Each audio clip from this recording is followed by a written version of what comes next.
See a circle with a D on it. Well, no, I know, but He's muted on his end. okay.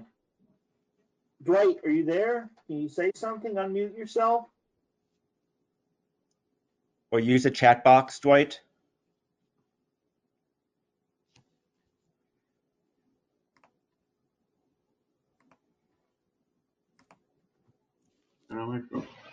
There I am. Hello, everyone. Sorry about that. Can you hear me now? Yes. Hey, can you hear where we were? Dwight? I think I'm having technical difficulties, everyone. You're coming in garbled, I'm sorry. Okay. So we're talking to the advisory committee. Do you have any comments? No. Okay. So I think then for now, I agree with Tammy, and that's something that we've been asking for a while, is put more energy into doing more between the Dover and the Wardsboro building. So why don't we work our energies into that, and let's put that on the calendar. And Tammy and Matt and Bill, you just need to tell us how the board can help you with that. And why don't you guys include that in your principals report, next principals report, what you need from the board. Is that okay with everybody on the board? Bill and Matt and Tammy are shaking their heads. Rick is good. Bill's good. Mark, you and Laura? Dwight?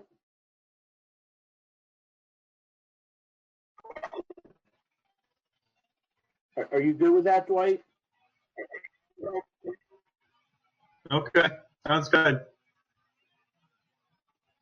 Okay. Rich? Yeah. Dwight, if you're having trouble with your audio, try calling in on the phone number.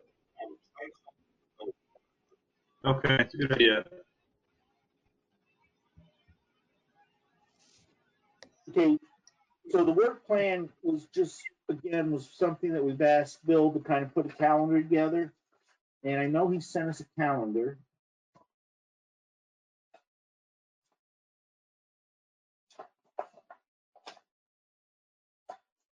And I believe I printed it, and I can't seem to find it.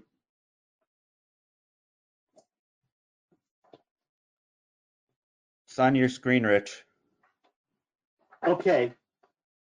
So did people get a chance to look at the calendar?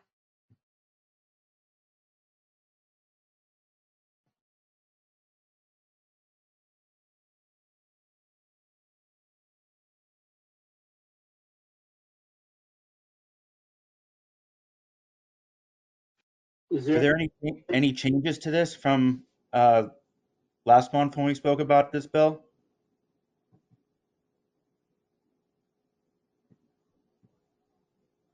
I can't remember. I don't think I made anything major. I just made sure that transportation and budget development were part of the goals. After your discussion about, parental advisory councils, I think I would get rid of district advisory council and possibly add, intra-school collaboration or something like that.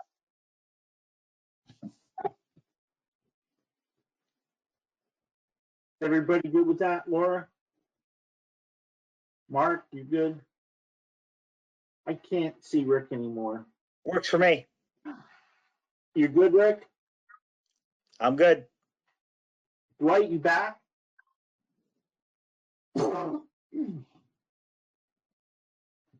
Okay, well, let's move on then. Board member appointment. Dun, dun, dun. Tammy, where are you? You're right there. Okay. So Tammy, how many did you? I know we put some advertising out. You had how many hundreds and thousands of people knocking the door down? You mean how many people's doors am I knocking down? Either way. So we did have one person of interest, and she has called in. So I'd like to introduce everybody to Kate Rideout.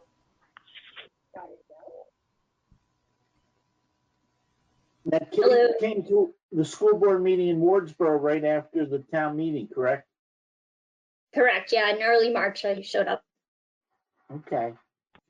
So one of the things we're required to do as a board is, the legislation changed, or the rules changed a little bit when we went to, Dwight, is that you as caller too? No. Is Dwight on, Mark? I'm I'm here. here. Whoa. Okay, so Dwight, we're on the board member appointment. We have Kate Rideout from Wardsboro who's interested. Tammy beat her door down and dragged her to this meeting today for us. So Okay. one of the things we have to do is we have to consult with the select board in the town. So last Tuesday, I was on a conference call with the select board and told them what we were doing, and that we had at least one applicant. We may have more. It wasn't, closed until Monday when we met. Tammy said the only one she's had, Bill and Matt, you didn't have anybody from Wardsboro contact you guys. So we've got Kate here. Kate did come to the meeting after town meeting and express some interest. And I believe, Kate, you said you won't run again because your appointment would only be to the next regular or special town meeting in Wardsboro.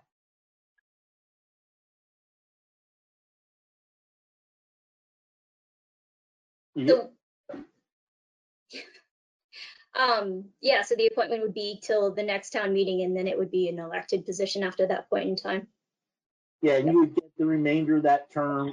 You could run for an open term if you wanted to, and I think there's going to be some discussion, Rick and Dwight, and then you would be involved in that. We want to do the election in Wardsboro different. We went to the town meeting because that's what Wardsboro was used to, but you also had done it the night before school board meeting, before town meeting, the school district meeting. So does anybody on the board have any questions for Kate to ask?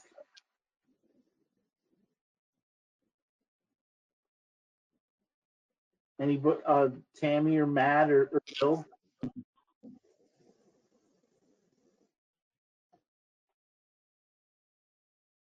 Matt has a question.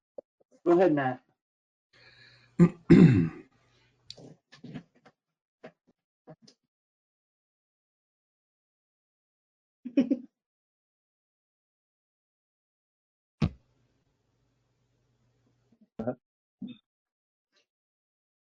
Do you want to type it, Matt? Would that be easier? And I can read it and answer it? Okay. Well,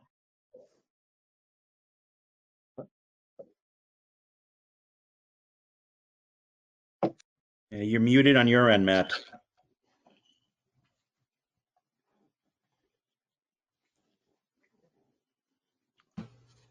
Now you're unmuted, Matt. Sorry. There you Go go. ahead. You can talk, Matt. It looks like it just reacted. Thank you. It Sorry, did. it's out of the machine. Kate, I just wanted to say welcome and thank you for stepping forward, and would love to hear a little bit about you and why you were interested in the board. I don't know if that's appropriate or not, Rich, but since Kate and I have never met, I'd love to just hear a little bit. Kate, tell us what you're interested in. Okay. So I'm interested in the Wardsboro School Board, well, the River Valleys Unified School District, I believe is the appropriate name at this point. Because I do have two young children in the community. I have my 5, almost 6-year-old Amelia, who's in kindergarten, and my 3-year-old Xander, who's just a couple of years away from entering school in our district. So that's why I want to just be a voice and, learn more about the education system that we have available to us and see what I can do to help. And for those of you who are on earlier, you would have seen them because they all enter the room while I'm on meetings, and yeah, it's been fun. I noticed you have a trap set up for them. If they open the door, the lamp falls over. No, it's not rigged appropriately. I thought about that, but yeah. And I also have a furry family member as well who tries to come in during meetings too. So Ajax is also, they all do much better if I just let them in, sit with me for a minute, and then they go about their day. So that's how we've learned to deal with remote meetings. and working full time from home in the time of a pandemic. Dwight, are you set? Do you have any questions? No, I'm here, and I'm really happy to see Kate that she's come forward. I know she's come to a lot of meetings. I've seen her knitting in the back, listening to what we were talking about. So you won't be able to knit anymore, but now you'll be on the other side of the table. We can knit. She can still knit. What's her name from Wyndham used to knit all the time in meetings. Yeah. Oh, that's good. I'm glad it's still appropriate. Oh, I'm sorry. It was Madame Defarge. Lauren, do you have any questions? Oh. Lauren, the paper. No, I don't have any questions. Thank you. And I see Katie joined us, Your Honor. Do you have any questions, or just saying hi and seeing what's going on? Just saying hi, seeing how everyone's doing. Hi, Carrie. Hi, Laura. I know you guys are really busy. Thanks for doing all that you're doing. Hey, Carrie, congratulations on your confirmation today. Thank you. Yes, that's good to know. I have a job. Okay, well, let's see if we can give Kate a job. So with any, what we would do is we would make an appointment. She wouldn't be able to do her position tonight because we have to get her sworn in and she has to sign some paperwork, like everybody does when they get elected. But we can make a motion, or we can wait till executive session if anybody has anything they want to discuss. Or we can just do whatever the board wishes. I make a motion that we appoint Kate Rideout. Is that how you pronounce the name? To the open seat on the board from Wardsboro. Do we have a second? Second. Okay, Dwight got it in before Rick shook his head. I'll vote. Let's start with Dwight. Aye. Rick, Aye. Laura, Hi. Mark. Aye. Okay, congratulations, Kate. You're now the Thanks, new. Kate. Hey, Lori, Welcome. how are you? Hi, Kate. Congratulations. I would need to get your email. You'll have to do some paperwork also for the central office in order to get board stipend. So I just want to put that out there. Maybe Tammy could forward your personal email to me. Yes, Okay. that would be great. Thanks. You know, this is like the what was it, the Hollywood squares, you know, like I feel like we should be putting X's and circles over people. Or the Brady Bunch. Kate, congratulations. Thank you very much. So our next thing is auditor appointment, discussion and possible action. So Bill did find out for us through the state that we do need to appoint 3 auditors. I was able to talk to one of them, this pastor from the Eastover Church, who's willing to serve. As difficult as it was last time, he'll be okay. If it's twice as more difficult, it won't be that good, because he said they had no meetings, they didn't do anything, and he's not sure why he's even there, but he's willing to serve again. The other 2 was the former teacher from Brattleboro up in Dover Hills and Randy Capitani. I did not get a chance to call them today. So does the board want to wait and do that at the next meeting? We'll have those 3 people, see if they're interested. If they are, we'll just appoint them. Yeah, cool.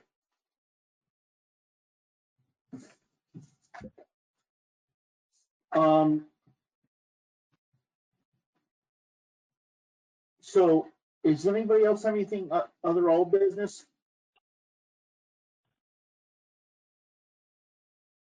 If not, new business, we got the principal's report. We were submitted a written principal's report. Anybody have any comments or questions? Go ahead, Mark. I was just wondering if Matt and Tammy could give us a little bit more detail on what's been going on the past month and how things are going. Tammy, why don't you start, if you don't mind? Sure. Really, we've been rolling out our continuation of learning plan, which we worked as administrators to develop. So the principals, as well as our director of curriculum, all worked really hard on that and getting it out. In addition to that, really, I've been supporting families, supporting teachers. I would say that, the teachers have made an incredible effort providing remote learning to students, as well as, supporting those families as far as, making sure that they have everything they need as far as internet access. We've, provided opportunities to meet via video conference, as well as individual phone calls to families of any children with, whom we haven't connected. Teachers, have really made the transition to distance learning well. And I really feel like overall, it's been a smooth transition.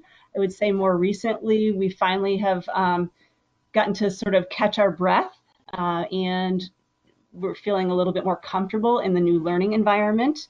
And as many of you know, this week is actually April break, so families and students are taking a little break this week. And really, that's my update. Thank you. Matt? Yeah, I think was able to get my mute off. Can you hear me? Yes. It took almost We can hear you. the entire time of Tammy's report, but that's the price I pay for video. I'd like to echo Tammy's report. It's been the same, pretty much the same in Dover as Wardsboro. And if we're listing things that we've collaborated on, I'd like to really tip my hat to Tammy, because we've collaborated, I think, at every step during this transition to distance learning. We've worked together on publicity for our parents. We've worked together on PD for the staff, and it's just really been a delight to have a partnership in Wardsboro, and certainly have another professional to bounce ideas off of and to work collaboratively with. So I'm very thankful for that. I think, like Tammy mentioned, the Dover staff, they started out of the gate, like a racehorse.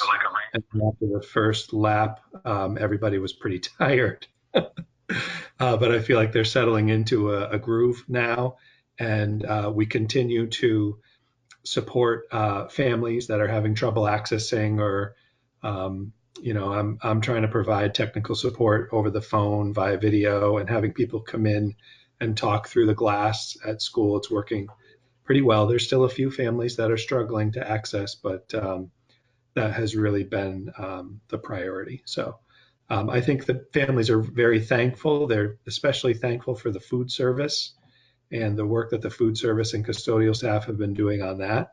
And we're ready to get back to school in August. Do you think that's going to happen? Come on now. We're holding out hope. Think positively. Rich, I've got two follow-up questions. That's okay.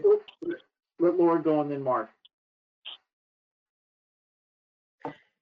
So I just because we were talking about this before the meeting, I just want to say this during the meeting, not through the schools, but coincidentally, the state is putting 2 hotspots down in, they're putting one Microsoft hotspot in Wardsboro. And I was checking in with Tammy if there had been any communication with her. I believe it's going to be at the town hall library spot.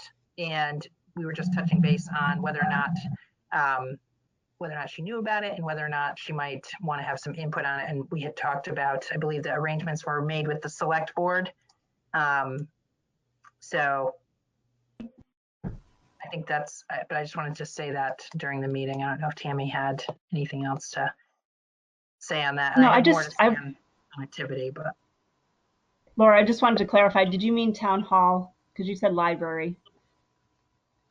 I said library town hall area. I'm not sure where. I haven't talked to Peter since I first, I got the news and I sent him, the chair of the select board, and it was Reedsboro. I sent both of them an email and said, did you guys know about this? I didn't know about this. They did. So I believe they said town hall, library area. Maybe they were trying to figure out what it was. So, but if you Because the feel one like at it would be, the library already exists. We already have an existing one at the library currently. So if they're adding one, I would think it would be in a different location. But I'll talk to This is- Peter and get the details. that's exactly why I wanted to make sure we brought it up. Just Perfect. so you had that info.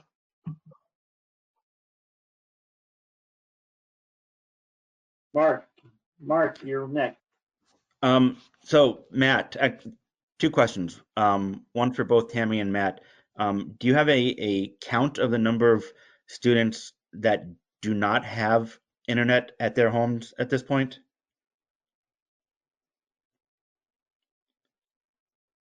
Matt, you shaking your head? Yeah, we have a count and we're following up with those families directly. And in fact, we've been working a little bit with Laura on gathering some data around the district. And so the answer is yes, we have counts for that and we're working with them individually. It's below 5 in Dover. Okay. So I feel a little bit luckier. We're actually, all of our families have internet service.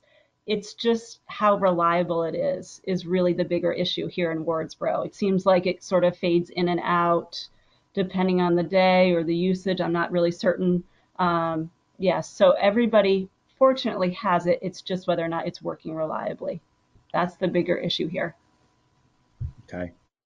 And Matt, can you talk a little bit about how IB has translated to the online teaching world? Yeah, it hasn't actually changed that much. The IB structure fits nicely into remote learning. The ability to be project-based also fits nicely into remote learning. We've had to reduce the scope of work that we can do based on what the agency recommended for time of day and for what we've heard back in response from families in terms of the amount of workload. But nothing has really changed. It's, we continue to focus on basic skills, and teachers continue to work IB units into their regular classroom meetings and regular classwork. It's just at a reduced rate based on the amount of time per day that we're able to provide instruction. Okay, thank you. You're welcome. Richard, can you, if I might, I don't know if this is the place, but I do have a little bit more to offer on connectivity and broadband. I don't know if you want to do it here or elsewhere.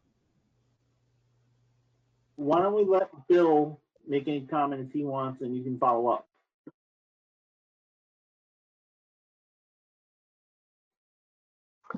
Yeah, I don't really have anything specific other than I would just tell you that Matt and Tammy have been phenomenal leaders during this extraordinary time, and their calm demeanor tonight is exactly what their colleagues are seeing on a daily basis, and that provides an enormous amount of consistency and stability that is really important. And so I would just give a big shout out to both of them for their leadership during this period.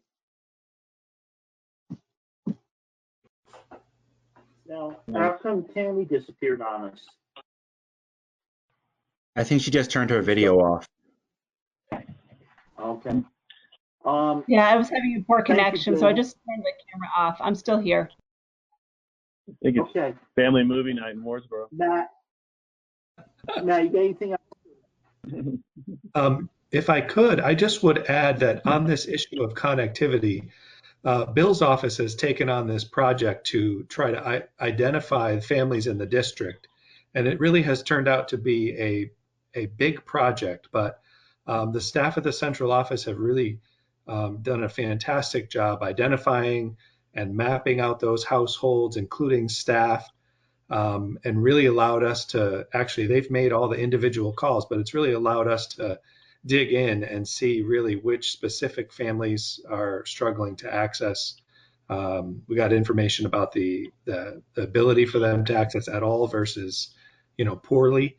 so we can distinguish those things. So I'd just like to thank Bill and the central office for the work they did on that project. Okay, Rich, can I ask a follow-up? It's Dwight. Dwight, Can I ask? go ahead. Just a follow-up on, yeah, that you guys seem to be doing an amazing job, and thank you for everything. My only question was, based on the connectivity and some of the other issues, is there any absenteeism? Are you finding some kids just aren't at all of the, school classes they need to be at? And are we doing anything to try to catch those kids? And also, are we keeping track of those who aren't attending? You want to go first, Tam? Sure. I would say that overall our participation rates are extremely high. On a daily basis, I would say all of our teachers are connecting with most of our students. If not, they definitely reach out to them, whether it's via a phone call or email.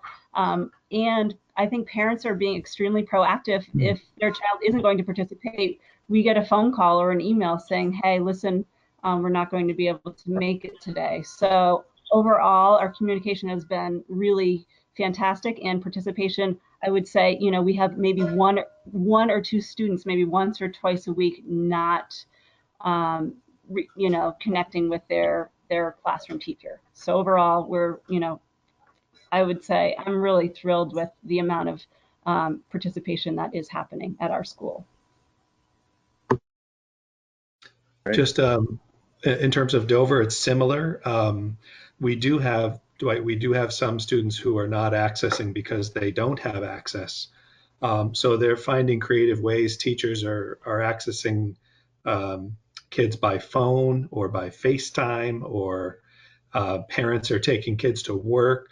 They're driving up and sitting in front of the school and using Wi-Fi. So there have been a lot of solutions to having the convenience of having the internet connectivity at home. But I feel confident that we're reaching all the families. It's not necessarily a one and done, like you reach them and it's over. I mean, this is something that we have to continue to support, and we continue to support daily. I don't know about Tammy, but we're constantly working with families to access the Google Classroom and send out their kids' credentials, and they're finding the phone app and getting that set up. And so there's a huge broad range of ways families are accessing, but some are getting printed out materials that they're picking up still because they don't have the ability to access the materials online. But those are down to one handful, literally less than 5. So that's going pretty well, I think. Thank you. You guys are doing a tremendous job. I'm only hearing positive things, and just really, really, just a tremendous job. Thank you so much for all you're doing, and all the teachers. Tammy, did you want to add something to that, or you came back online? Mark, you had a question? Yeah, I just want, sorry, turn that off. How are the teachers holding up now that we're, 5-6 weeks into this? And the staff, I'm just curious how they are doing personally. I stand corrected. You want to go, Tam? What was that, Kate? We've completed 5 weeks. So we're going to start week 6 when we come back from vacation. How many weeks is a semester? 18.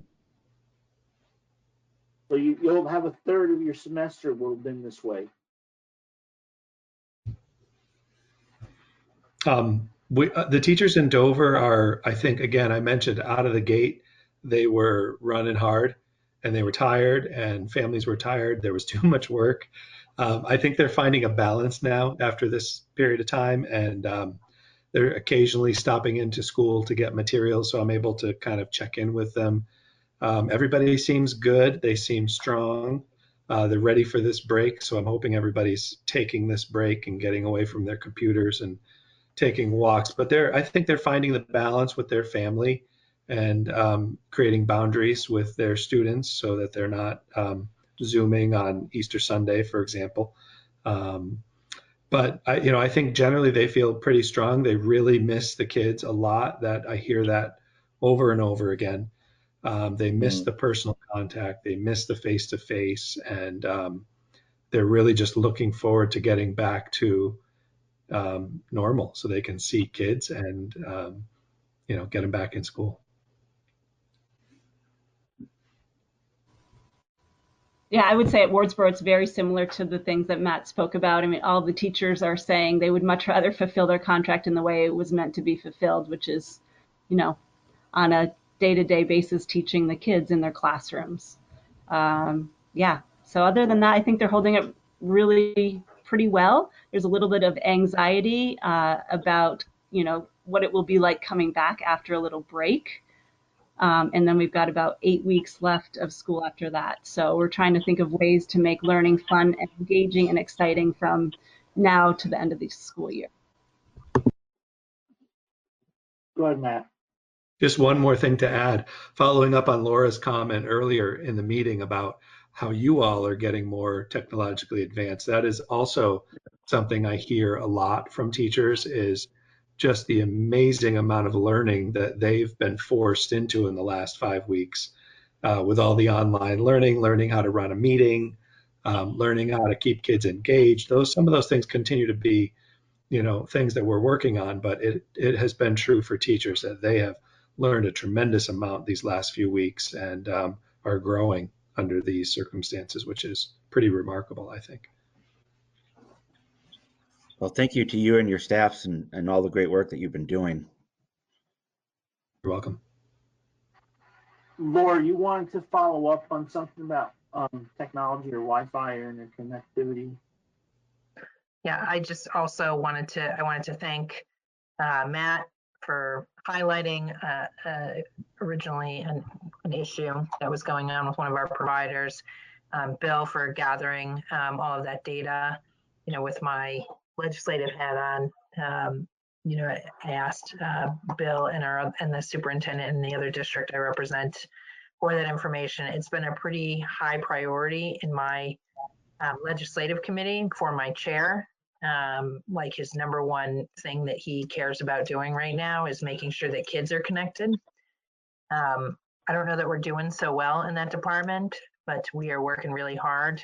Immediate solutions in this type of a situation are almost always going to be wireless, I think, and we're seeing some wireless go into some additional wireless go into Wardsboro maybe, but that's not like having it at your home.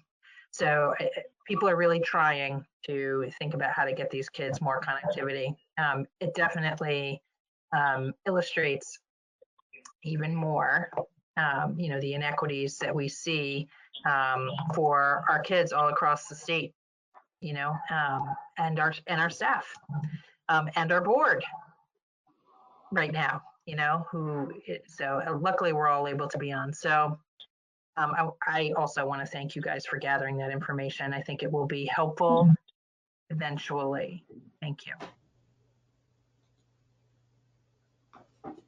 Thank you. Matt, you good or? Okay. So the only other thing, I was talking to Laura earlier today about something else and mentioned, I don't know if you folks saw on Fox 25 News, they're using school buses to make Wi-Fi hotspots. And the school bus pulls into a big parking lot and they have a big piece of paper on the side of it with the connecting code and stuff. And people that have more technology than me can go in there and you can go and hook up. So I didn't know if that may be something to do with our school buses, make them hotspots and move them around the town. And I'm not sure what is required to do that or what you need, but we have a couple school buses that are delivering meals, I guess, maybe, but it was just an idea. Kate, watch out behind you. In case it was a murderer. Are we good with the principals? Go ahead, Mark. I don't know if this is for Bill, Lori, or the principals, but I'm just curious where our budget stands in relation to where you expected us to be at this time of the year.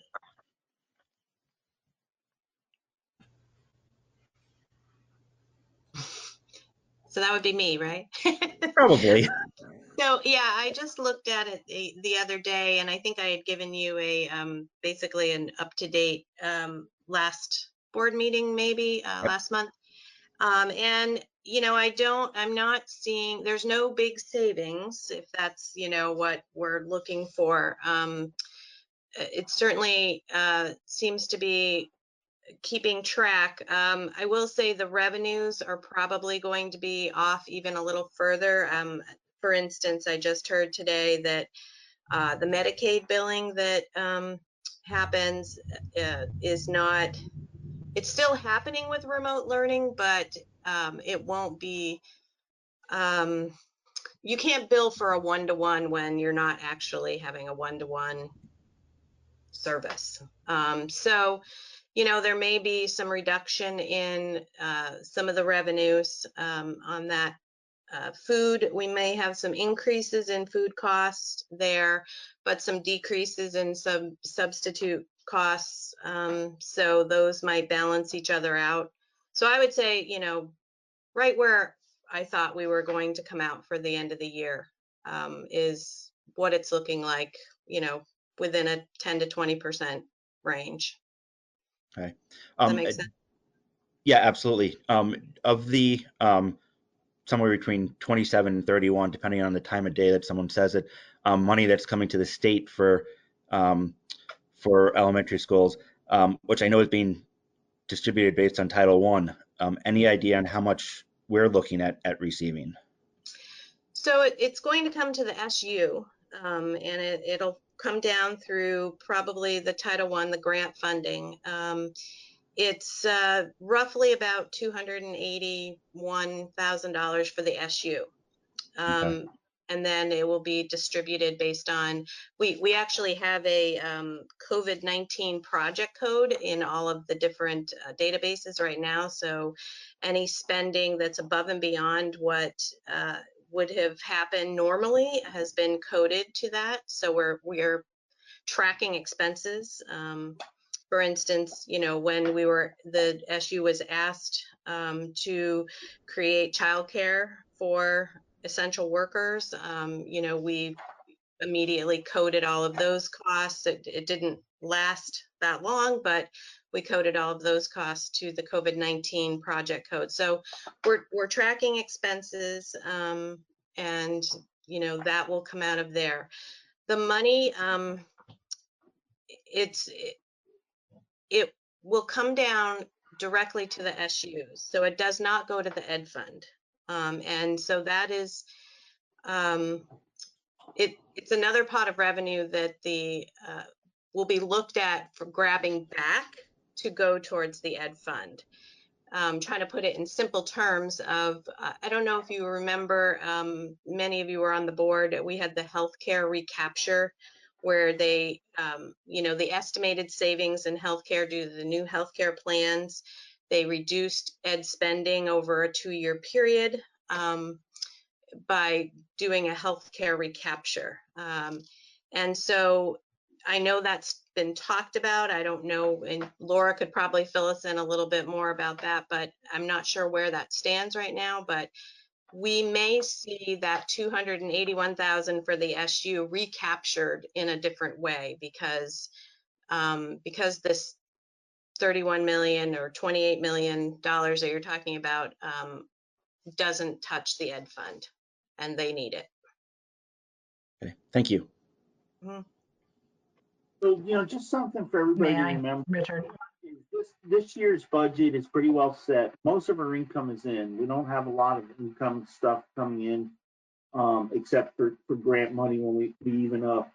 I wouldn't be worried about this year at all. I noticed when I just signed pay warrants, there was, we seem to be in a good position. It's until the legislature decides what happens next year, that's going to be the big thing. And we could spend hours discussing it, but until the legislature actually makes some decisions, we're not going to know what's going to happen. And it's, again, this year's are pretty much all set. Most of the money goes back and forth. We asked I think last time, Laura, you were at our meeting, we asked that we not spend any money, that we didn't need to spend, absolutely need to spend. hopefully we're gonna save a little bit of money on fuel, even though it's coming down, because the buses aren't gonna be traveling. But the big thing is gonna be paying attention, once the legislature decides what they're gonna do, then we need to be nimble enough to be looking at it and see how we adjust the budget that we've already passed. And that's gonna be the important thing. I think more so than this year's kind of, it is what it is, and we're kind of stuck with it. Laura, do you know what they're doing? No, no, no, I don't know what they're doing yet. I know that is definitely, that's been discussed in a number of meetings. And the other thing I was going to say is I was going to encourage all of us not to say they, but to say who we mean, not to say they, but to say who we mean. I'm feeling very sensitive about us and them stuff these days. So. And I'm not saying it bad. I just, the legislature doesn't know. I mean, they have as much of an unknown as everybody else. It was not. It was not an attack on you, my friend. Oh no, I mean, sometimes I'll say the wrong thing. Like, I didn't mean to. I'm not nervous yet. I'm nervous about next year, but I'm pretty comfortable about this year. Lori, is there any reason not to be comfortable? No, I think that we'll finish out the year, like I said, somewhere in the vicinity of where I had thought originally. Unless they do something with this recapture for this year, and I don't know that will happen in time for this year. So, and they would be the legislature, and specifically the Ways and Means Committee and the Education Committees making a recommendation. Oh, yes. Okay. Is everybody okay? We beat that topic up enough. Mark, I think you brought that up. Are you good? Yeah, I'm good. I just to clarify, this isn't a worry. This is just trying to get the information. Okay. Now the dog's attacking Kate. Okay, so then if we're doing principals, let's move to Bill and the superintendent's report, which was a lot of information.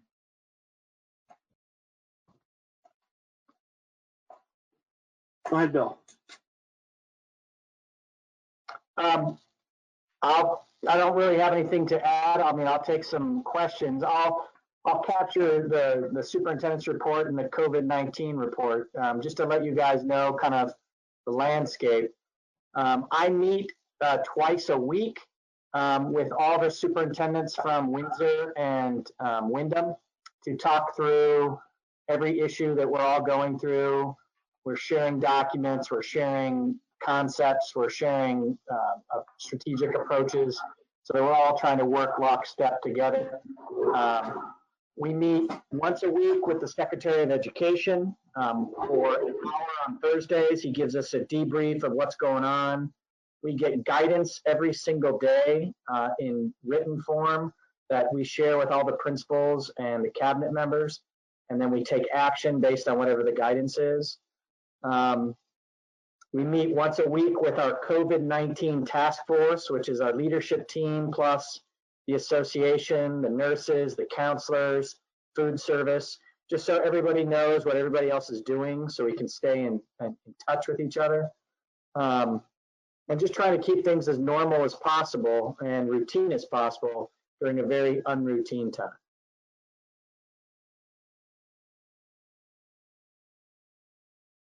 Any questions for the superintendent's report?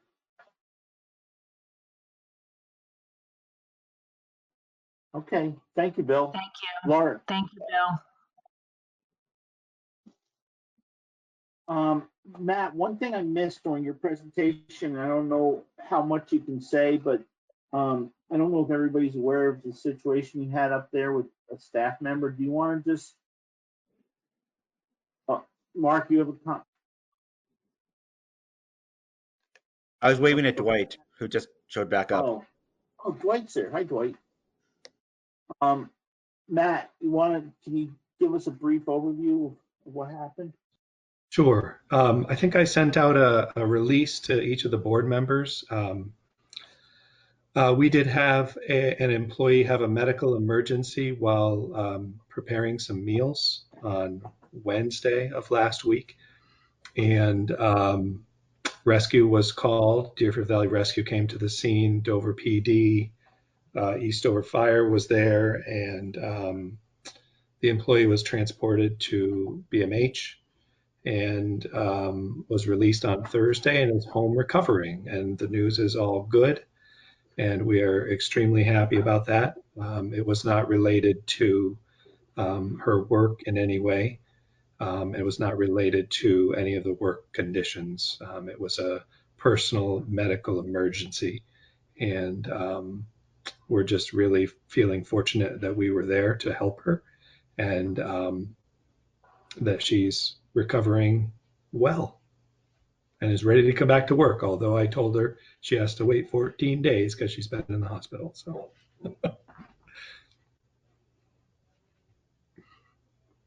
feeling very lucky. Okay. Is there any questions for Matt? Okay, hearing none. Is there anything that anybody that I missed? Is there anything anybody wants to see on the next agenda?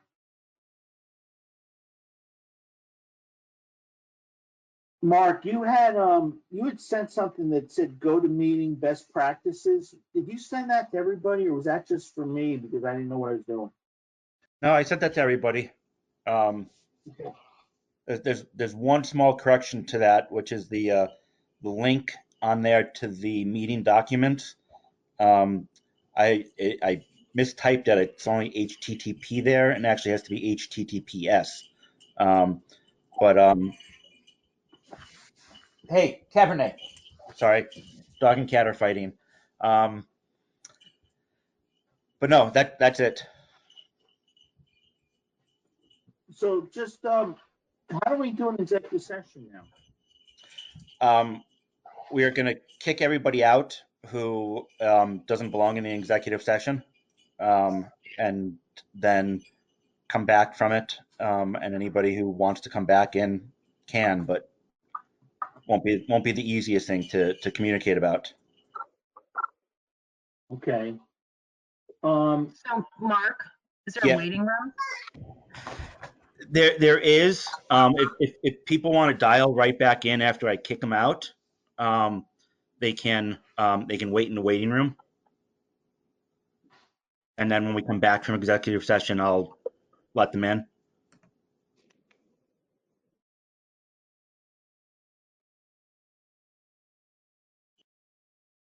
Do I need to wait to be sworn in to go to executive session?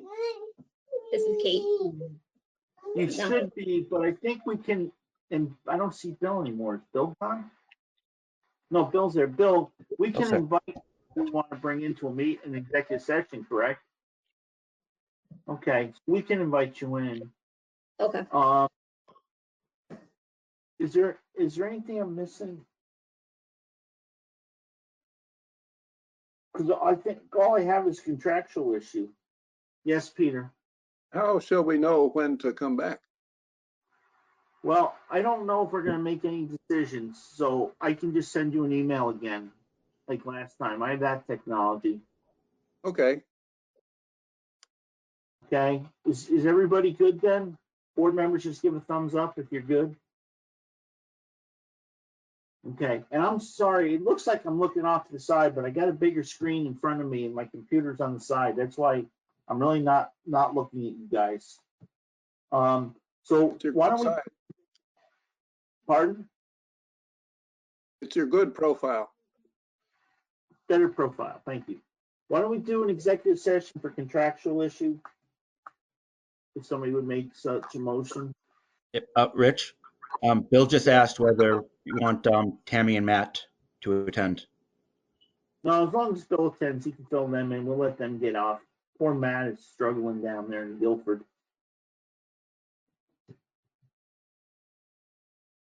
Bye, Tammy. Bye, Matt.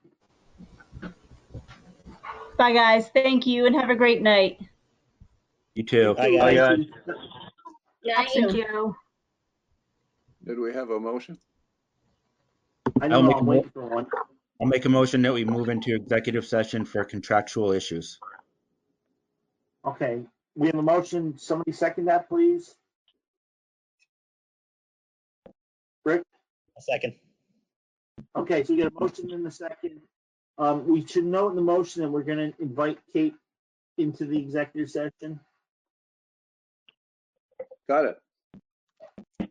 Okay, Bye, is there any everyone. Keep discussion? safe. Nice to see you all on video. Hi, Carrie.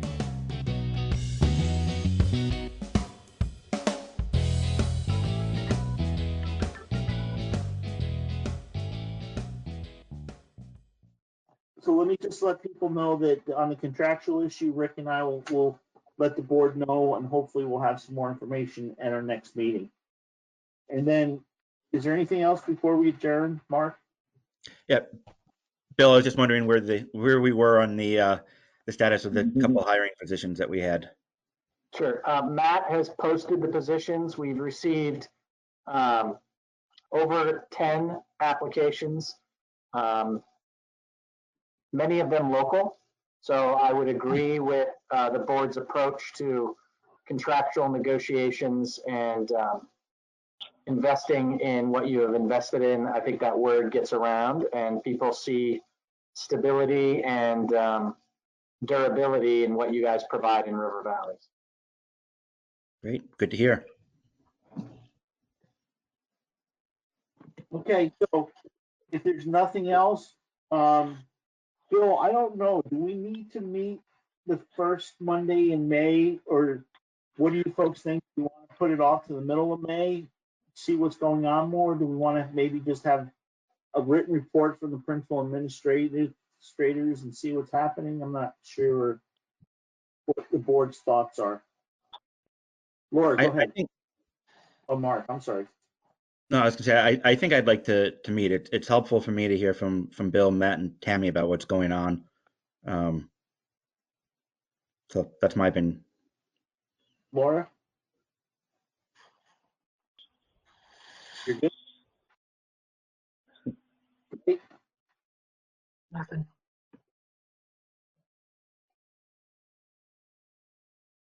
Oh, Dwight's muted. What's that? Dwight, are you up for meeting on May 4th? Yeah, I'm available. Rick, you It is good? helpful. I mean, the meetings are, I mean, I'm not sure how much more we need to do, what other things we have to accomplish, but I agree the meetings are helpful, and, you know, I miss you guys. Now it really looks like that tic-tac-toe game, you know? Rick, you all good? Yes, that should be fine to meet. If we want to meet, that should be. Kate, you're all good to meet? I'm ready to go to meeting. There you go. Send me an email and just let me talk to Andy and see how you get sworn in. I think any notary can do it. Do you know any notaries over your way? I think so. I think there's actually one up in my neighborhood. I'm up in the Sheldon Hills Mountain Farms neighborhood, so I think we've got one up here. Okay, and if not, I could meet you over in Wardsboro, like post office there by the cemetery at the base of Sheldon Hill. Yep. So, and stay 6 feet apart. So let me check with Andy and I'll let you know what we need to do for you. Okay. Thank you. So if we're all set, I'll entertain a motion to adjourn. Just so everyone knows, it will be the same link for all of our meetings, so that won't be changing. Okay. Thank you for doing this, Mark, for us too. I really appreciate it. As you can Yeah, tell, if thank it you, was Mark. up to me, we wouldn't be doing it.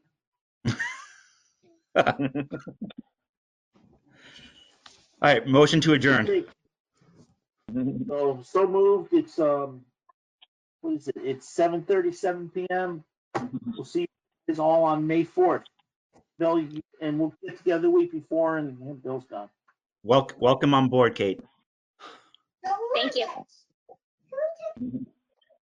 Who is it?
David Pakman Show at davidpakman.com.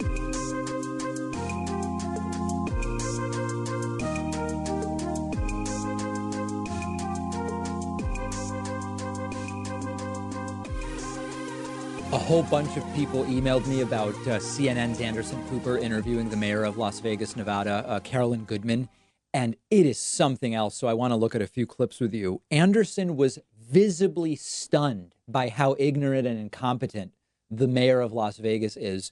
How she got to become mayor of Las Vegas is a different story. But let's look at some of the interview. And Carolyn Goodman is desperate for Las Vegas to open up. This includes casinos. This includes the Las Vegas Strip in general.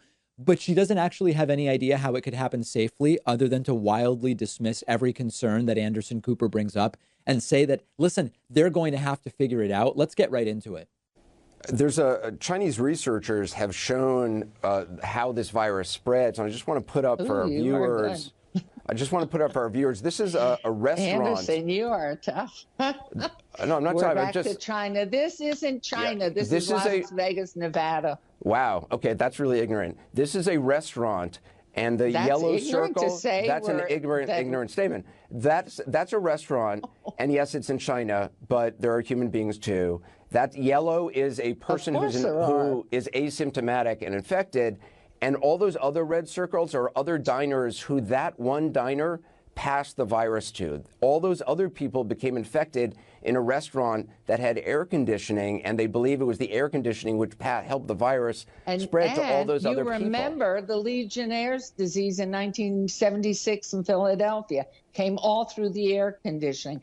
You don't remember because you're younger. I do remember. Typhoid Mary, who I think passed away, well, anyway, during the late 30s, rode the buses, was a cook, and she was asymptomatic, and she spreaded a fear of getting typhoid, and she never showed a sign of it. And she lived most of her life quarantined. The reality was, I think 58 people passed away from typhoid. And so we're aware of this. We learned from history. We've had Ebola. We've had the West Nile. We've had polio. We've had these horrific, none of those were as painful. infectious in Las Vegas. I mean, you didn't have people with Ebola on a casino floor. You know what? If you did, we don't know that. Well, yeah, you do, because if you had A it, neighbor of mine died from West Nile. Yeah, her neighbor died of West Nile. She has no idea what she's talking about. Listing other diseases isn't anything. It's not an argument. It's not a reason to do anything. It's not a reason not to do anything. Legionnaires in the 1970s? What is this woman talking about? And it continues, and it actually gets even worse. you're talking about encouraging hundreds of thousands of people to come to Las Vegas. I get the financial losses people are suffering, which is awful, but you're encouraging, hundreds of thousands of people coming there in casinos, smoking, drinking, touching slot machines, breathing circulated air, and then returning home to states around America and countries around the world. Doesn't that sound like a virus petri dish? I mean, how is that You know safe? what it sounds like? You're being an alarmist. I'm not. I've lived a long life. I grew up in the heart of Manhattan. I know what it's like to be with subways and on buses and crammed into elevators. I think you are by saying what you have just said. So you don't believe there should be any social distancing? You don't believe that this is Of course I believe there should be. Of course. How do you do that in a casino? That's up to them to figure out. So it got really, really bad, and I would encourage you to check out the full interview on YouTube, on CNN's website. Now, the one thing I can say about Carolyn Goodman is she looks remarkably good for being an 81-year-old woman. I would not have guessed she was 81 by any means. So congratulations to her. Maybe some of that dry Vegas heat is helping her remain extremely spry into her 80s. Other than that, I don't have much positive that I can really say about her. And there's an interesting thing happening where, as the world does become more and more focused on slowing down the spread of coronavirus, and most of the planet understands what we're fighting here and why we're doing it, in comparison, the crazy people are getting a lot louder. The anti-lockdown protesters around the country seem completely out of it. I mean, blocking traffic and making it difficult for ambulances to bring patients who need medical care to a hospital. It's crazy. Carolyn Goodman, as mayor of Las Vegas, seems completely disconnected from reality. At this point, when someone like Carolyn Goodman doesn't deal in fact, but just abstractly talks about the economy opening up and ignores the issue of the virus spread itself, they are essentially saying, I don't care who lives or dies, but we need to get money flowing. It's the embrace of what I talked about on Wednesday, maybe it was Tuesday, Republicans embracing let them die in exchange for whatever they've identified as a higher priority. This is the approach that they're taking. Most people aren't going to fall for it. And yesterday I pointed out, mayors can't really open cities. Governors can't really open states. The president can't really open the country. It's up to the people to do it. And in the case of Las Vegas, even if it, quote, opened, there aren't many flights coming in and out. Foreign flights are almost completely cut off. Most people recognize that a crowded casino, even if it's open, even if you could go and sit down at a blackjack table and get the free drinks brought to you and the entire thing, most people recognize that it doesn't make sense to do that right now. So even if she opens Vegas, it's not going to be much of an opening. And I think that that's an important thing to remember, regardless of the increasingly astroturfed protests to reopen. Polling shows that most Americans are prioritizing slowing the spread over saving the economy. And I'm not saying the economic destruction is not significant. We now have 26 million people who in 5 weeks have filed new unemployment insurance claims. I'm right there with you. But over the medium and long term, we are better off if we don't have resurgence of the virus because of opening too early. Carolyn Goodman doesn't seem to understand that. And a stunning interview I encourage you to check out in total. Let me know what you think. I'm on Twitter at @dpacman. We have a fantastic program planned for you today. The David Pakman Show at davidpakman.com.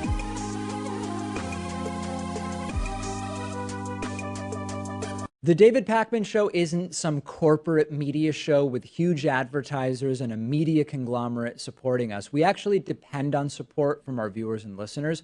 The easiest way, the most rewarding way, the most exciting way to support the show, to get a membership at www.joinpakman.com.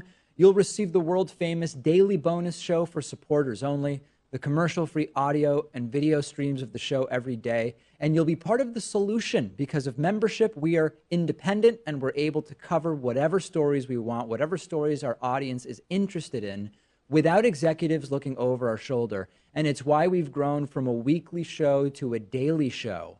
Much to the dismay of the Hatriots, we can't be pulled off the air unless all of you cancel your memberships. Please don't do that, but please do sign up today at www.joinpakman.com. Support independent progressive media.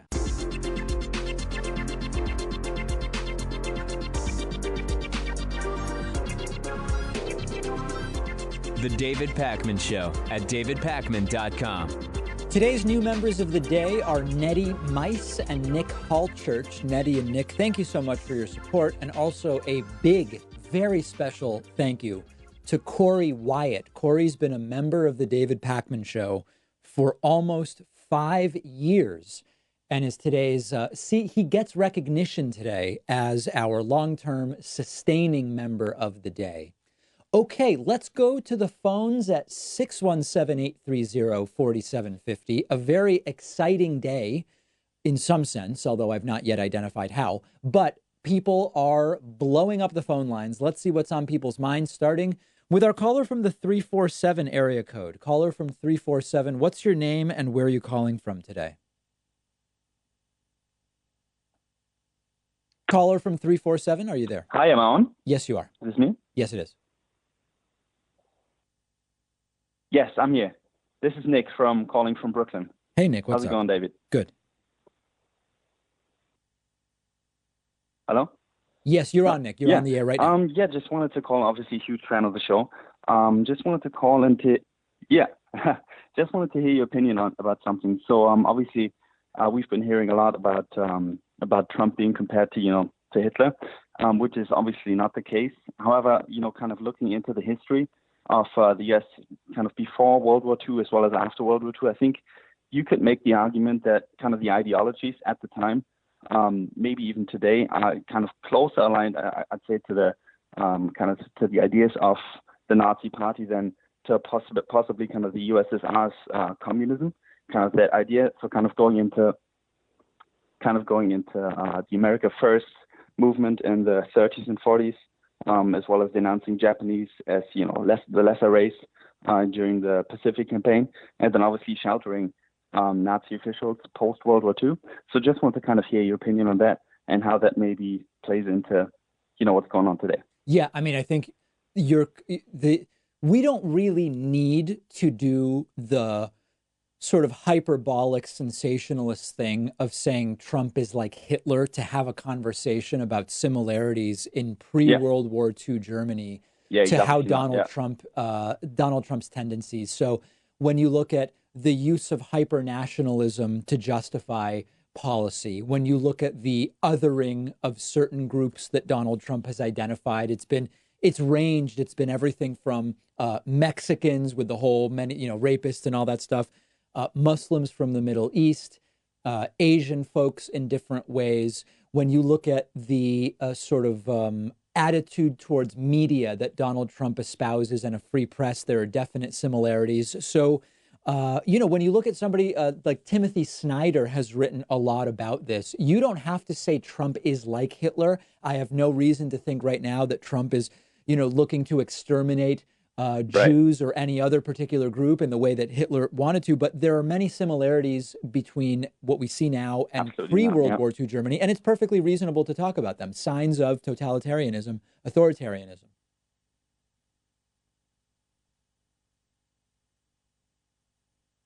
Right. And I think just talking about kind of this belief that communism or socialism, is the big evil.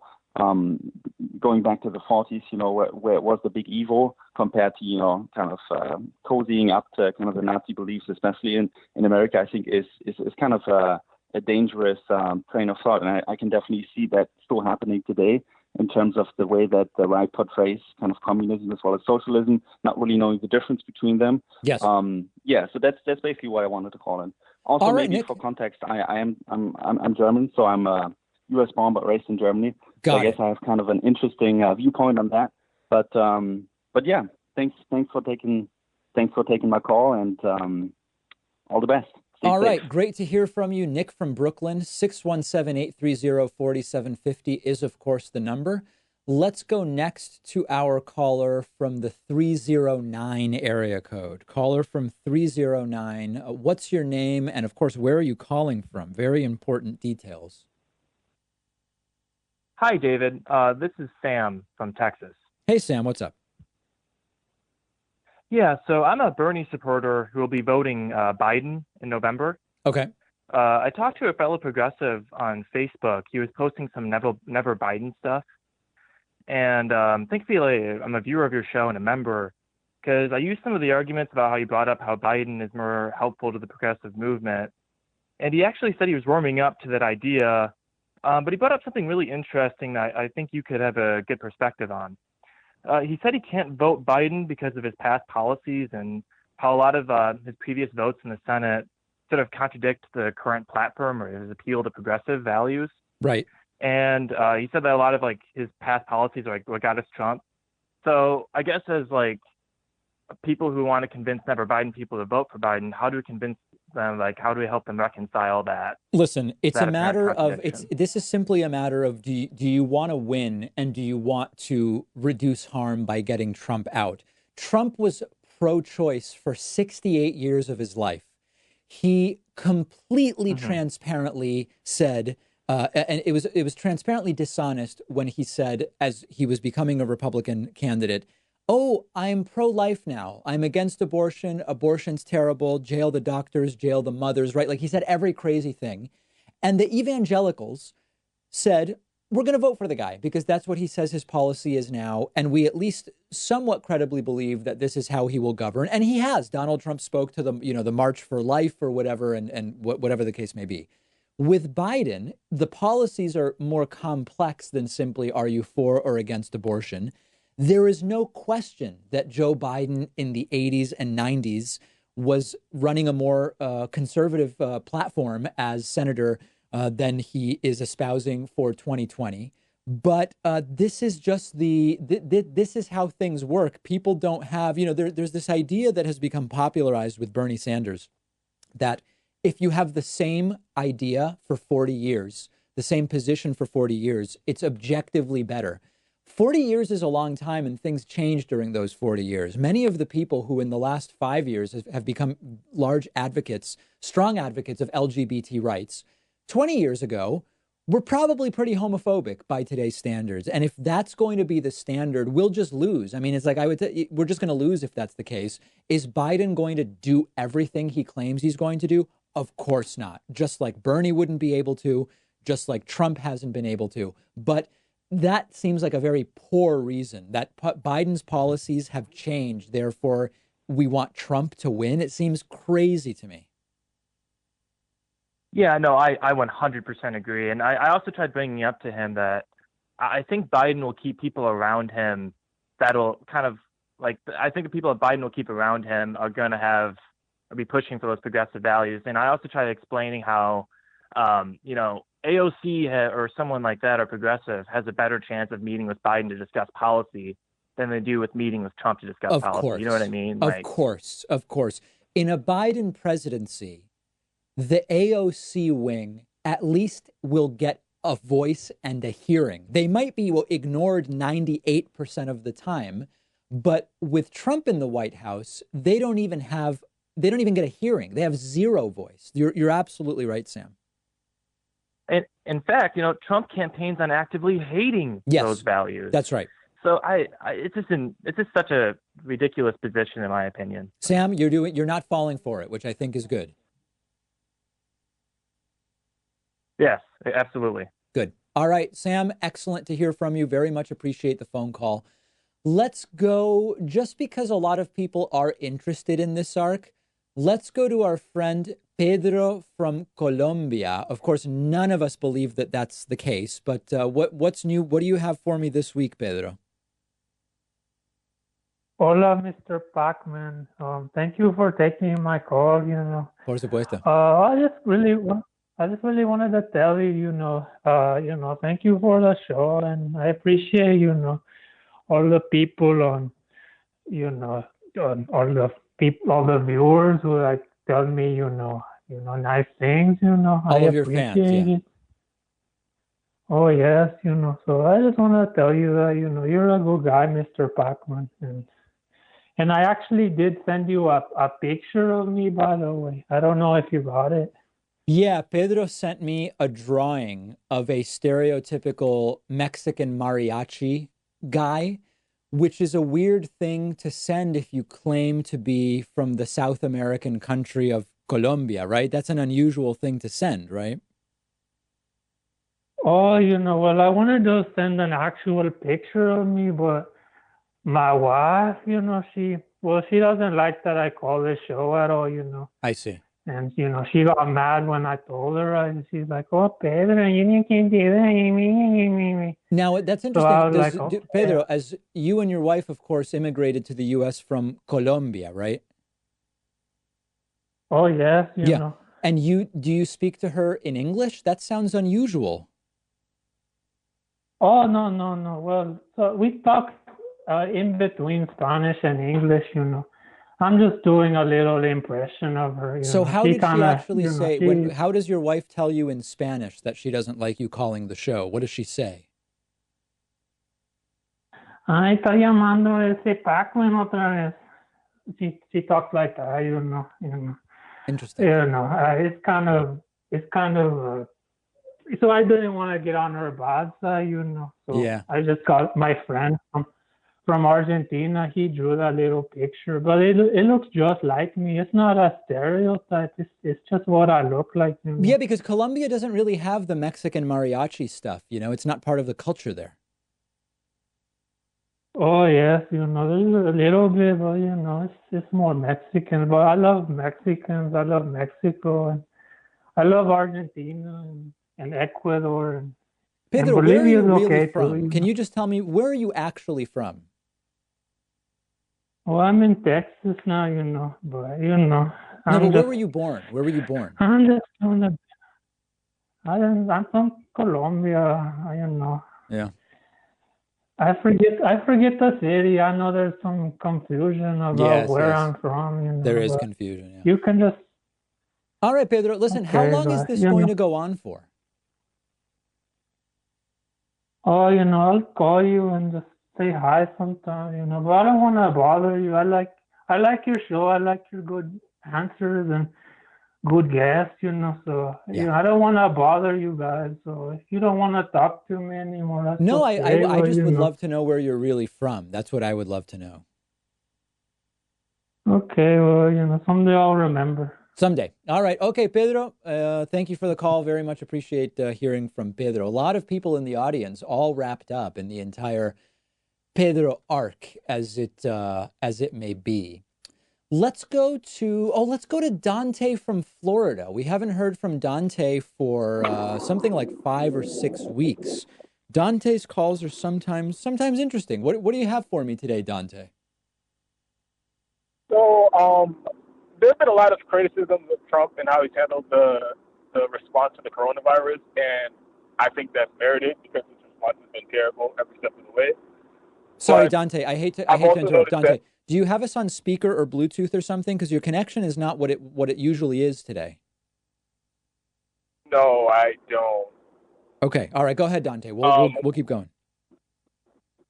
Yeah, but there isn't really any criticism of the Democrats and their inadequate response to the coronavirus because it's the Democrats and Nancy Pelosi and Chuck Schumer who came out in favor against the universal basic income during the pandemic and wanted to means test any payment. They also came out against any recurring payment to the people who qualified for the original payment.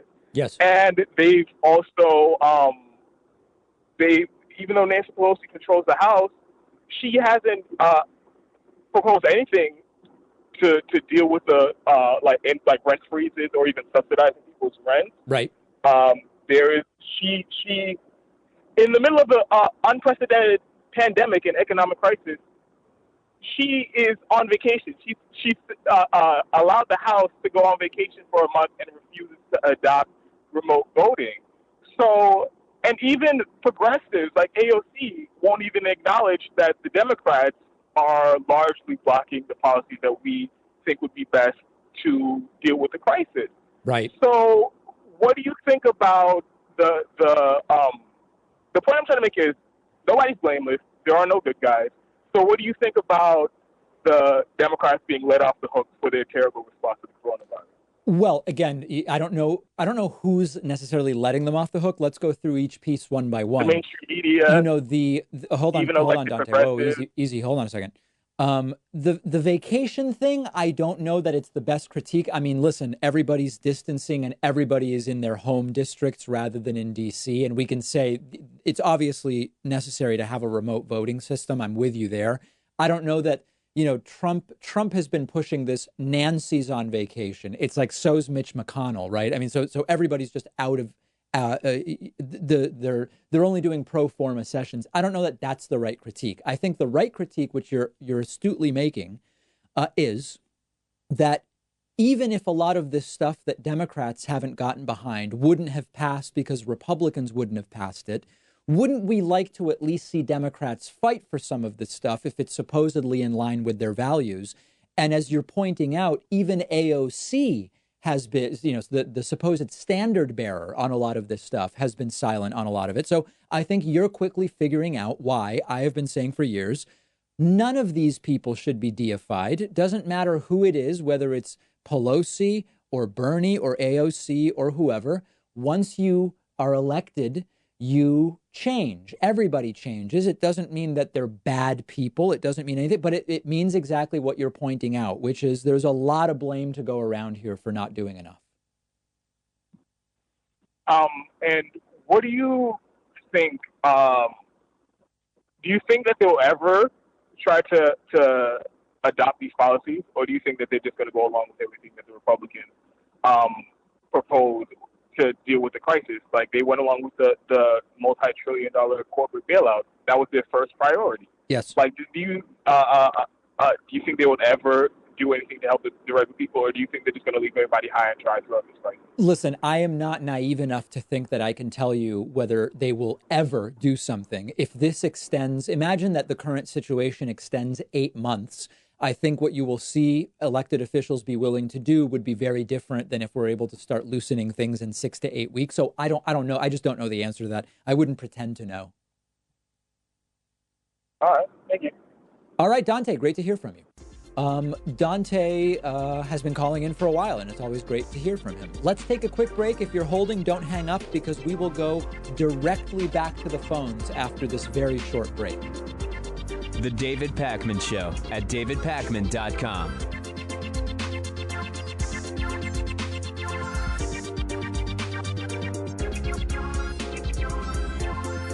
The David Pakman Show is audience-supported media. I really mean that, not just a catchphrase. And much of that support is small contributions on Patreon, contributions as small as $1 per month, meaning just cents for each hour-long episode of the show. Plus, patrons can also get the daily bonus show and the daily commercial-free TV show by pledging at patreon.com/David Pakman Show. We've rolled out great new perks on Patreon, including free bumper stickers, t-shirts, coffee mugs, and more at different giving levels, as well as exclusive content. And it all comes with the pleasure of knowing you're supporting independent progressive media, an alternative to the corporate stuff that is as much a part of the problem as our political system. If you value the show and have as little as $1 to put towards independent media, check out patreon.com/David Pakman Show and make a pledge today. It'll feel good, and I'd really appreciate it. Patreon.com/David Pakman Show.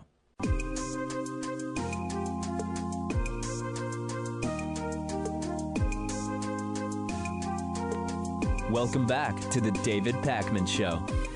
We are taking your calls at 617-830-4750, and there are so many folks interested in getting on. Let's go to our caller from the 414 area code. Who's calling today from 414? Hi, David. Hi, who's this? This is Ann. This is Ann. Hi, Ann. And I have a question about kind of what you've been saying for months about the only way to get Trump out is by voting.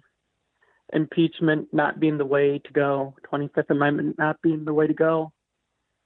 And seeing Trump's increasing incompetence in just today's news with Trump re-engaging with conflict in Iran. This obviously being an incredibly dangerous situation. Yes. Especially layered on top of the coronavirus. This is coupled with the voter suppression. Being in Wisconsin, we had that whole battle with, our election still going on in the midst of a pandemic, voter suppression, etc.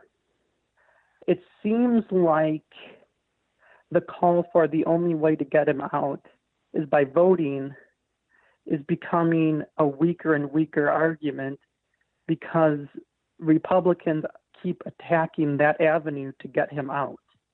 Do you have anything to say to that argument? Of course. And my argument is not that Trump is not worthy of impeachment and removal, but with the Republican Senate, it will not happen. It will not happen.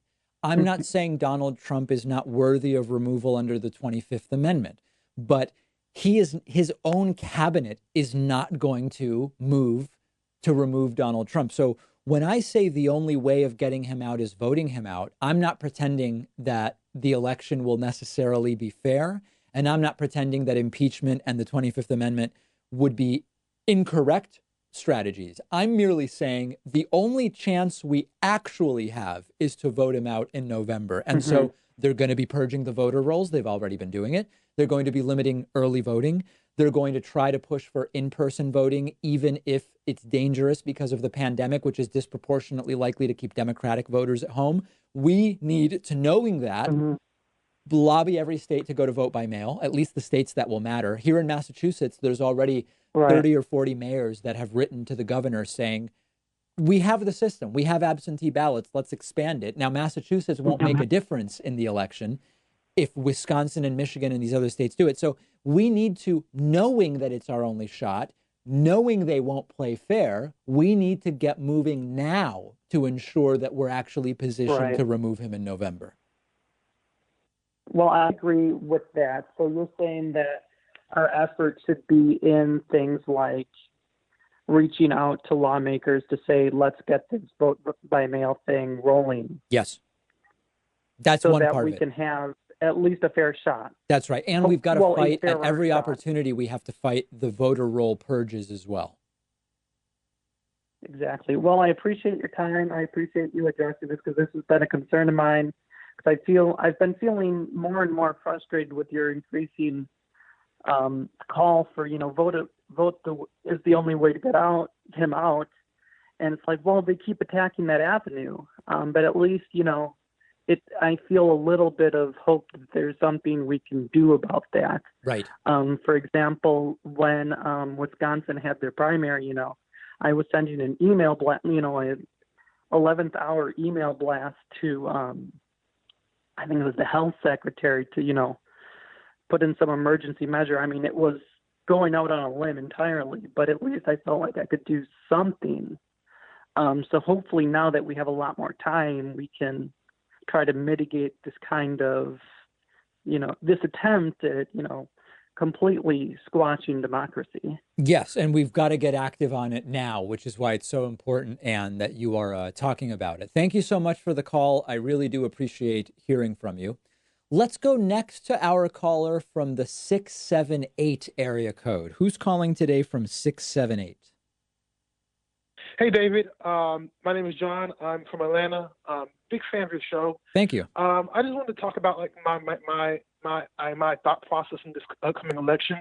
I was a Bernie Sanders supporter, and I'm having kind of a hard time switching over to giving my support to Biden for multiple reasons. Okay. And one of the reasons that I've been thinking about that a lot of people don't talk about is I'm trying to see, like, the big thing that I've heard throughout this election, the most important thing that we must do is to get rid of Donald Trump. And I agree with that. But my problem is that Joe Biden has made it no secret that if he were to be elected, he's going to bring back kind of like that Obama era kind of third wave centrism as a template for governance in the White House. And that sort of ideology is what was, I believe, in my opinion, was one of the starts of the Trump ideology being such an attractive brand, people being disaffected by the kind of like third wave centrism. So my question is, what is the point of defeating Donald Trump when you're going to bring back the ideology that helped give us Trump in the first place? Like, won't 2024, like, I believe that even if you get rid of Trump, Trumpism is one the same with the Republican Party. Won't that cause another, like, right-wing backlash in 2024 where the Republicans bring up even more far-right nationalists? So a couple different things there. A couple different things there. First of all, your argument is I believe, more theoretical argument than is relevant in terms of our decision in November. I don't want to discount what you're talking about as very important for thinking about the future direction of the country, the future direction of the two major parties. It's important conversation to have.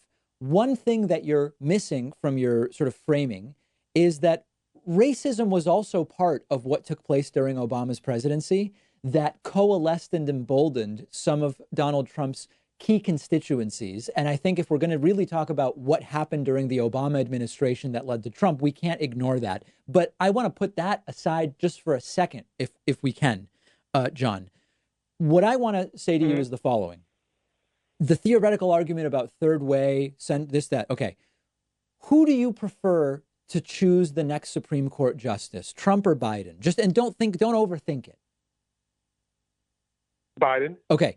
When it comes to the tax policy, which candidate has a better tax proposal, if you're familiar with them? Is it what we've seen Trump do, or is it what Joe Biden has proposed?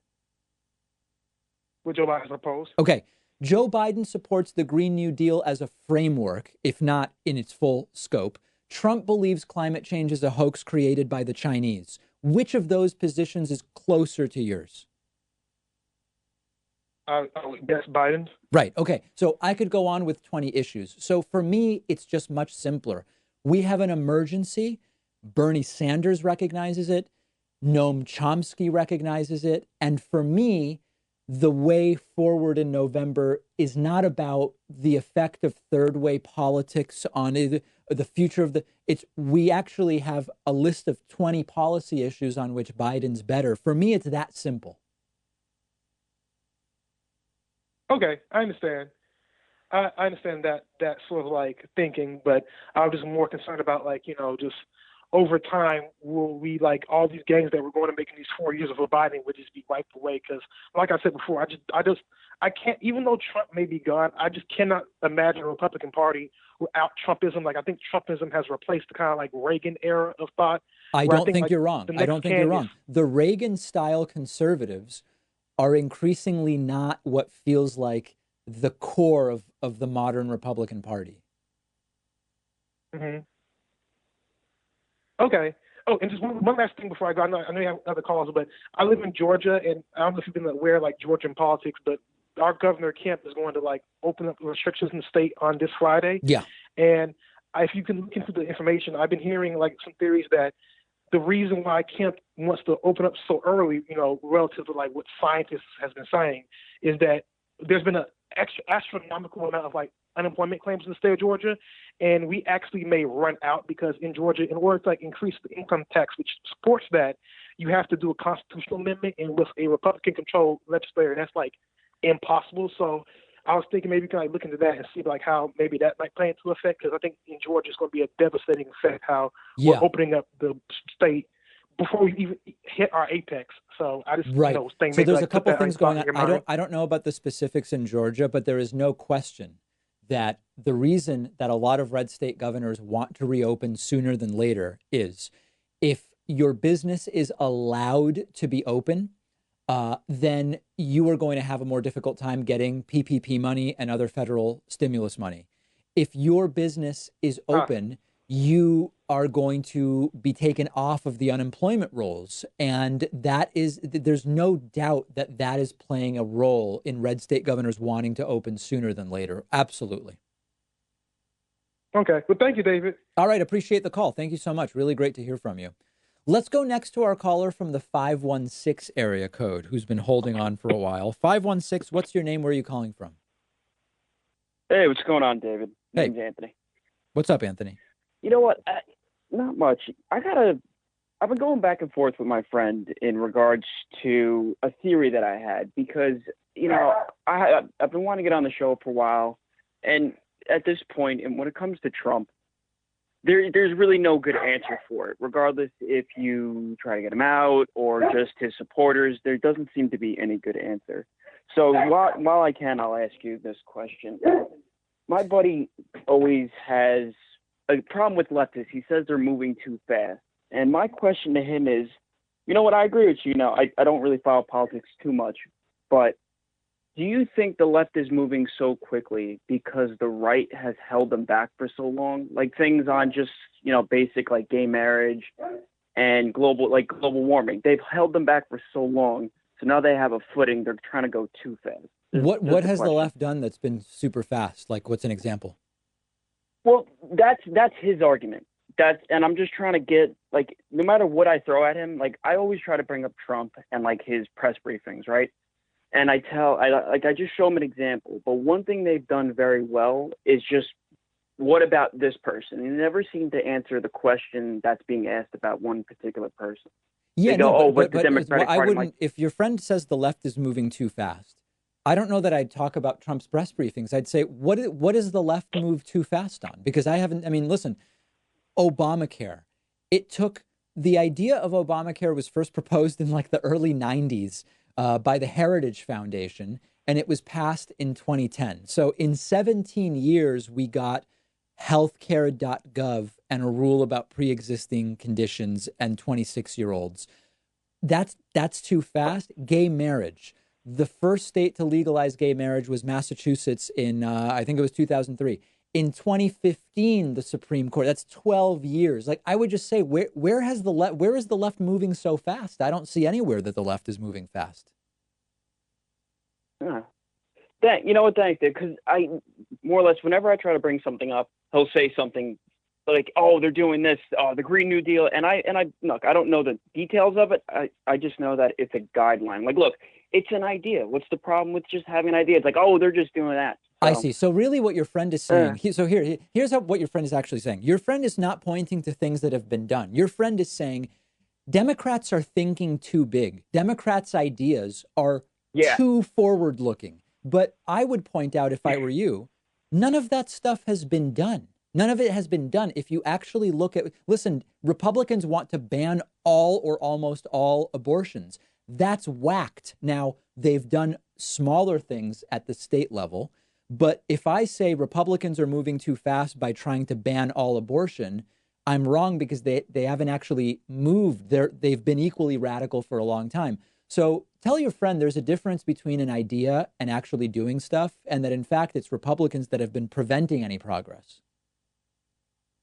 Oh, man. You know what, David? I appreciate you taking my call. I know you got other callers. Great job doing everything you do. Thank you so much, man. All right, Anthony, great to hear from you. Let's quickly pick up on our caller from the 708, because 708 has been just holding on for so long. 708, what's your name and where are you calling from? Hey, David, I'm John from Chicago. Hey, John, what's up? Not too much. John, by the way. Yes, I think you John. said I misspoke, but I did hear you. No, it's no problem. It's probably the New Yorker in me, even though I'm in Chicago. I have a question about your opinions on the response that people have been given relative to everything lately in America. Now, I know there have been good stories, and it seems that there have been people that have been almost,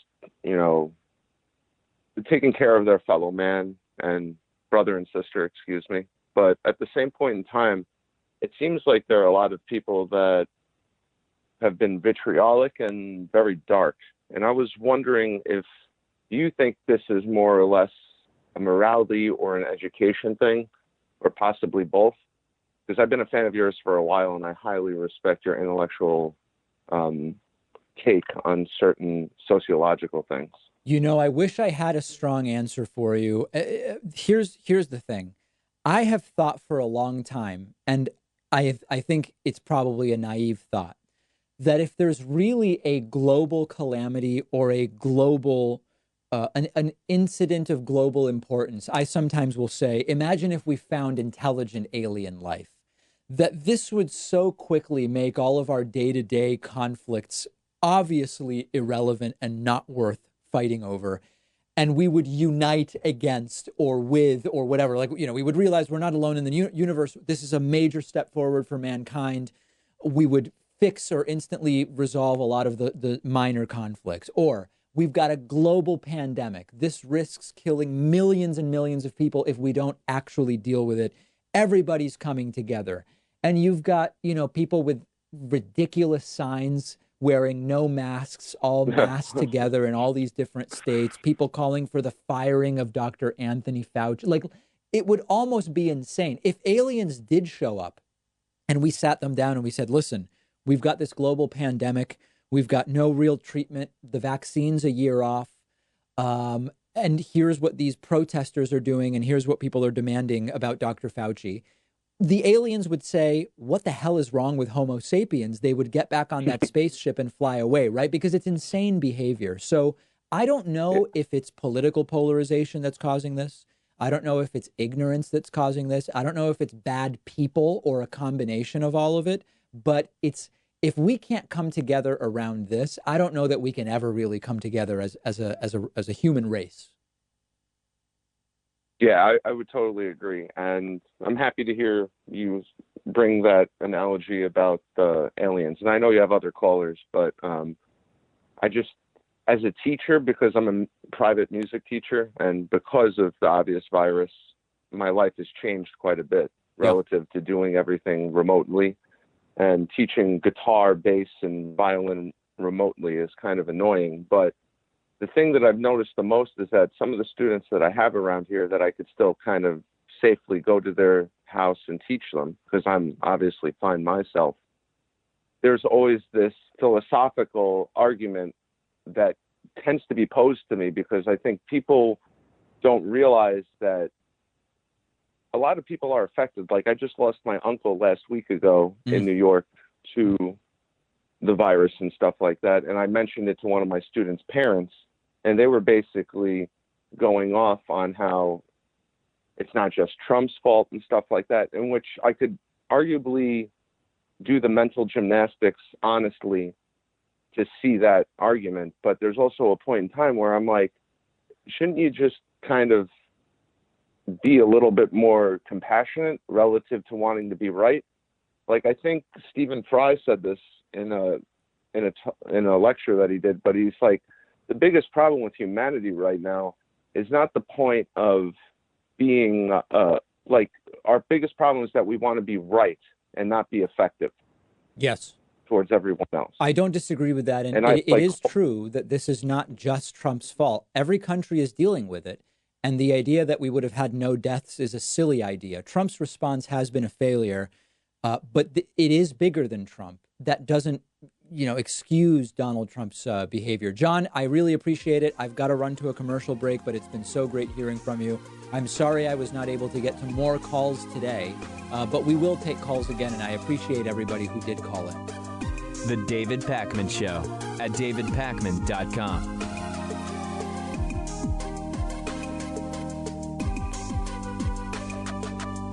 Did you know you can get David Pakman Show stuff, whether you're looking for David Pakman Show coffee for your Chemex French press or espresso machine, or a t-shirt? It's all available on our website, shipping to anywhere in the world at davidpakman.com/gear. The Very Stable Genius t-shirt is popular. The If Ivanka Weren't My Daughter t-shirt is actually popular with kids of all ages. We've got sweatshirts and hoodies with Patriot Mail designs, more than a dozen available colors. And did I also mention that there's coffee? Oh, and bumper stickers too, plus no bogus supplements. If you're looking for something to give you the strength to lift a school bus over your head or make you live to 200 years of age, you're not going to find it on our store. Check it all out, shipping anywhere in the world at davidpakman.com/gear. If you want a 15% discount, all members and patrons get a 15% discount code. Check out the store at davidpakman.com/gear. Subscribe to our YouTube channel at youtube.com/The David Pakman Show. The David Pakman Show at davidpakman.com. Okay, let's get right into audience questions for the week. First one is, hey, David, we've seen all sorts of different takes and plans from Donald Trump to governors about how and when states should start to reopen after the virus. What should a reasonable reopening America plan look like? So a couple things on this. Number one, I don't have any independent knowledge in the sense that I believe we should trust medical experts and public health experts on this. And so I'm going by what those individuals are saying, not by what politicians are saying. I think there's one other element to this that's important. In an ideal world, we would have done sort of like a full shutdown, probably around February 20. It could have gone 2 full months and it would have been over this week, and we would be in much better shape right now. Hindsight is 2020, but the point is there's a limited political willingness to continue expending political capital as the protests mount and the demands mount. As crazy as the demands of the protesters are, as irrelevant as those demands are to public health issues, the reality is the pressure is going to grow, and it's not going to be possible to open nothing. So I'm starting from the point of not what is or would have been the safest, but what makes sense given that the pressure to reopen at least parts of society will only continue to grow.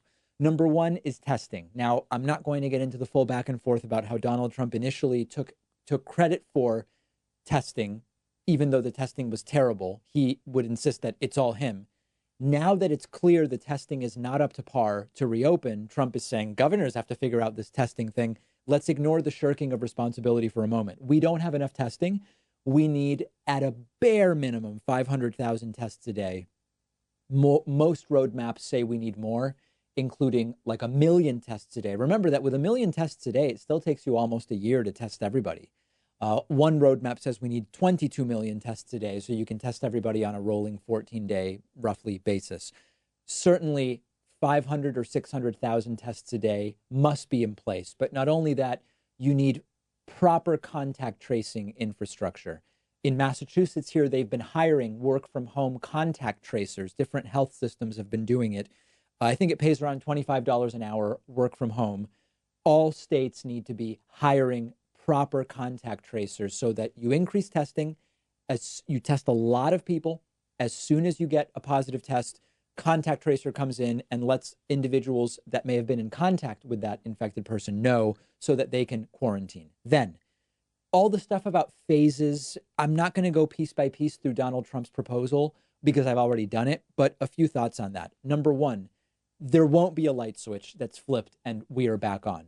Some of the earlier things that should happen include what retail elements can start to be opened up somewhat so that they can recover some of their revenue. Remember, we've got the Paycheck Protection Plan, but the money ran out. So there's a ton of restaurants and other retail-facing businesses that risk going completely out of business.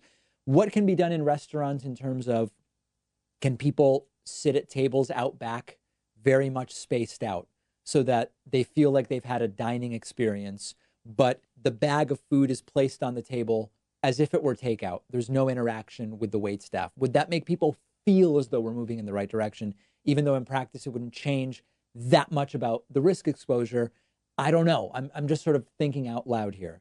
Schools this semester should not reopen. It just doesn't make any sense. We should focus on shooting for the fall, but being prepared to do the fall online. People who can work from home and who work office jobs where a lot of the work is email and phones should not go back to work anytime soon. We should keep as many people home as is possible to lower the risk of loosening up some of the public elements. Gyms probably can't open right away. I know that that was included in phase one of Trump's plan. Does not seem reasonable. Seems like just an absolute cesspool of germs. And even if you maintain social distancing in gyms, I don't see how you avoid gyms becoming a center of spread while we have cases. And we probably can't really loosen travel anytime soon either. So for me, the immediate loosenings would be we start to let people get back to being a little bit social. Ideally, what we're talking about is, a couple that's been self-isolating and another couple that's been self-isolating get together in a house, and everybody, you don't shake hands, but you can hang out a couple of hours. That probably would be like a next step as cases go down. Again, some of these things of, maybe restaurants could figure out a way, if they're large enough, you reduce the capacity by 80% and you let people without table service just sit and have their takeout in the restaurant. These are the types of things that need to happen. And then we want to start opening up some other retail type businesses that may have been closed. But again, remember, many of those have been open. A lot of stuff hasn't actually been closed. It's just been diminished. And people are having to, wear masks when they are inside. But so those are some of the first steps I see. But really, the steps that need to happen before anything is actually opened is testing that needs to increase dramatically, and contact tracing needs to increase dramatically. Until we have that, opening is a real risk. David, what do you think will happen when Donald Trump is no longer president, whenever that is, and he loses presidential immunity from prosecution? So I'll answer the question. Remember, this whole idea of immunity, it's not been tested. It really is more of a memo that the Justice Department has put out saying, we as a policy don't believe in indicting or prosecuting a sitting president. But here's the way that I imagine it will go. If you were waiting around imagining that Donald Trump is going to be criminally charged and perp walked and tried and potentially face time in prison, forget it. Forget it. I mean, it just doesn't happen to presidents. Trump has violated the emoluments clause, all sorts of different financial crimes. I get it. But if you're waiting for the perp walk, I would not hold my breath. Let's just remove Trump in November. The country and the world will be much better for it. Now, that being said, there are active pending criminal investigations in the Southern District of New York, the New York Attorney General. There is almost no doubt whatsoever that whenever Trump's national nightmare is over and the mango menace is gone, could be in a few months, could be in 4 months and a year, 4 years and a few months, rather, his businesses are very likely to be charged with all sorts of criminal violations for financial improprieties. I don't imagine that Donald Trump is actually going to take the fall or be the one who gets charged, and certainly not convicted. There are likely going to be underlings that will get plea deals. Who knows? Trump is not going to be convicted. I would be shocked if he is even charged in those financial crimes. It's going to be financial irregularities, could be anything from money laundering, misappropriation of funds, all sorts of stuff like that. Now, once Trump is gone, he can be charged with whatever a prosecutor wants to charge him with. But there's another element to this. It's not just the general reality that presidents don't get criminally charged once they leave office. How do you get a jury that any legal system would say is a fair one? You can't ask for a change of venue because it was the president of the United States. You either have people who voted for the guy on the jury who are not going to be impartial jurors. You have people who actively disliked the guy who are not going to be impartial jurors. And even if you and I can imagine a sort of apolitical person that says, listen, I didn't vote either way and I don't really pay attention to politics, how do you actually get an impartial jury of Trump's peers in general as a president, but particularly when he is as polarizing as Donald Trump has been? So I don't mean to say that this suggests Trump has not committed crimes. I don't mean to say that Donald Trump should not be prosecuted when he's gone. But what I am telling you is the perp walk's not happening. The best we can hope for is that there are some financial crimes with which Trump's businesses are charged, and maybe somebody will take a hit. We don't really know.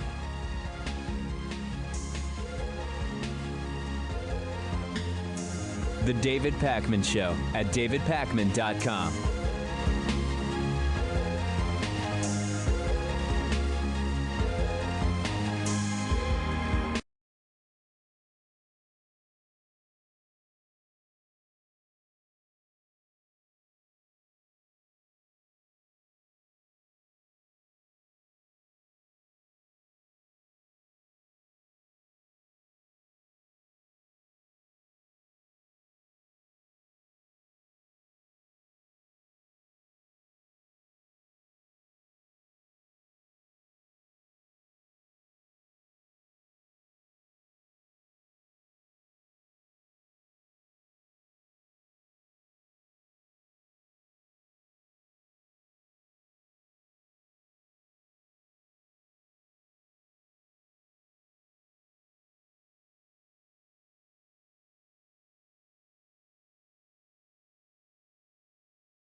point out that the sun shines down its power to all the world and makes the wind blow strong as it will.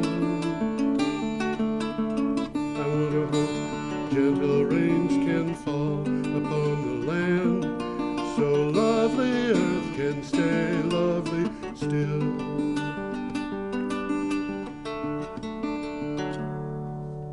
Hello, ladies and gentlemen. Welcome to the 368th edition of Energy Week with me, George Harvey, and the other guy who is the amazing Tom Fennell. In the flesh. I knew you were going to say that. Okay, we've had a bizarre week. I mean, totally bizarre. And so what I'm going to want to do here is kind of rush through things a little bit until we hit the really meaty stuff, which is in a couple of days. The first day that we're working with is April 16th, and today being the 23rd. And the material that we have here is all coming from my blog, geoharvey.com.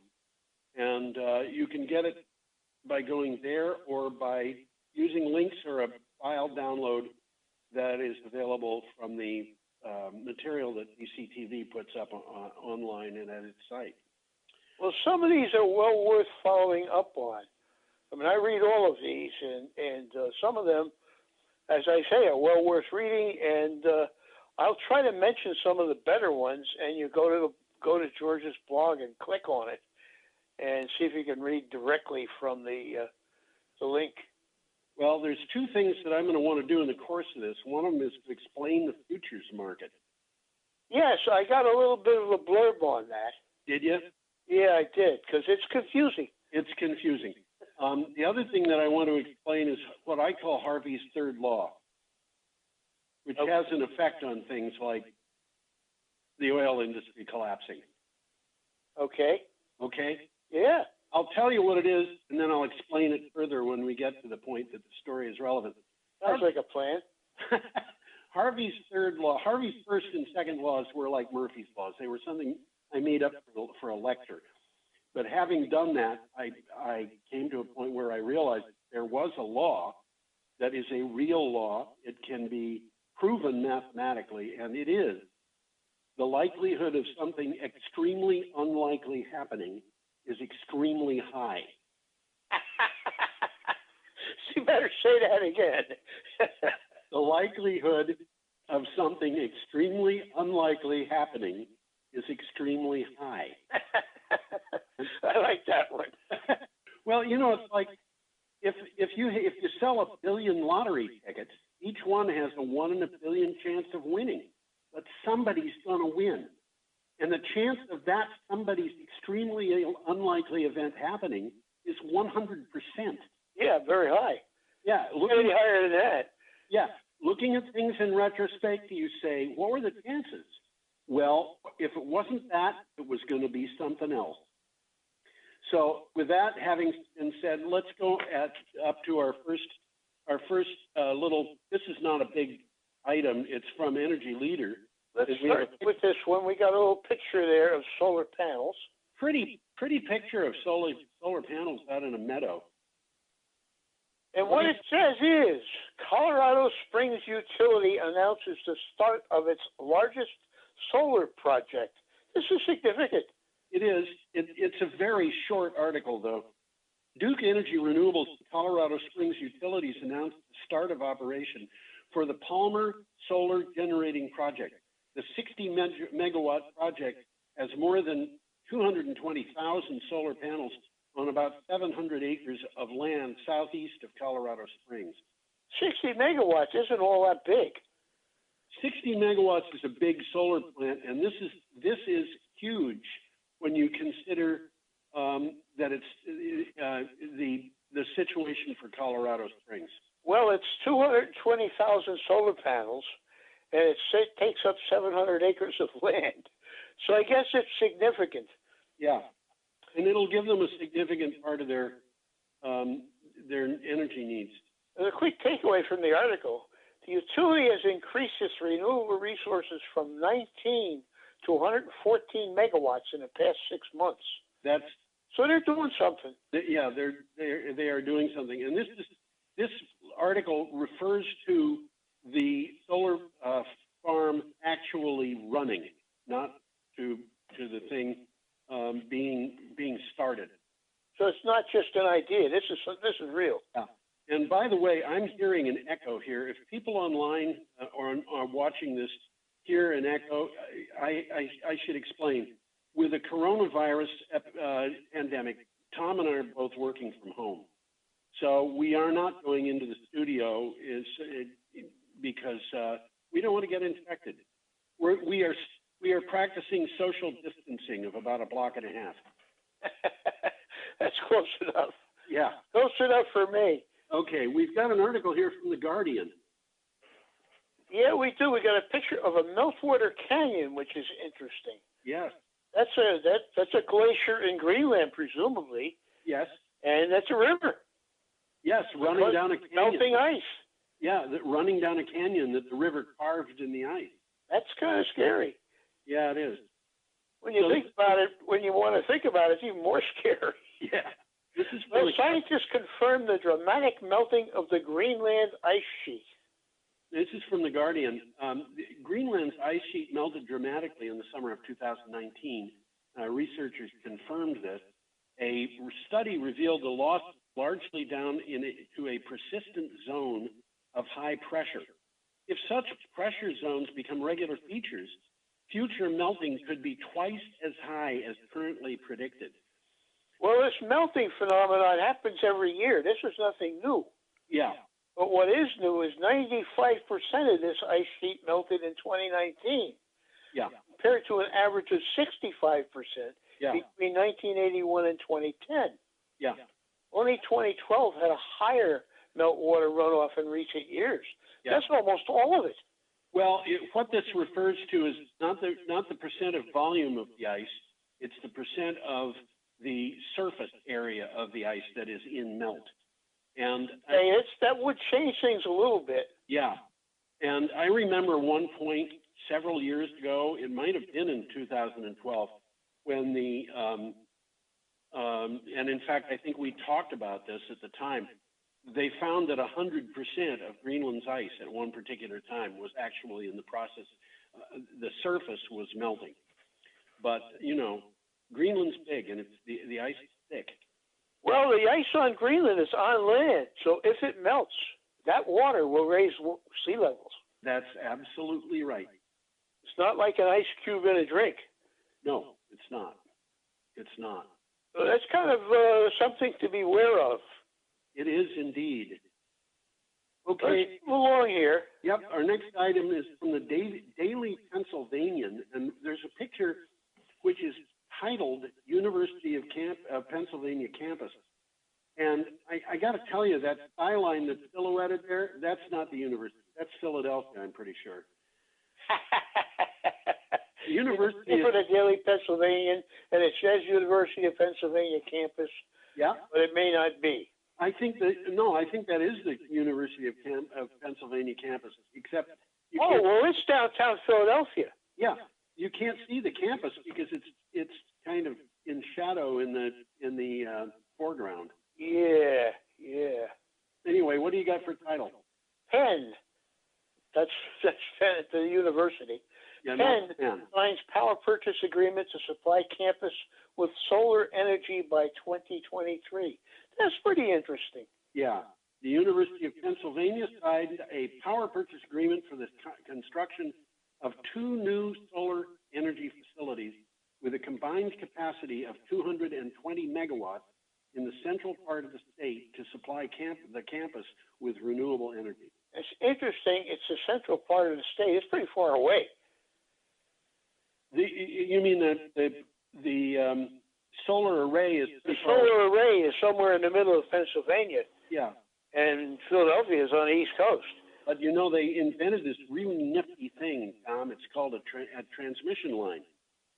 Well, I don't think this is going via a transmission line. I think they're putting in the electrons here and taking other electrons out there, and it's all done by a computer. It's all done by computer. But the only connection is the transmission lines.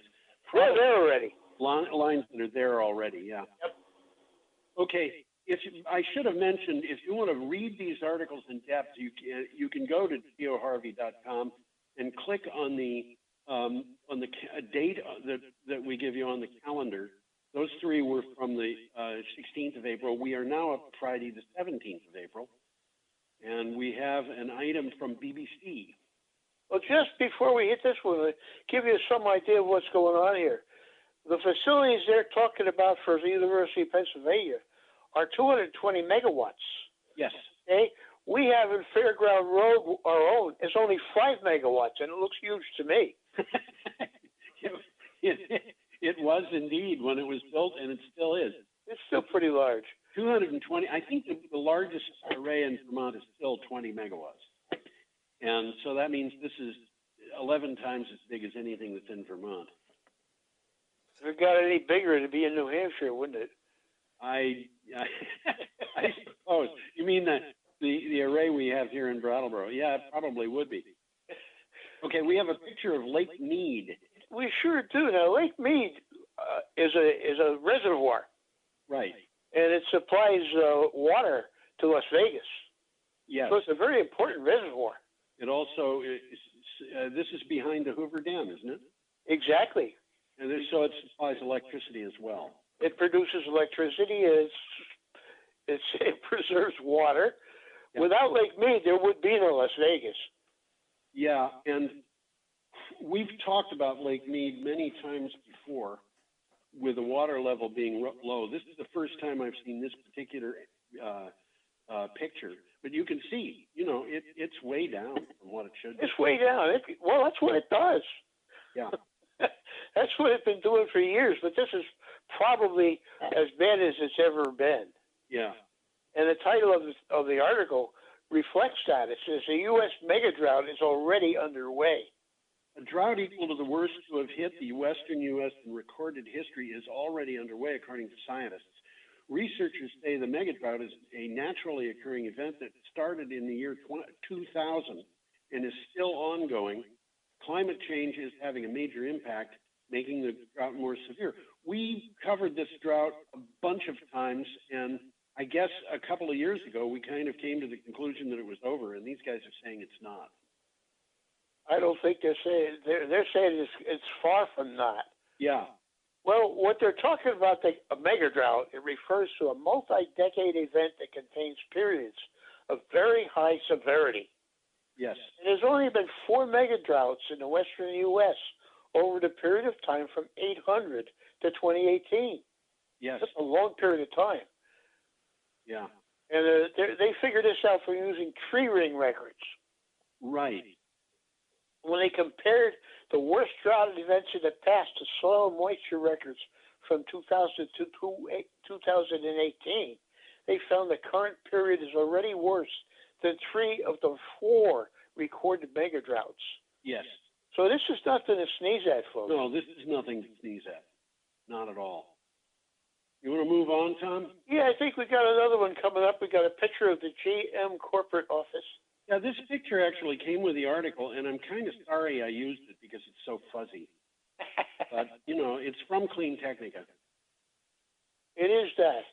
And it says work begins on GM/LG, LG Chem, Gigapower Plant Battery Factory. And LG is a Korean firm, I guess it is, isn't it? And they make a lot of electronics. I have an LG phone. Yes. Actually, so do I. Tesla isn't alone working toward an electric automobile future. Just one day after getting approval from the Army Corps of Engineers, work began to clear the land for what GM calls its Gigapower Factory, a battery manufacturing facility on 158 acres in Mecca Township, Ohio. Gigapower? Do you suppose that's a takeoff on the Tesla Gigafactory? Well, they're doing the same darn thing. They're doing the same thing. But giga means bigger. It sure does. And this is GM. This is not a small company doing this. No, that's General Motors.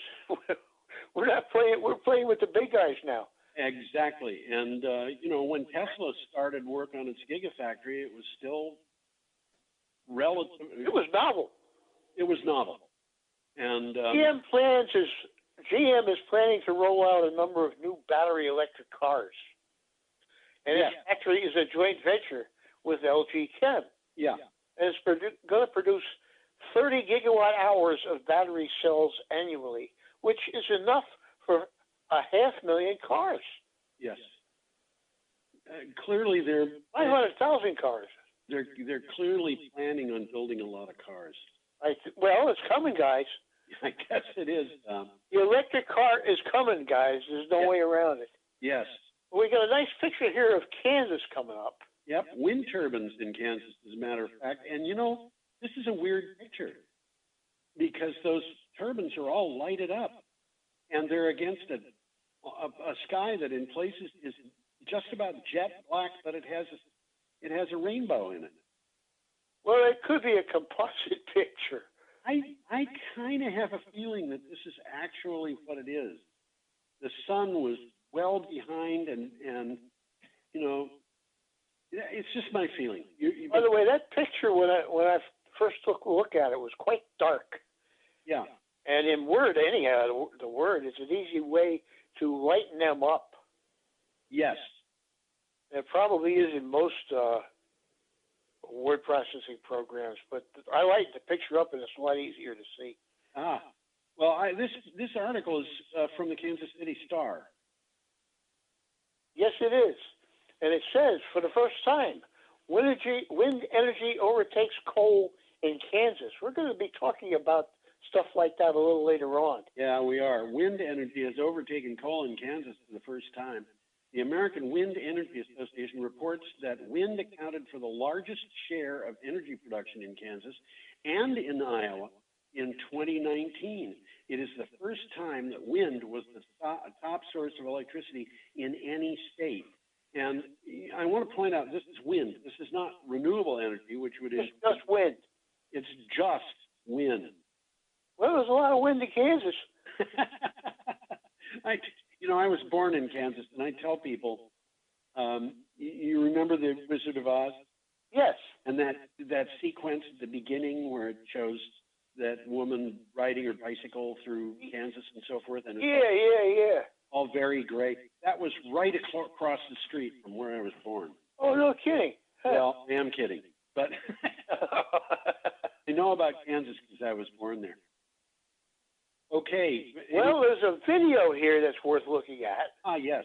It says, see how wind turbines capture and convert wind energy to generate clean electricity. It's an interesting video. Yes. Well, there's some quick takeaways here. Kansas wind power increased to 41% of generation last year. Yeah. Coal fell to 33%. Yeah. And as it says, Kansas has an abundance of wind, and over 3,000 turbines to utilize it. Yes, and they're going to have more. Well, they could still add, from what the wind is generating in Kansas, 500 gigawatts of wind production. That would be 200,000 turbines. Yes. I don't think they're going to do that, but they got enough wind to do it. They got enough wind. I don't think they're going to do that. Let's go along to Saturday, April 18th. Yeah, let's do that. We got a nice picture of a dragster. Wow. Yeah. And 5,000 horsepower it is. Yes, that's right. I did a little calculation on this. I'll tell you about it after we talk about the article. Well, a tiny 1,340 horsepower electric motor is driving the Hyperloop. And there's 4 of those motors there. Yep. Reading the specs on the Hyperpower's electric motor is a dizzying experience. At 18 inches by what looks like less than 4 inches, each motor reportedly delivers 1 megawatt power, or 1,340 horsepower. Hyperpower has developed the motor units so they can be ganged in a common engine shaft, and that car has got 4 of them, but it's 5,000 horsepower. That's amazing. Isn't? That's amazing. Now, I'm accustomed to dealing. I used to work with various pieces of old electricity, and a half horsepower DC motor. I would not want to hold one in my lap. Those things were big. Absolutely. And this thing is not a whole lot bigger, if it is bigger. And it's not half a horsepower, it's 1,340 horsepower. Interesting, isn't it? Yeah, but Nice picture of the motor in this ad in this article, by the way. Yeah. I want you to consider something. This thing is 18 inches by what looks like less than 4. That's about right. If you think it's right behind the wheel in Yeah. this particular car, and I'm sure it does. if you could gang 26 of these things together, Yeah. 23 of them together, I'm sorry. If you could gang 23 of them together, you would have a set of motors that would be about 18 inches by something on the order of, say, 10 feet. 18 inches by 10 feet. Now, you couldn't gang them together on a single shaft because their shaft isn't designed to be strong enough for 23 of them to be ganged up. But if you did that twice and you attached each of those to one of the screws of a Fletcher-class destroyer from the Second World War, that would power the ship. That is amazing. That's absolutely amazing. Well, you know, somebody's going to do that sometime soon. They may be doing it already, for what all I know. I mean, when I got my Prius, which was 2001, it had I think it was a 35 horsepower motor that was about the size of a grapefruit can. And okay. It was, I mean, you couldn't see it. I just knew that it was buried in the engine system somehow. But wow, these new motors they've got are built using super magnets, and they're powerful. Yes, they are. Okay, you want to move on? Well, there's the quick takeaway here. Ah, good. The Hyperpower, which is the name of the company, Yeah. is developing an electric dragster. That's, I think, this one. That's what it is. It's offering 0 to 320 miles per hour in 3.7 seconds. Yeah, and when you're all done, it's hard to stop the car because the guy who was in it passed out. The top speed is only about 380 miles an hour. Oh my The God! acceleration is going to blow your head off. And here, you know, you look at that thing and you say to yourself, "Where's the engine?" Yeah, you would. I mean, it almost looks like, I don't know, it looks like a joke, and it isn't. And by the way, that's being done in Australia. Yes, that particular company is in Australia. Yep. It's not a California dragster. That was from Clean Technica, in case I didn't say it before. Well, you said it now. I've said it now, and we've got another one coming up, also Clean Technica, and it's actually a reprint of an article that appeared in 2017, and we talked about it then, I believe. I'll touch base on that. I got the name of it. Yeah. Well, 200,000 Americans a year die from air pollution. Well, that's kind of kept secret, isn't it? Well, it's kept secret if you're talking to certain politicians in Washington, but this information's been around, you know, and if you want to get the information from MIT did studies on this, and the American Lung Association did studies on it. There's a lot of studies on it. We lose about 300 people a year in Vermont, which is almost one person every day. And the reason I wanted to put this up again at the site, it did appear again in Clean Technica, but the reason I wanted to put it up at the blog again is because think about that 200,000. What's going on? And what's going on with this coronavirus epidemic? The number of people who are dying of air pollution is extremely high, and it's something that we should have dealt with long ago. That's what this says. Air pollution leads to a higher likelihood of death from COVID-19. It does that. It exacerbates COVID-19. So we're going to be hearing. And the article has a list of 16 problems caused by air pollution. Yeah. And there's 16 links to it. Yeah. And there's also a link to the original article, which was called This Stealth Terrorist Killed 53,000 Americans last year. Yes. And it's worth reading. It's a good article. Yes. Okay. We have a picture of an offshore wind farm. That's what it looks like to me. From gotta go hard to see those wind towers, though. Yeah, it is. And you know, every time horizon. Every time I see those, I think about being on the beach or something like that, and seeing a sailboat or seeing a ship in the distance or something. And I don't think these things, I've never seen offshore wind turbines. I don't think they would bother me in the slightest. Wouldn't bother me any. Yeah. Okay, this is from Renewed. And what it says is COVID-19, UK wind farms could be switched off. National Grid warned that it could ask UK power plants, including some wind farms, to switch off in order to avoid the network being overwhelmed with electricity as the COVID-19 pandemic hits demand. The UK network operators said there has been a 10% drop in power demand. Well, that's true, and it could rise to as much as 20% in the summer if the impact of this coronavirus continues. Right. Now, this drop is mainly due to decrease in energy use by industry, not by people staying at home. Right. But you know, there's something here that people should understand, and that is baseload power plants are designed to supply the base load, which is the least load that is expected on a power grid. Well, they're not expected to be turned on and off. Yeah, and when you get to a point where your power demand is dropping below the base load, that means the base load power plants have to shut off. Yeah. So that's expensive. It's expensive. You know, when I watch, because I do this every day, I watch. I look every day at the current status of nuclear power plants and so forth on an individual basis. Which are baseload plants.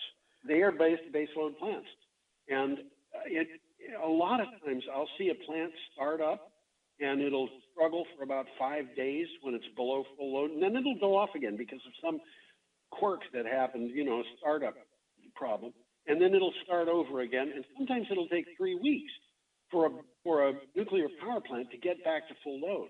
I didn't realize it took that long. Oh, usually it takes at least like 5 days, but it takes a lot of time. Those are big plants. Imagine having a tea kettle with, you know, 10,000 gallons of water in it. It just takes a long time to heat it up. It's a big kettle for sure. Yes. Okay, you want to go on, Tom? Yeah, we got an interesting one here. Okay. The world's energy order is changing, and China is set to reap the strategic benefits. And there's an image there of a solar farm in China, and it's big. It's big. It doesn't look much like solar farms in Vermont, I can tell you that, because it follows the contours of the hills. This is a good article. It's long, but it's interesting. Yeah, this is, we've got up to Sunday, April 19th, by the way. And this article is from ABC Science Online. And I don't remember whether that's ABC in the United States or no, that's ABC in Australian Broadcasting. I looked that one up.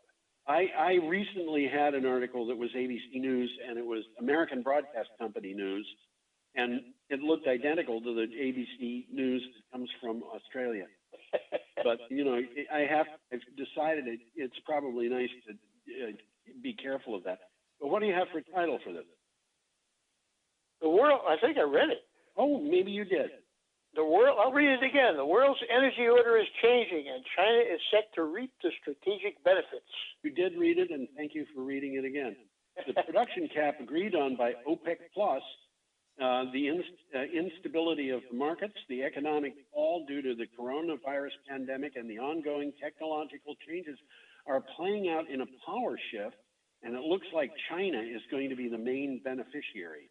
I'll mention OPEC Plus because it's confusing. Since the 1960s, a cartel of OPEC, which is a cartel of 14 oil-producing countries, has controlled a huge amount of the world's oil supply. OPEC has now expanded, forming a super cartel with 10 non-OPEC countries called OPEC Plus. Yes. Control roughly 55% of the world's supply. Yes. And my understanding was the United States was represented in this. They are. They're one of the 10 non-OPEC countries. Yeah, and so is Russia, which is one of the really big players. Yeah. And we're going to be talking about the problems for oil, but this article mentions something that we're going to visit a couple of times, I think, before this one's over. Yes. This week, oil price descended to negative values. Yes. Okay, due to limited storage. Which means that if you went to buy the oil they would have to pay you to take it away. That's exactly what it means. Well, China is now the world's largest producer, exporter, and installer of solar panels, wind turbines, batteries, and electric vehicles, placing it at the forefront of the global transition. And that's new technology, you know, and if we're going to insist on trying to promote coal and oil and natural gas, we have to remember that lose. Huh? We're going to lose. Yeah, because it's like backing buggy whips and horseshoes when the automobile is absolutely moving in, you know.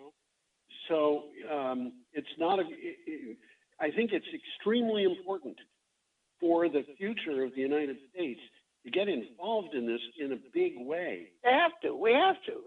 China sees what's going on and they're doing it. What's that Just again? twiddling our thumbs. Yes. Well, I mean, we've got policy that's driven by people who imagine that they're going to have problems if renewable energy supplants them, which is probably true the way they do business. They just have a business plan. Absolutely. Well, this one's from CNN. It says designing an end to a toxic American obsession, which is the lawn. Yeah, and this is a beautiful picture of greenery. I just titled it greenery. It didn't have a title at CNN. It did have a thing saying credit Jennifer Roper, but it's kind of a pretty picture of a front of a house with a garden. With a garden that does not include grass.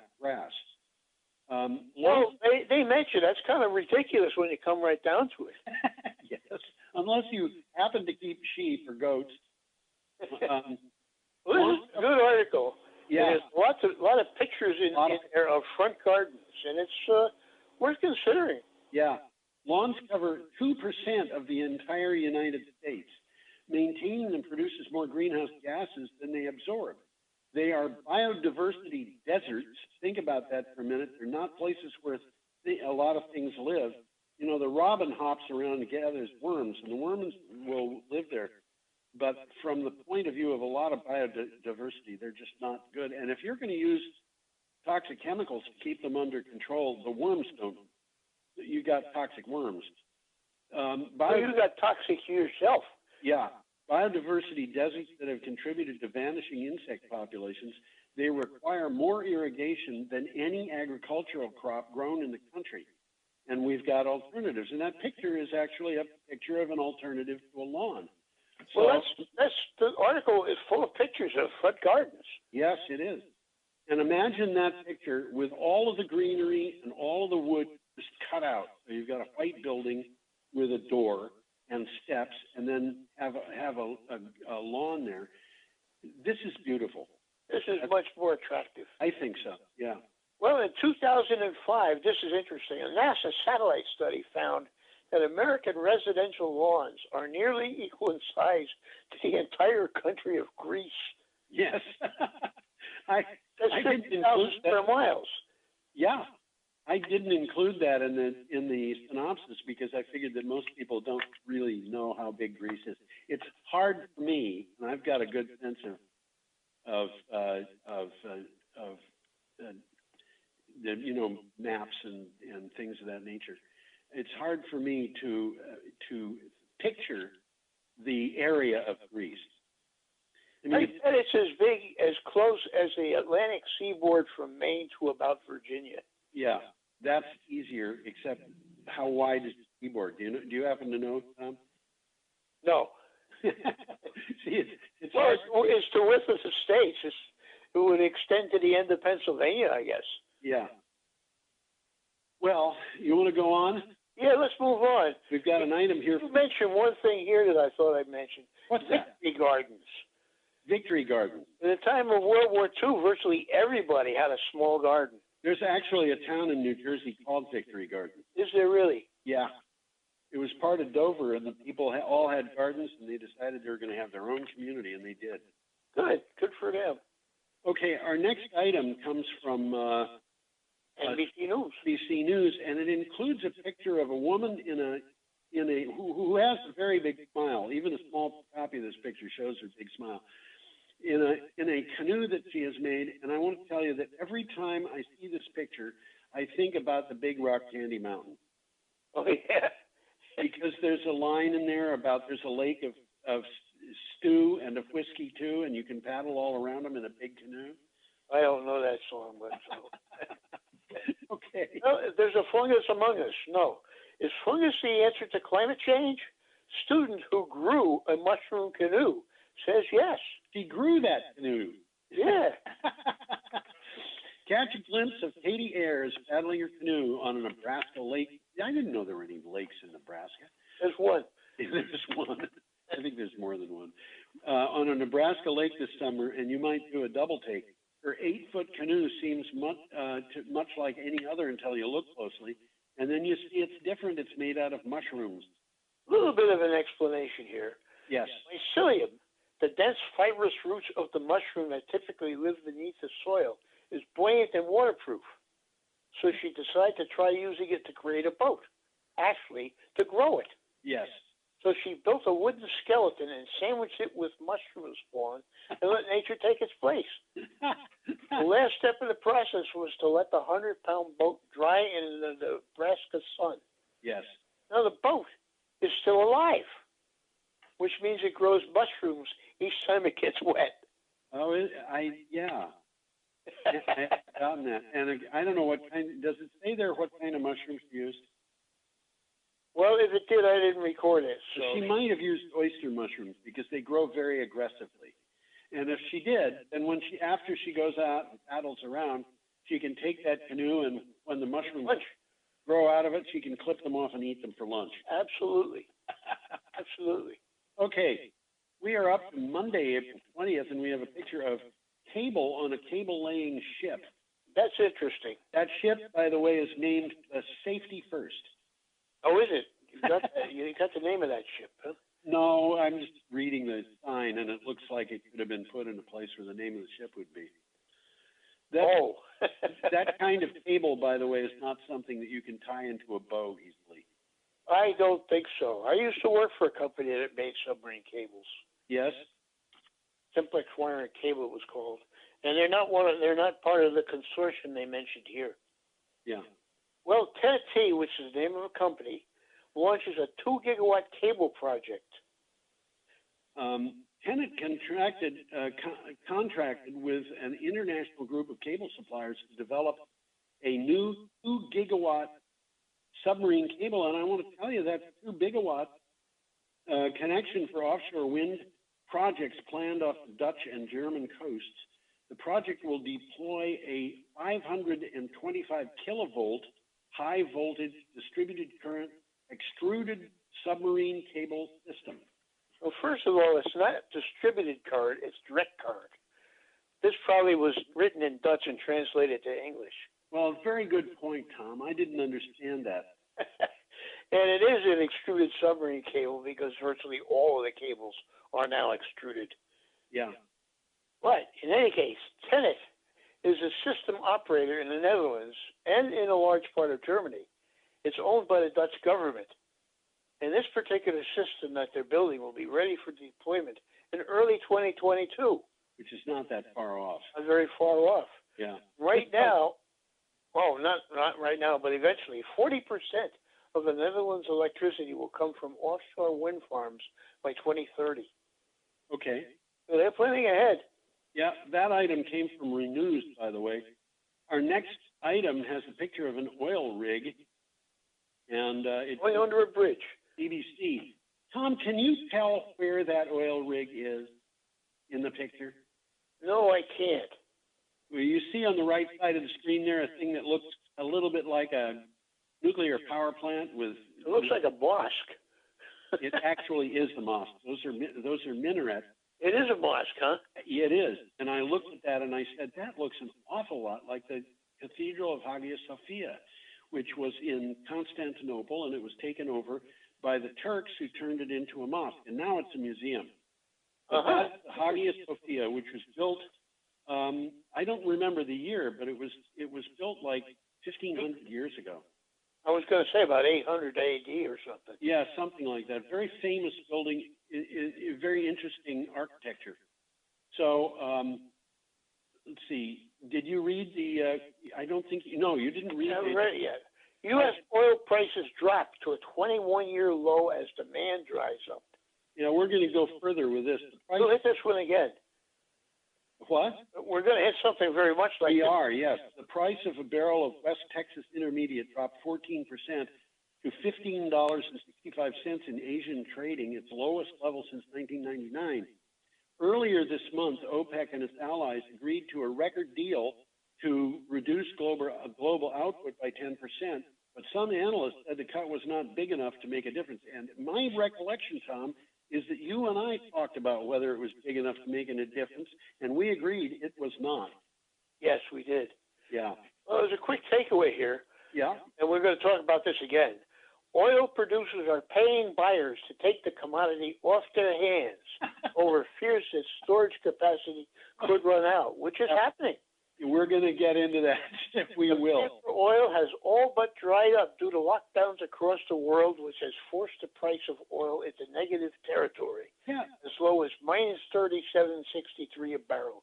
And we'll touch base on this again. That minus 37.63, by the way, was not the lowest level it went to.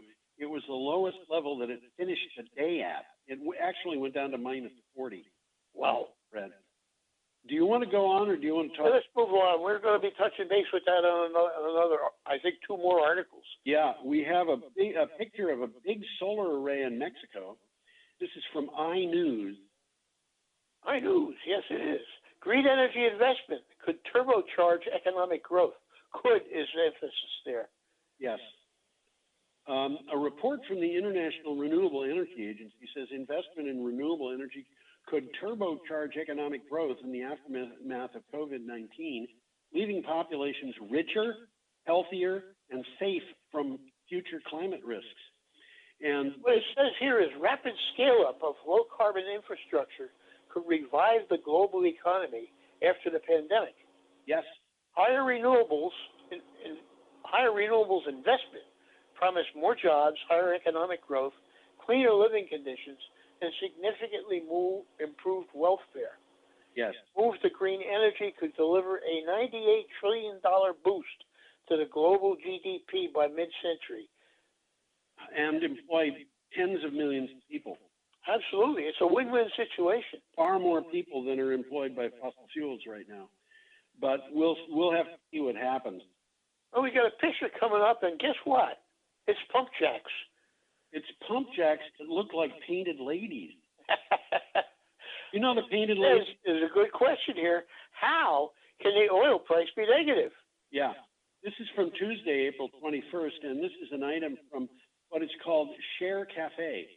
Oil is the world's most heavily traded physical commodity, but most of the trades are in the futures market, with the oil not actually changing hands until the contract matures. When that happens, the oil has to be stored someplace. In the United States, that usually means it goes into storage tanks in Cushing, Oklahoma, but the tanks are all full. Well, it's saying here in the article, from the article, all available U.S. storage is now either taken or spoken for. Right. It includes the filling of oil tankers and sitting them off the coast going nowhere. And here's the big kicker. Oil costs money to store. Yes, it does. So what is the cost of storage when there is no storage capacity left? Well, all of a sudden, the cost of storage goes to whatever the person who owns it demands, doesn't it? On that basis, anyone stuck with a futures contract has no choice but to sell at any price. Any price implies you pay just to get the stuff off your hands. Yeah, and I want to explain here how the futures market works. Okay, good. You can buy potatoes today for delivery in November. If you're a farmer who's growing soybeans, you can sell part of your crop that's going to be coming out next fall now. And what happens with that kind of sale is you go into what's called a futures. It's a sale of something that doesn't yet exist, but will exist. And when it does, it'll get delivered at a specific date. On that date, and this is the price you will pay for it. That's right. On that date. I remember about 45 years ago hearing a woman telling me about a person she knew who was playing the market. That is to say, he was gambling on futures because they do that. They do that. Those contracts can be bought and sold. Well, let me read quickly what I got about futures. Okay, to go ahead. add to you what we know. Go ahead. Futures contracts are standardized agreements that typically trade on an exchange. That's like a stock exchange. Right. They are financial contracts obligating a buyer to purchase an asset and a seller to sell that asset at a predetermined future date and price, regardless of today's price. Right. Well, if the price of that asset on that future date is different from the value in the contract, the buyer and seller make a profit or a loss, respectively. Right. The traders pay only a fraction of the value in the contract up front, which is called the margin, and they deposit that with a broker. Right. So the futures market can be used by many different kinds of financial players, including investors and speculators, as well as companies that actually want to take physical delivery of that commodity or supply it. Yeah. So it's an important part of the way we do business. So if you grew potatoes in Maine and you wanted to get a little bit of money right now, you could sell a future on your crop for the fall to somebody who may buy potatoes in September, October, November, and you know the person who's buying them is going to be buying a huge quantity in the one market. The woman I was mentioning, her friend was speculating in the futures market, and he bought a potato future, and the price of potatoes went down, and so he lost money. He was losing money. He couldn't bring himself to sell the future. And one day somebody called him up and said, "So where do you want the potatoes?" And he very unwisely said, "I don't want them at all." But what he was doing was he was talking to a trucker who happened to be down the block. He wound up having a 14-foot high pile of potatoes on his front yard. That's funny. That can happen. It can happen. That now, can what happen. happened here is that people were buying and selling oil futures, and all of a sudden they realized they've got to put that oil someplace, or the person they sell the future to has got to put the oil someplace. So the speculators all of a sudden were not willing to buy futures that were for deliveries in May. So what happened? Coming right up, we got a picture that shows exactly that. Let's go to that. We've got a picture of the oil price crash. This is the oil futures crash. It comes from CNBC, and it goes with an article from CNBC. And which I will read. I want to point out that the zero line here is not the bottom; it's the middle of the screen. And that thing the line was going up and down, kind of. As people started to realize that there was going to be a problem for May deliveries, and then all of a sudden, May contract, they said we can't hold this. What are you going to do? Because an oil future is 1,000 barrels. Yep, that's 42,000 gallons. That is over 8 of those big tank trucks you see on the road. And if you buy a future, you're going to take delivery on that, or you're going to find some place to put it. And if you don't have it, you're in trouble. Because they've been going on for a long time, so I'm sure they've got a nifty enforcement mechanism. Yeah, they've got a nifty enforcement mechanism, and it costs a lot of money. Yeah, I'm sure. You're far better off selling the future at negative 37.63 than holding the thing and taking delivery, because that tractor truck loads of oil are not going to fit on your front lawn. I don't think there's enough room. Probably not. Well, let's hit the article here. Okay, this is from CNBC. It says anyone who thinks oil has hit a floor, is playing with fire. Yes, prices can go lower. Yeah, and there's oil nice videos there that are worth watching, about 3.5 minutes each. An oil futures contract in the U.S. made a historic plunge, with West Texas Intermediate crude for May delivery falling below zero for the first time to settle at a negative 37.63 a barrel. Oil demand crashed due to the pandemic and storage facilities being full. And Tom, this is where I want to bring up Harvey's third law. Okay. You and I have been talking about an upcoming oil crash for years. Yeah. Okay, I think probably 3 years. I've even had people as much as a year ago starting to make fun of me and say, George, where's this? When's the crash coming? And I have just said, well, it hasn't come yet, but it's going to come for sure. Now we're seeing that crash.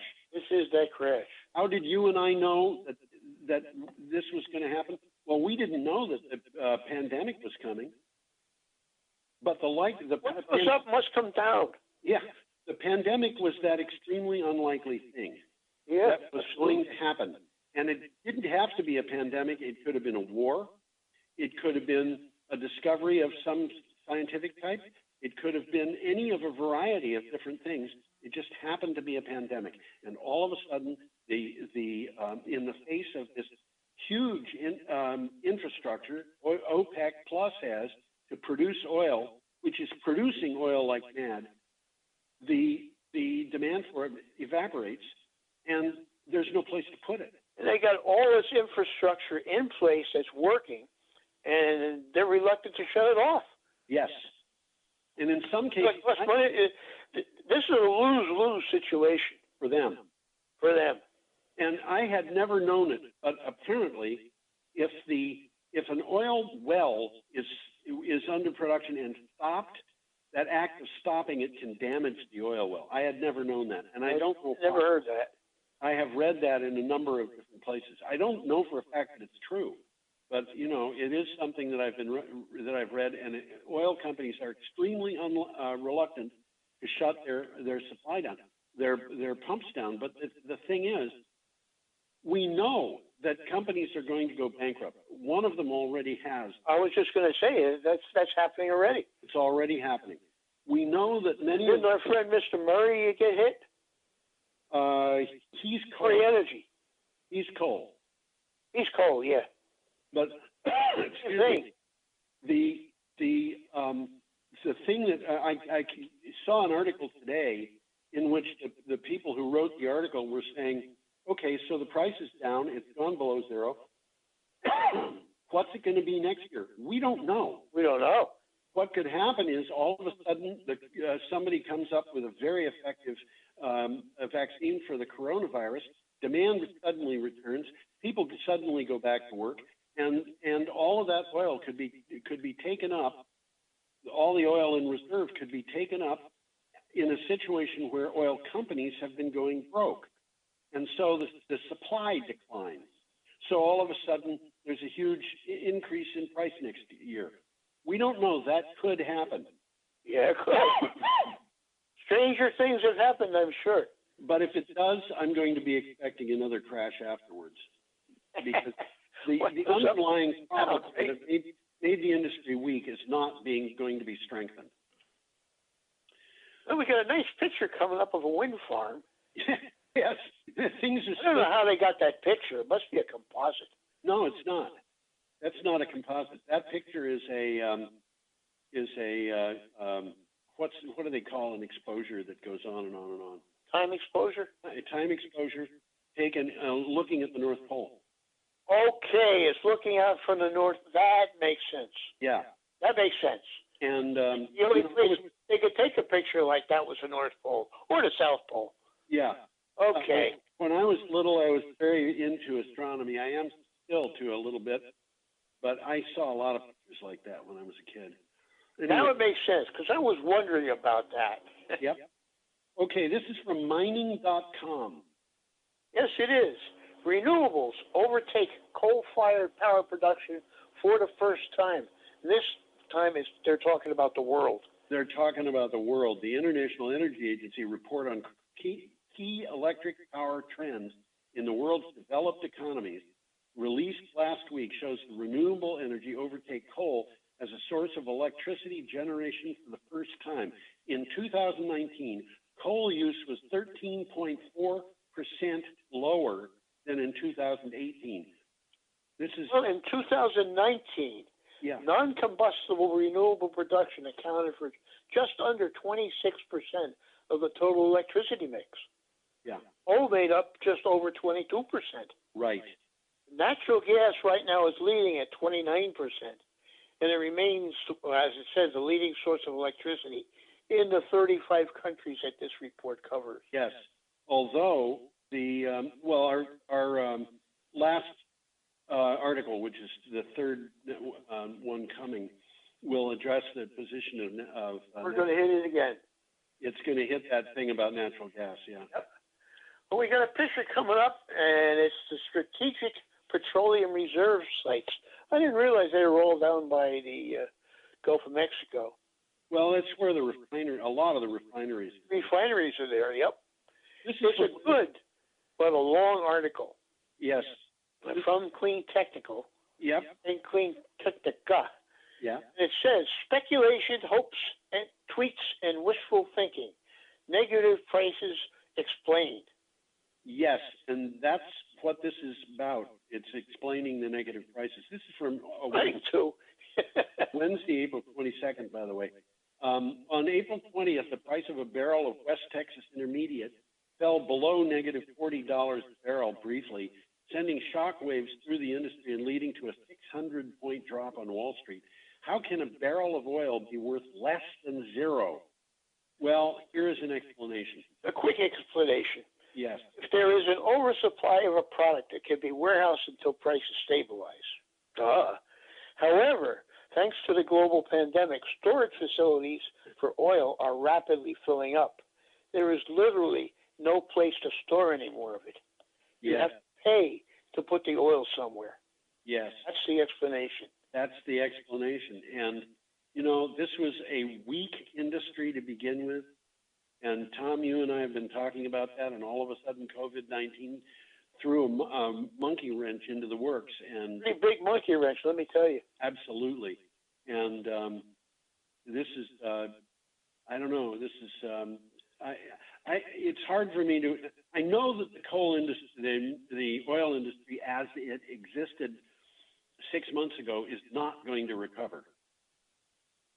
Big companies in that industry might recover. That's a different issue. The little guys are going to get hit hardest. The little guys were already in desperate trouble. Yep. All of a sudden they've got this come along. No, this is industry changing. Okay. An interesting picture here of a ship. Yep. And the ship is loaded with wind turbine stuff. Yep. Turbines, well, we don't see the turbines, but we see the foundations and the pipes. That's what the article is about. And that's exactly what the article's about. It's heading for the U.S., where they're going to be assembled in Virginia. Okay, this is from Renews. Dominion Energy and Ørsted are to begin construction shortly at the two-turbine coastal Virginia offshore wind demo project, as key components are now on their journey from Europe. 2 EEW fabricated monopile foundations will be the first ever installed in U.S. waters. We don't have much time left, Tom. If you don't mind, I'd like to just go straight to the next article. Well, here we go. Okay. Desert turbines. U.S. renewable energy additions completely overwhelm those by natural gas in the first months of 2020. Okay, this is from Solar Power World, and the picture is wind turbines in a desert. A Sunday campaign review of FERC, Federal Energy Regulatory Commission data, has found that solar, wind, and hydropower provided 85.7% of new U.S. electric generating capacity during the first 2 months of 2020, overwhelming additions of natural gas. This is something that we saw coming. Well, the mix of low renewables will add over 50 gigawatts of new generating capacity to the nation's total by February of 23, while that of natural gas, coal, oil, and nuclear power combined will actually decrease by almost 2 gigawatts. That tells you something. Now, Tom, I think we're at the last one. What? I think this is the last one. It is, but we don't have any time left. So I think we're going to have all right, didn't we? We're going to have to say goodbye and wish people a healthy and happy week, and hope that they come back. Hope you all come back. And stay out of the hot sun. Stay out of the hot sun and stay out of trouble. Have a good week. Bye-bye. Adios.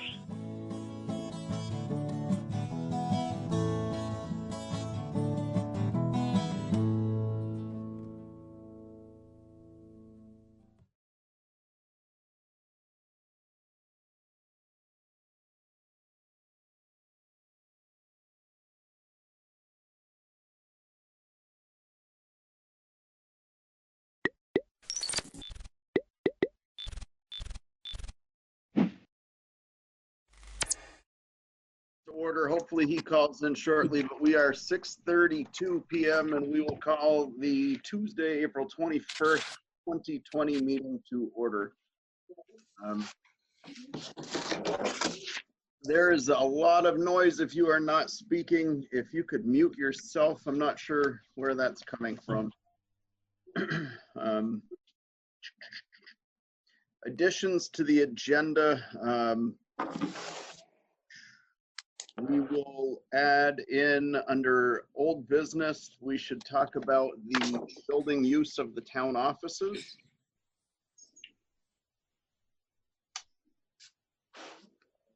Is that all you have? I think so. Maybe while we have Seth here and you as well, Gene, maybe we should add number 7 and discuss that email I sent out. Sandy, I did get your email saying that we should look into some others as well, but let's just have a brief discussion about that and see if we can get that ball moving. So that's like fundraiser, library, and Yeah, that's fine. Department fundraiser, sure. rec and library fundraiser. I like it. Okay.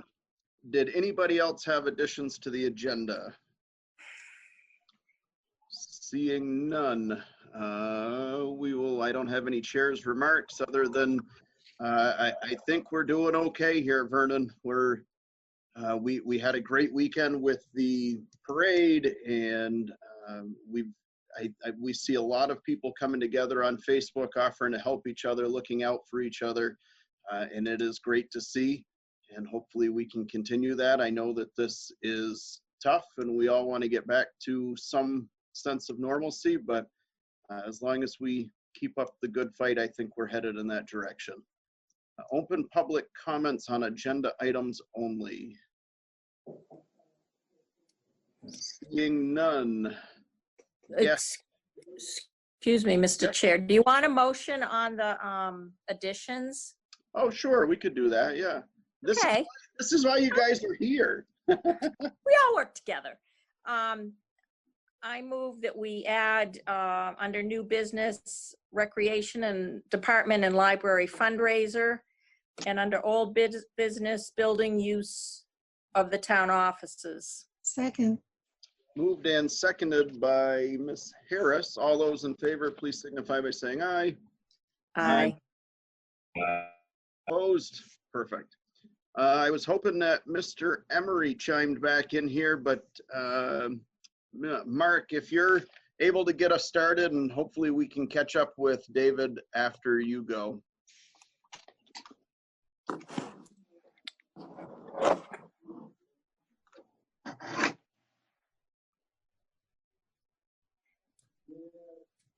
Can everybody hear me now? Yes, sir. Yes. Yes. Good evening. Good evening. Hope everyone is doing well and healthy. Just a few things. Dave actually is the one that wrote the report, and I was hoping he would lead off first.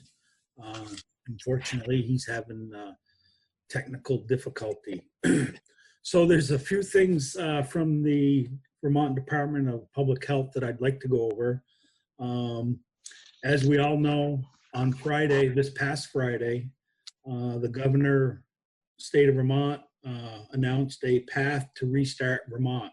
And he indicated and issued some guidelines on some small businesses that the state would allow to reopen and start work and try to get the economy going back in Vermont. A few of those businesses are small crews for outside construction or other outdoor trade jobs, and single worker, low or no contact professional services. The governor also clarifies the guidance for retailers to allow additional operations using delivery and curbside services. And he also outlined the safety requirements for these entities and others already operating to ensure continued social distancing, hygiene, and disinfection. This is all well and good, though I don't think Vermonters should let their guards down. I think we still need to practice the safety measures that have been imposed by the state. That means social distancing, personal hygiene, washing hands, wearing mask when out in public. So we all still have a part in this pandemic. I know last month's meeting, we discussed briefly the cloth face coverings, and there was discussion on how those should be cleaned. I did mention that the CDC's website did have some information on the maintenance and cleaning of the cloth face mask. The state has come out with a guideline for that. It's actually a fact sheet.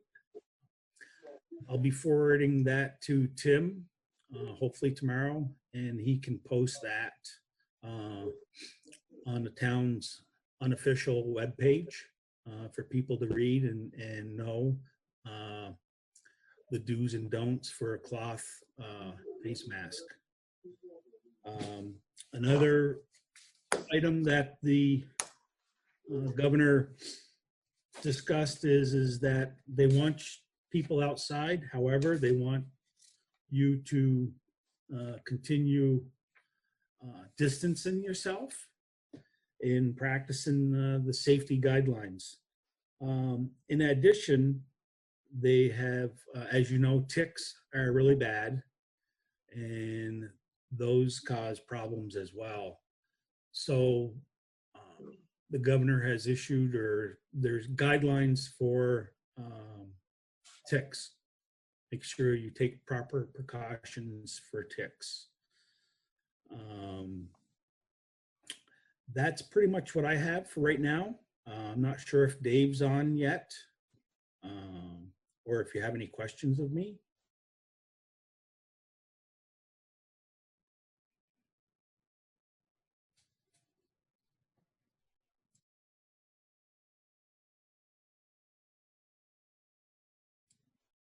I think we got David. Oh, it's connected. I can hear you. Oh, there you are. Mr. Emery, welcome to the meeting for the second time this evening. Mark Snow just gave his update. And I guess, Mark, do you want to just catch him up quickly and let him go from there? Sure. Dave, I just went over the Vermont Department of Public Health's today's update. Pretty much the governor's path to restarting Vermont. I did not go over the report that you have prepared. I was hoping that you would get online and be able to read that. Well, I get it, Snip. Obviously, I am somewhat technically challenged, as one might say. And this doesn't seem to work well for me. I can't wait till we can go back face to face. So let me start with today's report. And as you know, am I muted? No, you're connecting. Can you hear me? Yes, we can see you too. Okay. Yeah, I'm on the phone, but okay. So this is the beginning of week 6. And I don't know how many weeks we're going to continue, but I can tell you that nationally things have changed a lot. Vermont, as you know, has lightened up a little bit. However, just keep in mind that the numbers, for instance, today's numbers are, we're still climbing, however, not rapidly. As of today, there's 816 positive tests for COVID. There have been 13,100 tests and 40 deaths. There were 2 deaths up from yesterday. So all in all, keep in mind that we're not out of this thing. We are probably right at that peak, at the plateau. Let's hope that it won't go higher. But having said that, as you know, the governor is allowing some people to go back to work. So I strongly encourage everyone that is on that list to follow the guidelines that are put out. And I guess I can't stress the importance of maintaining the social distancing, washing your hands, wearing a mask. And this is going to be the norm, I think, for some time to come. If that doesn't happen, if we don't continue to do that, what I'm afraid is that we're going to see the virus return with a vengeance, and it's going to be worse. So with that, I know that town office has the opportunity to figure out how they want to open in other businesses. So I'm suggesting any business that does decide to open, that you write policies now, and you write the stringent policy. And it should include who's coming in, how they're coming in, when they're coming in, and what they're going to wear, if they're going to wear masks, which is certainly the way it should be, and setting some guidelines and times and adhering to it. Also suggesting that cleaning your office, and I don't know what the town has presently for cleaning public spaces in the town office, but you might want to look at that and write the policy to effectively clean it either on a daily basis or wherever you go. I might say though, that's above and beyond the norm. So reading some of the recoveries, that might be part of money that could be recovered. And I would probably, defer to Tom on that as that goes. So with that, again, I've got to, any money that we're spending above and beyond our norm for COVID-19 is going to be at least 75% recoverable. Yeah, and it needs.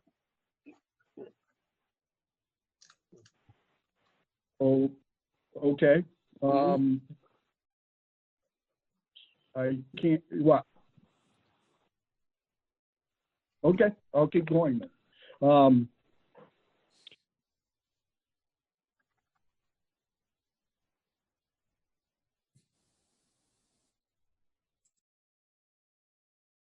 Lost the audio. He's doing so Okay. good. Yeah, my phone's saying I'm muted and unmuted, so I don't know whether you're getting this or not. Yeah, you're on. So I'm just going to keep talking.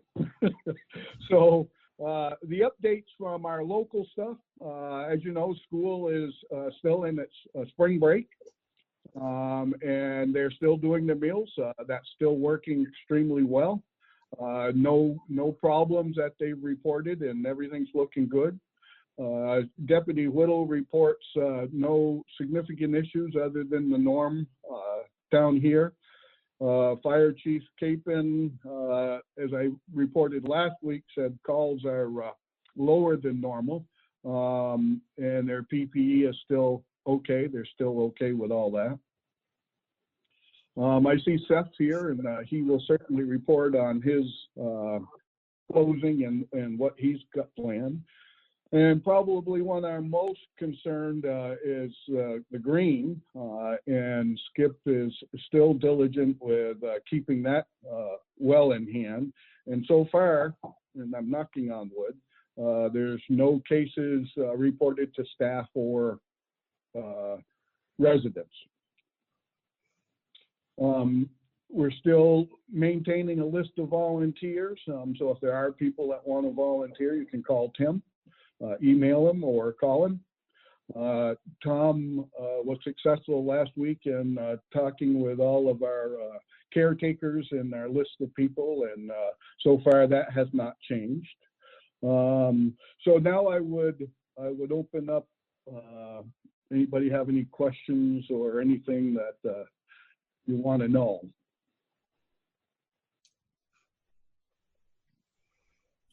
I see Brona. I just I'll like, wait till the select board does it and then I'll take my turn. I would just like to add to what Dave said earlier in regards to the small businesses reopening and the town hall per se. When that is this decision is made to reopen the town hall and these small businesses, that they do practice the safety guidelines that have been handed down by the state. And also I would encourage continuous cleaning of any public building where there's business transactions being that are occurring. And also a tracking record of who's in and out. That way, if something does happen in the future, there are records and there's policies in writing that indicate what proper steps or what steps are being taken for the course of the business.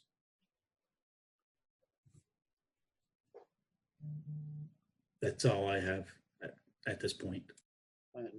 Select board, any questions for this team here?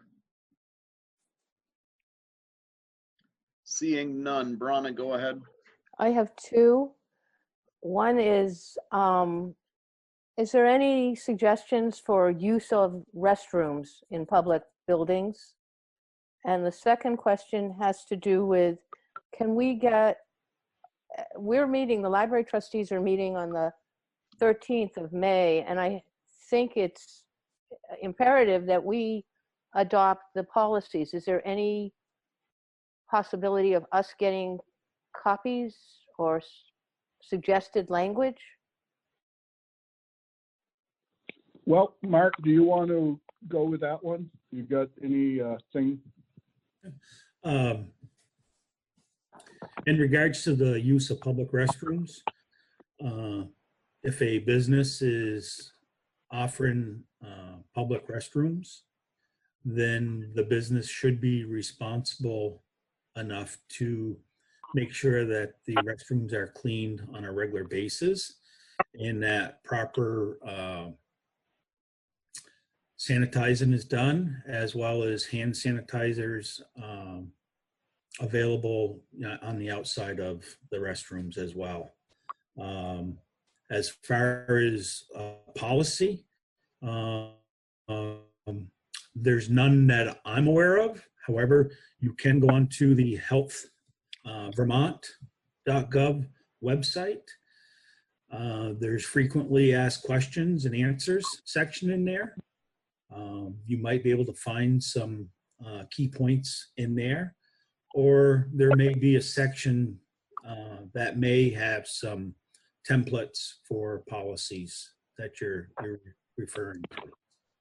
Other than that, I don't have anything personally.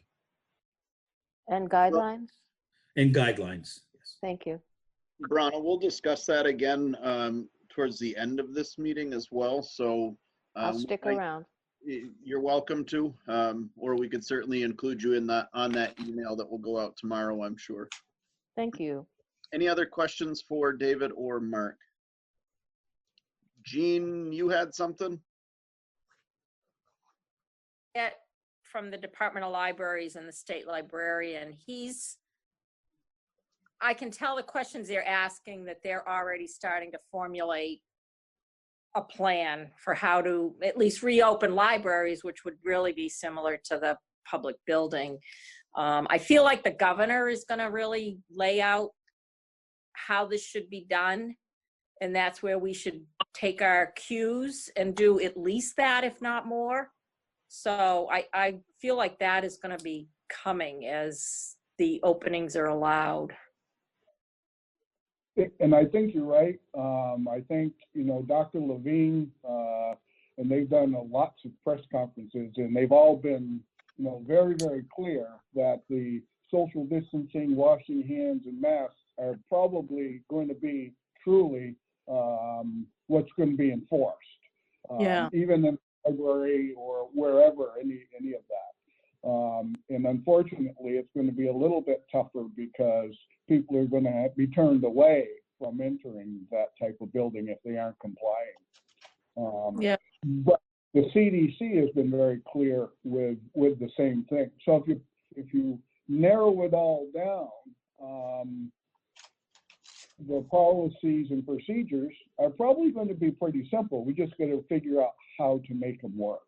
Those four things are going to be the simple ones, and now figuring out how to make it work. You know, for instance, making appointments. You know, I don't know if the library could do that. You know, you might be able to reschedule different times for different people, different age groups. But again, I think I would absolutely agree that we'll see some guidance come out from the state very quickly. Matter of fact, I would assume by the end of the week. Right.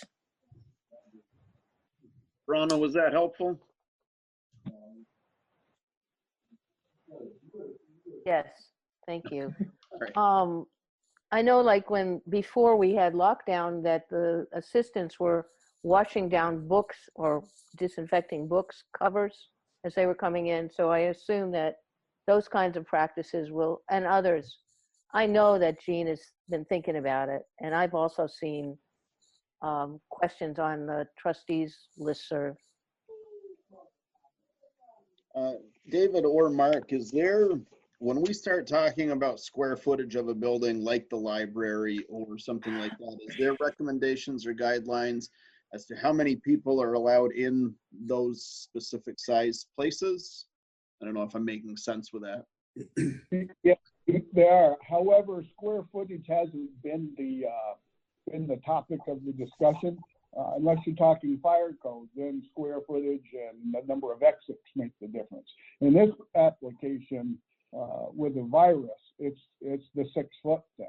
So however you look at that, if you took, you know, 30 by 30 building and made 6 foot circles around that is going to be the key. So I think one of the things that we've seen is that they're putting marks on floors, 6 foot marks. So giving people a good indication of where they can and can't be.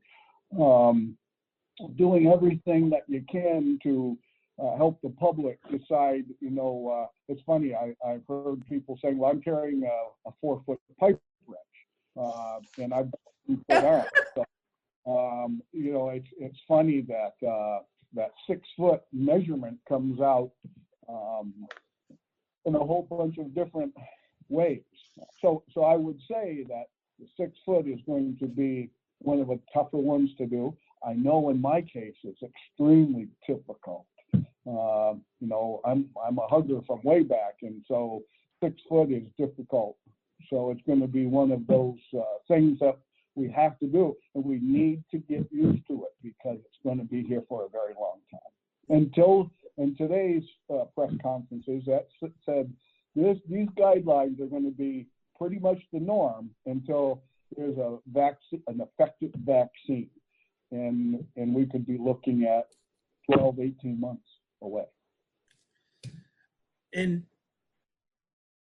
just to add to the occupant load, I'm not aware of any restrictions on occupant loads here in Vermont, though I can say that in neighboring states that, such as grocery stores, they're using the rule of thumb of 40% of their normal occupancy for their, and that's based on square footage. So if they were approved for, say, 200 people, as an example, 40% of that is now what they're using as a guideline for during this pandemic at this point. And that's just a reference. But again, that's not in the state of Vermont, that's in neighboring states. Rana, you had something? Yeah, I was just thinking about the lobby of the building, and I think that I'm sorry, Jean, but I think we should remove the sale books and even the chairs and tables, so we don't encourage congregation. I don't disagree with you. I think that rather than going through all of that work downstairs, we do have those velvet ropes for the election. I don't know if that is a possibility to just rope that off for now. I will rely heavily on Mark and David for that one. And also, while we're talking about all of these spaces and we have the rec director here, let's just have the discussion about the rec center. Your thoughts on that, opening that up slowly, or what are we looking at as far as this weather starts to get nicer, allowing the kids out? I just want to get your guys' professional opinion on that. Are you looking for my opinion specifically, or are you looking for those who maybe have a little bit more experience in this field than myself? So I think that this is a good time to have this discussion while we have the select board. We have Mark and David here as well as you. I think it makes sense to just kind of throw this around. Certainly not saying that we're going to remove signs and barricades tomorrow, but what does that look like for the future here, gentlemen? I would ask Seth what he's been hearing and monitoring around the state. What are other recs departments doing? Yeah, and I have spoke with my colleagues from surrounding towns and how they're working through this. And it sounds like we're all kind of in the same boat. Kind of closed down parks and those things where people could congregate, or there are surfaces that we simply could not clean adequately, slides and things like that. So more often enough, I should say. We could clean them adequately, just not often enough. So we're all in the same boat. Those places are all closed down. We're kind of really taking directives from the governor at this point. I think that decisions will be made clear for us. I don't see departments, rec departments, making too many individual decisions. I would venture to guess that the directives will come from the governor, and we'll follow those directives. Right now, I don't see us opening the park, in the immediate future. But I guess time will tell. We'll have some answers hopefully in the next couple of weeks. I certainly agree with what you said, Seth. The term the governors use regularly is opening the spigot slowly. And my opinion is recreation departments are not in the beginning of that spigot. I would agree.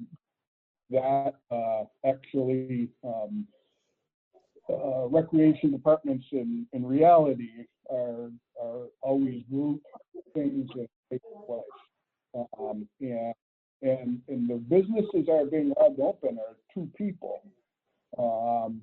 So in your application, I think the discussion's important, and I think it's good to start looking at that plan. But I would certainly say that that's not this week. That might be as that faucet turns. I would agree.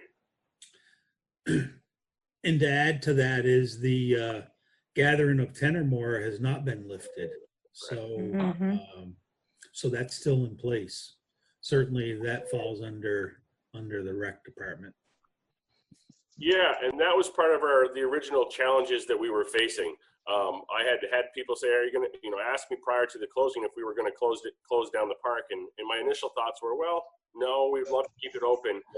But it became pretty clear pretty quickly that if a couple groups of people, independently decide that they're going to go, use the park, that more than 10 happens very quickly. We had upwards of 15 or more on multiple occasions, and we just said this can't continue to happen. We can't be the ones that are essentially authorizing this by having the park open. So it's kind of forced there, which understandably so. One question, what about the pavilion? I know you have a lot of events there during the summer months. Are any of those being scheduled, or are you not scheduling any of those until further notice? Yeah, we schedule those up to a year in advance. So we do have a calendar of events scheduled. At this time, no cancellations have been made, though that certainly would be something that we'll have to visit in the very near future.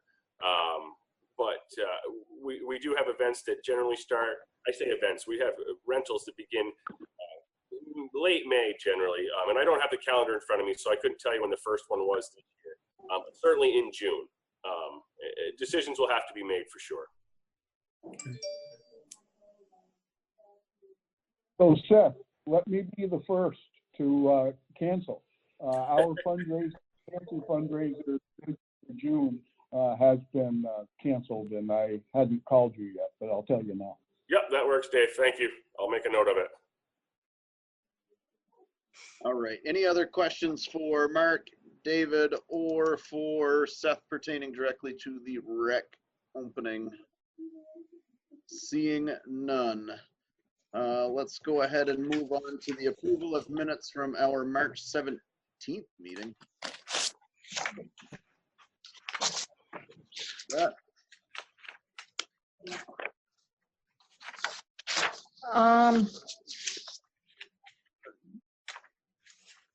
The only thing that I noted was that on page 5, there were actually some minutes from the executive session, so I think those have to come out. It's under executive session.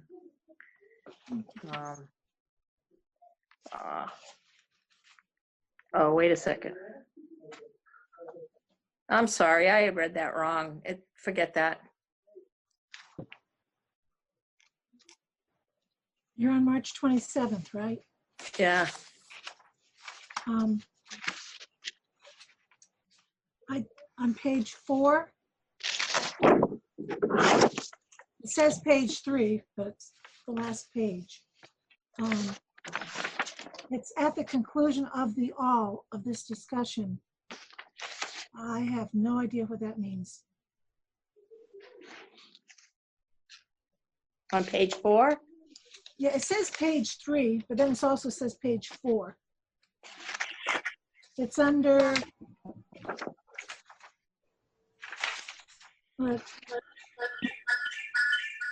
it's 6 paragraphs up from the end. It's after bullet number 4.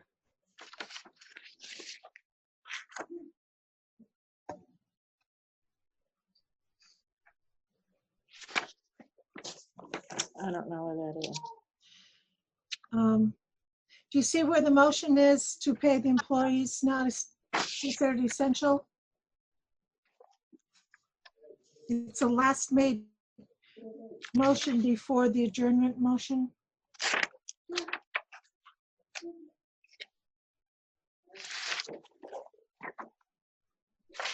No, I don't see it. Okay, I just printed these off today.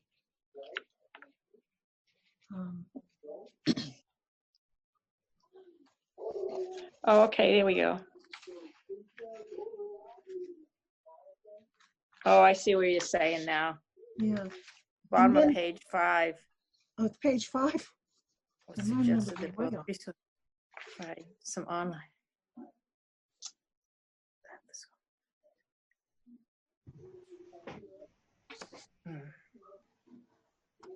And if we can't figure out what it means, we might as well take that out.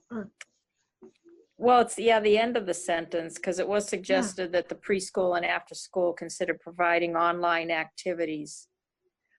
I guess in a similar manner to what the school is doing is what was kind of said. Okay. That is taking place at the preschool. Cool. Yep. Well, I was hoping that Tom would, because I believe he took the notes that evening. I was hoping he would weigh in on this. I'm just looking for the corrections that need to be made. It was meant, when that was stated, it was based on Mr. Dunkley's discussion that the preschool and the after school should try to offer online activities. Okay. And I kept it as short as that.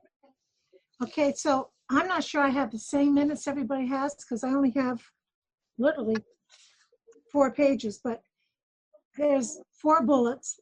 Number 4 is the town should be keeping track of all expenses for possible FEMA reimbursement.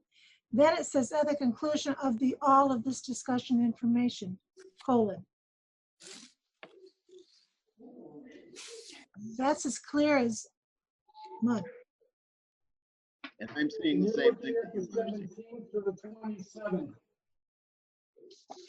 Pardon me? The 27th.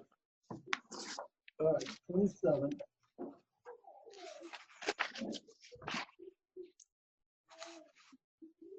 Yeah, that should be page. Okay. So where are you? I'm sorry, I'm looking at it now. Page 4, bullet 4, the very next line after bullet 4. At the conclusion of all of this discussion and information,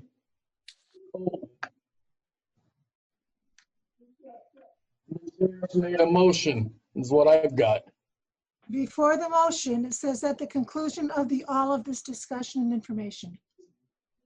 She's saying the sentence is not clear, Tom. Yeah, the word "the" should be the conclusion of all of this discussion and information, colon. Okay. There was a motion. So the word "the" should be eliminated. Okay, and then on the motion, seconded is S-E-C, not S-E-N. You're correct. Motion was seconded, not senated. I mean, Jean is very talented, but I don't know how she did that one. Any other corrections to that? No. All right, can I get a motion? I move that we accept the minutes as corrected. And those have been corrected. I know. Can I get a second? Second. Moved and seconded by Mr. Root. All those in favor, please signify by saying aye. Aye. Aye. Opposed? Perfect. I am intentionally dragging my feet. I saw Mr. Dunkley drive by. He should be joining us shortly here. But I think we can move into the bills and warrants. Okay. Mr. Chairman, I make a motion that we approve payment of the following warrant. 21T accounts payable, $53,801.37. 14S payroll, $9,630.33. And 15S payroll, $7,344.32. Second. Moved and seconded by Sandy. I'm sorry, all those in favor, please signify by saying aye. Aye. Aye. Opposed? All right. While we still have Mr. Emery here, is there any objection to us moving the adoption of the LEMP plan up to now so that we could get him out of here should he so choose? Great idea.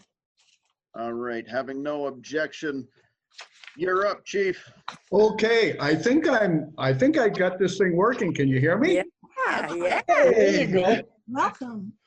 By the time we're done with this, I'll be good at it. Yeah, so we all feel. Right, Rich? Rich will teach me. So the LEMP, that's a document that a few years ago we created, and I'm going to give you some brief history.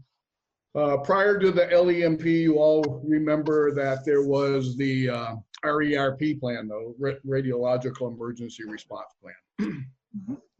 The LEMP is a statewide plan. However, it came out of the federals, FEMA, and so it's actually tied to FEMA. So with that, the state phased it in. They phased it in with what they called the short form and the long form. We elected to do the short form last year because last year was the first year that it was mandatory it be done.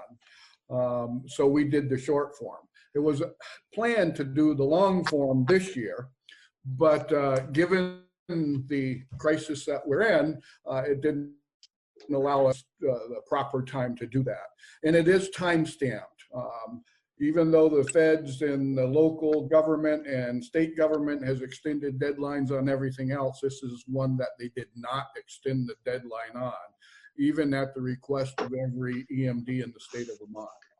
So having said that, the LEMP is tied to the plan that you approved back in October, called the Local Hazard Mitigation Plan. I don't know if you all remember that, but you have a copy of that. So for us to get federal funding, we had to have that plan and the LEMP. So the short form and the version that you have is the short form, and there's no changes on the plan itself. The only changes are names and contact things. Other than that, it doesn't have any changes. And on the sign sheet, and it has to be signed, it has to be approved by the board and signed by the chair. There is a little box that says, mark this block if readopted plan has no changes from the previous year. So that is what you're seeing right now, no changes other than names. And then hopefully next year, you'll see a much thicker document with a lot more stuff in it than you have in the past. So what I need to do today, this has to be into the state by May 1. So once it's signed, someone there needs to send me an electronically signed copy. I will forward it to the local regional planning commission, and they review it. Then they send it on to the state, and the state reviews it and sends it on to Waterbury, and Waterbury sends it to the feds. And because we may be tapping that federal funding for the COVID, we need this document done. So I think I made some of the changes. I talked with the chairman earlier, and I think I've made all the name changes. However, those can be made at any time during the year too. So let me entertain what your preference on the LEMP, Local Emergency Management Plan. Mr. Chair, Yes. I move that we approve and have you sign the LEMP as presented by David. Second. I'm sorry, who was that second, Michael? Michael. Yes. Okay, perfect. Moved and seconded. All those in favor of signing the LEMP as presented by Chief Emery, please signify by saying aye. Aye. Opposed? Perfect. So, Chief, I will take care of that tomorrow. If you get that over to the town office, and we'll make sure that that gets, or I'll print this off tomorrow and sign that, and we will scan that over to you. Mr. Chairman, you've got and anything else you want to, if I've got some names wrong, or we can change that anytime. Thank you. Stay safe, everyone. I'm going to click out. Let me know. 579-9931. Call me and I'll do whatever I can to help you. Thank you. I appreciate everyone working hard on this program. See ya. Thanks, David. Appreciate you. Thanks, David. Bye. Tom, you had something? Well, David's gone now, so I'll have to wait till tomorrow. Wait a minute, I'm still here. I didn't click out yet. Yeah, this is the one that Chris sent over to us about 5:55. The one you sent about 3:12 this afternoon, and all it takes is the signature of the chair. Is the format that it's in okay, or does it need to be on formal letterhead? No, in the format that it's in. Yeah, okay. Use that particular document.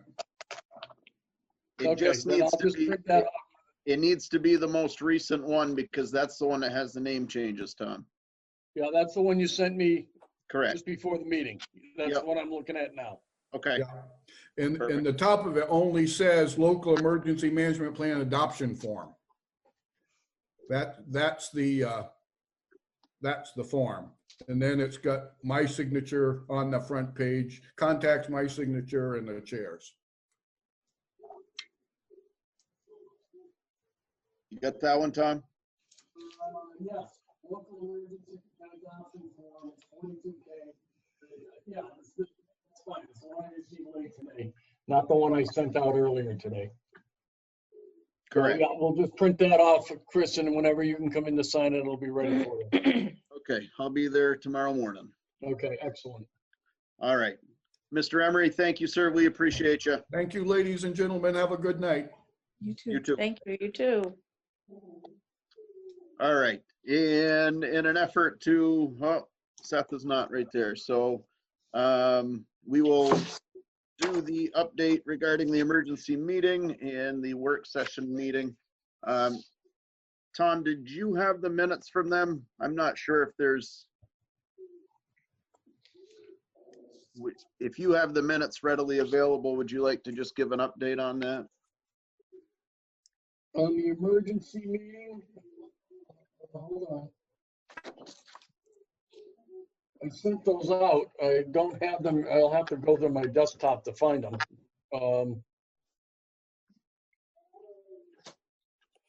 Right. Well, while we have Mr. Dio here, let's try and get him out of here as well. I've got two places that I'd like to, three things I'd like him to weigh in on, but as everybody's aware, the pay for town employees has been spoken about multiple times. I had asked Seth to come up with, just let us know what that budget looked like, because that had been a question I believe, Jeff, you had asked about after school programming and the revenues not coming in and how that was going to affect the bottom line at the end of the year. So I had asked Seth to take a close look at that and lay that out for us so that we could make a more informed decision and make sure that that we were really wrapping our head around this and not backing anybody into a corner. So with that, Seth, if you want to jump in here, that would be great. Yeah, I will. So I guess I'll kind of give a general synopsis of what our projected numbers will look like for the department through this fiscal year. There's two scenarios we really need to look at, but it's important for people to first understand the bottom line number that is the goal of our department.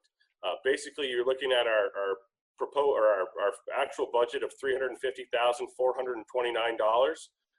We project revenue of about $190,000 prior to the pandemic challenges we're facing. That's not going to work. Go ahead, sorry. All right, which means our total for taxpayers to raise, as approved, the previous town meeting, not this previous one, but the one prior, was that we would cost taxpayers $160,429. So that's really the magic number that we need to hit. And there's two scenarios that we have to look at here. One, and forgive me, I'm looking at a sheet here, so if I'm not, visually looking at the screen, I'm just making sure I'm getting my numbers correct. We have one scenario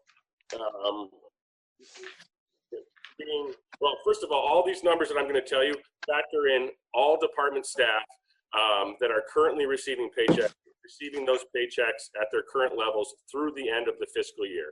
That includes preschool and one after-school program staff member. We do have two after-school program staff members. However, one was scheduled to be out with medical leave, and she has not received a paycheck since that scheduled out date. We felt that was the appropriate way to approach that. So that leaves us with one after-school program staff member that has been receiving a paycheck, and we would like to see that continue. So these numbers that I'm about to read to you. I'm sorry to interrupt you, Seth. Can I ask, you said the end of the fiscal year, would that after school personnel, would that be until the end of what would have been our normal school year? Yes, sorry, I wasn't clear with that. Yes, it would be through the end of our normal school year. There would be no additional paychecks. It would be the normal end of the school year, correct? Right. Thank you. Yep, thank you. So the first scenario that we would be looking at would And again, it's hard to throw a lot of numbers at you here, and I apologize for doing that, but I'm going to do the best I can to articulate it. We still start out with that $350,429. We do have a couple of different accounts that we will be under. We're going to come in under in seasonal staff and programs as well, at a tune of a total of about $16,000 under there. And we also have some fundraising dollars available to us to offset some preschool salaries. So with those numbers factored in, our projected year-end spending drops from 350 to 320. That also, with the reduction of programs and some loss of revenue, the projected revenue would dip from 190 to 160.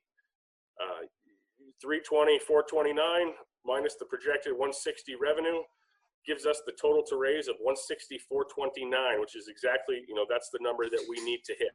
So we can certainly hit that. That scenario is played out in that the pool opens on time, June 19th, with full programs. Probably not a likely scenario. So here's scenario 2, which factors in the fact that the pool does not open as scheduled this fiscal year. There are no programs until the following fiscal year. That could, in theory, be July 1. It could be August. I don't know. But just it doesn't factor those revenues of those programs this fiscal year.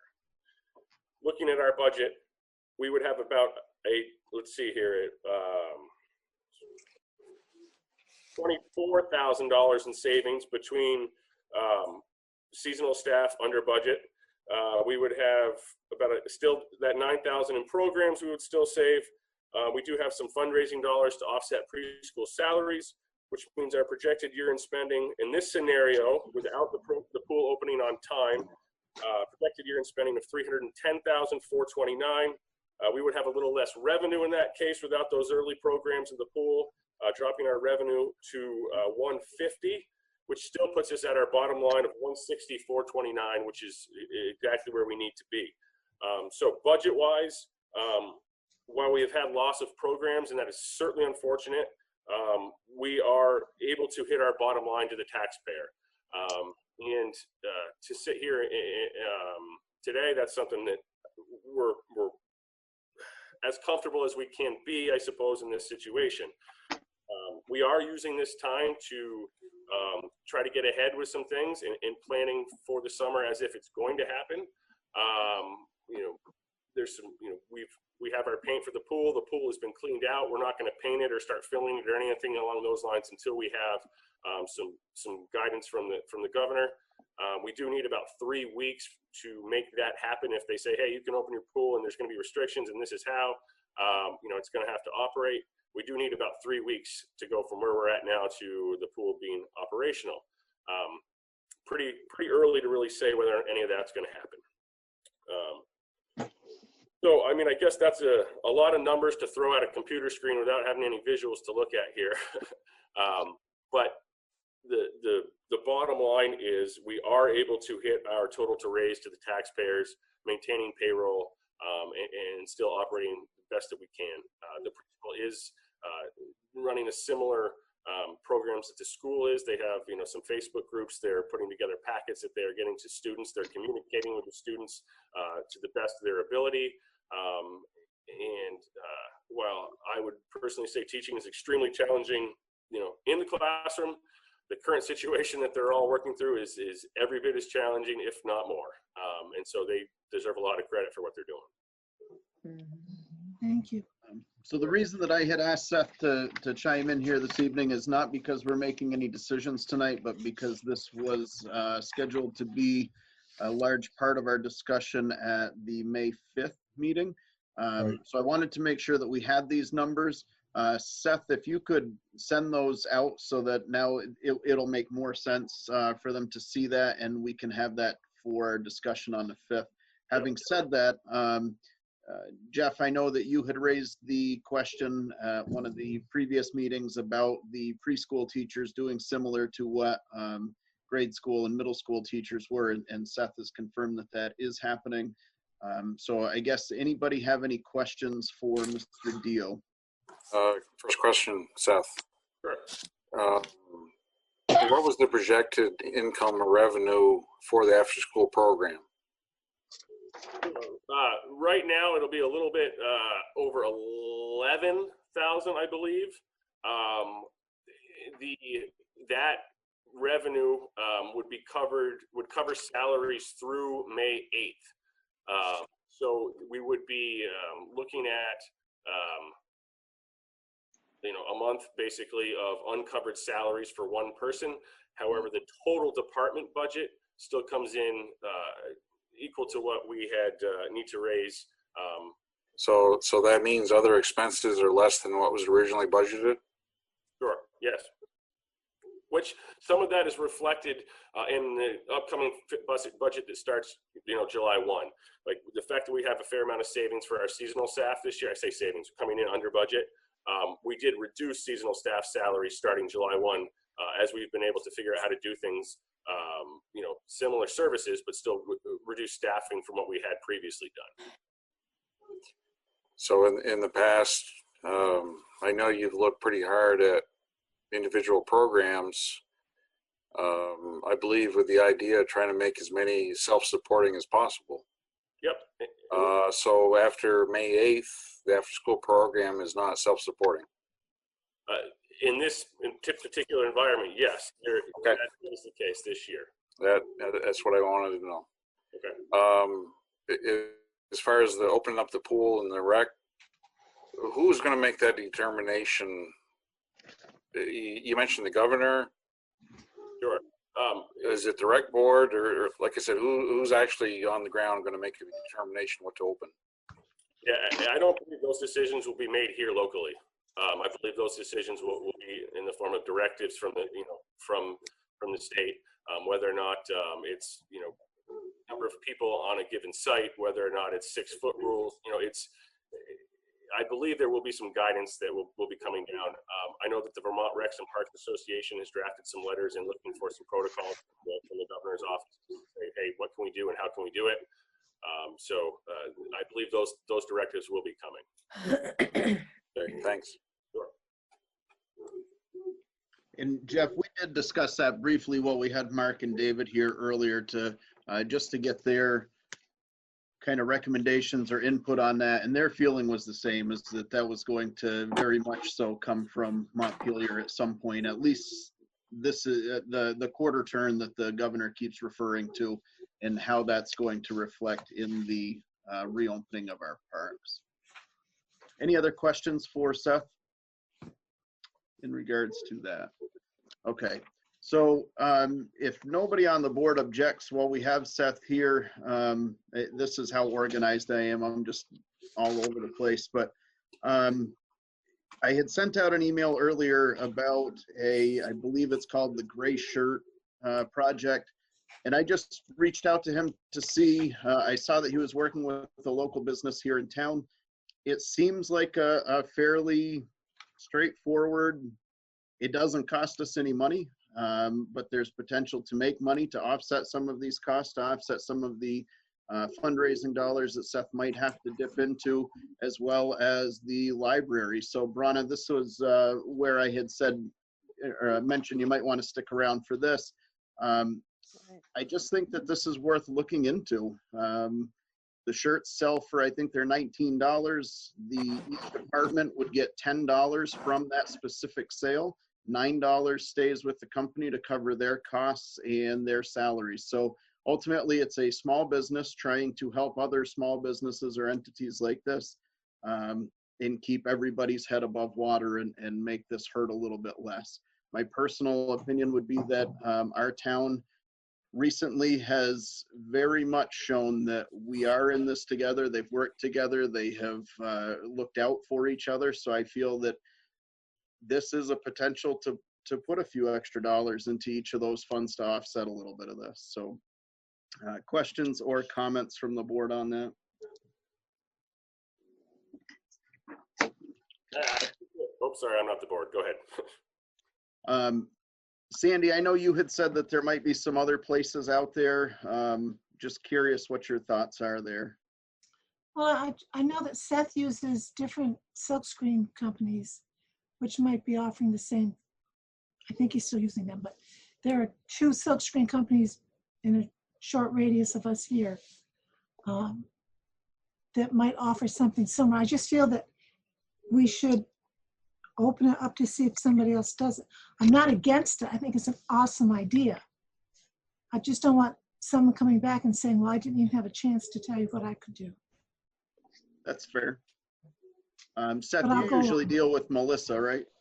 Yeah, we use Pure Green Teas. Melissa Galati from Dummerston. She does a great job for anything we need. Okay.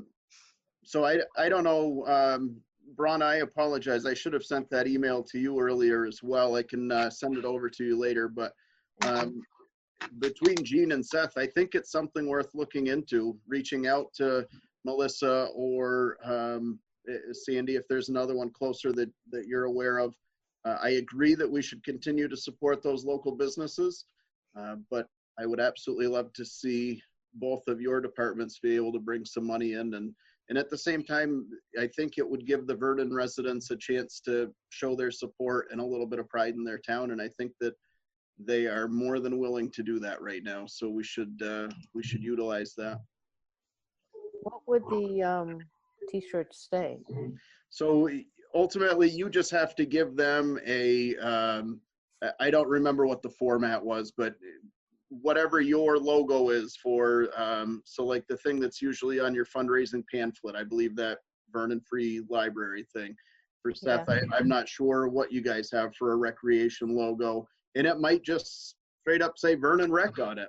I don't think any of that's going to matter. I think that it's just going to be a sense of them pitching in and helping, and I mean, hey, we all get a shirt out of the deal. So that was my only thought with that, was that if every little bit helps here when we're starting to talk about Seth potentially dipping into fundraising money because he feels so strongly about making sure his staff is paid, and I agree with him on that, that this is a way to kind of help out with that. So That's good. I'm very well. I did briefly look at it, and I would be one of those things I'd love to bounce off my board as well before I sat here at a meeting and said, yeah, let's do it. I'd like to bounce it off them. I would love for you to do that too. I almost feel like we maybe don't need to aim it at either department, but maybe just some kind of Vernon pride kind of thing. If we sell them in the library, that's our take. If they're sold through the rec department, that's their take. But I don't know. I mean, that's just a thought too. Just it's a good thought. Something that addresses what we're surviving here, you know? I think that we should look into a little bit more and put it on the May 5th agenda and see if we can make something happen with that. Sure. At this point, I don't think any fundraiser that costs us $0 is a bad fundraiser. Right, right. So, all right, perfect. Seth, unless the board has any further questions for you, I believe that we are set with you, sir. All right. I appreciate it, guys. Thank you. Thanks for joining us. Seth. All right. So town policies update and review process. I am perfectly fine if we table that. If there's no objection with that. No. Perfect. Is that gonna, Bronna, go ahead. We, at this point, I'll just tell you what the library does. We have general operating procedures for the library specific, and our personnel policies, we follow the town and our except for paid holidays. And we, at this time of year, should be reviewing. We should have started in April. My bad. So that will be on our agenda for May 13th. And Bronna, you have all of the pertinent information that you need to log into Zoom and host a meeting and all of that stuff. If Yes. not, we'll get that to you. Okay, perfect. I have my own subscription. Oh. For the library and some other stuff. Okay. In my life. Thank you. Update on bid regarding John Deere. So we have 2 bids. Neither of them came in time. So with that in mind, I guess I'm curious what the board wants to do about that. My opinion is we have a lawnmower and attachments that are sitting there, and I truthfully don't care when those bids came in. I think that we need to just get rid of it.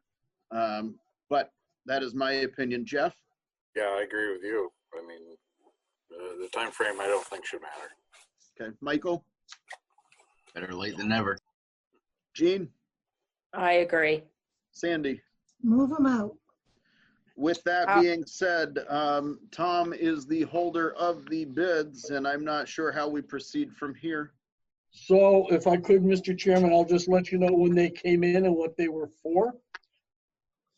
We received the bid on the 16th of April from Mr. Dale for $551. That was from Peter Dale.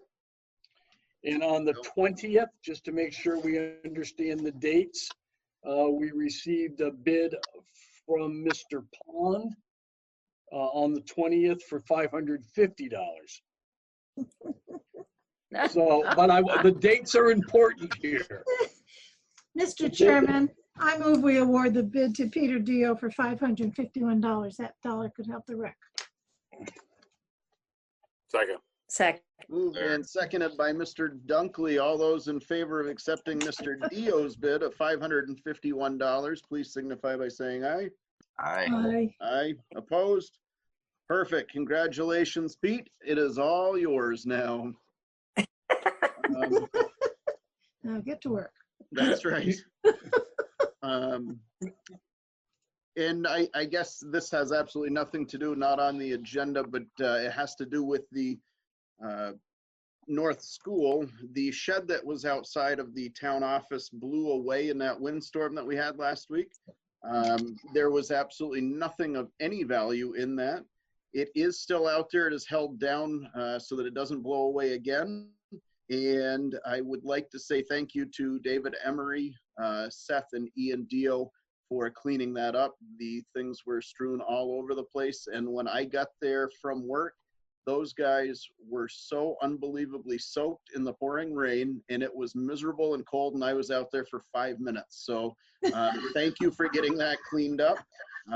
Everything that was in that is in the North School at this point.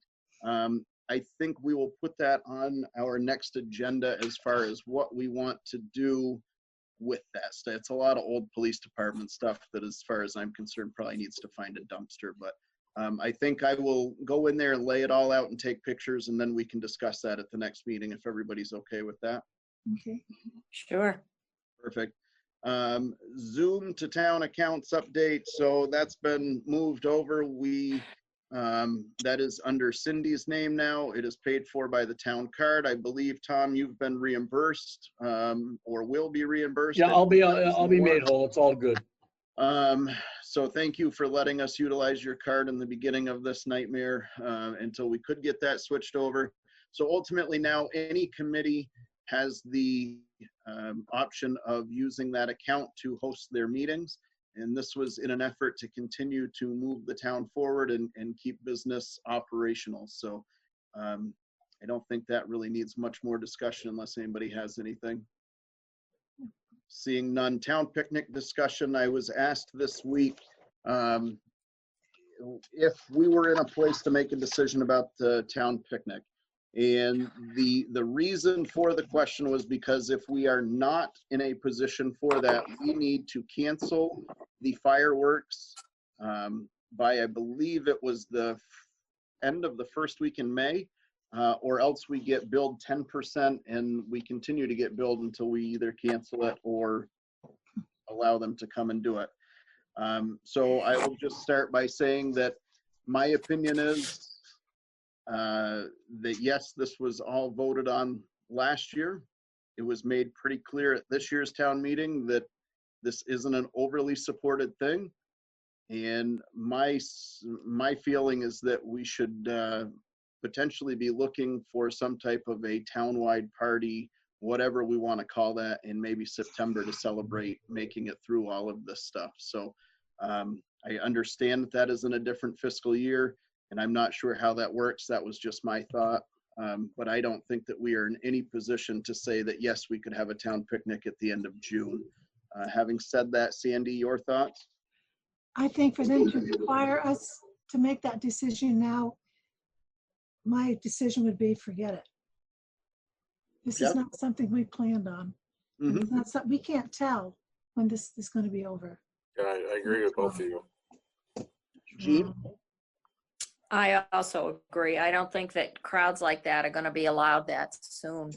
And I think the money's in a fund, so I don't think it goes anywhere. It just hangs out. So that would have been my only other question to that would be if we did something after July 1, would those funds be available to offset that, or are they directly earmarked for fireworks only? Have to ask Cindy. Okay. Yeah. That's fair. Michael, any comments? No, sir. All right. So having said that, if there is no, and please let me know if we need to vote on this, but I'm comfortable reaching out to the organizer of the town picnic and saying at this time, we will not be hosting a town picnic in this fiscal year. I think I would make a motion that due to the coronavirus situation, that we do not host a fireworks and town picnic this year. Second. I'm sorry, could we put a friendly amendment in there that says this fiscal year? Are you okay with that, Sandy? That's perfect. Okay. Thank you. Gene, are you all set to continue with that second? Okay. Second. Moved and seconded to not have a town picnic and fireworks display in this fiscal year. All those in favor, please signify by saying aye. Aye. Aye. Opposed? Okay. All right.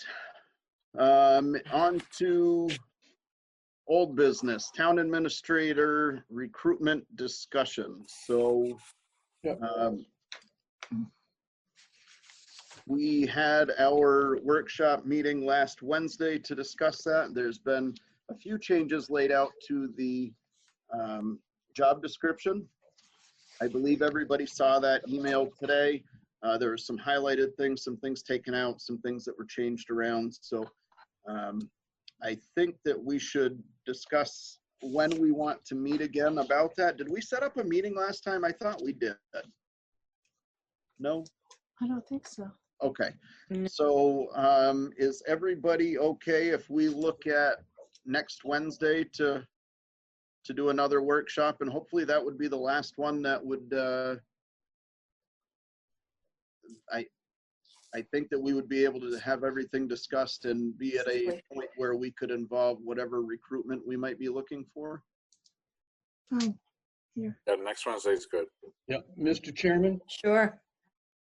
Yeah. You will not need me at that meeting, as I will not be available that night. That's fine. Okay. So that's going to be April 29th at 6 or 6:30. What's best for everybody?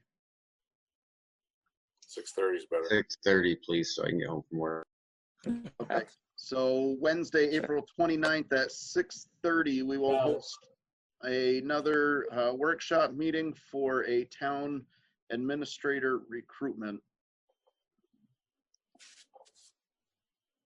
Just putting that in my calendar, sorry.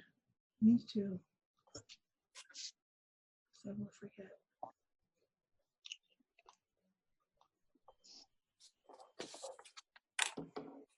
All right. Stair replacement bid.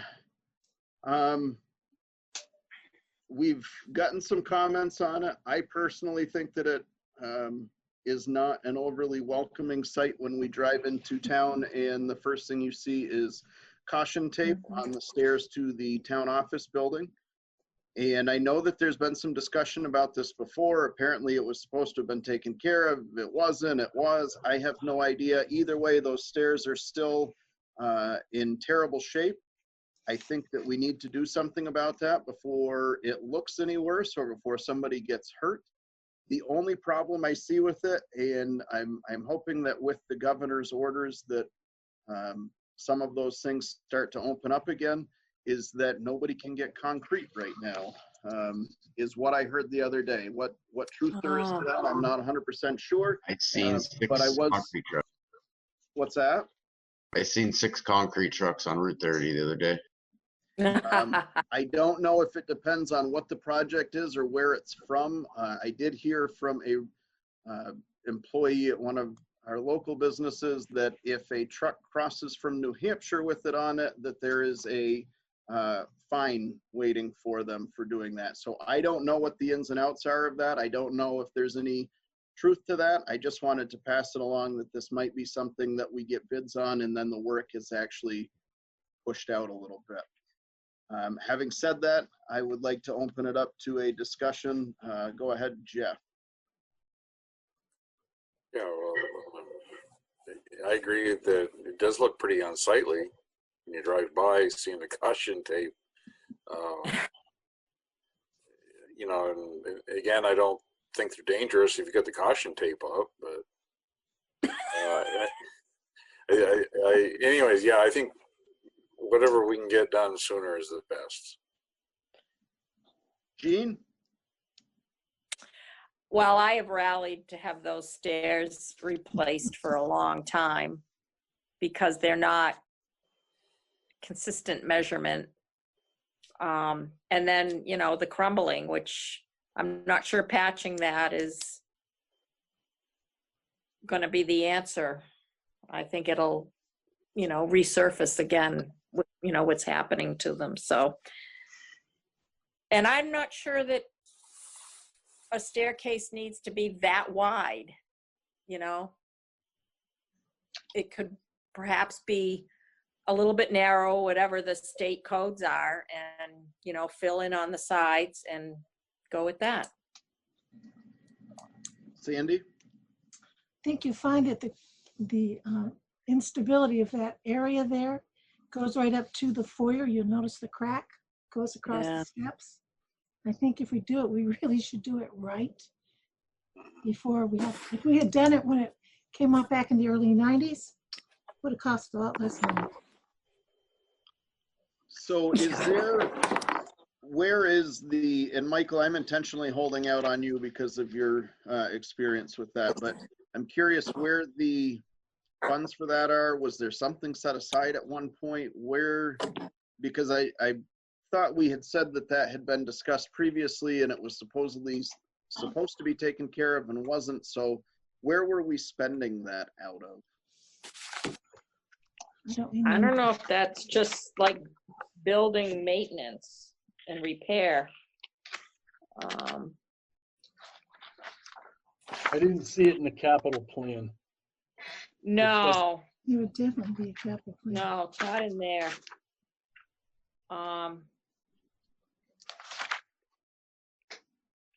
I think that like under select board budget, the buildings and grounds,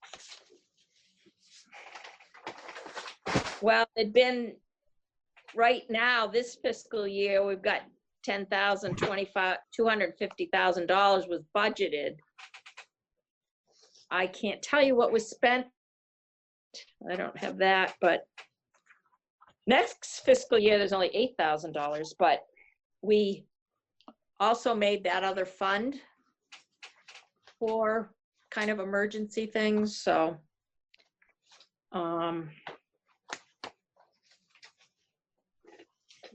Yeah, not knowing what that's gonna cost, I don't know how we're gonna do that. All right. So I know that, Tom, I had asked you to reach out to some people. I'm not sure if that's happened yet or not. Yeah. Do you want me to answer that or? Yeah. I've reached out to 3 different firms. I've reached out to Reno Brothers. I've reached out to Zaluzny. Spoke with the secretary there, and I know, Chris, you've spoken to people down at Zaluzny as well. And to King, Andrew King, who does concrete work. He's out of Putney, but his son lives on Franklin Road. He and his wife live on Franklin Road at the Damien Flooring former house. So all 3 of those folks are going to be providing bids. And I've also ask them to in a separate quote, not only the stairs, but to look at the landing, if you call it, to the patio or to the foyer, where that is also, the metal is all, stairway there is all crumbling as well, and that's falling apart, as Sandra so aptly mentioned. And so I wanted to get a price on that repair or replacement in that area, not the whole foyer, but certainly going up to that top landing where it's fallen apart as well. I think whatever bids we get needs to be to do that job the right way and not piecemeal this back together and just put a Band-Aid on it for a year. And having said that, I would like to open that up to Michael, where this is a large part of his experience and with his military career. So Michael, your thoughts on the stairs at the town office?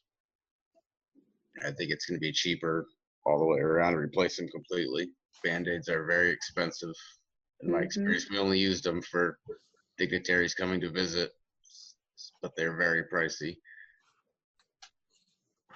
Okay. So it sounds like everybody is in favor of having some bids on this, doing it the right way, and hopefully doing this once and for all. And it sounds like, Sandy, did you say the 90s? This has been... Yes, and I don't know if Christine or Steve Zaluzny have any of Walter's old stuff or if it's in the files, but I believe they had engineering look at that. I know they talked about it back then, doing the whole thing. So it might be good to research what we've done in the past for what would be required. Because when you do the RFP, we're going to have some information. Tom, is that something that you can try and dig into and find that stuff? Yes, I will try to hunt it down both through the minutes and through the files as well. I don't see anything jumping out at me in the file cabinet behind me, but that doesn't mean that it's not somewhere else in the building. Tom, the select board minutes of that time were put into PDF files on a disk. And I think if you research it, you might be able to pull them up that way. I don't know. Okay. I shall look at it that way. All right. That was from the 90s? Yes.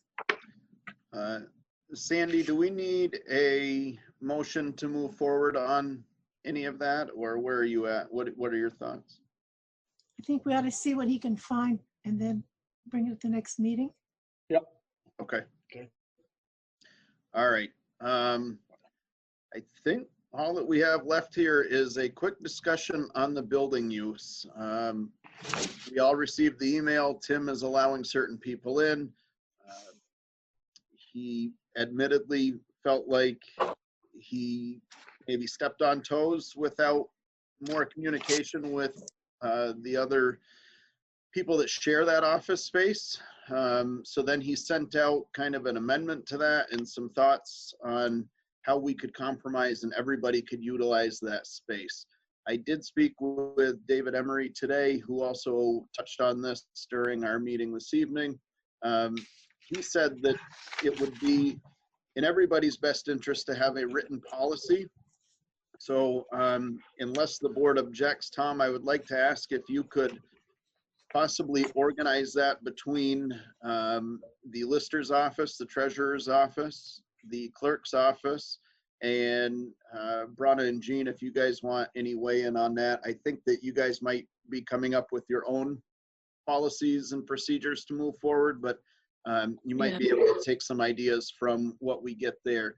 Ultimately, I think that they're all elected officials and they can do what they want in there. But I think that I think they need to work together the best that they can to come up with a plan that suits everybody's needs as far as continuing to operate the town without potentially putting any of our employees at unneeded risk. So a written policy from each of those offices and a tracking system David had mentioned. So I do think that we should have a sign in, sign out log there so that we do know who is coming in. Should something happen, we have a place to check with that.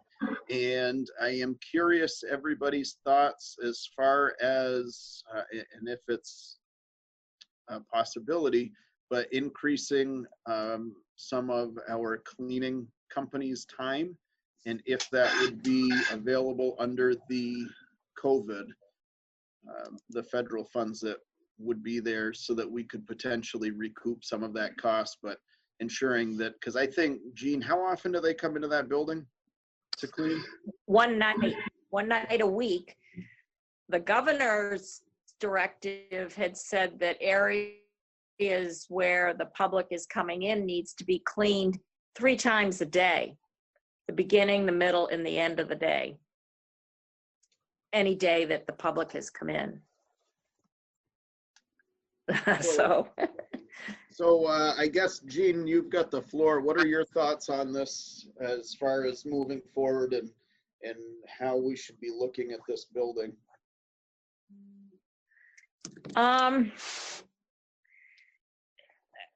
You know, I think it's doable. It would be great if those people were in the minimal amount of areas. Just walking through the lobby, I think the lobby is okay unless they start coughing or something out there, and then they need to go back out the door. But handles, you know, door handles need to be done. Really, in Tim's office, I feel like the tables that they've been at should be cleaned. Hopefully they don't use the restrooms, because those, any handles there need to be cleaned. That's really what you know, that's what you need to do right now with this. You've got people. Go ahead, Gene. I was gonna say, you've got people coming in that you don't know where else they've been, and now it's obvious that they're becoming more mobile and they're out there more. So we need to protect on our end. Michael? Do they have cleaning supplies that they can clean in between the cleaners? Because I know my office is open to the public, and I clean multiple times a day because my traffic volume is way higher than you guys are going to see. But I hit all the hot spots. Anything people touch, I'm doing them every 4 or 5 customers. So I spend a lot of my day doing that. So I do know that the other day when I was in there, some researcher had come in, and Tim did go over and he cleaned that counter afterwards. He was very on top of that person, making sure that they were wearing a mask and that they sanitized their hands upon entry of the office. So not to say that that is happening for everyone. I don't know. I'm not there for everyone, but I do think that there is an honest effort being made to do this. Tim's whole purpose for this was that if we had residents that wanted to refinance with the new interest rates, or because out of necessity, that the only way that that could happen is by having those offices open so that researchers could come in. I know that he had discussed only having one in there at a time, making sure that they were doing certain things. Again, he did clean after they left. And as far as your question, Michael, there is some cleaning supplies in there. I do think that if we needed to purchase more, that at this point, COVID would probably cover that for sure. I know that it is in my school district. All of my increases on paper supplies, which were unexpected, is most likely going to fall under there. So I would venture to guess that if we needed more of the disinfectant type stuff, that would be covered. Jeff, your thoughts? I guess I probably expressed most of them in an email to all of you the other day. I just had one idea as far as the bathrooms. I'm just going to throw it out there that perhaps the ladies' room can be restricted just to town employees. The men's room can be relabeled as a public use bathroom. So, but other than that, I don't have any fresh new thoughts about this. Sandy? I know that at the Vernon Green and stuff, they have this really strong disinfectant stuff that when a person comes through the door, course, they have to have their temperature taken and all this other stuff, but they wipe down the door after every single person. Mm-hmm. And that nursing home is so far, and the assisted living is clean. I mean, they don't have the COVID, Right. which is something to be very proud of them. Yeah. Yeah. Awesome. Carol, since we have you here, could I get your thoughts on this? You share that office. I see no one. Okay. Nobody comes back. I have once in a while, I think Sandy popped her head in one day, and that is the last time I've had anybody in there. Okay. Great. So with this kind of quarter turn, as the governor calls it, you're feeling that you're okay to be in that building to continue to do your work? Absolutely. Okay. All right. Perfect. Tom, any thoughts from you on that? You shared as well. Yeah, a couple of quick things, if I could, Mr. Chairman. One, Mr. Dunkley brings up a good idea. I think it has to be reversed, however, with the bathrooms because of the handicapped accessibility issue. That's one. Tim's, the town clerk's protocols for anybody coming in, you kind of highlighted, Chris, but they've got to come in with gloves and a mask. If they don't have gloves, they got to wash their hands before they enter in. We still have some of that material that we purchased from the distillery up in Brattleboro. That will disinfect just about anything. It's pretty Oh, yeah. It's pretty strong stuff. And Tim's real good about that. I know the treasurer has some concerns due to, I can't get into it. There's some HIPAA stuff that we got to discuss that we have to be concerned with. And we did, Tim did spend some of his money out of his budget to put a pretty nice stainless steel, I guess, for lack of a better term, diamond type box out in the front for people to drop things off. The Reno brothers made that, and that's a really good piece for people to drop off tax bills or letters or things like that. No checks, no cash. The custodian I did speak with last week when we were here for our work session. He happened to be in the building. You know, they can come in more, but they are getting booked up more and more. So their time is limited. If we want them in here more often, we need to let them know that quickly. If the budget allows for that, then I would think we'd want them to come in. If we're gonna open the offices up for attorneys to do title searches and those types of things, I'm not talking about library at this point. I don't know where that's the trustees are gonna go with that. I don't think we're ready to open that yet myself. No. But you know, if those are the days, if he's going to open it Wednesday and Thursday afternoons type of thing, then we need to have the MFT come in here and perhaps do a really good scouring of his office as well as the lobby. We can do the door handles after everybody comes in and out. We're not talking about hundreds of people coming in. It's going to be very limited. It's by appointment. We can manage that, and we can clean off those things that need to be done with each patron coming in and out. But I do think you may want to have MFT in here if they're available those nights for just this extra cleaning of the bathrooms in the lobby in Tim's office. Ron, I do see your hand. I'm just curious the board's thoughts on reaching out to MFT about increasing their hours. My thought would be that if the treasurer is going to be in the office Monday and Tuesday, that maybe they come Tuesday night, and then if Tim's there Wednesday, Thursday, maybe they come back on Friday or something. Yeah. And that's covering after each separate office is kind of open, if that's making any sense. Curious what the board's thought on that would be. Sandy? I think we need to have them clean whatever's the best possible. Jean?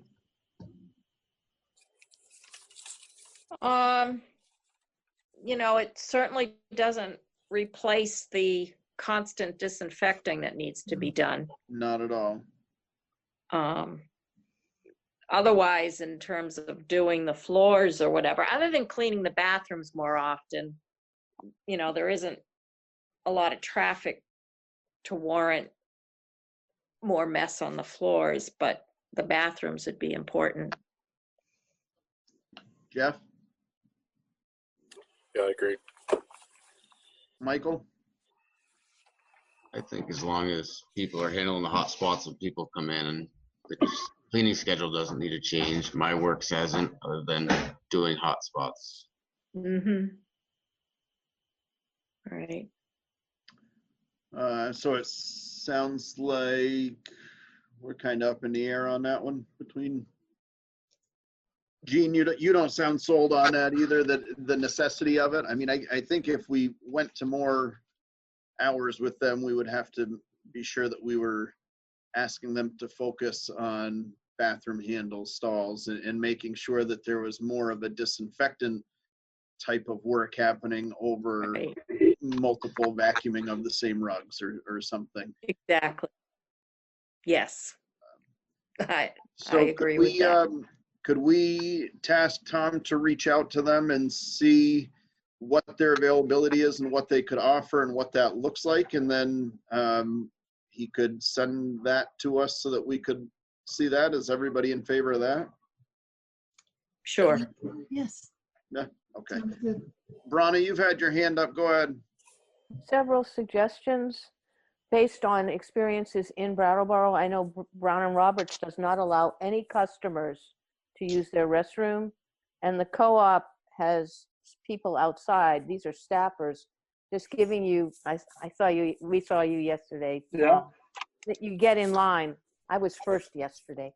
I got there early. But I was thinking, if we're going to allow people in, public in, we definitely need to put up those ropes that you suggested earlier, Chris, to keep them away from things like the books and the chairs, and just literally have traffic, in where we want them to go. The library is very complicated right now.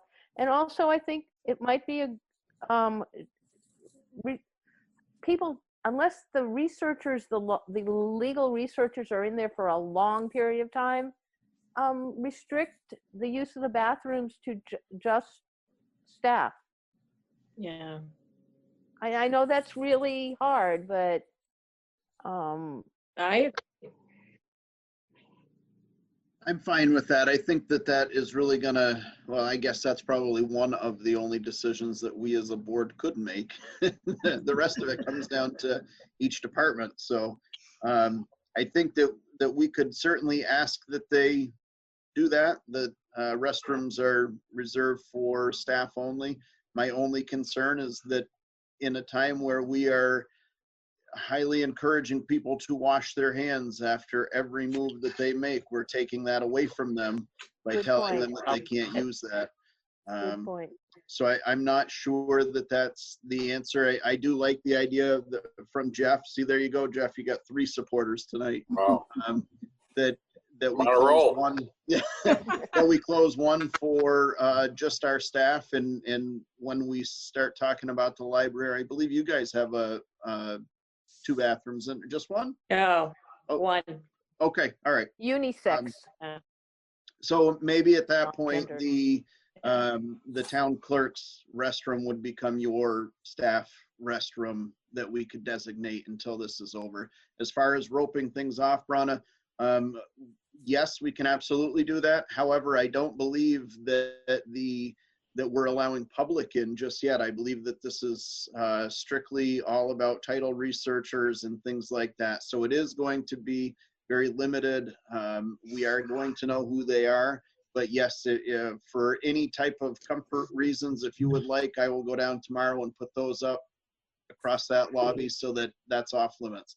Well, And I mean, I'm those fine with books are that. so tempting, even if you're, it's like, oh, I'm on That's my. fine. I've Yeah. got to go down there to sign that. I'm more than happy to bring those upstairs just to keep everybody feeling comfortable. So we can certainly take care of that.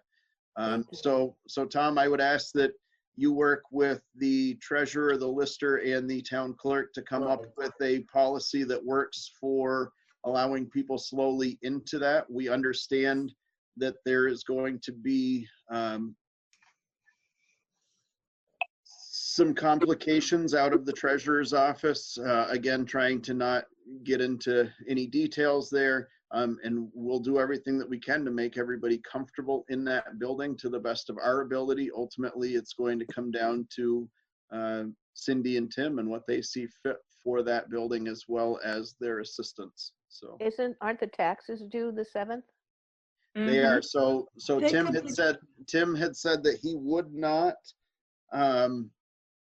be scheduling any researchers for that day to make sure that the treasurer's office could operate at full capacity, as well as I believe he was trying to not work on Mondays and Tuesdays because of payroll, to make sure that the treasurer could be in there undisturbed and not having to worry about this.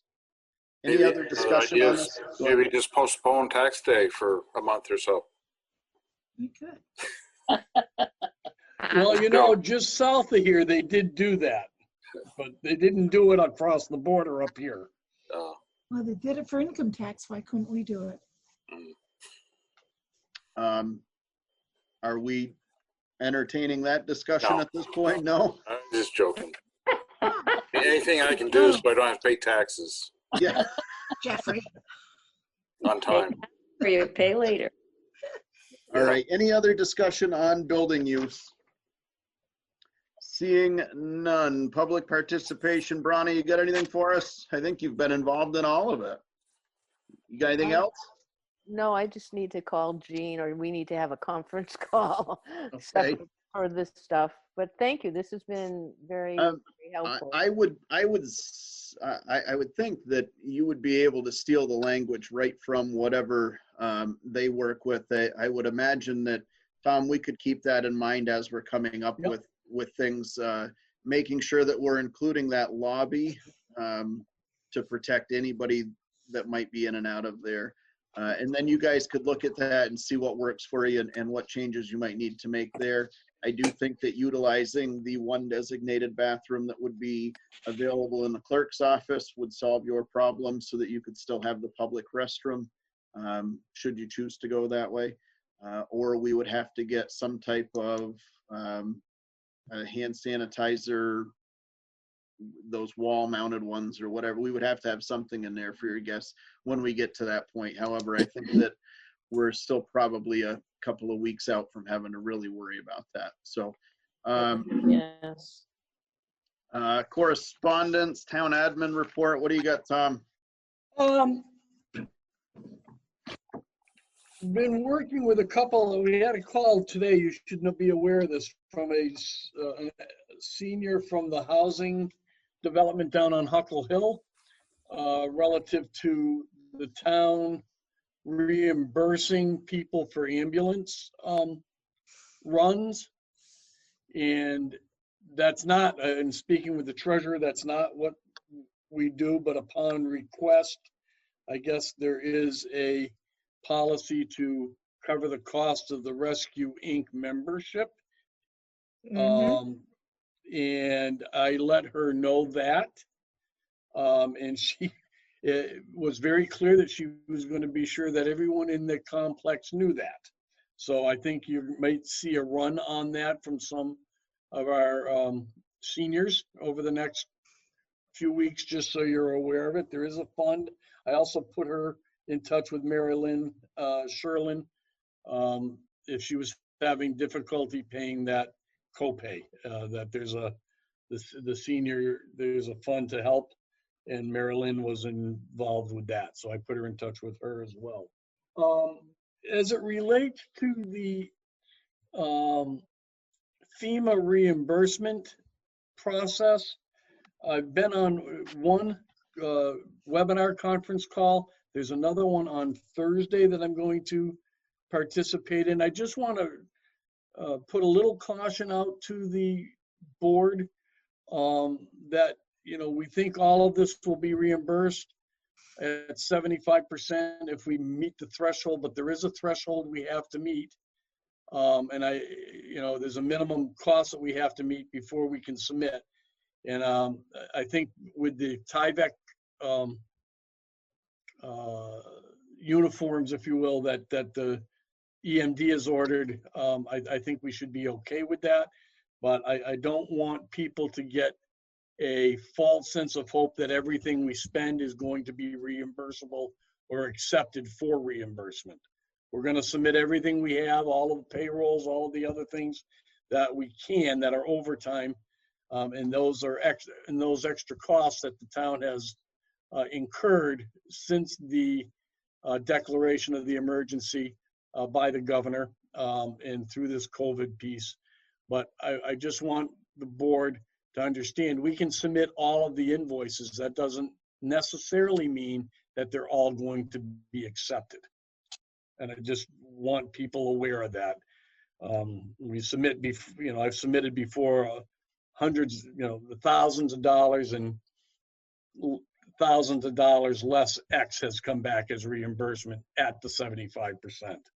I just want people not to be expecting 100% of what we submit to get 75% of that back. We probably won't. But just that way, no one's going to be surprised. That all you got? Yeah, I think that's really all we got. Tim and I have been working. You asked me a little earlier about the minutes from the emergency meeting. Do you want a recap on that meeting? I had sent the minutes out, but do you want, I've got them up if you want a recap of what the board did so the public's aware. Sure. The board met on Easter Sunday and met with Dave Emery and the board and myself. Since the governor declared a state of emergency, it was important that the town declare a state of emergency as well. So it would be eligible for up to 75% FEMA reimbursement. And Sandra made a motion to adopt the local jurisdiction for emergency declaration to be dated 4/12/2020 at Vernon, with the correction that the two corrections that the town administrator be interim town administrator. That's correct. And that the date was put in correctly. That was part of it. The other piece of the meeting, support of the select board to support the rec director and rec committee on closing the parks. And a motion was made there by select board member Harris to support the actions of the Vernon Rec Committee to close the recreation facilities, including the recreation center, playground in the town, while excluding the town forest and hiking trails. The motion was seconded by select board member Carr and unanimously agreed to by the board. And the board adjourned a little bit before 12 o'clock. Perfect. Next select board meeting will be May the 5th at 6:30. We do have a work session that will be scheduled for, what is that? Is that the 29th? I believe so, next Wednesday at 6:30. That will be more town administrator discussion. And with that, I would entertain a motion to get out of here. So moved. Second. So moved. Oh, Jeff beat you, Gene. All right, moved in second, and all those in favor, please say aye. Aye. Aye. Opposed? Good night, everybody. Thank you. Chris, I'll have that document with Tim for you to sign in the morning. Yes, sir. Okay, thank you. Everyone.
start, Bryn, if you could just go quickly over updated draft of the bill, and then we come back to the issue that's probably the most controversial.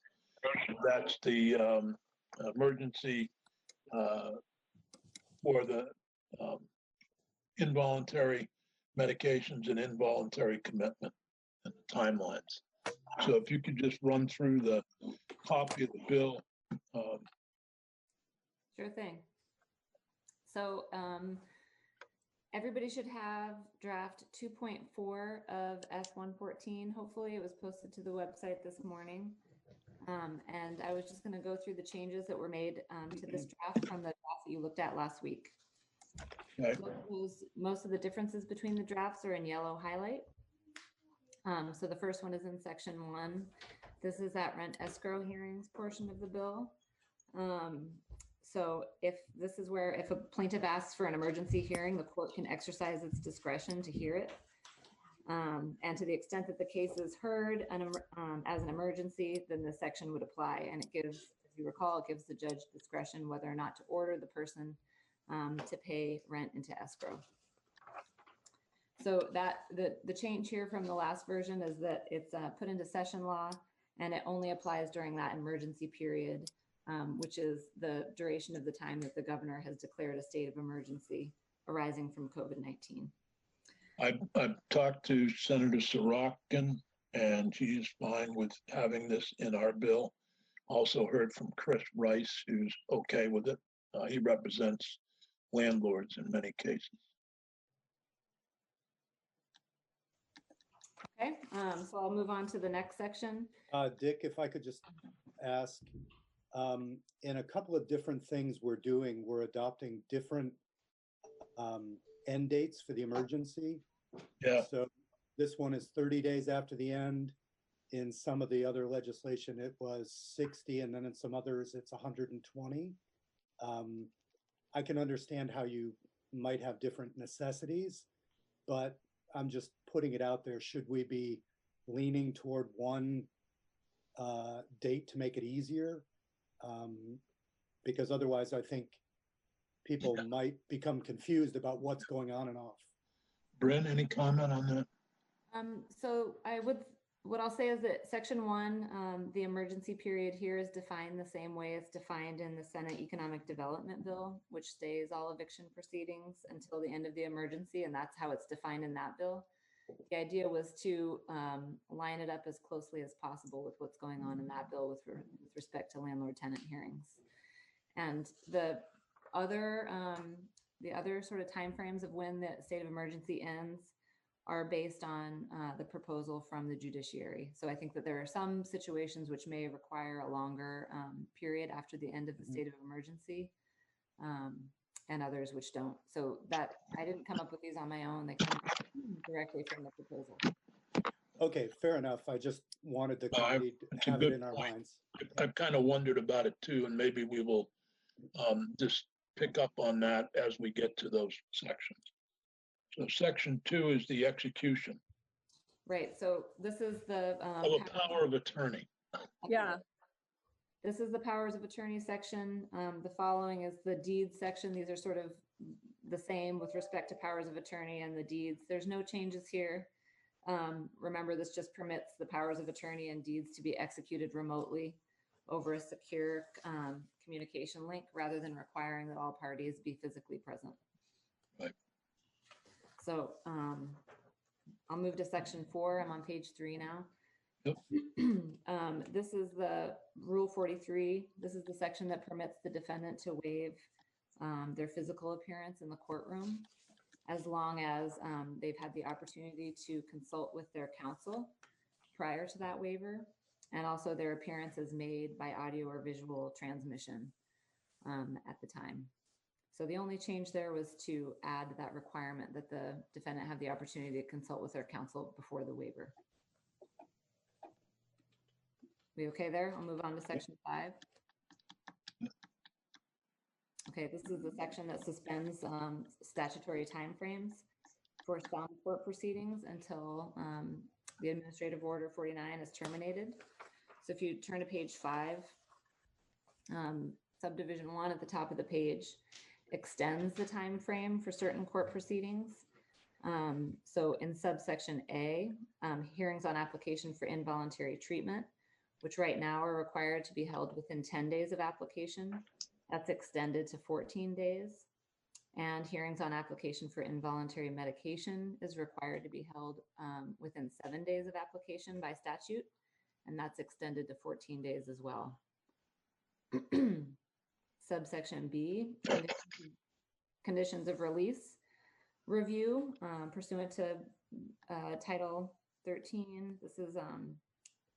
This applies to people who have been detained as a result of their inability to meet conditions of relief, or who have been released on orders to return to custody. That's required by statute to be held within 48 hours, and this extends it to 7 days following the application. And then the other conditions of release review is required by statute to occur within 5 working days. That applies to everybody who's been released on conditions, and that's been extended here to 14 days. But that has nothing to do with the involuntary treatment or medication. Nope. B and C don't. No. The reason I raised that is that this morning at the Joint Rules Committee, we were given permission to vote on the rest of the bill, but not on these sections having to do with involuntary medication or involuntary treatment. So we're going to continue to take testimony, but we'll need a separate bill for this section. Okay. Hope that's easy for you. Just section A then, subsection A on the. Well, yeah, subsection A would be out. Where's the involuntary medication? It's there. Oh, well, yeah, subsection A would be taken out and be dealt with in a different bill. At some point, I mean, it could be Thursday, could be whenever, next week, whatever, but we're not giving up on it. But I think the Senate Rules Committee was concerned that one section of the bill would become controversial and hold it up. So okay, that was their decision. I agree with that decision. Okay, I don't disagree with it. Yeah, that's what they decided. Mhm. So anyway, if you'd keep going through, so we will deal with that separately this morning and hear testimony from Judge Grierson, Morning Fox, Devin Green, and Jack McCullough. We're all waiting. Okay, sounds good. So B and C, those are just the ones we just went through, apply to bail review. So those would be the only types of hearings for which the statutory timeframe would be extended then. Okay, do Matt Valerio or James Pepper have anything on the bail review? I have no objection. The state attorneys have no objections. This would more likely impact the Defender General's office.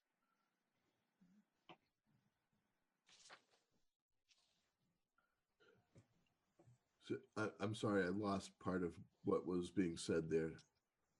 The conditions of release pursuant and that should be held within 7 days rather than what it currently is.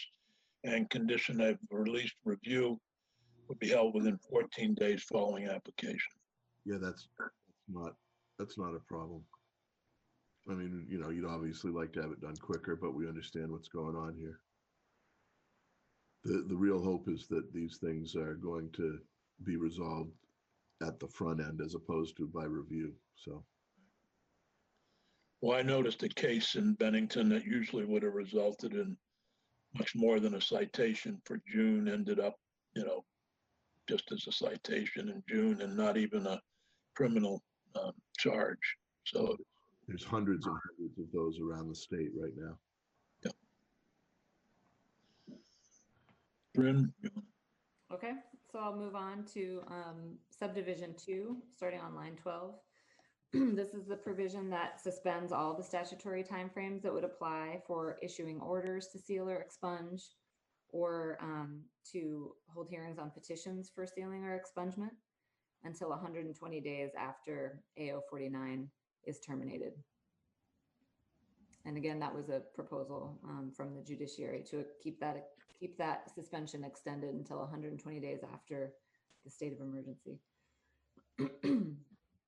Subdivision 3, this would require that those statutory timeframes for preliminary or merits hearings on civil suspensions be suspended. And it also prohibits any actual license suspensions until that civil suspension hearing on the merits is held. So no changes to that section either. Thank you. And then the last section is section 6, the suspension of statutes of limitations for civil actions.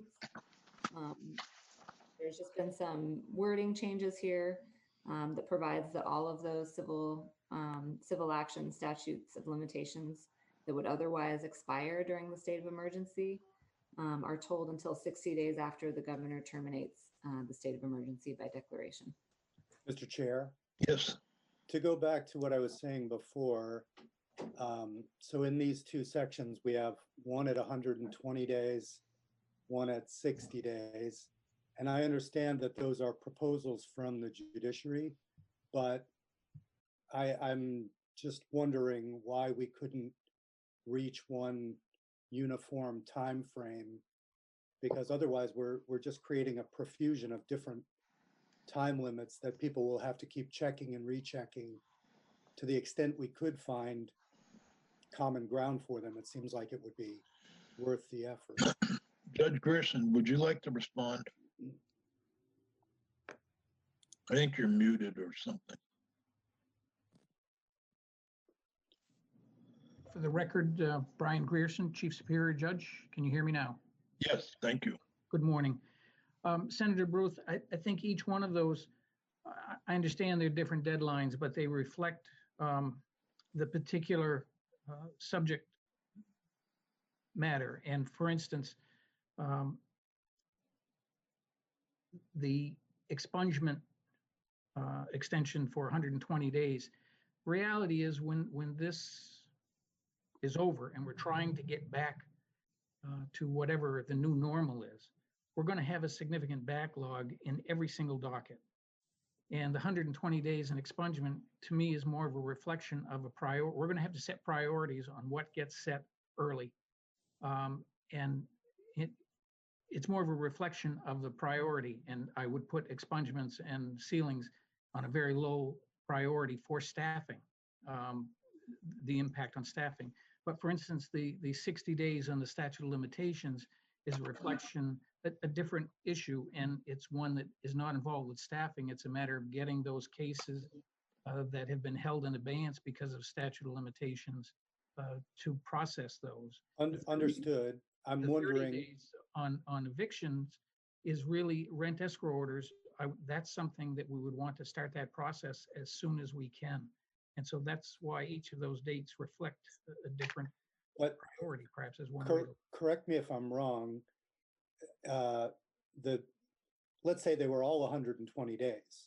It wouldn't change your ability to prioritize. In other words, let's say that the statute of limitations, we set at 120 days. What would be, it wouldn't change your ability to prioritize that over expungement.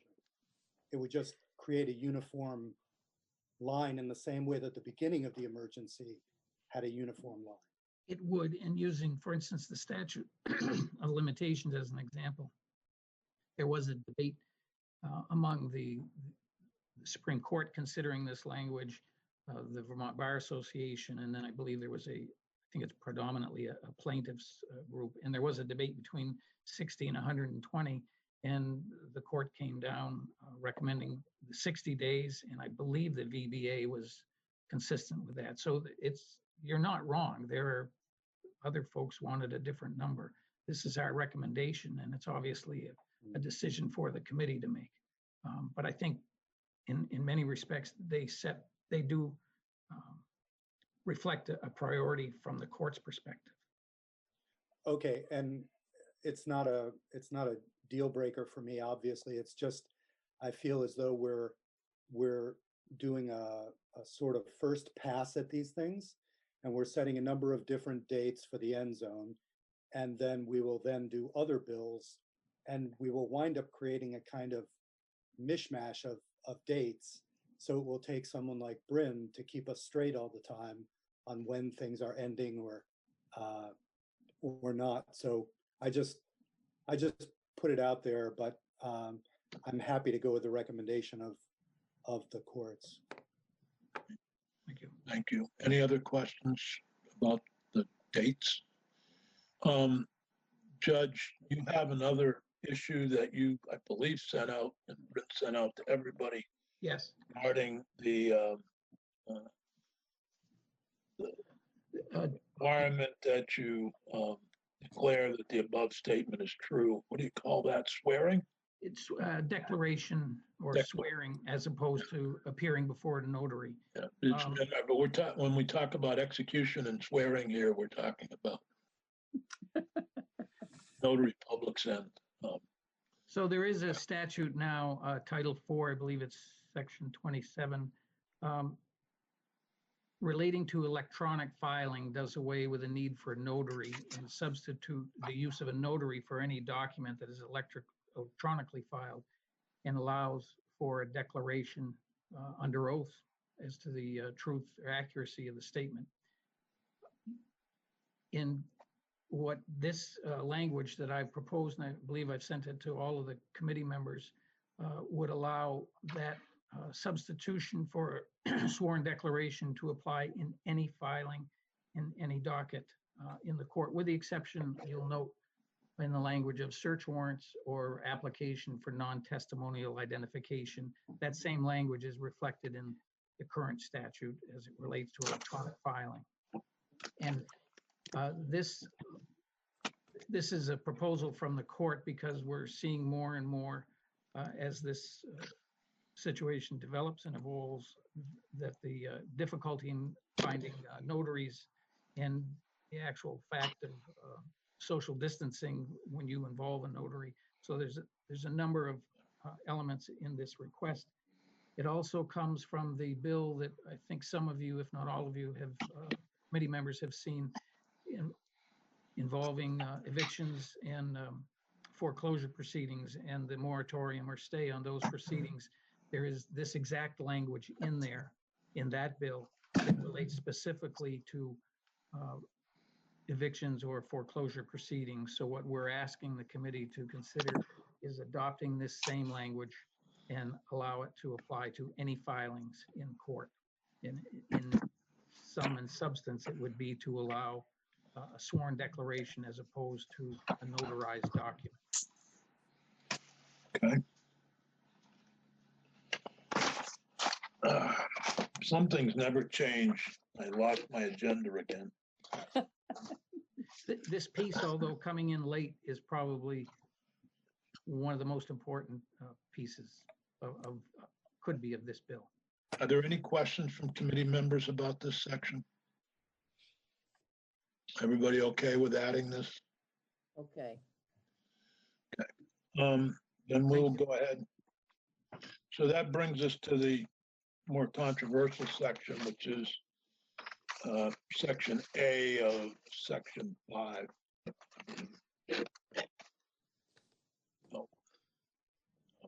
Which, as I said earlier, will become a separate. Why can't I find it? You have Jack McCall and Morning Fox and Devin Green on your list on the agenda. Well, Judge Gerson, just briefly, could you changed the wording to be 14 days from the date and combine the involuntary treatment and application for involuntary medication. So maybe you can just introduce the changed version. So I believe in the earlier version, and I don't have the earlier version in front of me, it was essentially just suspending the timelines in place. And if the committee will remember, and as well as the other witnesses involved in this, if the committee doesn't adopt this, we're going to continue to attempt to follow the guidelines that are in existence now. This is more of a reality that we're not able to meet those guidelines. We're trying to, and even if you adopt our proposed language, the idea behind the language of 14 days was just to create some uniformity in these proceedings. Many times they're combined for hearing anyway. But even if you were to adopt the 14-day proposal, we're going to attempt to do these proceedings as quickly as we can anyway. It's just a recognition that, for instance, we're no longer able to hold hearings in these matters in the Vermont Psychiatric Hospital. In that hospital, we have a separate courtroom where all of these hearings took place. But as a result of not being able to access that facility, we're now turning to remote hearings. And quite frankly, we're struggling to be able to create those remote hearings to everyone's satisfaction.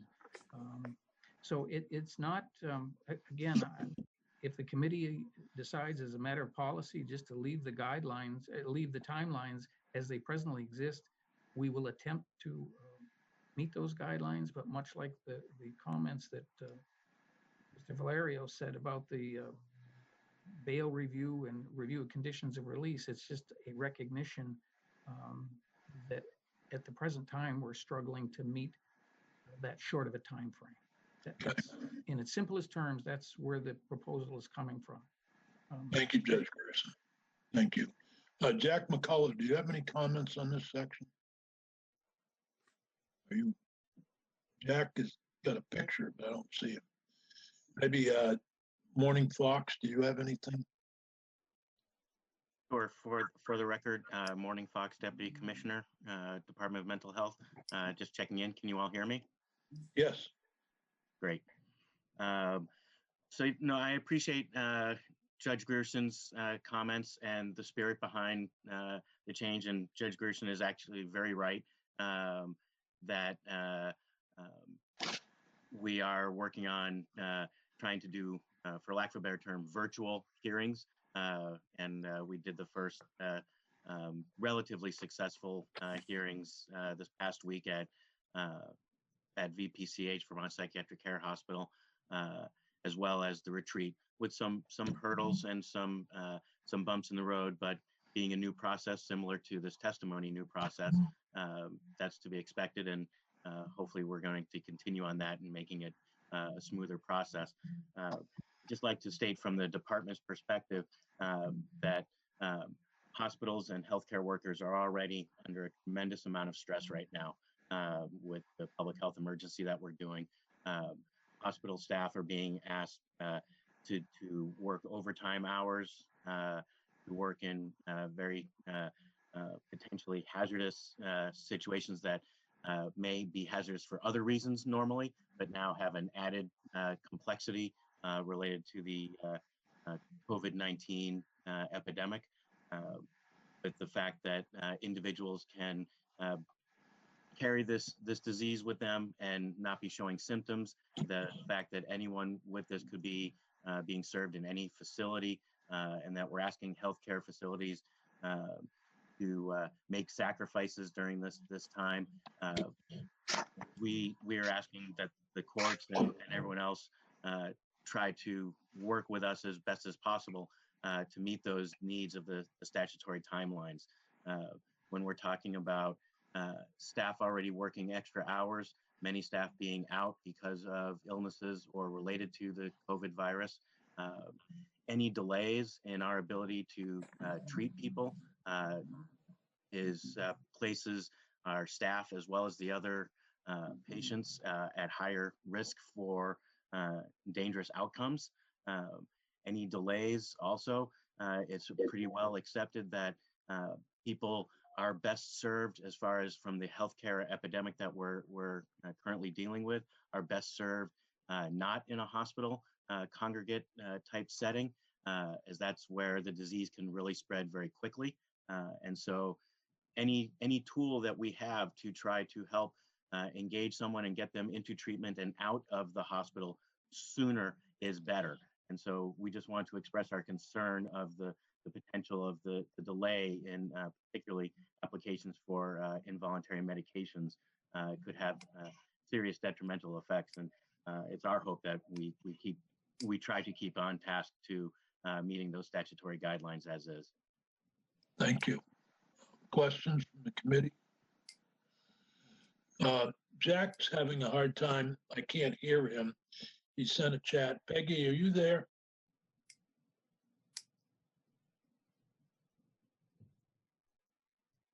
Oh, well. And I don't, Peggy, if you could see if you can get Jack so we can hear from him. Oh, yeah, sorry, I forgot to unmute myself. Yeah, I'm chatting with him right now, telling him to call in because there seems to be a problem on the Zoom with him. Okay. So hopefully he'll call in. All right. Well, we'll jump to Devin Green then from the Vermont Hospital Association. Thank you, Devin Green from the Vermont Association of Hospitals and Health Systems. I just wanted to underscore what Deputy Commissioner Fox was saying about mental health patients in our hospitals. We are very worried about them being in the hospitals, so we don't want to see any delay, in particular with the application for involuntary medication. We want to make sure that we can treat these people as soon as possible and release them as soon as possible instead of keeping them in hospitals longer, because any time they're in hospitals longer, they are interacting with other people. Most likely they could be exposed, they're interacting with healthcare workers, they could be exposed to the virus, and it can spread very quickly. So we would like to ensure that these cases are prioritized and that there is not delay, although I do understand the reality that the court system is going through. Okay. Is Jack available now? I think Are there any questions for Devin? I'm sorry. Devin, thank you. Let me see if this is him. Hold on. Hello, Jack, is that you? 851? Hello, Jack, is that you? Yes, can you hear me? Yeah, is that Jack McCullough? Yes. Oh, okay, great. Okay. Thank you. Great. Thank you. I'm Jack McCullough. I'm the director of the Mental Health Law Project at Vermont Legal Aid. As Morning Fox mentioned, we have done a number of these cases. To give you an overview, the statute does have some time limits where hearings are required to take place. The typical time limit, except for involuntary medication cases, is 10 days. For involuntary medication cases, it's 7 days. The courts satisfy the 10-day requirement of ordinary cases by generally scheduling a status conference in those cases within the first 10 days and issuing a scheduling order that calls for disclosure of information and motions and that kind of thing, and typically gets the case scheduled to go to merits within roughly 30 days. The time limits for and the majority of cases are resolved without having to go to hearing. The time limit for involuntary medication cases is 7 days from filing. In the recent weeks, we've worked with all the courts to be able to do these hearings remotely.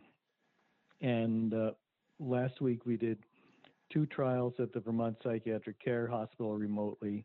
In one of those cases, the judge and the 2 lawyers were in the Washington Superior Court courtroom, and all the witnesses participated remotely. In the other of those cases, everybody, including the 2 lawyers, were participating remotely. I did a trial in Wyndham Family Division last Friday, and the judge and the 2 lawyers were physically present in the courtroom. Everybody else was participating remotely. And although there were some technical problems, we finally did get started and we got the hearing going. What we found is that it's predictable that those hearings are going to take a bit longer than a normal hearing because of navigating the technology. So we may not be able to get as many hearings done on a typical court day than we would have if everything was being done in person. We are fine with the extension of the timeline to 14 days. We do have a bit of a concern that particularly in the busy courts, there may be, if we don't get cases moving, we will be facing a backlog even during the emergency. I think I feel pretty confident that that's not likely to be a problem now that things are moving along, and that we have found that we're able, with the help of the court staff in the clerk's offices and the tech support people working for the judiciary, it seems to be working okay. With regard to the timing of the involuntary medication cases, a number of those cases are scheduled in consistent with the expedited hearing provision of the statute for applications for involuntary treatment. And there's a provision that if the application for involuntary treatment has not been scheduled for hearing within 26 days of filing, that the state has the ability to file an application for expedited hearing of the AIT, the application for involuntary treatment, and then file an involuntary medication case so that those two cases can be heard together. And that's what happened in my trial last Friday. We had the AIT and the involuntary medication trial heard together, and the judge issued the decision on both of those cases, the commitment case first and then the involuntary medication case. What we're trying to do, and I think it's worked really pretty well so far, has been to cooperate with the judiciary and with the attorneys in the Department of Mental Health to get cases scheduled as they need to be heard, and consistent with the capacity of the courts and the two offices to do those cases. I'll mention that one other complicating factor in these cases that I think we've been able to surpass or overcome is that because none of the hospitals are allowing outside visitors, we've had to make arrangements for independent psychiatric exams to be done remotely, and we've received contacts from each of the hospitals so that we can get an independent psychiatrist to meet with the client by video connection. So I think we can live with the statute without any changes, assuming that we'll be able to work out with the courts and with the AG's office any scheduling issues that arise. It would also be fine with us to have the bill passed as it now exists. Thank you, Jack. Are there any questions for Jack from committee members? David, sure, I see you're on. If you would like to comment on this section, you're welcome to. I know the Attorney General handles some of these cases. David? Hi, everybody. Thanks for having me here today. We don't have a lot of comment to add to it. I would say only that we have no objection. We think certainly we're all working under difficult circumstances to allow for more flexibility in this time. And with respect to these particular timelines, it seems like it's been altered to be a relatively modest extension and reasonable under the circumstances, and we have no objection to it. Thank you. Matt or Pepper, any comment? A committee, are there any questions, or is there a motion to remove? I mean, we've already decided to remove this from the bill, but is there an interest in continuing on with Section A in another bill. Senator White. First of all, I think Pepper was trying to say something, so I'll let him say it first and then I'll make my comment. I'm sorry, Pepper, I shut you off.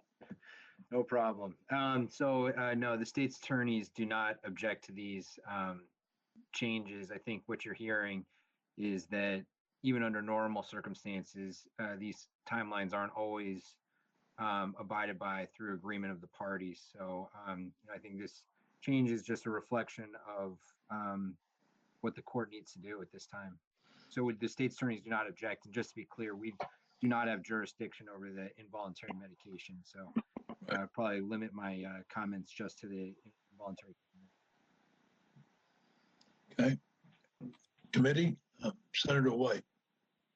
So I think that everybody seems to be okay with extending it to the 14 days, but I do believe that it would cause a lot of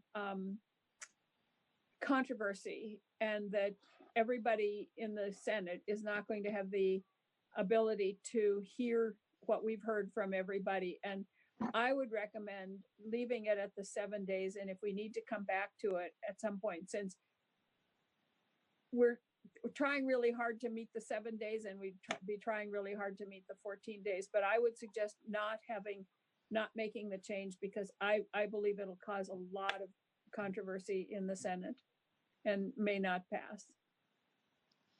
Well, the other, and I know that Senator Lyons wants to look at the proposal. So I guess we could punt it over there temporarily. Bryn, if you could just send that over to Health and Welfare, ask them for their opinion on it, then we'll come back to it. Is that okay with everybody? Yep. For the rest of the bill, assuming you took out A in section 5, taking out A and adding in a new section regarding swearing of documents, not swearing at people. Does that rest, are there any questions or comments on the rest of the bill, which would be S-114 to present to the full Senate? I'm okay with it, Alice. Okay. Soma. All right, so I think what we have to do is have a roll call. And Peggy, if you could take the roll. As I'm understanding our new procedures. If I'm correct, Joe? That is true. Yes. So I need to find Peggy, or I could do it. Peggy? Yeah, I'm here. I'm sorry. I'm here. Thank you, Peggy. I forgot to mute myself. Could you call the roll, please? Sure. Hopefully I have it in the right order. Senator Baruth? Yes. Senator White? Yes. Senator Benning? Yes. Senator Nika? Yes. Senator Sears? Yes, great. Thank you all. So Bryn, what we'll do is you can make a final copy, and I guess tomorrow I could hand it to Secretary Bloomer, or you can send it to him electronically, or I don't know how we're doing it in the new age. And Secretary Bloomer, and he can let us know where to go from there. Yeah. And also, would you send a copy to Representative Bratt? I think she's going to take it up tomorrow in her committee. Yep, I will. I think they're taking it up on Thursday, and I'll make sure she has. Thursday, okay. Dick, procedurally, Dick, I believe you have to sign a copy of the bill and you have to submit it to the secretary for it to become official. That's what I've been told for the bill we're introducing in institutions. I'm not great at these electronic signatures, but we'll give it a try. I think you could always take a picture of it. You could sign it and maybe take a picture of it and send it to them. Okay, well, that's a good idea. That's a possibility. I actually have the ability to scan things. Oh yeah, that's an option. That'll do it. So Bryn, we're gonna wait for the clean copy from you, right? From drafting? That's right. It will, it'll come straight from me later today. Okay, and I'll make sure you have it sent to Sears, or Bryn, do you want to just send it to him too?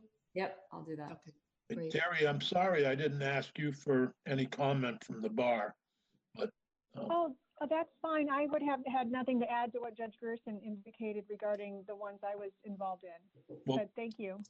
thank you all for the hard work on this bill. We have, as I said earlier, we're hopefully going to hear from the Department of Corrections tomorrow. I mean, excuse me, Thursday, regarding the update from them on what's going on. Morning, Fox, while we have you here, is there anyone in the new Woodside program? No, there's not. We're still working on just trying to stand that up. Our biggest hurdle is going to be staffing. We are close to having the number of staff from a psychiatric perspective to be able to maybe open it up. We're getting close to that. However, we also need medical staff there because it's designed, the concept is that it will be for people who actually have COVID-19. And we know that people's conditions can change fairly quickly with that. And so individuals who would go there would have only mild symptoms. However, knowing that can change fairly quickly, we have a need to make sure we have medically trained staff there as well as psychiatrically trained. And so it's a matter of trying to find all those resources. We're also trying to do some physical structure changes, trying to change from a rehabilitative setting to a hospital setting as well. So still our goal to do that, but we're probably still a good week and a half to over 2 weeks out before we think we can actually open the doors and take individuals. Thank you for that update. That's helpful. Yeah. Senator White. So perhaps I shouldn't even bring this up, but there is some tension here with the Department of Mental Health and the retreat around this. The retreat is working with Brattleboro Memorial Hospital to take one of their units and turn it into a 12-bed, exactly what Woodside is designed for, which is for people who continue to need mental health care, but have symptoms or have been positive, but aren't sick enough to go to BMH. And they are working very hard with BMH to do that. And we've been told that the Department of Mental Health is very unhappy with them for doing that because they want to have it all at Woodside. So we are not unhappy with the retreat in trying to do that.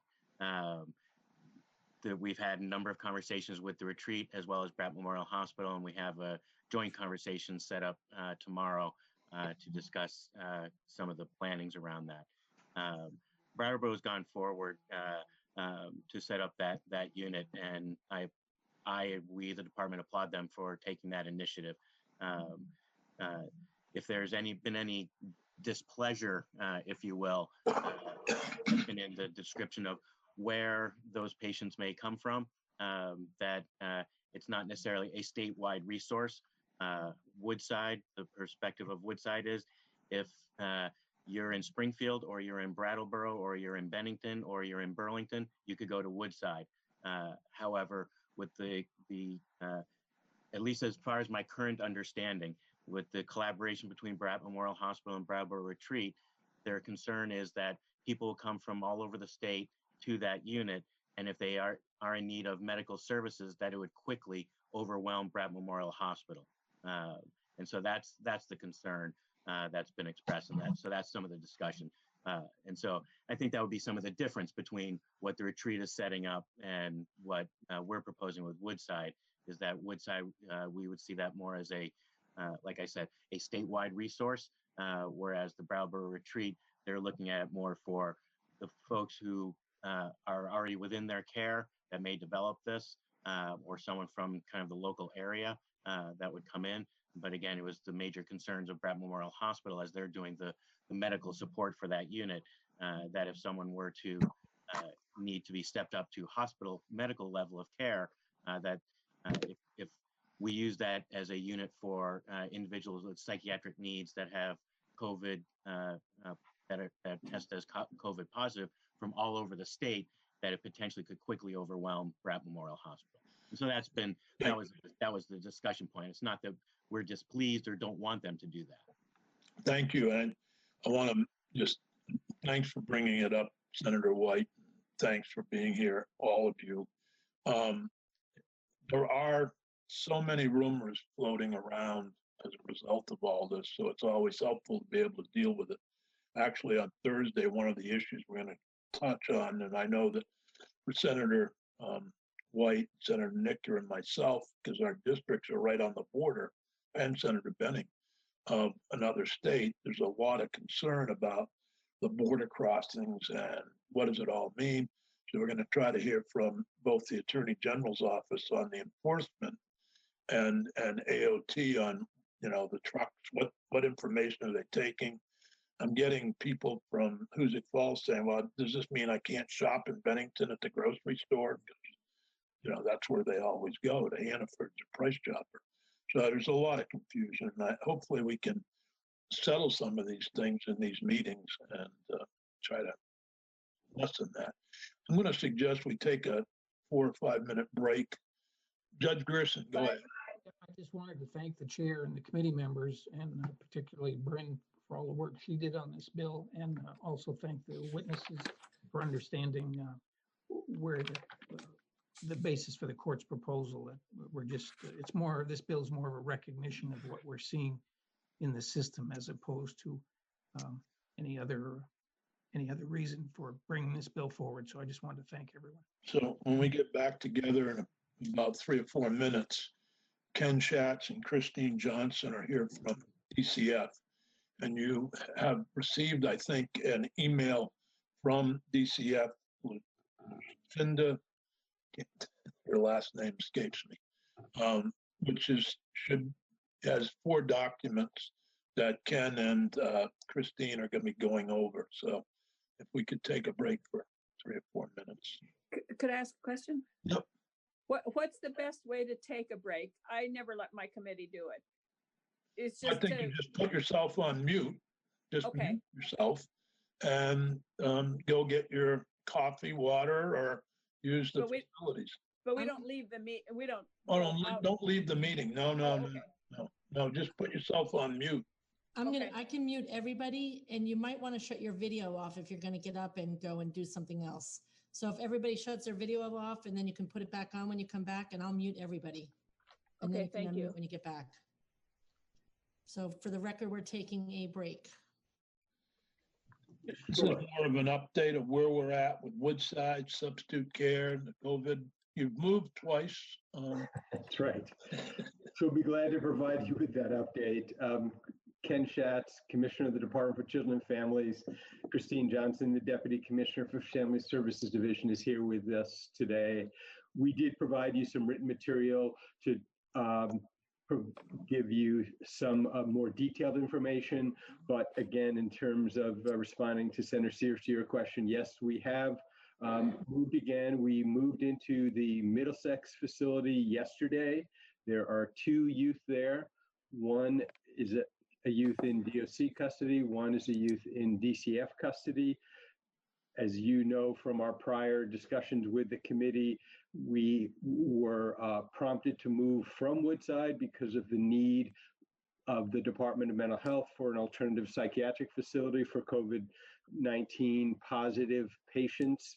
This is all temporary moves to deal with this pandemic, but we actually are appreciative of the fact that when the Department of Mental Health vacated the Middlesex site, which only happened last week on Tuesday, that it really did present a better opportunity for us in terms of an alternative to Woodside. It is, frankly, a better facility than Woodside. It is hard secure, meaning locked doors, has an outside recreation area with a perimeter fence. It has capacity for 5 youth, which is, in our view, the right number for our present needs. So all of that is working reasonably well. We did provide you, that is the committee, with a copy of the press release and a more specific stakeholder memo that we sent out to describe the program. Essentially, the idea would be this would be for males. To be clear, we have alternative programs available for females. We felt that it made sense to separate out the population because it is a locked facility. It will only be available for youth involved in the delinquency system or in the custody of the Department of Corrections. So not CHIN's kids, because CHIN's kids can't be in a locked facility, to be specific. So we are appreciative of the fact that our staff have had to make 2 moves relatively quickly. Frankly, I'm greatly appreciative of their flexibility, their willingness to make this move. As far as I know, it went seamlessly. Appreciate the Department of Mental Health and BGS, frankly, also for helping us to make all this happen. So let me first turn to Christine to see if you have anything to add with respect to that move. Christine Johnson, Deputy Commissioner for DCF FSD. No, Ken, I don't think I have anything else to add other than I just want to emphasize what you've said, which is that our staff have just done an amazing job of pivoting twice. First, to allow for adult psychiatric patients who may be COVID positive to have access to the Woodside facility. We really, it was a huge lift. And we've done it twice and we've done it successfully. So just very grateful to them.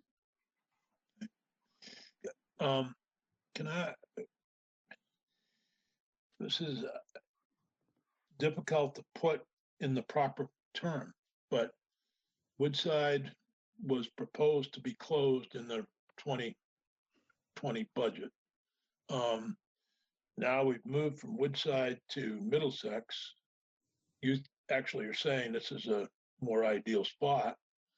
Does that change thinking or at all, or are you re-examining that? In and of itself, it doesn't change our thinking. The Department of Mental Health has been very clear that their intent is to move back into the Middlesex facility once the crisis is over. So it's not as if that is available in the future as far as we know. So for the time being, again, the budget situation, to be very straightforward, is incredibly up in the air. But as far as we're concerned at this point, we have not made a change in plans. Okay. So this is temporary?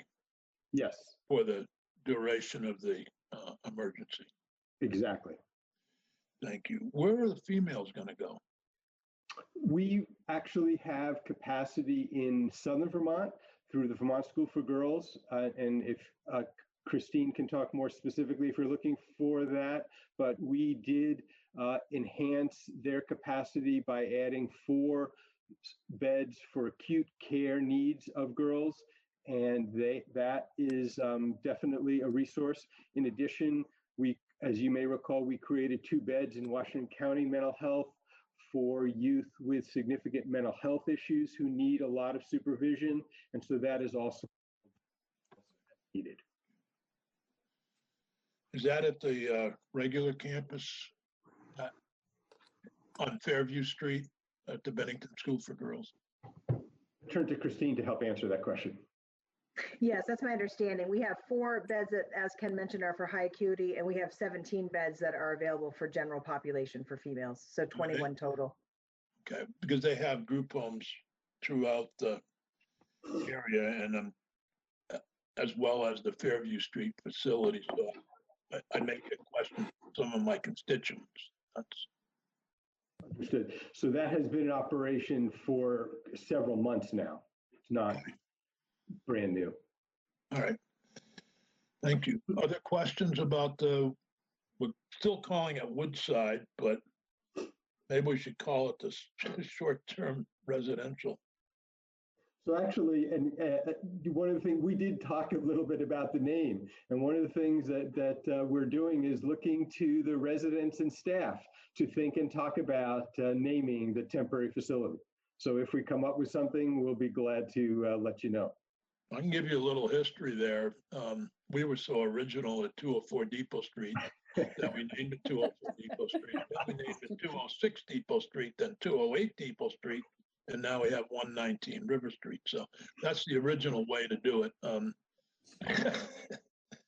frankly, that's how we came up with Suite 12. Anyhow, so I thought it sounded like you were also interested in knowing what was going on in our substitute care system. Yeah, and how we're dealing with those programs, and in terms of the entire system that DCF deals with in state, how they're being dealt with under the PNMI rules, right, as well as if there are for example, I just saw yesterday that VSEA and the administration had come to an agreement on pay. So basically, I think, if I'm not mistaken, the short-term residential program, yet to be named, with state employees, will be receiving a $1.50 hourly pay increase. And if some of those other programs, how are they going to deal with that there under PNMI? So you had a list of all of them, that I think about 20 programs.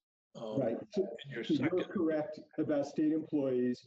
And we did actually have within the agency discussion about how to support the existing residential programs, which are primarily run by nonprofits, some DAs, some other organizations. We recognize in terms of COVID-19, they are also very challenged to maintain ongoing operations. And so we did attach a letter that came from DEVA with respect to the PNMI rate system. The PNMI standing for Private Non-Medical Institution, as many of you may be aware, that's the rate setting system that we use for our residential system of care. In effect, what that letter describes is that we will stabilize funding for those programs based on their more stable annual costs. So that rather than, and we'll talk in a minute about how their numbers are down right now, we will continue to provide them financial support at their stable rates.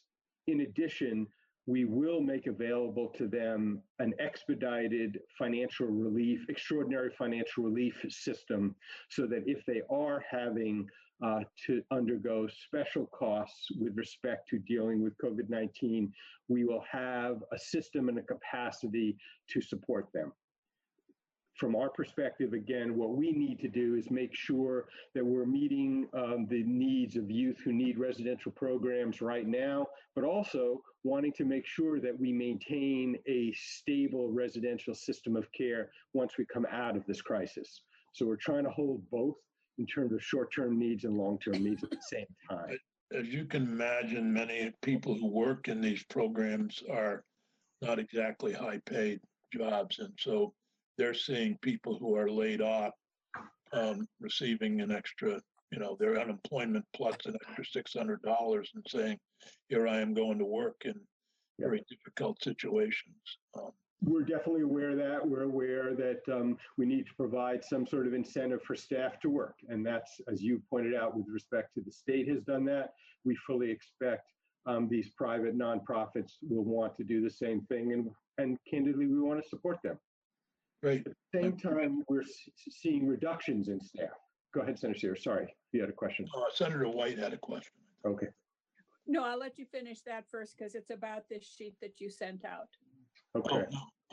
Let me, I appreciate that, Ken, because that's really I obviously have people who work in those programs. I'm well familiar with some of them, and many of them are concerned about that. But they also have a lot of people out because they have childcare issues or they have other staffing issues in these programs. So that's exactly right. I haven't heard of anybody. I have all of the designated agencies, group homes, as well as the Bennington School for Girls, with a pretty large operation in Bennington, as well as all the Depot Street, River Street programs. So I have a lot of constituents who work in those programs. We do understand that. That's why we provided this chart, so you can see the, in effect, the reduction in capacity. And that, again, is a fact of life in dealing with this pandemic. And as you pointed out, you have some staff who have childcare issues. You have some staff who are starting to show symptoms. The good news, to be very clear, we don't have any children in DCF custody who've been identified as COVID-19 positive. Obviously, we're expecting that to happen because it's happening in other places, to be sure. We do have the site at Goddard as an available site in case we do have youth who are COVID-19 positive. For the time being, that hasn't happened. But in terms of our residential capacity, it has substantially been reduced. We have recognized that.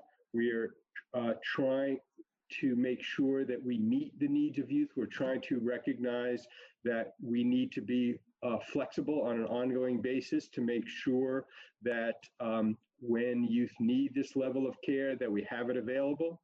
It's going to be an ongoing challenge, though, depending on how the pandemic expands in Vermont. We will keep careful watch on our capacity and the program's abilities to care for kids.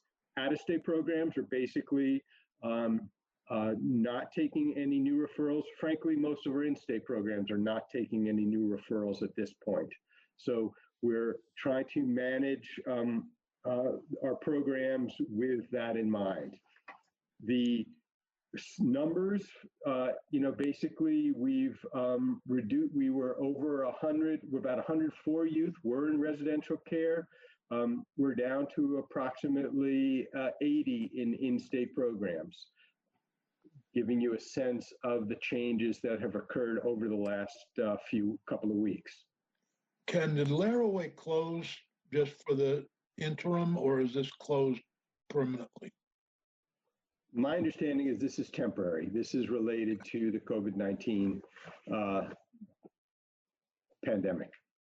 We're certainly in conversations with them, though, on an ongoing basis. So looking forward to them being able to start back up. Senator White? So my question was about the list here.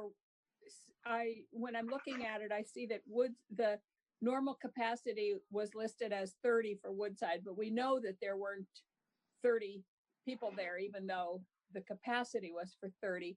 Were all of these others that are listed as normal capacity, were they all full before this happened and they've been reduced to that, or is it the same?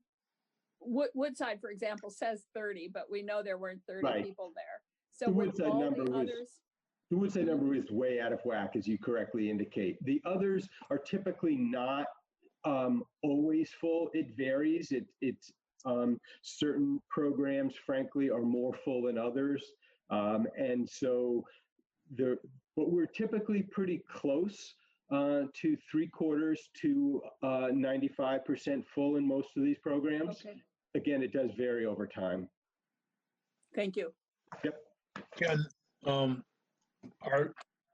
we had an issue that was raised by Senator McCormick at our joint meeting regarding visitation by parents. And my understanding is in all of these programs, the visitations are done remotely like we are today.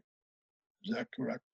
No? I'm not aware of that. I think we deal with visitation, and as you know, we did ask the Supreme Court to suspend in-person parent-child visitation. The court denied that request. So every case has its own visitation order by the court. And so we are doing our best to, frankly, encourage all families, whether they're in residential programs or in foster care, to use remote visitation. There are, by and large, most families have agreed to that. There are a few exceptions. we don't have a special rule for residential programs. Okay, And so we are operating on a case-by-case basis at this time. thank you. I know we heard a lot from foster parents, which is part of the substitute care system, obviously, who are concerned, we're concerned about the visitation by parents. And That's absolutely right. That's an ongoing concern and candidly an ongoing challenge for us. are you losing foster parents as a result, or? You know, we've been told we will. I don't know that anybody has actually refused care of a child for that reason as we sit here today. Maybe Christine has more up-to-date information than me, but I know that that's a real risk that we're looking at. That's my understanding as well, is that we're hearing from our field offices that it's becoming a real pressure. But to date, I don't know of anyone who has stepped down as of yet. Anybody with other questions about that issue?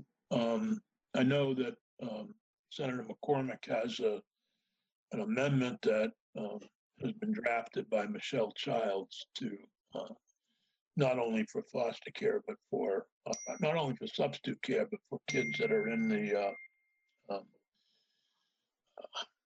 what's the right word? In the civil courts with standards, you know, parental contact issues. So if there aren't further questions about that, I'll turn it over to Christine to talk more about what's going on with respect to our foster care system. Yeah. Sure, okay. So I just wanted to let you all know that we have done a stipend for all foster parents who currently have kids in their care. For the month of March, every foster parent will receive an increase of $20 a day across the board. And that will go out in this week's payment to foster parents. We will evaluate at the end of April. I'm guessing we will likely do this again for the month of April. And it's really our way of acknowledging the extra burden that our foster parents are carrying, given, you know, the situation with childcare and schools being closed. And we're also looking to do an increased rate of $75 a day if foster parents are caring for a child that is COVID positive.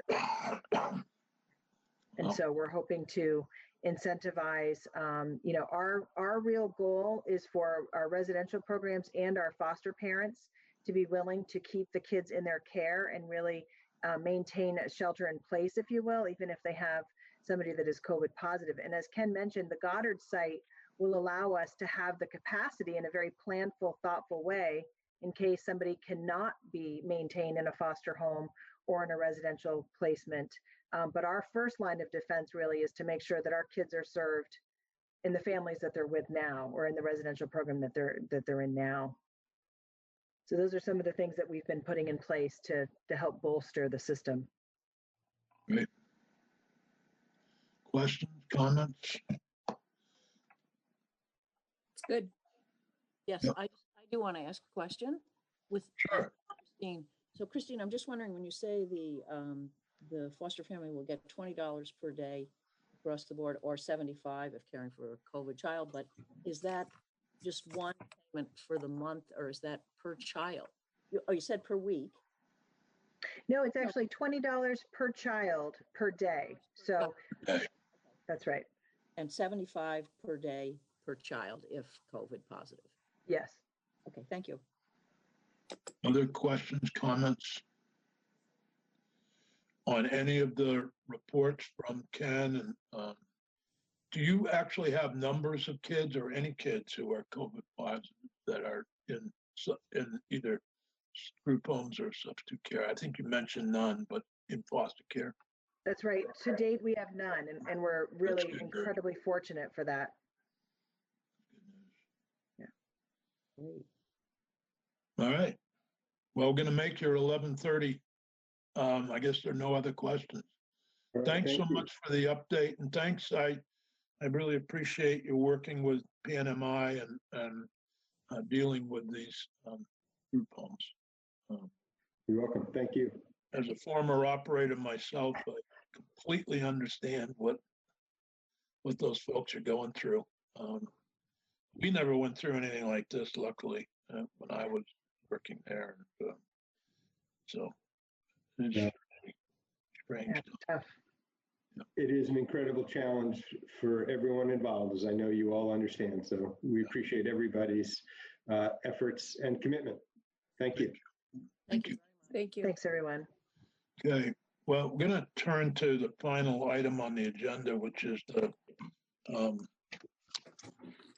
issue that regarding the sentence modification. And I just wanted to make clear, because I've had some comments on social media and other places that about this.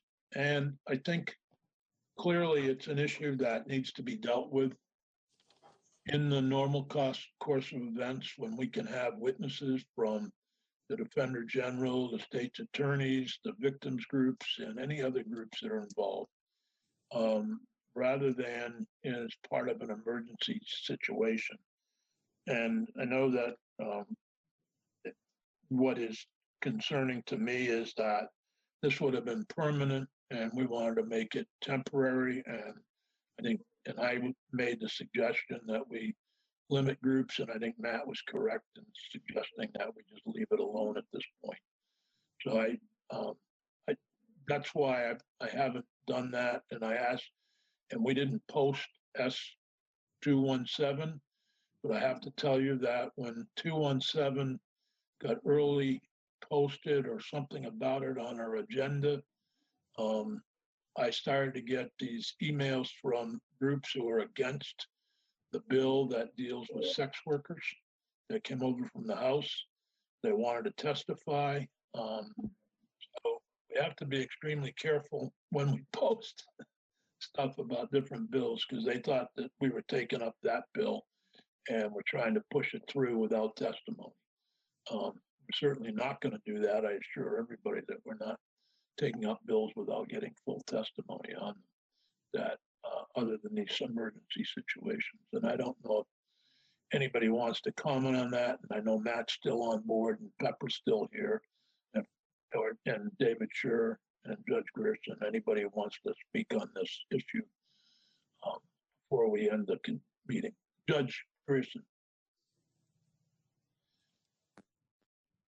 Request was not intended to be permanent. Like everything else in the bill, it was temporary. And as I said, there's nothing about that request that the court took a position on. Again, it was a reflection of what some of what we were hearing in the process. So I certainly understand the committee's position, and that was not our intention, other than to let the committees know this is one of the issues we had been seeing out there. It was not intended to take anyone's authority away from.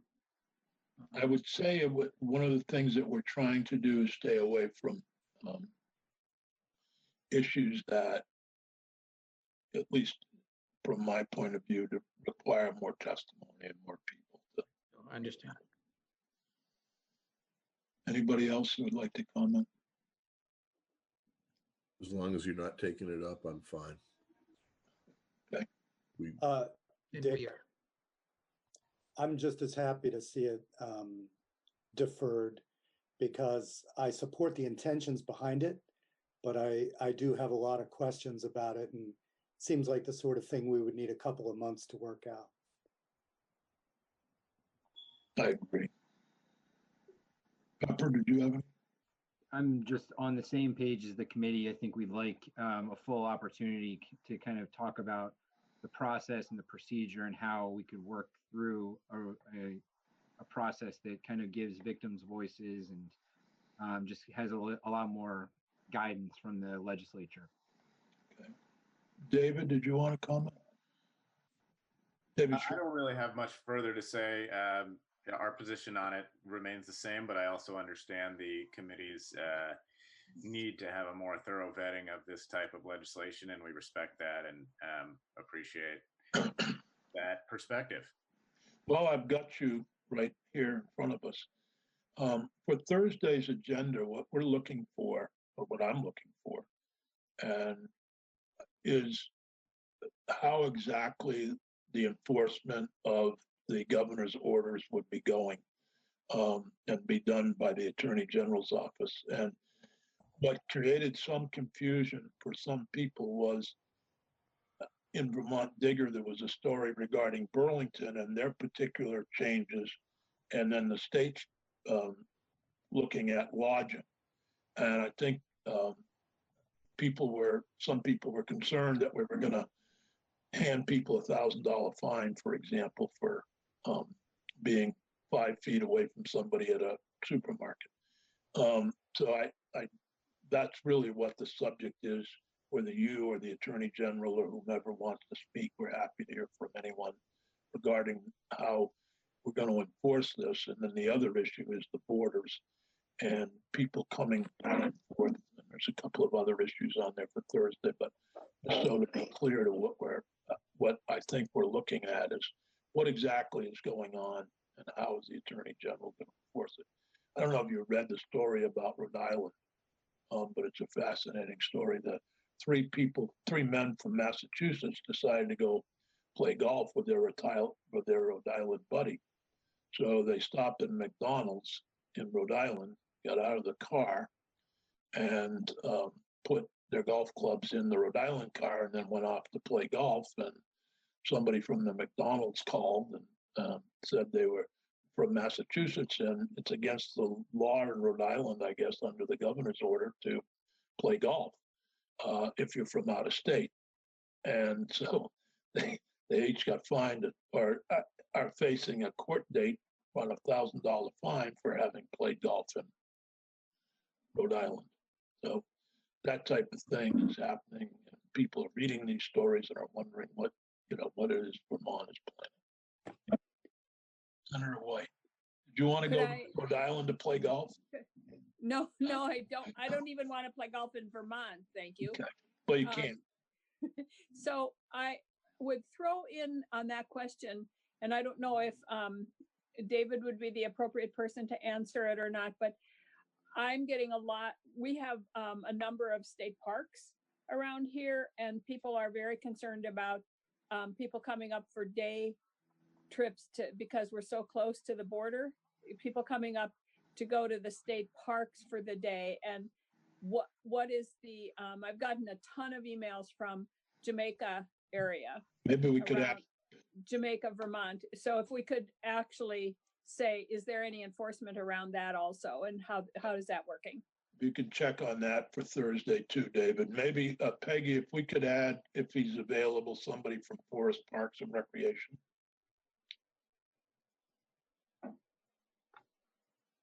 Sure. Anyone have any suggestions? Well, Mike Snyder, probably. Start with the commissioner and work our way down. Yeah. For Forest and Park Recreation, you said? Yeah, Forest Parks and Recreation is, I can't think of his Mike name. Snyder. Mike Snyder, thank you. Yeah. Okay, great. If he can't make it, fine to send somebody else. Yep, sounds good. Okay, anything else? So, Bryn, or would you either Eric, Bryn, or Michelle be joining us on Thursday? I think it's going to be me. Okay. I'll be there. So you will send me electronically the bill we voted out, and I'll have to sign it electronically and send it to John Bloomer?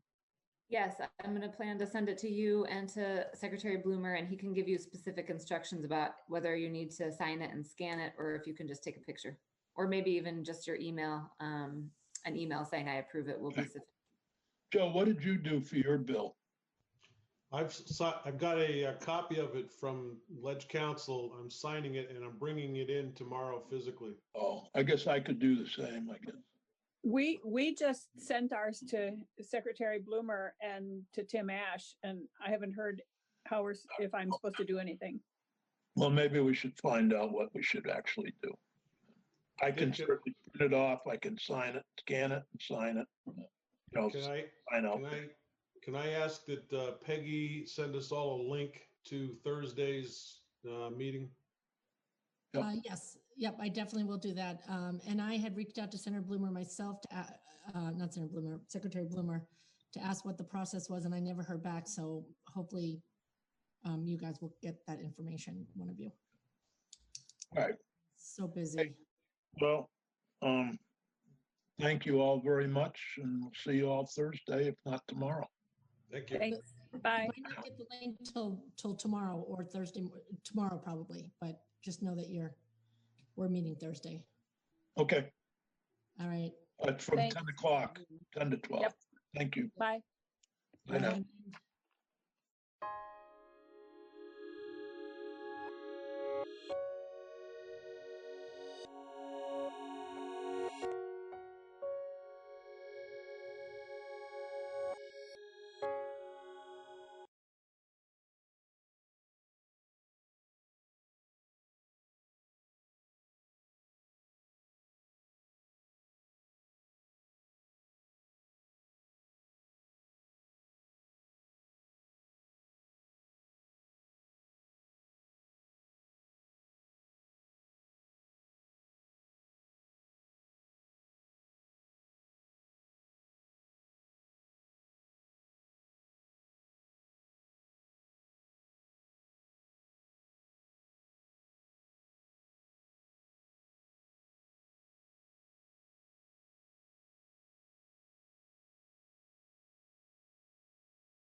I'll go ahead and call this meeting to order. And our first item of business are the minutes from April 8th. I would move that we approve the select board minutes from our meeting of April 8th. I'll second that. Okay, any discussion? All those in favor? Aye. Aye. Aye. Okay. Moving on, we have warrants 22 and 22P. I'll make a motion to approve bills for payment warrant 22 and 22P. I second that motion. Okay, any discussion? Warrant 22 is for a total of $10,351.20. And that covers some payroll transfers, health insurance premiums, the sheriff's monthly cost, and supplies for the highway department, parts and fuel. Any other discussion? All those in favor? Aye. Okay. All right. Doesn't look like we have any visitors. Moving on, the road foreman's report, we have some curb cuts. One for Kipling Road, the Bacon residence, and one for East West Road, the Beach residence. What would you like to do? I'll make a motion to approve curb cuts for Bill and Pat Bacon on Kipling Road and Richard and Rosemary Beach on East West Road. I'll second it. Okay, any discussion? So the one on the East West Road is set for driveway with culvert, but the one on Kipling Road, as noted on our application, is as for just access into the field for mowing or any logging. That's it. It's not for driveway use. Okay, and Lee's given the his okay. Lee has given the okay for both of them. Yep. Any other discussion? Okay, all those in favor? Aye. Aye. Aye. All right. Is there anything under correspondence for information that you'd like to discuss? Most of it's reports on the COVID-19 virus. Right. Yeah, I wanted to just thank Terry for joining certain calls and providing us with summaries. I find that really helpful. I feel a little inundated by, you know, I'm not quite sure all the emails that I'm getting, who they're from, and, you know, what I should be looking for. So Terry, your summaries are really, really useful for me. I appreciate it. Yeah, I agree with that.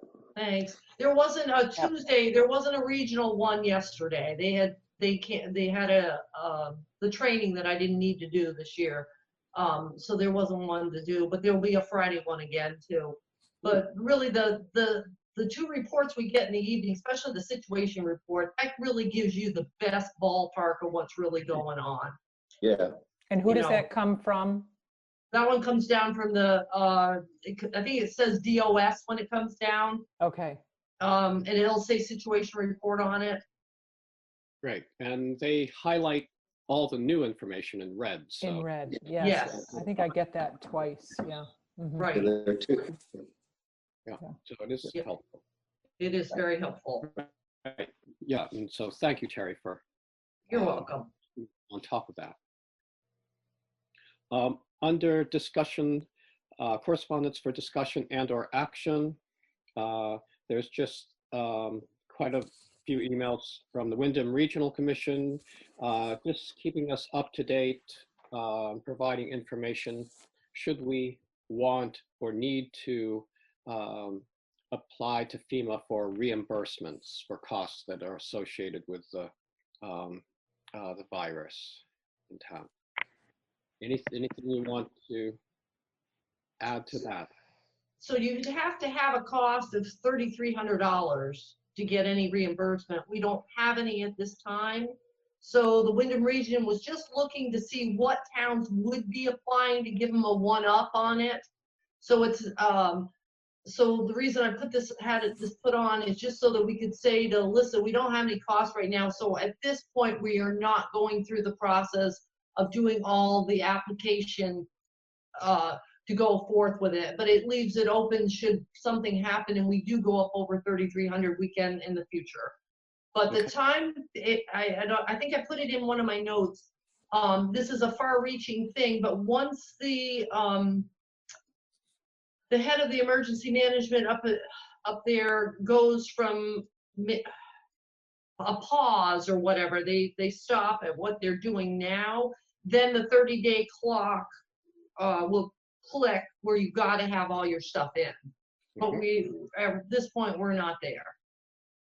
Okay. And so is there an example of something where the town would be incurring cost that would be related to COVID-19?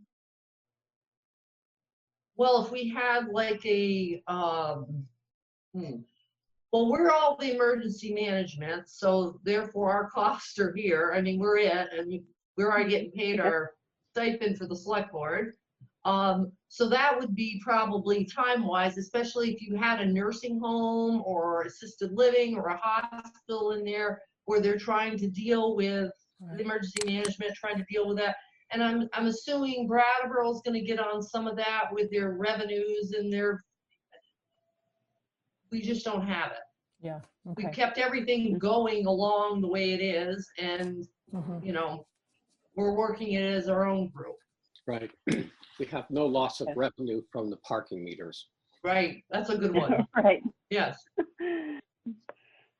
Okay. Any other discussion about that? So I'll just let Alyssa know we're just we're not there. Right. Great. Okay. Thank you for doing that. You're welcome. And I saw the list of towns that don't have their local emergency management plan completed. You know, we were not on that list of late comers. So thank you, Terry, for. You're welcome. We were the first one to have it done, actually. Okay, great. We got that distinction. There's nothing under new business. There was an email. There's a resident, well, not a resident, a resident that's going into a hospital in Connecticut, and his daughter is trying to get a cat down to the Wyndham Humane Society. And I don't know what the current status is in the last couple of days, but if someone wants to check in with her, it's a little, not quite what we usually deal with as animal control, going to catch a cat for someone, but. Yeah, so Zeke, I'd like to share something relative to the email that we got about that incident, that situation. It seemed to me that a lot of the response and activity fell on Lori's shoulders because we didn't really take responsibility for it as the select board. And so I would just like to be clear about how we as a select board, as a group, are going to deal with being the animal control officers. And then a side question is, so we have a pound keeper, and I didn't know, I mean, David's probably in the same boat. What's the difference between a pound keeper and the animal control officer? It's sort of like, the difference is the pound keeper is sort of an honorific position with no, since we don't have a pound, the duties are pretty light. And so it's almost like the weigher of coal. Okay. That's essentially what it is. And so the animal control is the one, is the person or persons who are appointed to carry out the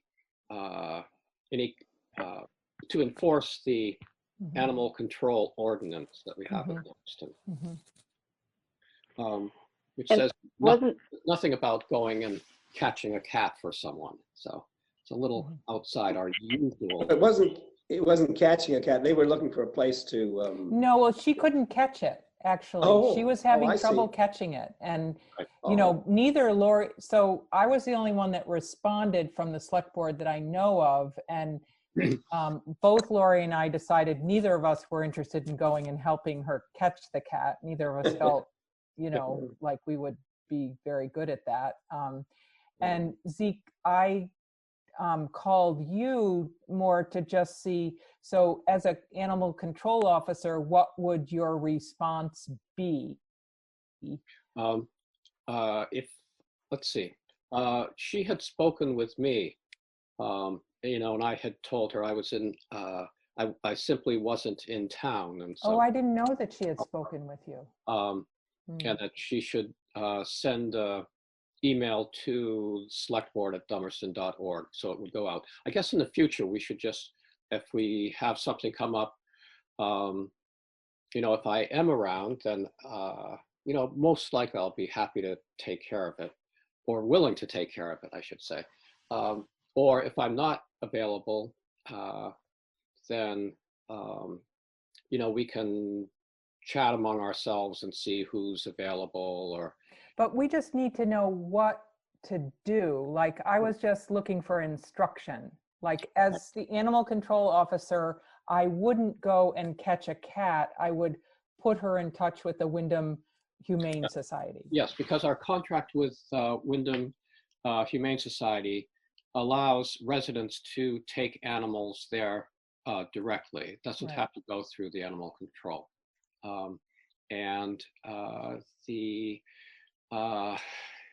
you know, if there's a dog roaming around the center of town or the gas stations on the highways, you know, then in the past, Wayne or I have gone and tried to catch that animal, or someone has a, that's the sort of thing. We generally haven't gone into people's houses to catch an animal for them, or to, and we don't deal with skunks in the basement or bats in the bedroom or anything like that.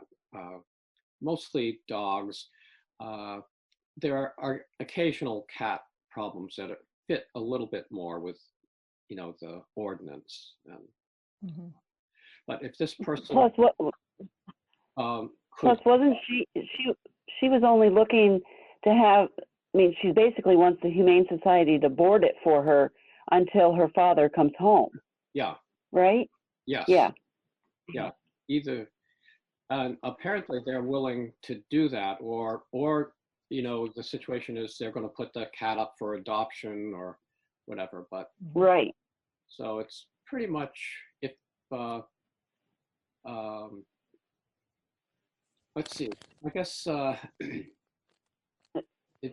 guess my thought was it really didn't fall under animal control. Yeah, I thought it was more if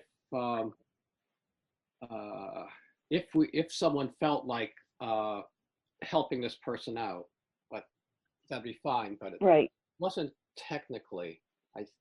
Which I didn't know. You know, like, I'm just getting familiar with what it means to be the animal control officer, and I would have contacted her and put her in touch with the Wyndham Humane Society, but I wasn't confident to say, and it's not, you know, our role to come and catch the cat for you. I don't know.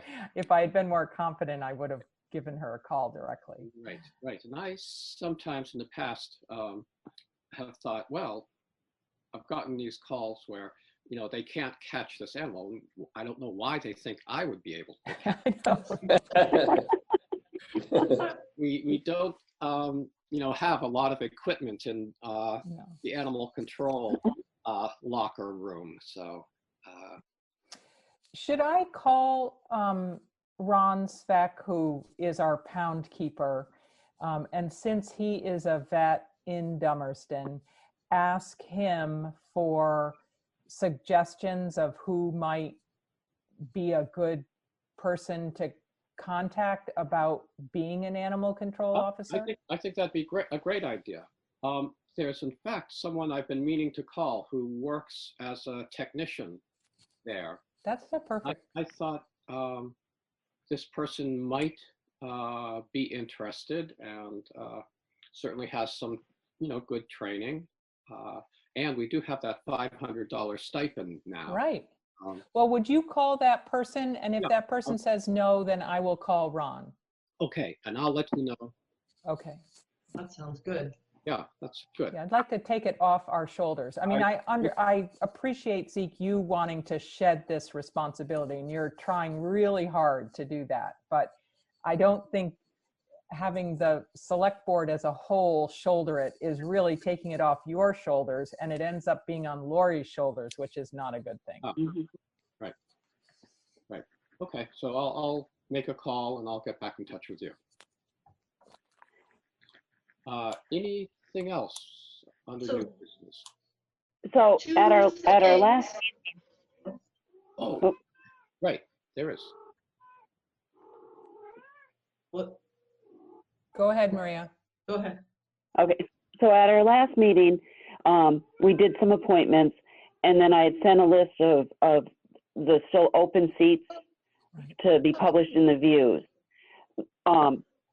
And now talking about animal control officer, would you like me to send that list also to Lori to list on the website and maybe in her weekly newsletter that she sends out?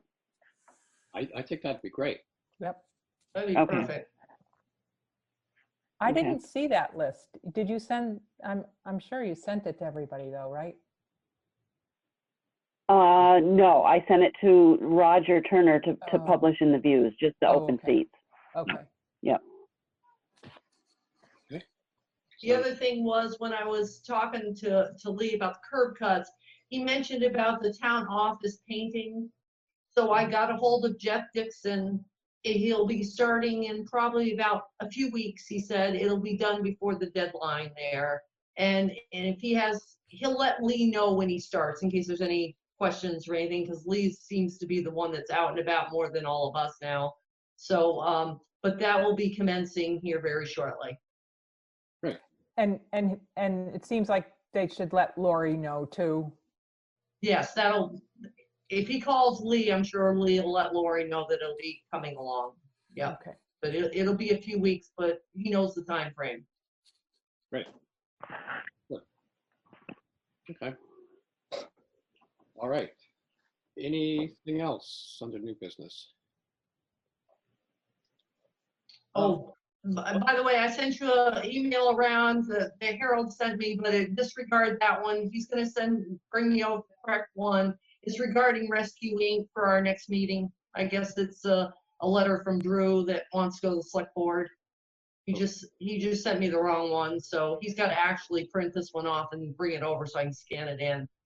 But I believe our contract's up this year with Rescue Inc. for the end of it's a 2-year, and I think this is it. Okay. I thought so.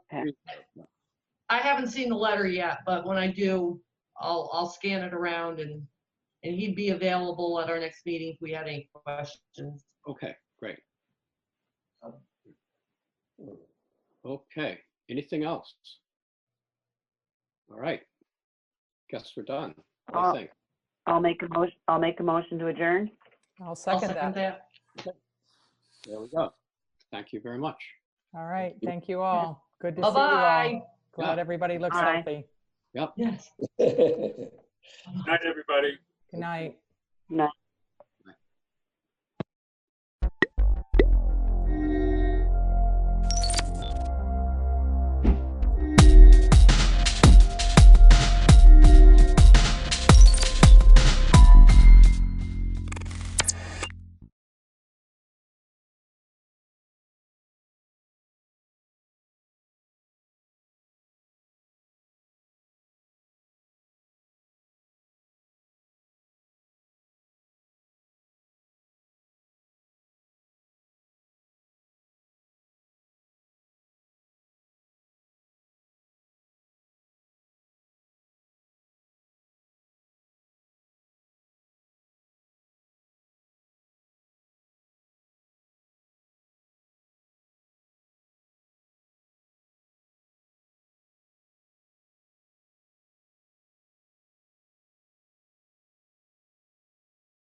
We're calling the meeting to order at 5:30 p.m.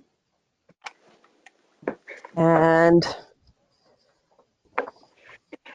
actually, we're calling to order the Sewer and Water Commissioners at 5:30 p.m. Correct. Correct. Okay. So first, we're talking about the next stage reallocation of sewer water rate. And there should be an email in everyone's packet from Pip Bannister. Are we talking about the co-op first or next stage? Oh, I'm sorry. Yeah. No, we're talking about next stage first. I went out of order. That's okay.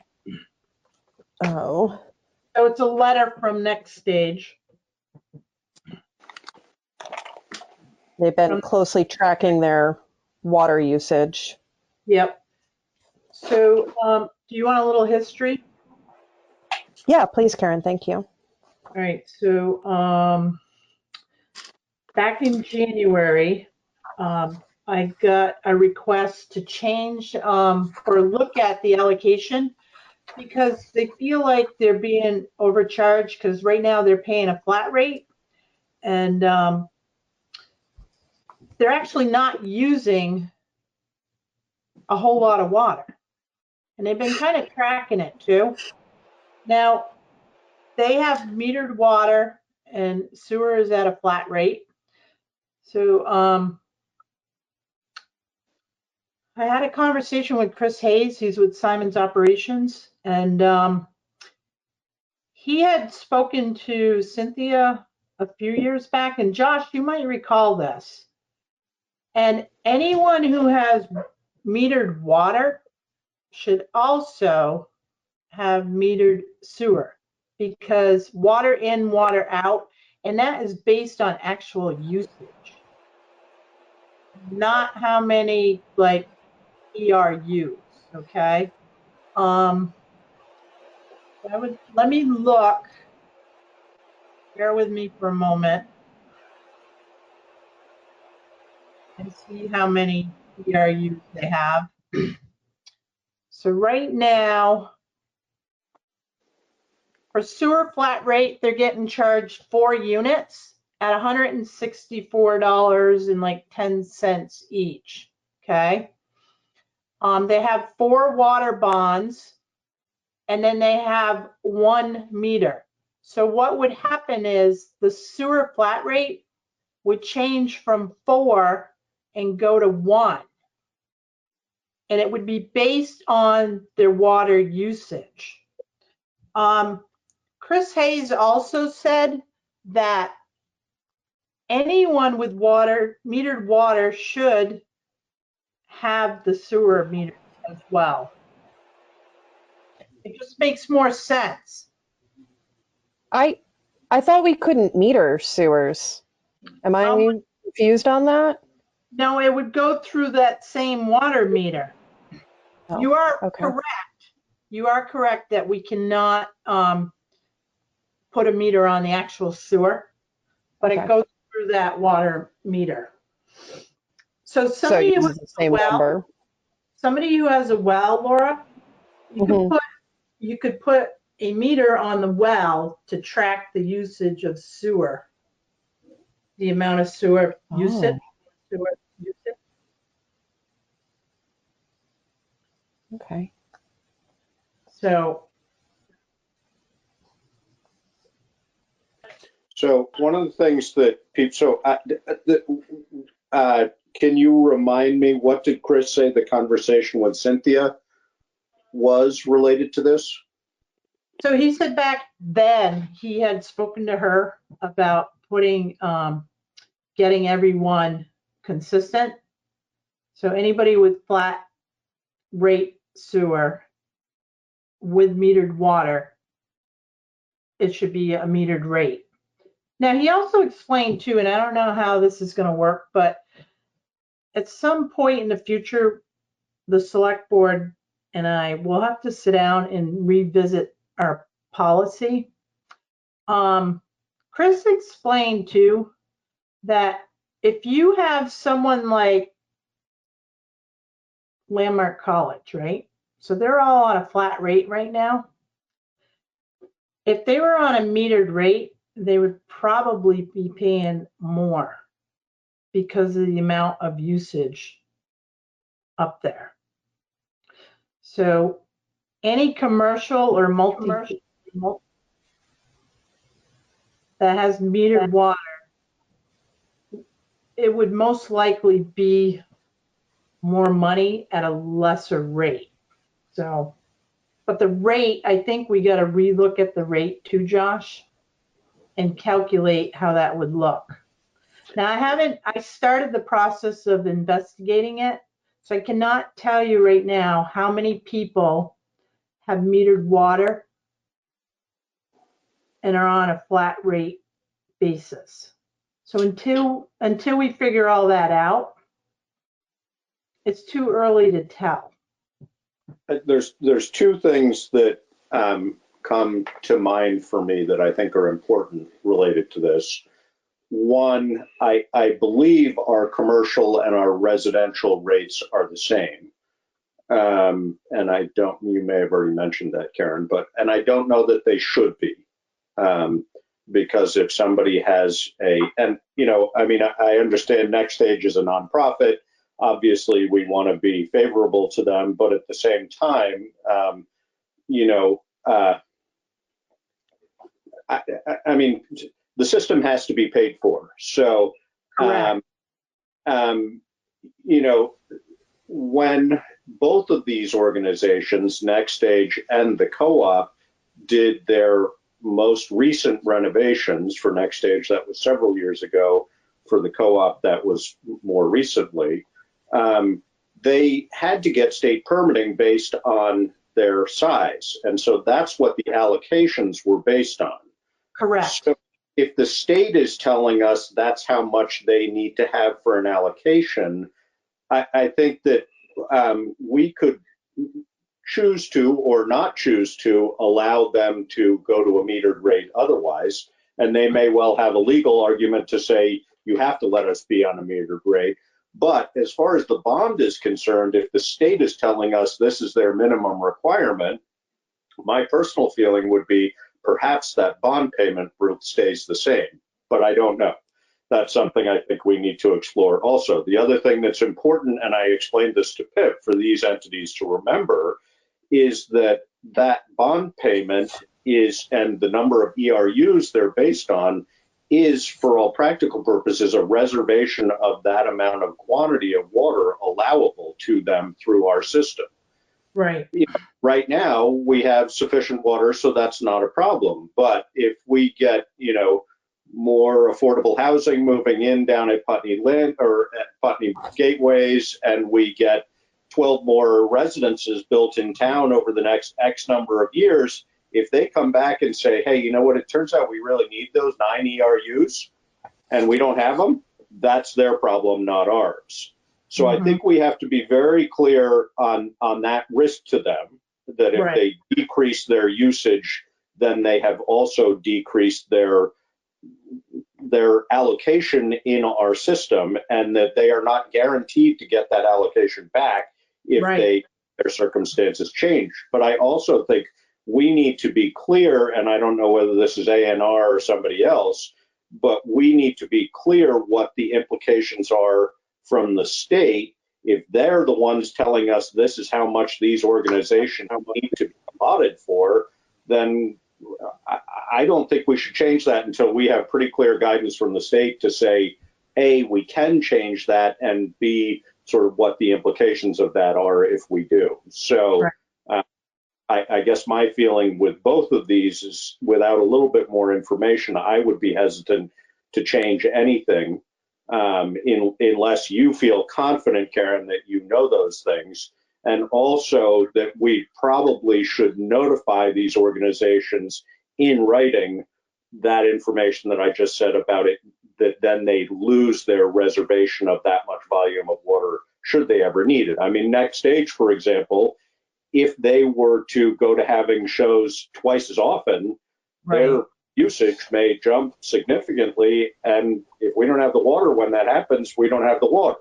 So Right. that's part of what the bond payment is paying for that reservation. So we just have to, I think we need to be clear on that, and we need to be clear with them before we make any changes. And I'm not adverse to making changes, but I also do know that, I mean, the co-op being the more, it wasn't clear to me in the next stage letter, and maybe I just missed it. I went through it fairly quickly, what their actual usage is versus what I mean, I know they're allocated for ERUs, but was it clear on what their actual usage is?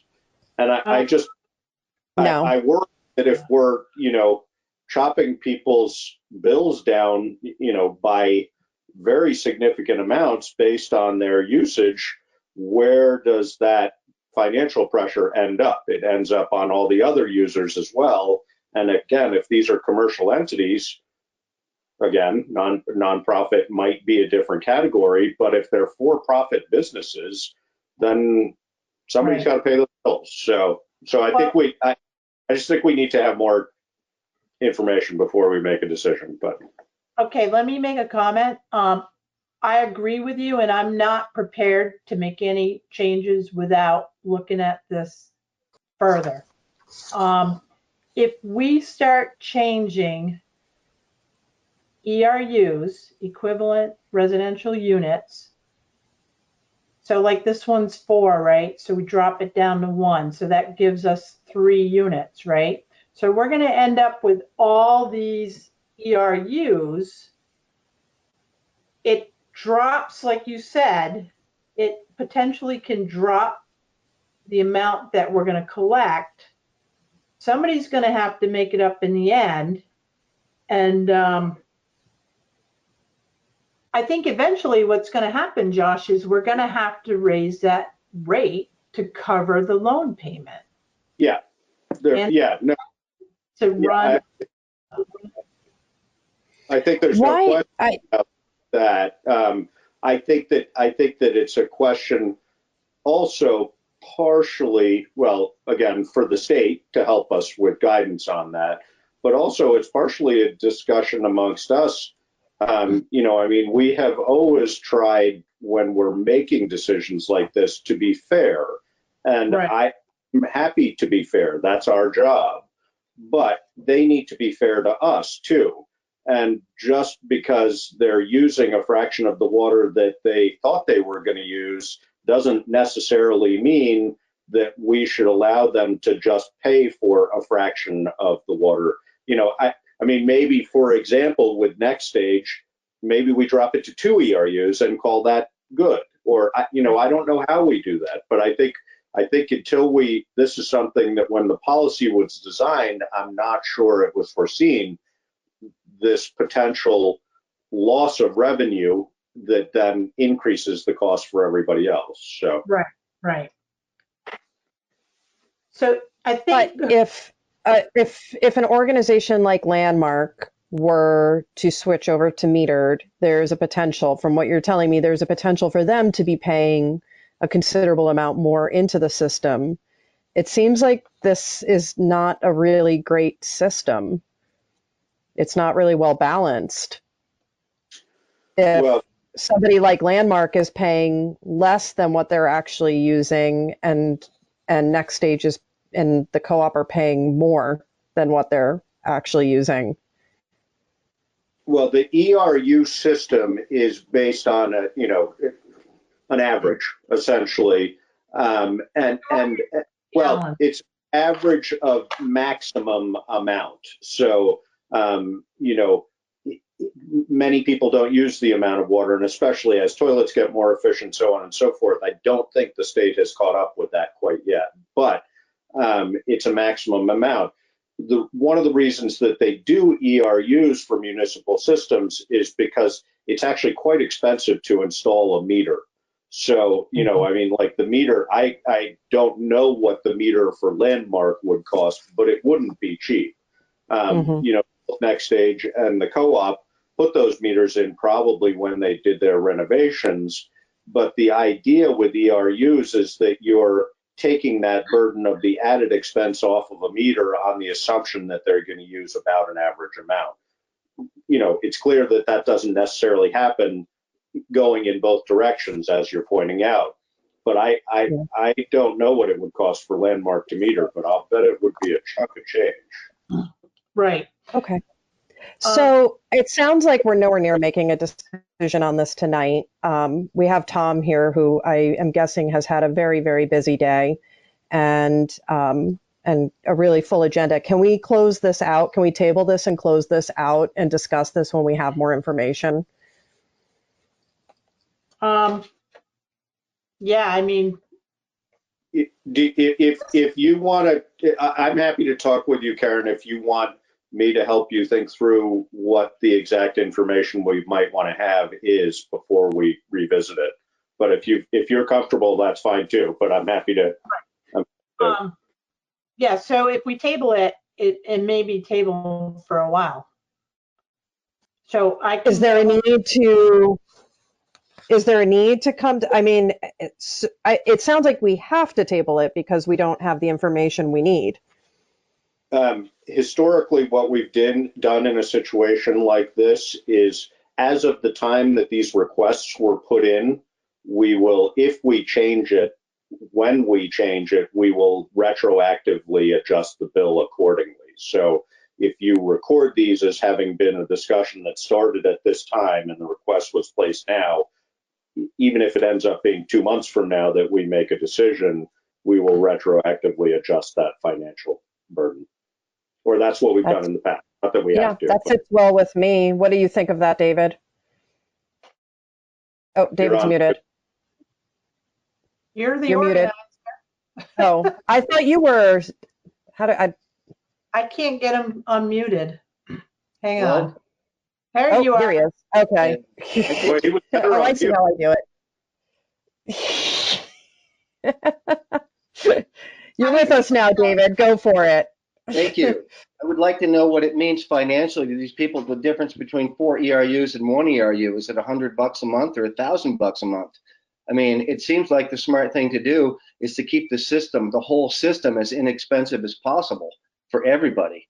How do we do that fairly? I don't know. What's the difference between a nonprofit and a school and a for-profit business? Was any of that thought about when we put the system in place? How do you come up with fair? I don't know the answers to any of those things. I need to know the answers to those things before we decided about it. Yeah, I agree. I think we need to devote a lot more time to this. Yeah. So, and do a thorough review of the existing policy, to see whether add those. I mean, I've certainly looked at it in the past, but it's been a number of years to see how it. The policy when it was created was relatively loose, and I believe we updated it, I don't know, 8 years ago or something. I don't remember exactly, but it was pretty loose when it was created because it wasn't 100% clear how it was going to work out. So I think that's, again, in my saying we try to be fair, it's sort of looking at the big picture and the time frame that we're in and seeing what we can do. But I think we should look at that policy, decide whether it's appropriate, and decide whether we agree with it, and then go from there. Okay. I agree. Can I ask do one we more want? Yeah, go for it, David. The next stage, does it have a water meter now, or would we have to put one in? No, it has a meter. Yeah, if they're saying they're metered, then they should be metered. They're metered already, so expense wouldn't be added. Okay. And I don't think the expense is ours if they meter, is it? No. I thought it was on them. Yes, that's correct. Okay. So do we want to make a motion? Do we need a motion? I guess, Josh, you would be the best to answer this. Do we need a motion to table this, appointing this as the retroactive date? Should we make any decision regarding? I think it'll be in the minutes. I don't know, Karen. I don't know whether you have a feeling about that. I mean, I'll make a motion to table it if you want. Okay. Yeah. Okay, and I second that. Okay, it's been moved and seconded to table this. All in favor? Any discussion? Hearing no discussion. All in favor? Aye. Aye. Aye. Okay. So Is there a motion to adjourn the sewer water commissioners meeting? So moved. Seconded. Been moved and seconded to adjourn the sewer water commissioners meeting. Any discussion? Hearing no discussion, so moved. And now I'm calling to order the select board meeting, the Putney Town Select Board meeting. Sorry? Vote on that, but we Oh, didn't actually. I'm just moving right along here. No, no, it's, thank you. Okay, so it has been moved. Now we're calling to order the select board meeting at 5:51 p.m. Are there any adjustments to the agenda? No. Okay. The approval of minutes for April 8th and April 15th. Approve the minutes of April 8th and 15th. Yep. And I second that. It's been moved and seconded. Is there any discussion? All in favor? Aye. Aye. Okay. I was going to share some notes. Oh, we do have a caller on the line. Okay. So I was just going to share how we do this again. We'll start every meeting with introductions of the select board and participating staff. I am Laura Chapman. Oh, sorry, Karen. Go, you're waving. No, I was going to ask who the caller was, but I guess we'll get to that person in a minute, right? Okay. Yeah. So I'm Laura Chapman, the select board chair. Josh Laughlin, select board vice chair. David Babbitt, select board clerk. Karen Astley, town manager. Oh, I'll take Alyssa. Sorry, I was muted. Alyssa Harlow, Yeah. administrative assistant. Tom, you're unmuted. No, there he goes. Yeah, I thought I was. Tom, and that is Tom Goddard, the everything man. Who's caller one? This is Lionel Chute from Hey, Force for Lionel. Learning. Hi. Welcome. Thank you.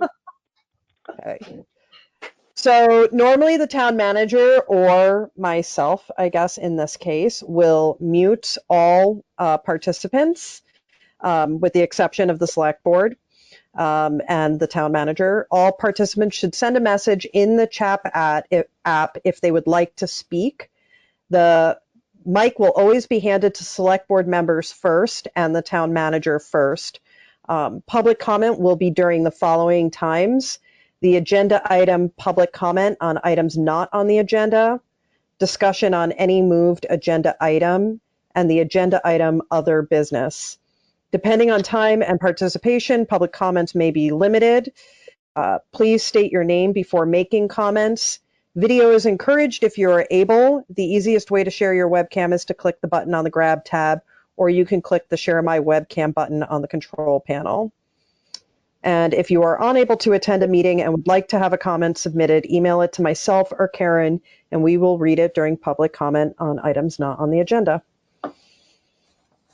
So moving on, public comment on items not on the agenda. Karen, I don't know how to monitor the chat app because you just made me an organizer and I've never done that. Do you have a little chat icon up top? I don't see it. No. Typically, if somebody puts something, they direct it to you and it just pops up on your screen. I could try that, Laura, just so you. Yeah, just to make sure it works. Thank you. And I'm gonna unmute Lionel just to make sure he doesn't have a public comment. I don't see one from him. Okay. Oh, here, I got it. Okay, we're good. Thank you. I got one from Karen. No. All right. So we're moving on to select board items. We have the local emergency management plan adoption from Tom Goddard. And everybody should have received this from Karen in many, many, many links. Yeah. How come I can't unmute Tom? Tom, can you unmute yourself? Let me try. How's that? Oh, there he is. You're good. That's good. It's weird. I just can't unmute people. I can mute them, but Huh. So, the document that each of you received is in fact what is our draft 2020 LEMP. By May 1st, we have to have that submitted to the Wyndham Regional Commission, who then forwards it to the state of Vermont Emergency Management, and then it's recorded officially. As long as they approve it, it's recorded officially for FEMA. So not only does that, again, just to review, not only does that plan certainly provide us with some framework and guidance during a large scale event or a long duration event, but it also, as long as it's fully approved by the state and submitted to FEMA, it keeps us in line with the ability to receive federal funds from FEMA should that come about. So this year there haven't been that many updates to the plan. There's been a few, again, just to keep us in line with where we need to be. So I'm asking that you folks approve the document as it stands for submittal, and then Laura will have to sign it, as well as Karen, and then we'll get things submitted. So moved. all right. Okay. Second. So it's been moved and seconded. Any discussion? I have a few questions. They're really quick questions, I promise. So looking at the available equipment, computers, I'm just curious how old your computers are. Like, when was the last time they were serviced, updated? How? They range from literally brand new, a couple weeks old, to 3 years old. Okay. And your printer, copier, faxer, does it have wireless function? It does It says not. that it's hardwired. It's all that's hardwired. Okay. And then looking at the Emergency Operations Center, and obviously I have a few new questions based on current circumstances. The operations section, planning section, logistics section, finance admin, I believe the finance admin's already been outlined in here, but and the safety and awareness coordinator, do you have people in mind for these already? Have these positions been filled under our current circumstances, or do you have someone waiting in the wings should circumstances get worse and you need to? Yeah, those will be filled should we need to. Okay. Do you have people, but do you already have people in mind for that, and do they know who they are? Yes. Okay. And it's not a requirement, Tom, to have those spots filled until they're necessary. No, it's not. It's not. Yeah. Well, only if we find we would need to, and that would be based upon volume of work being done. Excuse me. Under hazard analysis, this is more of a comment than anything. In the infectious disease emergency, the economic impacts and the environmental impacts are put down as a 1, and I found that really interesting, and not fully understanding the scale, how it's utilized. I guess I can't make a whole lot of judgment, but it seems like the economic impacts that we are likely going to be facing from COVID probably weren't more than a 1. Well, you're absolutely right. That was always I hate to use the word, but a generic, if you will, over the years, because honestly, because it had never happened, we'd never experienced it. Yeah. So now we are experiencing it, and that will be modified. It'll be adjusted, and the environmental impacts are probably going the other way. Exactly. Depending on how you look at it, I guess. Right. And then in the Putney Emergency Management Event Matrix, which I have to say, this document is amazing. Every year that I've looked at it, I've been more like in awe of the work that you do. In this checklist, where are you? Have you been using this checklist? I imagine you're using this checklist actively. Where do you feel like you're at in it? Honestly, after the first couple weeks, we haven't used that because everything's just naturally been in place. Okay. At this point, we're still in the response section, in the response mode, Mm-hmm. and obviously approaching the recovery mode. But no, that checklist, if you will, that matrix is more of a. It certainly is applicable in a situation like this, but that's more geared toward an event that's coming about very, very quickly, or without any warning at all. Yeah. Just to make sure that we don't forget anything. Yeah. I had marked off the continuity of government plan. There were a few, the lack of predetermined successors to key municipal leadership and governor positions could create a significant degree of confusion and seriously affect the ability of municipal governors to make timely decisions when such decisions would be most necessary. It made me really think about, like, what does it look like if something were to happen to everybody on the select board? How do we? And I'm guessing, Josh, you would probably have more input on this, but it's really just an appointment process, and I mean we certainly could talk about that and talk about specific individuals that we would invite to do that if necessary. But I think, not having had to do that before, the odds of something happening to all three of us at once, I would think, are pretty low.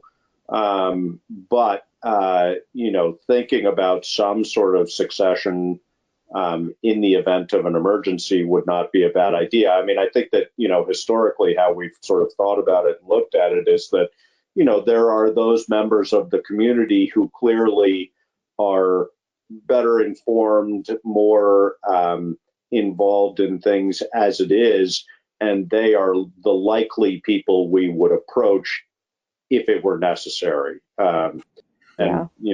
We can certainly talk more about that. It probably wouldn't be a bad idea to at least touch base with some people. I think that previous select board members often come up on a list. Just, to be able to jump in and not have a big learning curve is helpful. But certainly there are other, and Karen might have input on that as well, but certainly certain community members are just, I think it would be a process of decision in the moment. Wait, what do we need and why? Okay, who's the best person for that?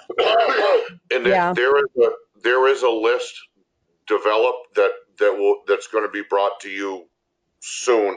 And in reality, it would be much nicer to be able to, if we can, at whatever point we transition back to actual meetings in the same room, it would be nice to go over it then. But like Josh said, that list includes former select board members, former listers, some folks some citizens who have worked in town hall in the past, or certainly could transition into town hall roles very, very easily. So, but we'll talk about those more. Yeah. All right. I appreciate that. And then I'm curious, there's a section missing from this. Yes. Enclosure 8. Yep. And that's because that's protected information. What's in that portion of the document is all protected information. It's not public.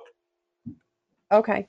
Is that something that could be shared with us during an executive session, or can you elaborate on that in any way? Yep. Okay.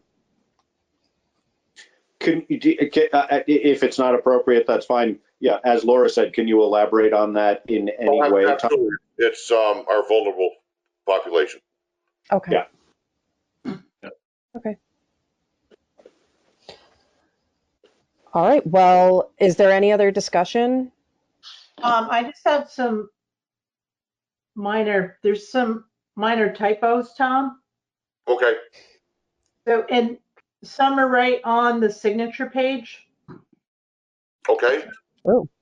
We probably want to correct those. So Yeah, we have, absolutely. yeah, we have. We can get, all right, we can get together on them. All right. That won't be a problem. All right. Great. And my second question is, there is a form in here, Town of Putney Emergency EMD Delegation of Authority. So, signature of Chief Executive Officer or Chief Elected Official, is that something the Select Board signs off on?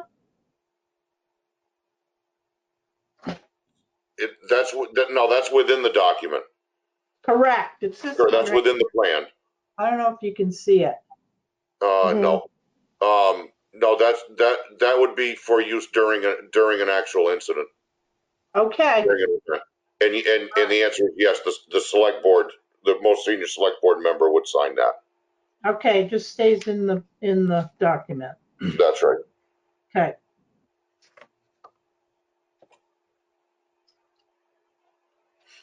So Karen, are you concerned? Can we go ahead and vote to approve this with the necessary typos corrected, or are they egregious enough so you're concerned we need to correct them before we vote on it? No, you can vote on it, and then we'll make the corrections, and it'll be good to be. She can sign it, and I'll have to sign it. I will just amend my motion to approve the LEMP with the appropriate corrections. And I'll second that. Okay.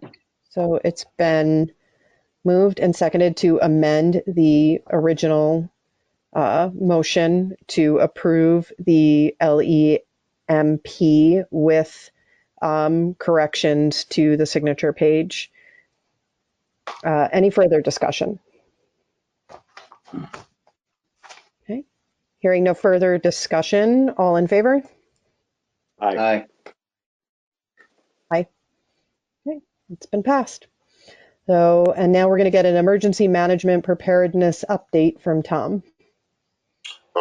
In reality, nothing has changed for us since last week. We're doing the same things. We're still, again, it certainly continues to appear that statewide we're plateauing and flattening out. So that's all good.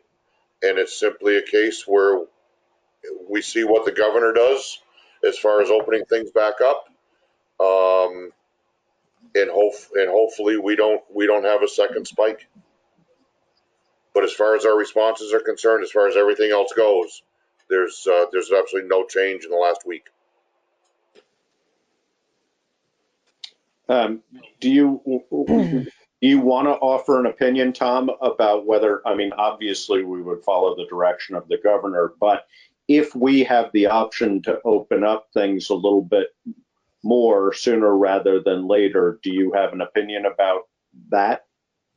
I think if we were to do that, I think if any community were to do that, I think it would be, first off, disrespectful toward the governor, and what he's charged with, and what he and his cabinet are truly trying to do. And I think if we went rogue on our own and something bad came of it, that wouldn't set well for any of us. Yeah, no, I must have misstated my question, because my question was we would adhere to the governor's recommendation, but would you have any opinion on whether, for example, if the governor were to say municipalities can open up their municipal buildings if they choose, would you rather we wait on that or don't wait on? I mean, I don't know. I'm saying sort of the opposite of I think how you heard. Yeah, no, I'm sorry. I did misunderstand your question. No, if the governor's given the clearance to begin to do things, at face value, I don't see any reason why we wouldn't be able to follow suit. obviously we'd have to take a look at things and make, and if something was there that said we might not want to do this right now, then certainly we have a discussion about it. But at face value, to follow the governor's orders, that would be fine.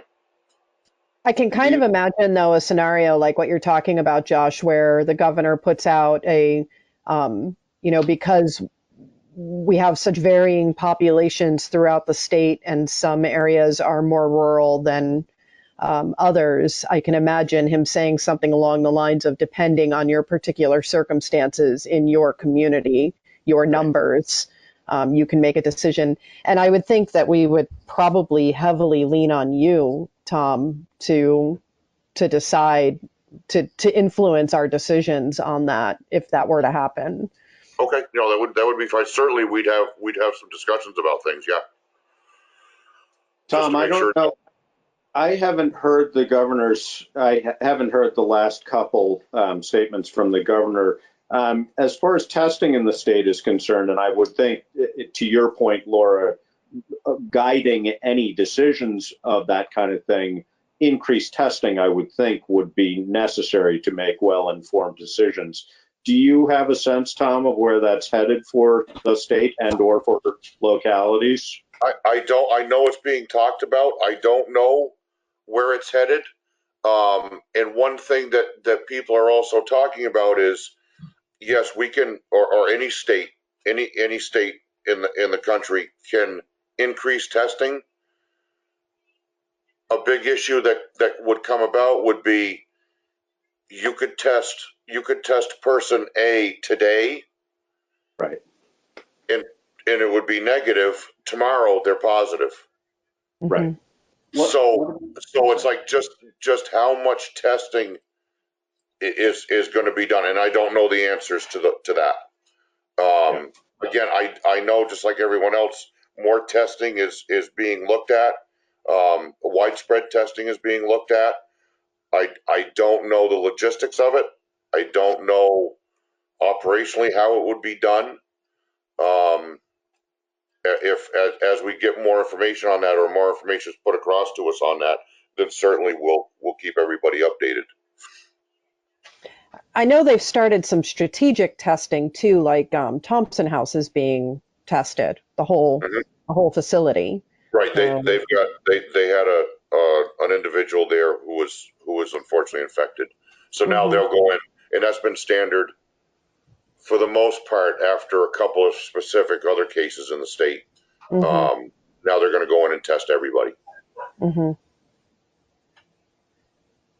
Is there any talk about the test for the antigen and not for COVID-19? The information that would give us to see who has already had it? Is there any? I know the question has been posed to the health department. There wasn't a clear answer given to that because there's still so much that's unknown. Yeah. Yeah, my understanding is accuracy in those is a real issue because of the, and I don't fully understand the science behind it, but from what I heard last time I heard something about this on VPR, it has to do with the actual population of people that have already had it. So we don't have the numbers to like compare to, and therefore it lowers the accuracy rate of the antigen testing. Yeah, it's just not a large enough body of data to be able to accurately assess the accuracy of it. The other thing that comes into that is that they're not 100% sure yet, or not. I'm not even sure they're any percent sure that having the antigen necessarily assures any level of actual immunity. And I think they're still working hard on that to figure that out.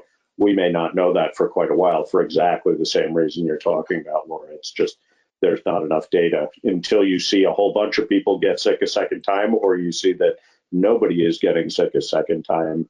But in order to have enough data to make that accurate, that's a ways off. Yeah. Do we have any other questions for Tom? How you feeling? Yeah. Tired, but holding my own. Everything's good. Good. So Tom, do you want to announce you made a shift in your department or? Not a shift. Yeah, I can. In order to improve things across the board, we've held vacant a captain's position, which was an individual in charge of the EMS division of the department. We recently filled that position. So Chris Pennell he's an advanced EMT with the department, considerable amount of experience, knowledge base. So he was actually promoted to fill that position. So that'll be very good for us moving forward. Chris who? Chris Fennell. Oh, good. Yeah. Congratulations to Chris. Yes. And to our town. Hey, anything else for Tom? No. Thank you. Yeah, thank you, folks. All right. Thank you very much, Tom. You too. All right. All right. All right, so we are moving on to the Forest for Learning property transfer, and I'm assuming that's why Lionel is with us. What? Yes, that's true. So, So this is ready to go, according to Larry Slyson. So we need to have a date for a closing. Okay. So basically, for everyone to know, it's the 4.11 acres that was adjacent to the pool, plus the school forest that we had a purchase and sale for. What was it, 2 years ago, Lionel? Yes, that's right. Yeah. So both are going to be transferred to Forest for Learning. The survey has been recorded with the town of Putney, so we're all set there. There is no property transfer tax value because it's property owned by the town and transferring to Forest for Learning.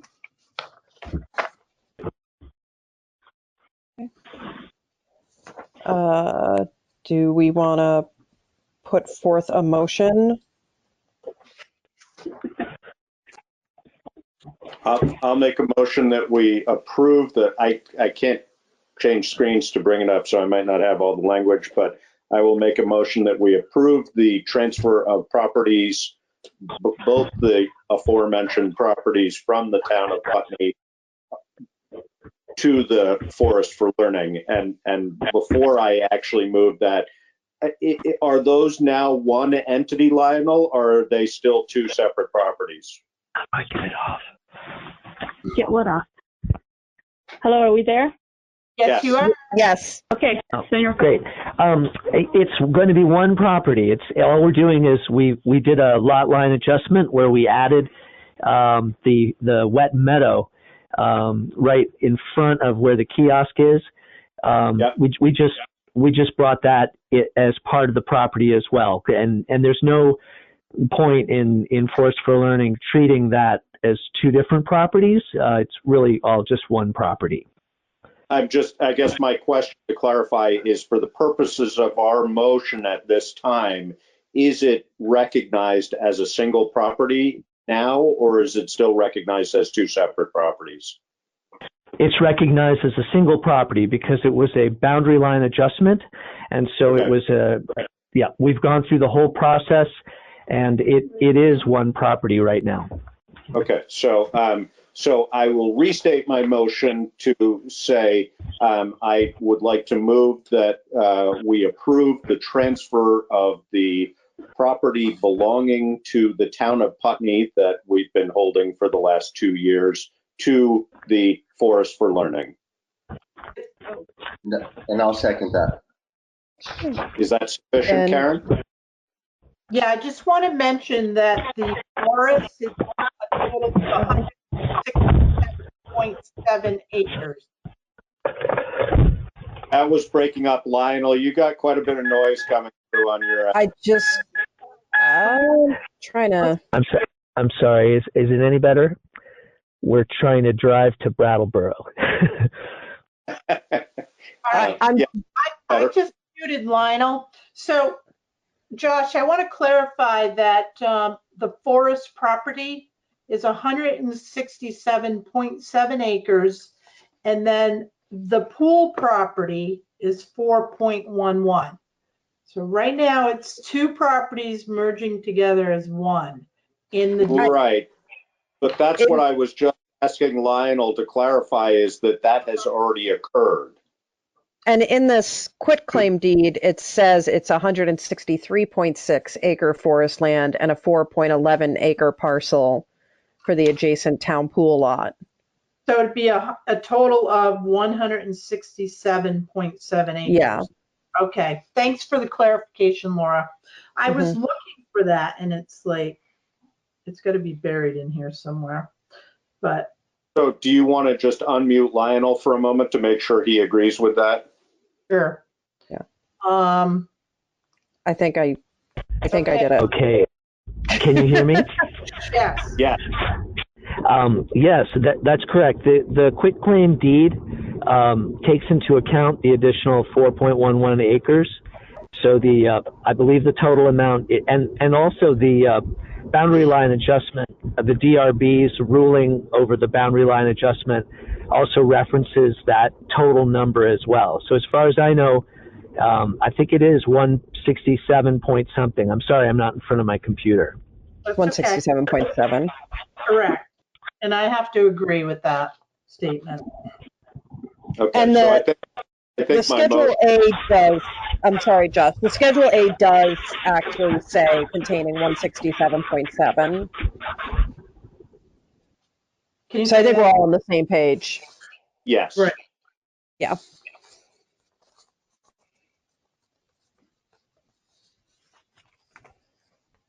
So Josh, both parcels are going to be transferred in this one deed. Right. So that was the nature of my motion. My motion was to approve the transfer of the parcel from the town to the Forest for Learning. Yes. So it's been moved and seconded, and we've had some discussion. Is there any more discussion? So the only thing I'm going to point out, because I am that woman, is that this quitclaim deed starts with "know all men" by these presents. And in the future, I would really love to see gender neutral paperwork. So I don't know if you can change that. I think that is just the language that's. I'm just saying. It doesn't have to be changed. I'm just saying for. I think that if it can be changed, it should be, though. I would agree with that, and I don't think we need to have that in the motion, but I think it should be reflected in the minutes that we would like to see that changed if possible. I don't know where that document was generated, but I totally agree with you, Laura. That's pretty offensive, really. It should just say all persons. Right. Yeah. I agree with that. Should say all persons. Yep. Something we can ask the attorneys, right? Yeah. So I am willing to sign it as it stands, just because I recognize that we're going through changes as a society and these things are going to keep coming up. But as long as we're recognizing it and in the future being more aware of it, I'm okay. I'm okay signing it as it stands. I hear you, Josh, and I appreciate that. Thank you. Well, and I think if it can be, yeah, I mean, I would agree. Yeah. I sign it too, but I would like to see the document amended if that's not unreasonable at this time. I mean, if it's, I don't want to hold anything up. Yeah, and if it's $600 worth of work to get it changed, I'm not sure it's worth it. But if it's a matter of somebody printing a new one before Laura or whoever is officially signing it, I would be in favor of that. Can I comment that the signature page is on the second page, so we might be able to get that one word changed. Okay, that'd be great. Okay. Thank you. So it's been moved and seconded and it's been discussed. All in favor? Aye. Aye. Aye. Motion has been passed. Sorry, I'm not at my normal state. All right, here we go. So we are moving on. Go ahead. Before we move on, I just want to say thank you to Lionel for all his work, because I know he has put a lot of time and effort into this, and I think this is a win for everybody. So thanks, Lionel, for the work you've done on it, and others, Karen included, I'm sure, and those who have made this happen. I think it's a good thing for all of us. Agreed. Thank you, Josh. It's actually pretty amazing to see this coming to a close. Yeah. It's been almost 3 years total for the whole process. Right. So when do you want to schedule a closing, Laura? I can I can do that this week, I'm sure. Tomorrow or Friday, if that works for you. No, how about Monday? Monday could work. Do you want me to just get in touch with you tomorrow to schedule it, or does it need to be scheduled now? No, it doesn't need to be scheduled now because I need to talk to Lionel too to make sure that we can line everything up. Okay. Karen, was it inherent in the motion that we approved that Laura would sign it, or do we need a motion to approve her for that? I think it's in the document. Okay, that's fine. All right. Yeah, Monday's pretty good for me. Oh. We should probably have that changed too, Laura. What's that? On the signature page, it says chairman. I didn't even notice that one. I'll accept a friendly amendment. So I'll work with Larry on getting a couple things revised. Okay. And let's shoot for next week for a closing. You and I and Lionel can coordinate together. Sounds good. All right. Thank you. Okay. So we are moving on to rules of procedure, policy, paper of record, and attorney of record approval. And this is some housekeeping that we normally would have done. Yes. It's weeks ago, but just because of circumstance, it's been delayed. So in your packets, there should have been a rules of procedure for Putney Select Board. And this came from something that I checked into after you pointed something out to me, Josh, was how strictly are we supposed to be adhering to Robert's rules? And I went into our handbook and actually found that the Vermont League of Cities and Towns recommends that we don't use Robert's rules as our rules and procedure for our meetings. That's their recommendation to select boards and committees, that they adopt this standard that they've put out. So Karen updated it for us, and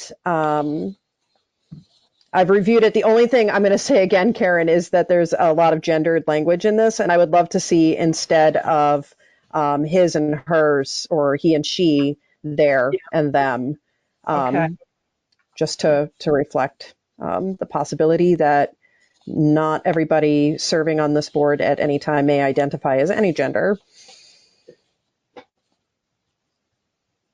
All right, I can make those changes.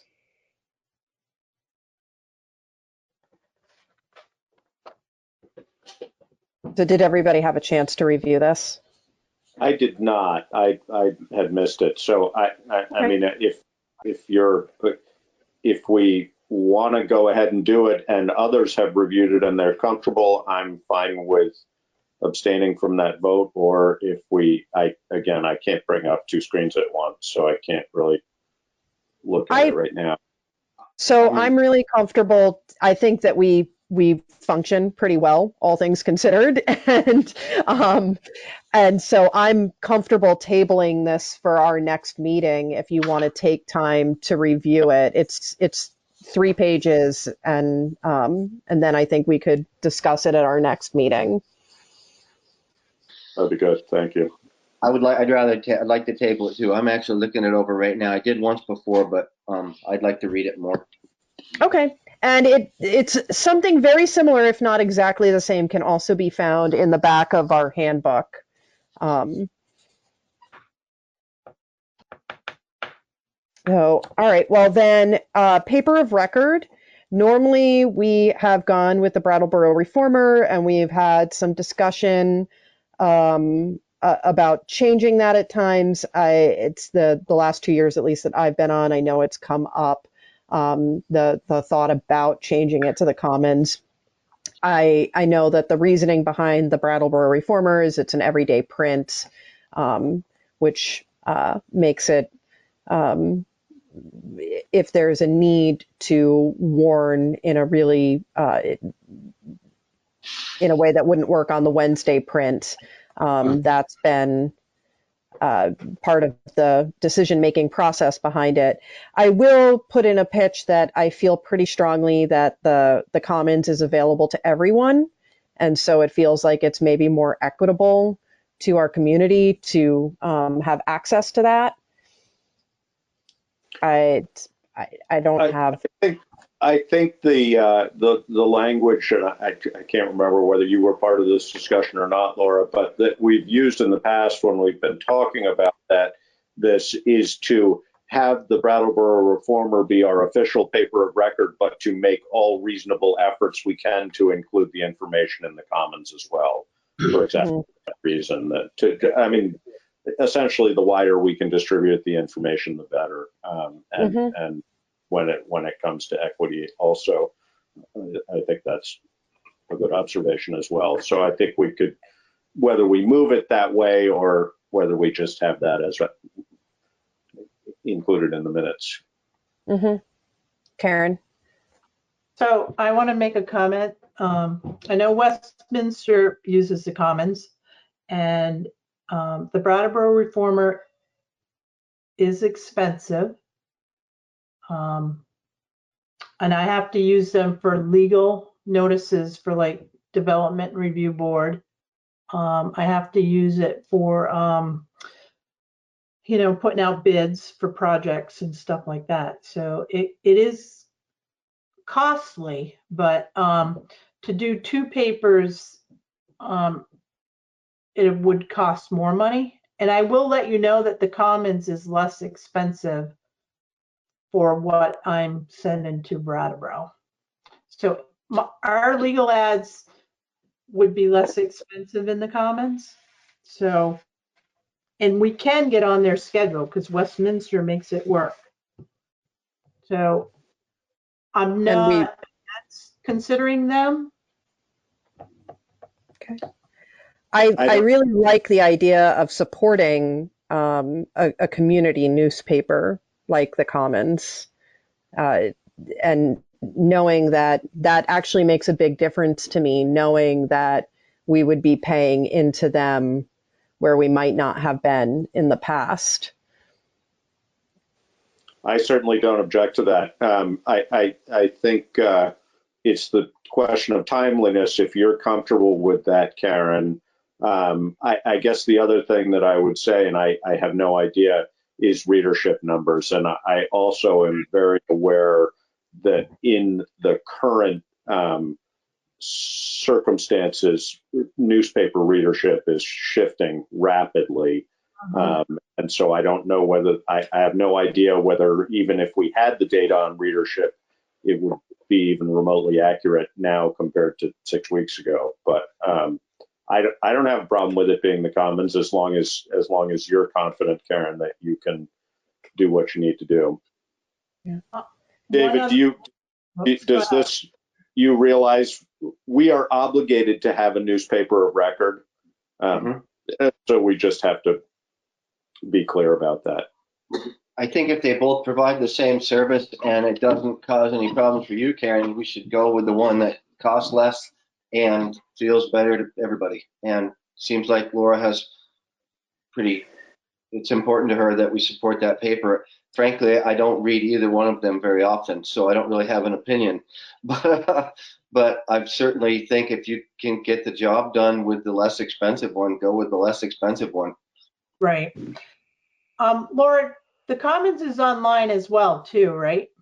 It is, and I want to point out that the Commons actually distributed in the first week of the COVID crisis, they sent their paper out through the mail to every post. If I'm remembering this correctly, it was every post box in Windham County, but it could have been a smaller area than that. But if I'm remembering correctly, it was every, and that's kind of the importance behind a community paper to me, that's the kind of thing a community paper does. Right. Yeah. My last comment about the newspaper is, from my experience in Westminster, if we did not meet the deadline for the Commons, we were able to put it into the Brattleboro Reformer. So we have a backup plan. What's the difference in money? Like you say, it's much less expensive. What is that? So when I run like a development review board, depending on how many applications I have, it's close to $200 every time I run an ad, for a legal notice. So, and I know the Commons, the Commons is a lot less. It's probably not half, but you do save probably $50 every time you run something. So you will save money with the Commons. And on average, how many ads do you run, say, in a year? Just I can do as many as 12, and then if I have to add select board legal notices, we're over budget right now on our advertising in the newspapers. Depends on how many hires we have. It depends on, tax sales. It depends. There's a lot of variables that have legal posting requirements in a paper. So that I would say that varies quite a bit year to year. Right. It could be as many as a couple dozen, and you're saving $50 a shot or more. Yes. Absolutely. That's a lot of money. Yeah. Yes. Especially now when things are so uncertain. Any way that we can get the good enough service for less money, that's a good thing. Yeah. Let's see. So I don't mind shifting to the Commons because I know we can make it work. Is there anything else that we should consider? I have no experience with this, but does the Reformer provide us any service besides this that not using them in this way would be detrimental to us? Do they do anything else for us, Josh or Laura, that I don't know about? Karen will have to answer that. Sorry. No, again, I mean, if we wanted to be as thorough as we could be, probably knowing readership numbers would be helpful for that. But again, I just can't imagine that the readership of the Reformer is going to be the same, or either of them for that matter. But the fact that the Commons, I think, I mean, not that the Reformer isn't online, and I don't know if there's public announcements, you may not have to have a subscription to see them. I don't know. I mean, we could put this off and gather all the data about it if we want to, so we know what the cost difference is and what the readerships are. But I'm open to going with the recommendation of going to the Commons as long as the confidence level is fairly high that it will save us money and that we have reasonably complete coverage. I think readership would be a hard thing to fully assess because the Commons distributes for free. So, they do drop-offs in widely visited areas, and people pick it up and read it that way. And then they also read online. So that may be easier to track. but I think it would be hard to compare them apples to apples. I agree, especially a weekly versus a daily. I don't know. I know that's been part of the discussion in the past, but I have no idea how those numbers look. So, and I'm not sure there's any reasonable way to assess it. But. Okay. So do you want a motion or do you want to wait on it, Laura? I think as long as Karen's comfortable and feels good about this, then I think we should make a motion. So I'm going to throw the ball into your court, Karen. Yeah, no, I'm comfortable that we can make it work. And like I said, it's, we have a backup with the reformer.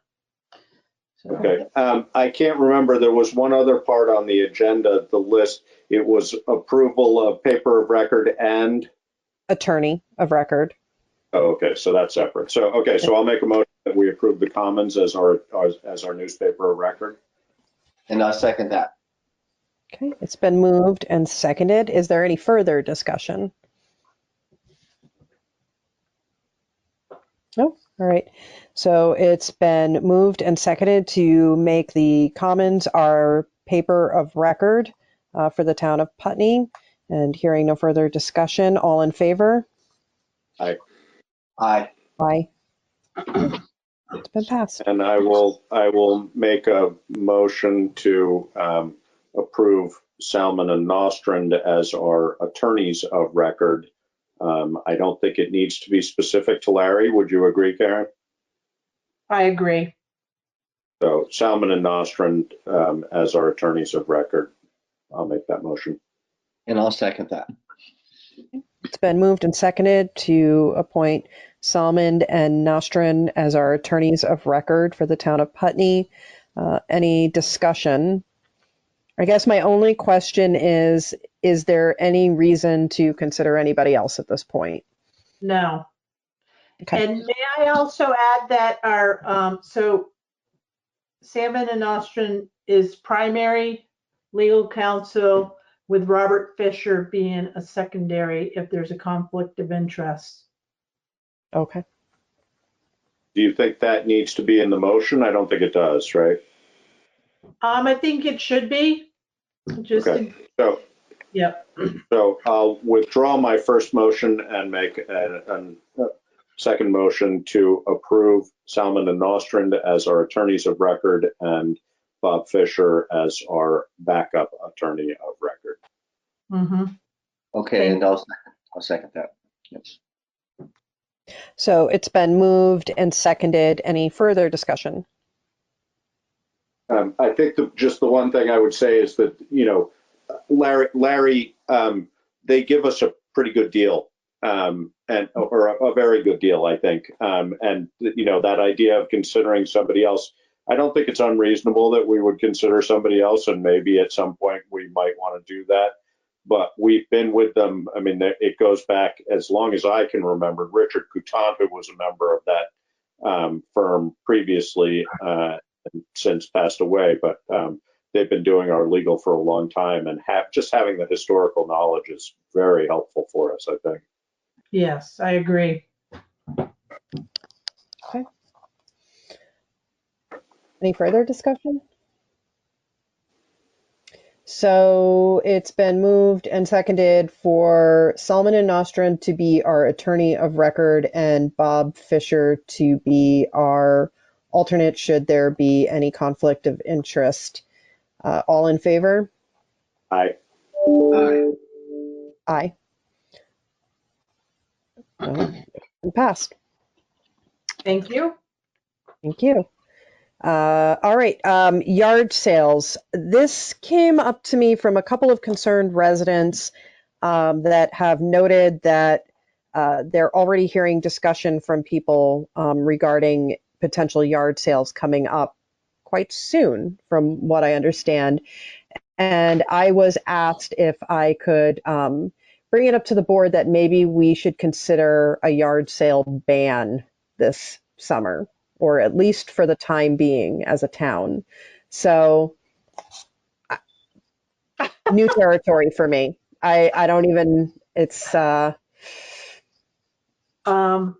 looked for a policy or ordinance on yard sales, and I wasn't able to find anything. Yeah, I'm not aware of one. I would have to guess that I don't know whether you looked in any information from the governor's office, Karen, because I would imagine that if they haven't addressed that yet, they probably will pretty soon. But Right. I don't I don't know whether I don't know what our legal rights are as far as that's concerned. I guess my feeling would be we probably should check with VLCT before we make that decision. Okay. I'm certainly not opposed to it, but I would be interested to see what VLCT had to say and/or the governor's office. I mean, I'd be amazed if they aren't, or the Secretary of Commerce office. I'm not sure. I'd be amazed if they aren't thinking about this, but it may be premature and it'll hit the radar pretty soon. I don't know. But maybe by us bringing up the question, it'll hit the radar. Yeah. No, and you know, my only concern is that in these challenging times, taking any way for somebody to generate income away from them is unfortunate, but I understand the logic behind it. So I guess it would be my preference to let somebody at a higher level make that decision if we could encourage them to. But I think find out what we can find out and then decide from there.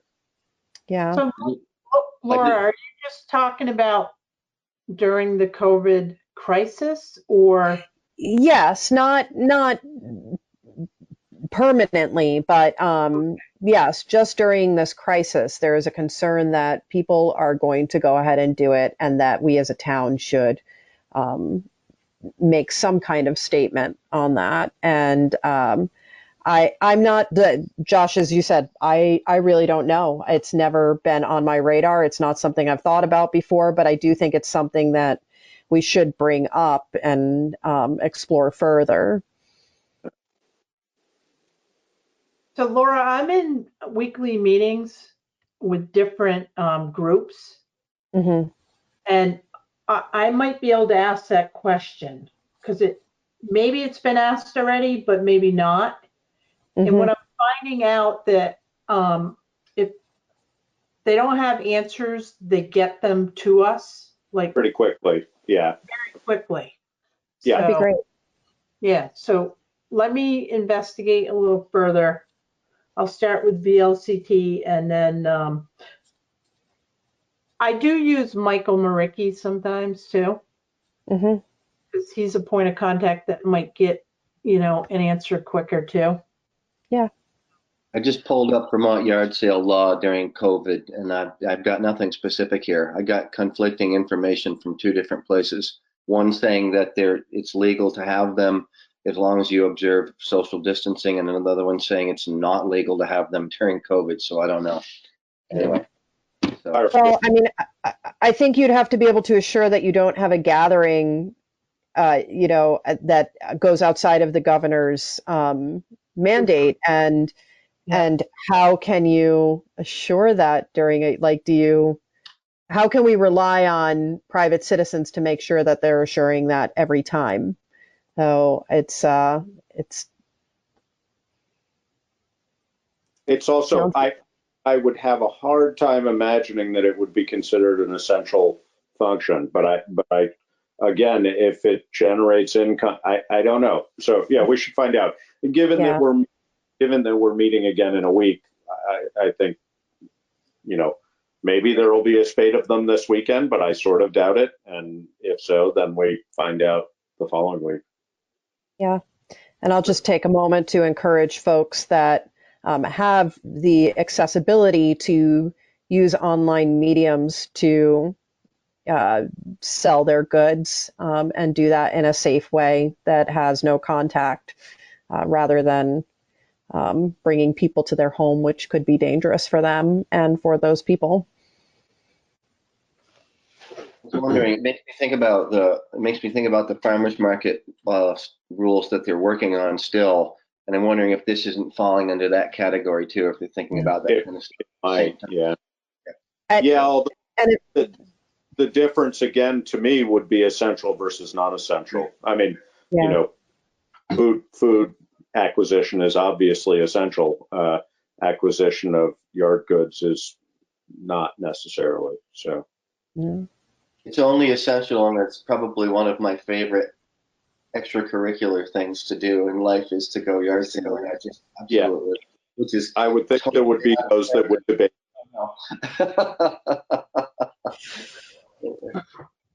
Well, and actually, I mean, the other point that it raises for me is, you know, I don't know. For example, there's that property up on 5 just south of the Putney-Westminster border, and I don't know whether that's technically a business or technically a yard sale. And if it's a business and it's a primary source of income, I don't know, a little tricky. I do, since I mentioned that property though, I do have to say it does sort of fall in the same lines as another piece of property that we've been having a discussion about. There, you know the one that I'm talking about, Karen, on 5 just south of the 91 overpass. Yes. On the right. Basically across from just north of Santa's Land. Yes. It has some similar features to the property just north of town of Putney, in my opinion. Yeah, and I agree with you. And it looks like Cynthia was keeping an eye on that. So that's a potential zoning violation. Yeah. So. No, and actually, I mean that would highlight perhaps for us the importance.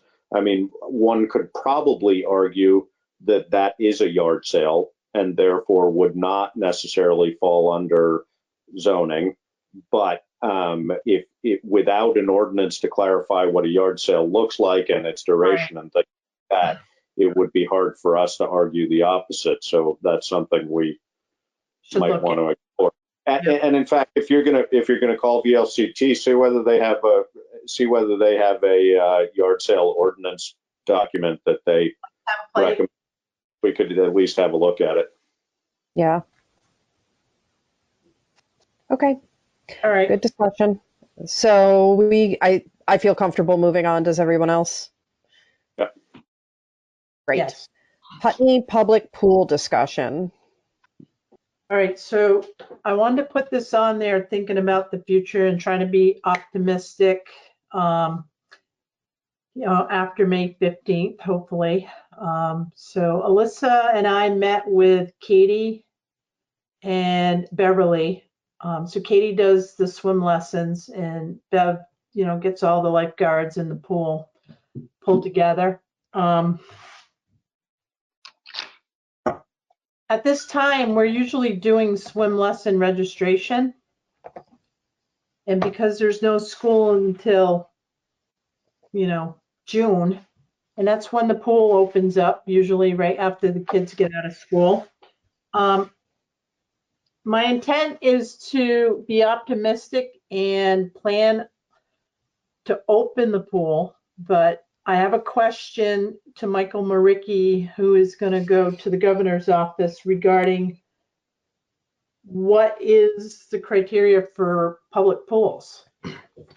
Now, if we sit on this and wait, and then the governor says, yep, so restrictions have been lifted, we can have general swim, you can have your swim lessons, the camps are open. See, that's the thing. So summer camps are not open right now. We're limited to small groups, possibly of maybe 10. So when you have swim lessons, you have parents, you have other children. General swim is going to be out of the question if you can only have a small group. I want to prepare the pool, but there's a possibility that we may not be able to open it. So I'm curious what everyone's thinking about the pool. I personally think the steps that you're taking are the right steps. There's no way for us to really know how this is going to play out. My guess is based on the approach that he's taken thus far. We may not have a pool this summer, and I'm really grateful to you for doing the prep work in case there's a possibility of us having a pool this summer. Okay. Go ahead, David. Besides the paperwork and the communication to prepare getting ready to go, what does it cost for us to actually prepare the pool? Are we under contract for that already and we're paying for it already for them to come in and shock it and do the chemicals and make sure the filters and pumps all work? Or do we, if we find out we're not going to have the pool functioning, do we save the cost of not doing that? So Joe, who works for Simon's Operations, has always drained the pool in the fall, and he gets it ready in the spring. So he does all the chemicals, he does the shocking, he opens the pool up. So there is no extra cost, David. Okay, all right. There is an issue with the pool right now, again. So the ramp leading into the pool, so it has this fiberglass skin on it. Last year there was a crack in it, and Tim Carrillo had helped Joe repair that crack. Now, because of our winters being cold, and then it warms up and it thaws out, and then it gets cold again, everything freezes, and then it warms up again, there is another crack on that ramp, and it's worse than last year. So I went ahead and I called Tim, and I had Tim work with Joe on it to determine how to repair it and see what it's going to cost. Now, Tim has not gotten back to me because all this just happened this week. I haven't been up to the pool. I should go look at it and then talk to Tim and come back to you. But the pool is going to need some money. I think it's been overlooked for several years now. But if we want to maintain it, we're going to have to put some money into that pool. And people enjoy it. You know, the kids enjoy it. It's a good asset for the community. It really is. Who is Tim, Karen? Tim Carrillo has his own pool company. Okay. And he and Joe went to school together. So okay. I was wondering whether it was a fiberglass repair guy or a pool company guy. And I think having a pool company guy is probably appropriate. You know, the one thing I'd say overall, I agree that proceeding as you are makes sense. The only thing I would be cautious about is not entering into any contractual agreements that are going to, I think any contractual agreements need to be, you know, I'm blanking on the term, but that we are not obligated unless the pool is open, conditional on the pool opening. So, I mean, you know, for example, with Beverly, much as I would like to be able to hire Beverly and say, yes, definitely go ahead, this is what we want, I think we should be cautious about spending money on something that we aren't likely. So maybe we could do, you know, in preparation, do per diem with her or something that is fair compensation for work that she does, but doesn't obligate us for a longer period of time than we need. okay. So I called Brattleboro Carol a lot. She's in charge of the rec department. They're going to proceed ahead too, and they're going to do interviews for lifeguards. They're not even going to have a start date. It's a tentative job with a date to be determined. Yeah. And it's not guaranteed. Yeah. I think that's how we're going to approach it. You know, if we don't have the camps, if we do not have the summer camps at the pool, That's like $1,000 of revenue. So we'll be relying on swim lessons, which is 6 weeks, and those could be pushed back as well. So, you know, she usually starts in July. So if we're looking at August, you know, she may be able to consolidate her groups, but it's going to be a short time period for the pool. So we may not make money on the pool this year. We don't make money anyway, just to let you know and be honest, we do not make money on that pool. So if we're okay knowing that, I mean, we still might have a short summer, but I don't know that we ever looked at the pool as a big money maker. I mean, I think that it's like having a town park. Right. In fact, maybe it's better than having a town park, because I think the pool normally comes close to breaking even, correct? Where a town park might cost us. No, doesn't break even. it depends. You know, it's It's not a huge number in the hole, though. I mean, in my recollection, we've never profited from it, but we've never lost a fortune either. No, we haven't lost a fortune, but I think of it as an asset. I don't think of it as a money maker. But yeah. No, and it's possible, because I think, and correct me if I'm wrong, Karen, I think that our single largest expense is employment. It's possible that a short season might actually work in our favor in that sense. And not that we're looking for it to work in our favor, but it might prevent us from losing more than might otherwise. So. Right. So, I mean, again, I want to move forward opening the pool, and we'll see what happens. Yeah. I am hopeful. I did see some really controversial information coming out of New York with their pools closing. The concern about kiddos and families using swimming holes that maybe weren't appropriate, and more accidents happening because of people having to find ways to cool down and using inappropriate places to do so. So it feels like our pool also helps keep people safe.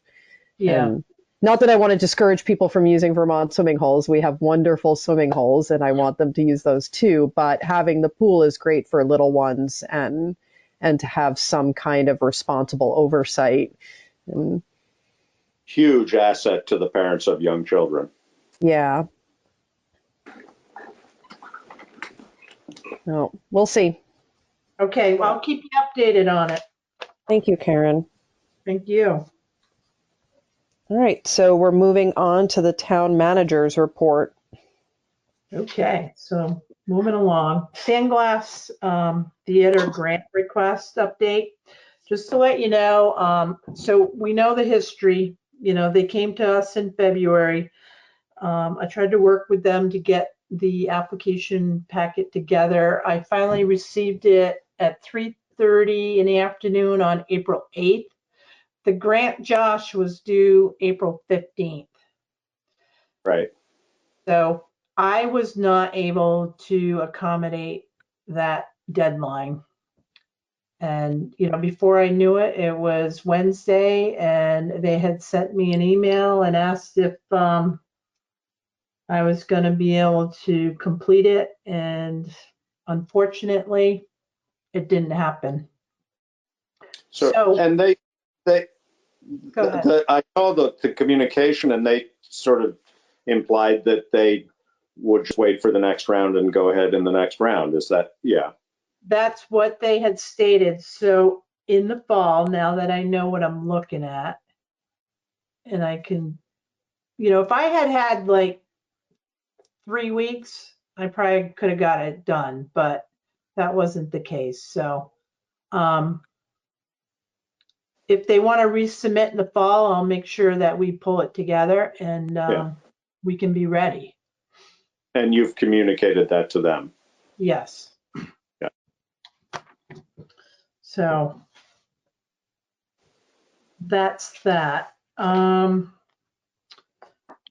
So dog complaints, running at large, and a reminder to license your dogs, please.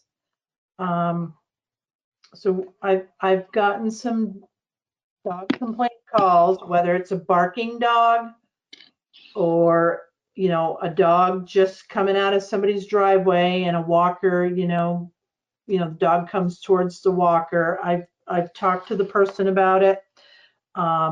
We had another incident where a woman was walking a dog and the dog latched onto somebody's arm.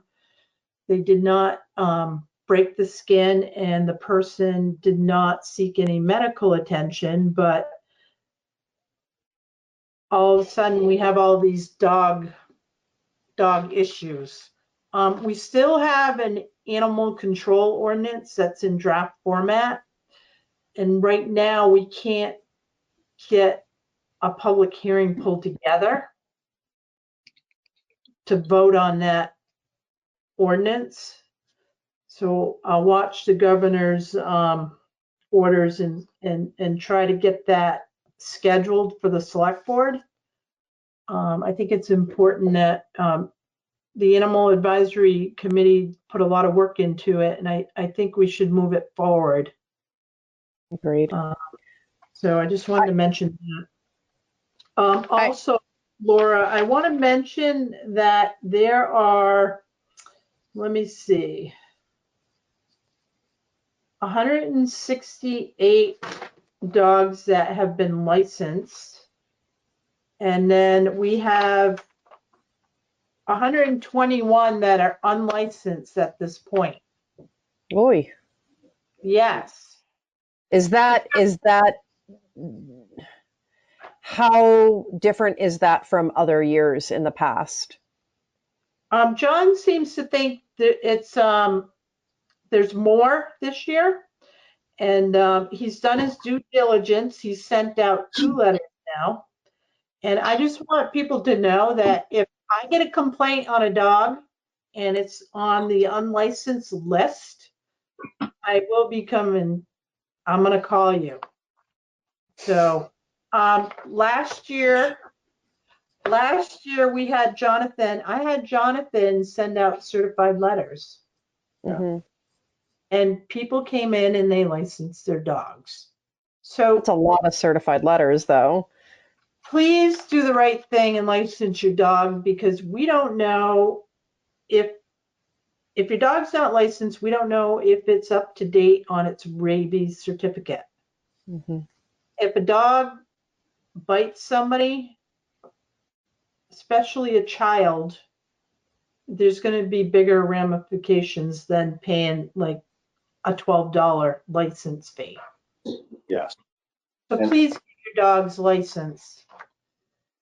And just remind us, Karen, that can be done by phone and or by online, or just by phone, or? You can call the town clerk's office. He's at extension 13. You can email Jonathan at clerk@putneyvt.org. Yeah, and all the reminders went out to everybody. So everyone on this 121 unlicensed dogs list has a notification, or 2, or maybe 3 at this time. It seems like, go ahead. Go ahead, Josh. No, go. All right. I just wanted to say that from my small picture of the window of the world here, there's at least 4 or 5 times as many people with dogs walking as there normally are.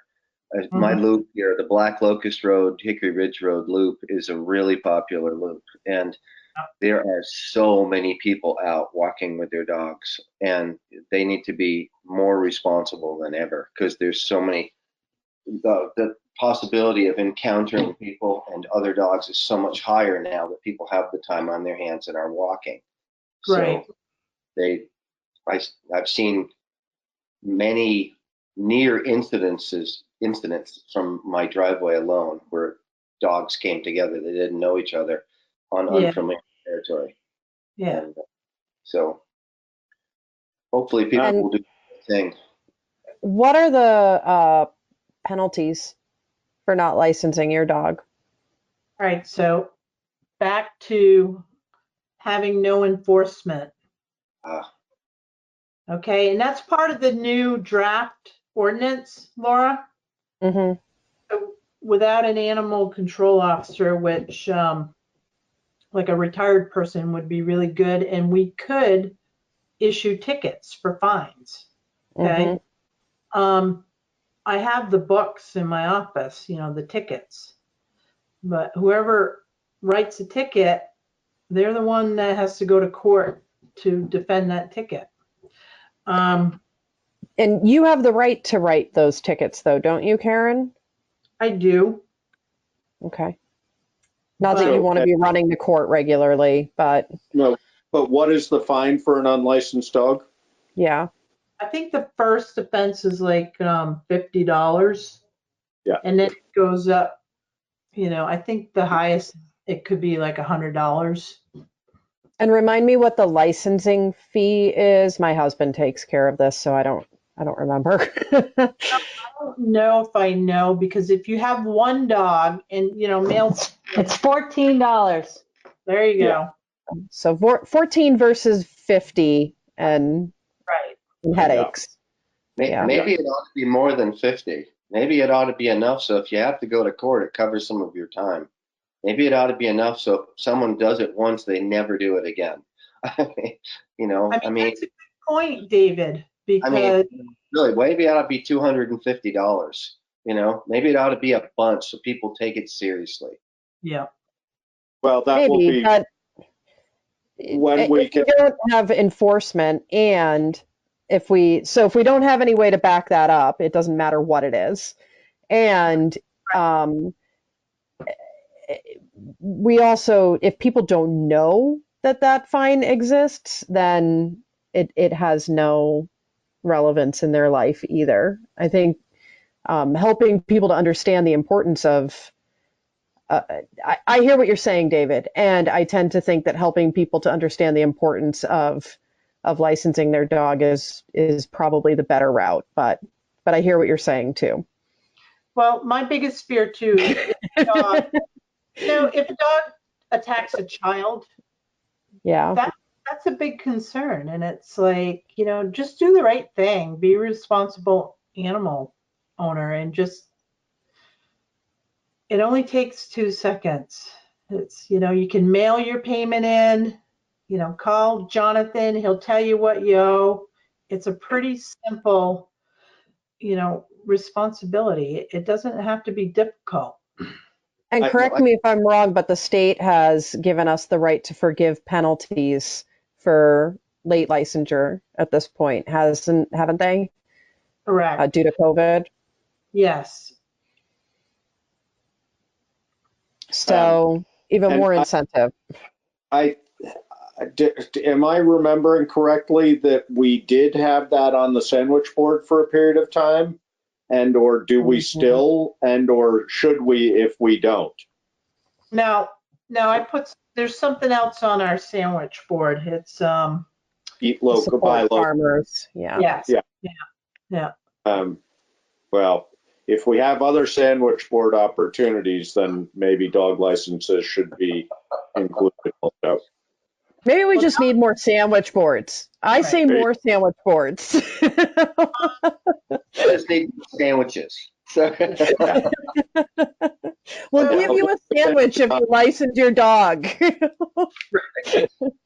want to say I believe that the honor system and believing in people doing the right thing is basically how I think we should function. But I also think that there's going to be a certain percentage of the people who don't do the right thing, even though we put the information out there. And if there's going to be a consequence, it ought to be enough so that it covers any expense we have, Karen's time, and it's a fine big enough that people don't think, oh, well, what the hell, who cares? It's just $50.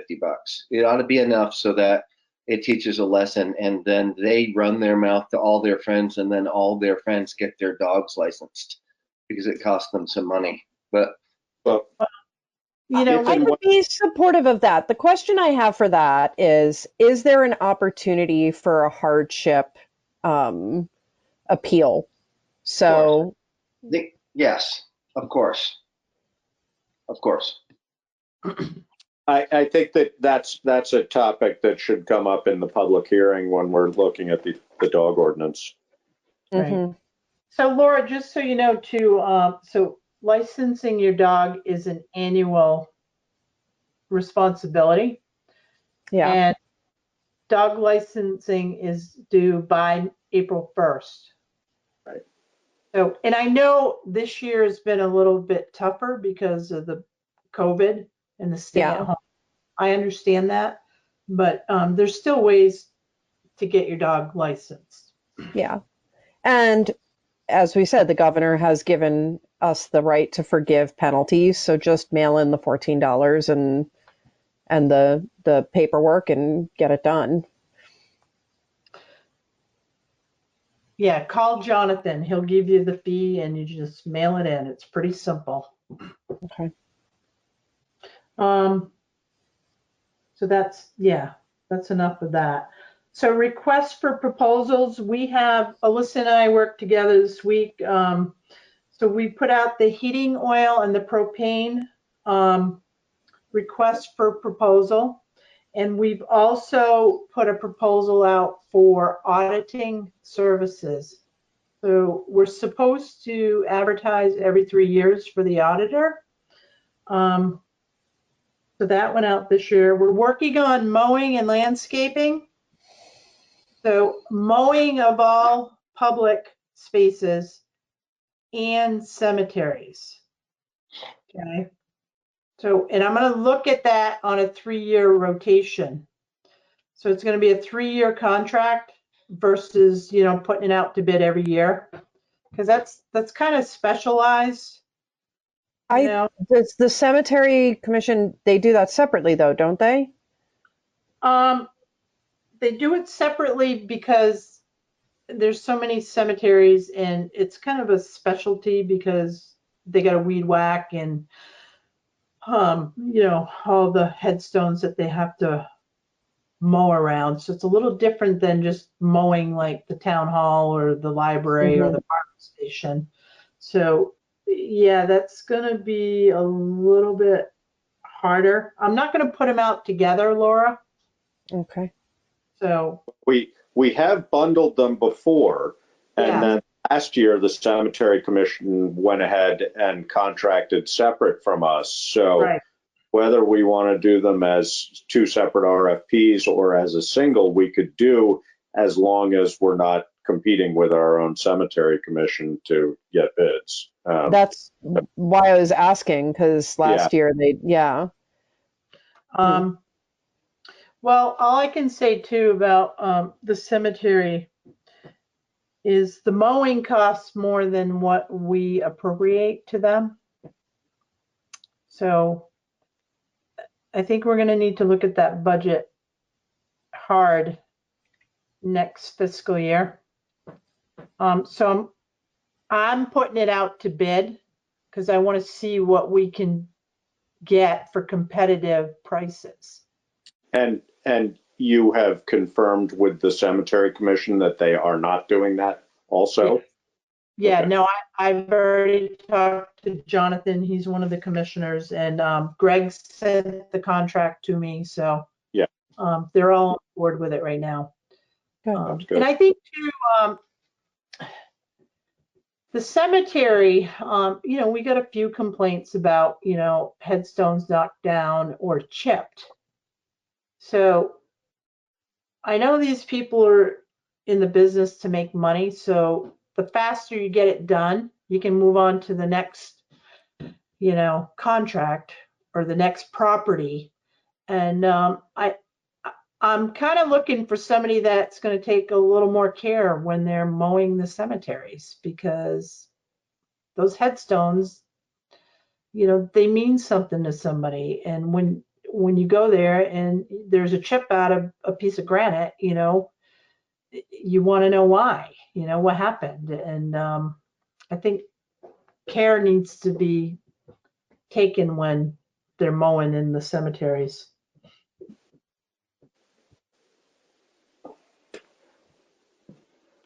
So I will keep you up to date on that. Of course, with landscape services and mowing, we got to get that out soon and get bids back. So you might see them in like probably a couple weeks, maybe. Alyssa, did we put a date on that? Yeah, like May 15th, right? May 8th. May 8th. Does that seem right? Yeah. No, 18th, sorry, 18th. Yeah, we might push that up. It was Monday, May 18th. Okay. So we still have time to get somebody, you know, contracted to get our lawns mowed and our gardens taken care of. Historically, we've gotten sort of depressingly few responses to our proposals for that, but what it is. I've found a few more that were never, I don't think they were ever solicited. Sent. Yeah, solicited. So I've got a bigger list together. Still not very many, but I have a, so if you know of anybody that maybe I can't find online, let me know. Whoops, Laura, you're muted for some reason.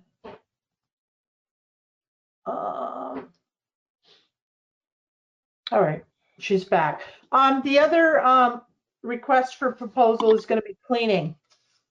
So I'm going to put that out for some competitive bids as well. Again, like Alyssa mentioned, you know, cleaning, there's not a whole lot of companies out there, but I just want to see what we can bring in and see if we have some competitive prices. And what I had said about the mowing also holds true for the cleaning, and I don't think you heard the mowing, was that they all need to be insured, and that's a part of what might limit the pool for us a bit. Right. Yep. They also need to have workers' comp if they have employees. Right. So broadband communication union district development. Because there's a lot going on right now, and we can put this right on the table too. So Deerfield Valley has created a communication union district. There are 7 towns that have joined that district. They are Wilmington, Halifax, Marlborough, Reedsboro, Stratton, Wardsboro, and Whitingham. So, as you know, we have a grant to do. We did the survey. We got some pretty good results. They're moving forward with a feasibility study, and then they're going to come up with the business plan. And all of this should be done by August, okay? At this point, I want to let the select board know that any town right now can join any communication union district at this point. And, you know, so we can do that now if we choose to do it now. But my recommendation is that we allow Wyndham Regional to continue getting data and then deciding on what to do. Is there any advantage to us joining now versus later? Is there any penalty to joining later? I mean, why are people joining now, I guess, is my question. There is no penalty, Laura. So what has to happen after the business plan is in place and I don't know how far Deerfield Valley has gotten. They're having meetings, and I have not been privy to them because I just learned all of this. This is all brand new, okay? Mm-hmm. So I don't know where they're at in the process. So once you've created that district, so you have to put a RFP out for providers, to come in and give you the service. Okay, so that's like laying the fiber and then providing the service on, the particular plans that people buy into. Mm-hmm. Okay, so I'm not quite sure about that end of things because we're still in the front part of this process. So I just can't answer too many questions because it's still all new and it's still evolving. Karen, Yes. You said the 7 towns. Can you name them again? I didn't type fast enough. Oh, sorry. Wilmington, Halifax, Marlborough, Reedsboro, Stratton, Wardsboro, and Whitingham. Okay, thank you. You're welcome. So once the RFP is out, Laura, and then the costs come in, Mm-hmm. then the district decides, who that service provider will be. So right now we know that it's $18,000 per mile, through EC Fiber to lay the fiber. Okay. So somebody like maybe Consolidated Communications could lay it for $10,000 per mile. Mm-hmm. So that's part of this whole process. Mm-hmm. But again, you can have more than one communication union district too. And yes, we could join this one that's already created. But I mean, it's not going to hurt us to wait and see what the feasibility study and the business plan looks like. And, we may get that plan and it may be, higher than what this new district might have. So. Yeah, just geographically, it doesn't make sense to align ourselves, in my opinion, with that group of towns that has already formed a district. But right, because I think too, Josh, if you look at, those towns right there, somehow you got to run that fiber over to, the lower section. Yeah. So I just don't know, Laura. I don't have enough answers to, be clear on how it's going to set itself up. Wyndham Regional Commission is trying to set up a meeting for May. It's probably going to be a virtual meeting, and they're going to update us, okay? So they're my lead with this whole communication union district. They agree that, it's good that a district has formed because now it allow other towns to join just through a select board approval. And that was part of that resolution too, the Wyndham Regional. I guess I'm curious, like you said that we could form more than one district within the region. Is that what we're being geared towards, or is it going to be one large district? Or we just don't know at this point? We don't know at this point, but it potentially could be one big district. Okay. Yeah, I'm certainly not adverse to aligning with those towns if we're forming one big district, but I wouldn't want to see us try to align with the Pioneer Valley District and then have a Connecticut Valley District formed, and that just doesn't make. So I think until the Wyndham Regional Commission has done their work and we really know what the possibilities are, we just wait it out for now. Yeah, and it's not going to hurt. Yeah, no, exactly. And I think you were sort of alluding, Laura, if at some point there's an incentive or a reason to do it sooner rather than later, then yes. But at this point, that there doesn't seem to be a clear benefit of doing that. So I think we wait it out. Yeah, I don't think we should jump right in. I'm not confident that's the right move. Yeah. And I think aspirationally, we've shared, we're supportive of this process. We want to see this happening, and but we need to know all of the details before we make any commitment on behalf of this town. Correct.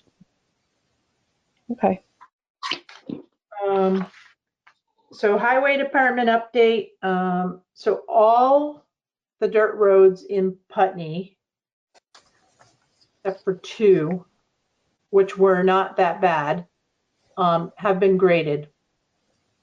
So I just want to share that with everyone.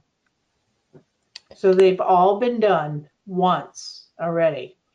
So Brian's been running trucks. They've been trucking sand. And they've also been helping Dummerston. They do it every year.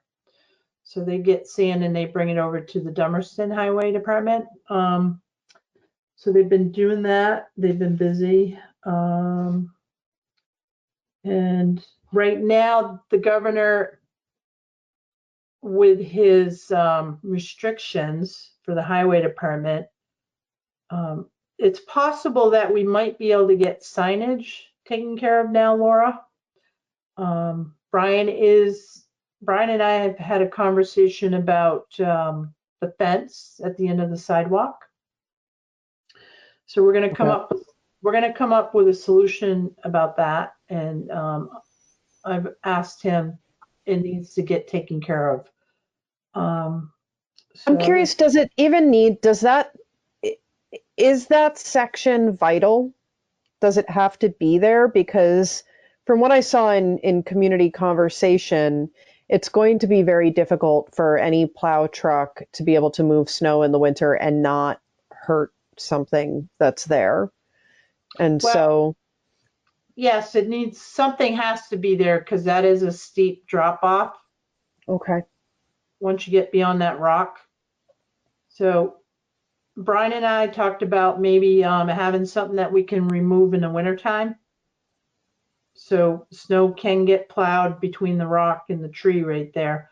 The other thing too is for many years, debris like leaves and brush and that kind of stuff has been dropped over there. And Lucy did a really good job of cleaning it up. And what I don't want to see over there is people dumping leaves and debris, because it's just going to make it a mess. And there's some over there right now. And people are actually bringing their leaves and debris and dumping it over.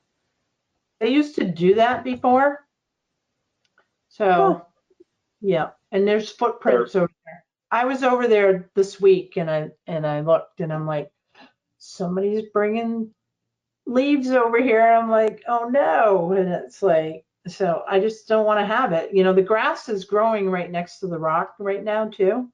So I want to keep it clean. And, so we have a right of way. So we have like 25 feet. And then the state has that whole bank where all the rocks are. The state has that as a right of way. So, it's clean right now. Let's keep it clean.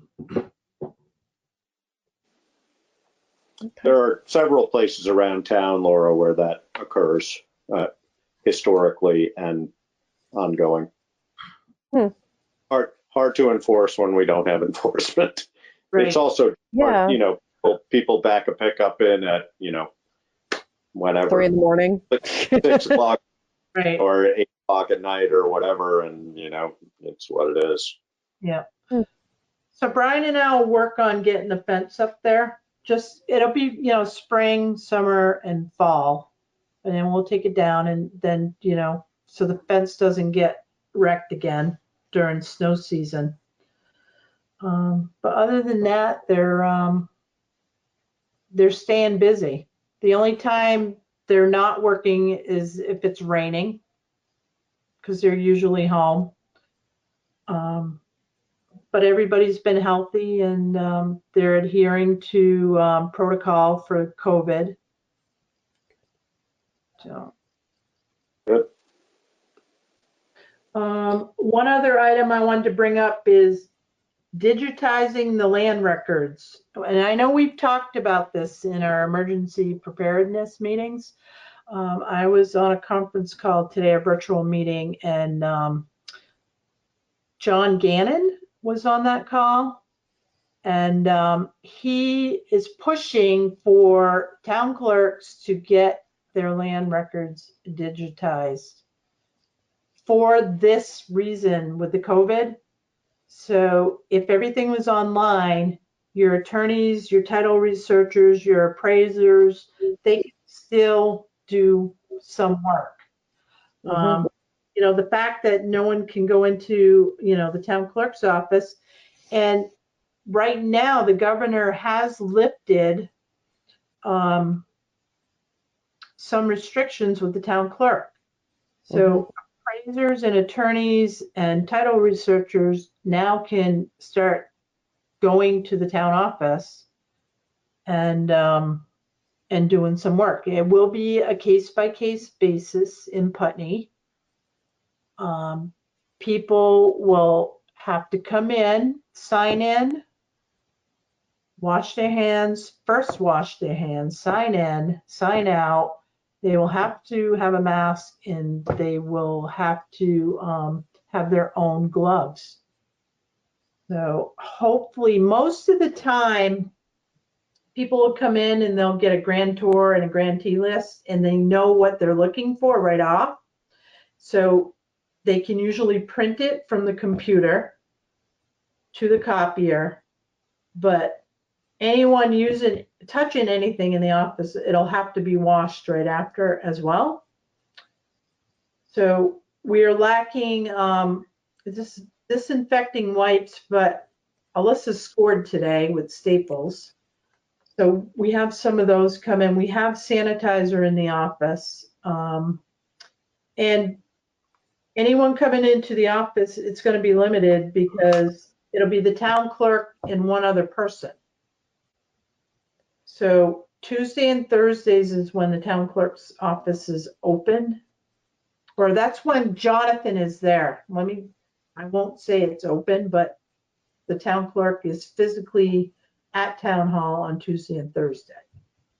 Is it by appointment only? It will be by appointment only. Okay. Can I offer just an observation? If you're having folks bring in their own gloves and they're washing their hands and then putting on gloves, if you're not sure that this is a new pair of gloves, they could be using a pair that has been used over and over and over again, and the gloves could actually be more harmful than their bare hands. Okay, so I would suggest either supplying gloves or asking folks to really wash their hands well when they come in, and then disinfecting everything afterwards and ditch the gloves idea altogether. Okay. It's probably not an idea to have them wash their hands and then sanitize them as well. Yeah. Do you have plenty of sanitizer? Yes. Hand sanitizer? Okay. And I know Tom has a lot because he would get some from Bar Hill, and then he got a 5-gallon drum of it. Yeah. So yeah, that's going to probably be the criteria, and I don't know when that may start. the difficulty, Laura and Josh, is that you can have somebody come in to do research. It might take somebody 15 minutes, but it might take somebody all day. Right. So it's going to be difficult to schedule by appointment. Mm-hmm. And I think right now it's more of an emergency than it is a convenience. So It's also hard to. Yeah, I'm going to monitor that and figure out what's going to work best. And Jonathan's also pretty confident that he can get most of, what people need to them. Yeah. Good. Wearing a mask all day is hard, especially if you're not used to it and depending on the kind of mask you have. And so it may be something you want to keep a few masks at town hall too, in case somebody shows up without one. Well, if they don't come with one, they're not coming in. Sorry. Yeah. We have limited supply in our office, and I'm not willing to give them out. If you're going to come to Putney Town Hall, you need to be prepared and have, your mask. I'm sorry. And again, like Alyssa said, Jonathan can help people, and he can get them the information that they request, and then we just invoice them. And at the same time, if people don't have masks, that means that they're out in public without masks. And if we have a way to source them and provide them, the more people we're getting masks onto, the better off we all are. So I don't know if I would just turn people away that didn't have masks. I think I would try and find a way to get masks so that we can give them out. Masks are not easy to come by. I know, Alyssa. They are running about $50 for 25 to 50 of them, depending on where you can find them. I mean, it's ridiculous. I am very, very aware of what the mask situation looks like. And terrible. I will say that there are many people out there that are sewing them and willing to provide them for organizations, including towns, if we were to get ourselves on the list. And I know Josh also was able to acquire some, and maybe it's something that we put in town hall. I feel pretty strongly that we need to make sure that we're getting them onto people's faces. And if these are people we're dealing with regularly and people that are a part of our community, then I think it's really important that we're making the effort, even though it's expensive and hard. And that said, there is a community sourced list of people that are sewing many, many masks, and we have been able to fill our need entirely at Groundworks. And every time I put out a community ask, I've been able to get them. So I could put out a community ask for town hall and probably come up with 50 for you in a very short period of time. I think the other thing is, though, Laura, that this is not the people who are coming in to research these things are not typically folks who are coming in. I mean, it's on an emergency basis. And I'm not disagreeing with you, and I'm happy. I mean, I have boxes of masks if you want to have a box of masks there. But I do think that the clientele who are coming in for the purpose of researching records are more likely than not people who are coming in to do that as a commercial, they're researching real estate things, stuff like that. I don't think that's an unfair burden to place on them. I agree that there are some people who, if you were coming in because you needed to research a death certificate for your spouse or whatever, and you couldn't get a mask, then we should provide them. But I don't think that's the typical ask for why somebody's coming in. And we're not letting anybody else come in for any other reason. Right. Because they can be helped on the phone and be sent what they're needed.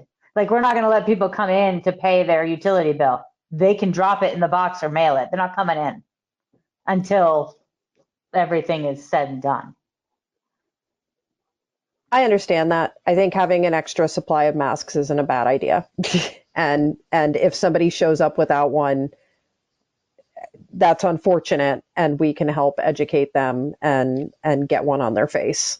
So the more people that have them, the better off we all are. It's not about, it's really about all of us. It's protecting us.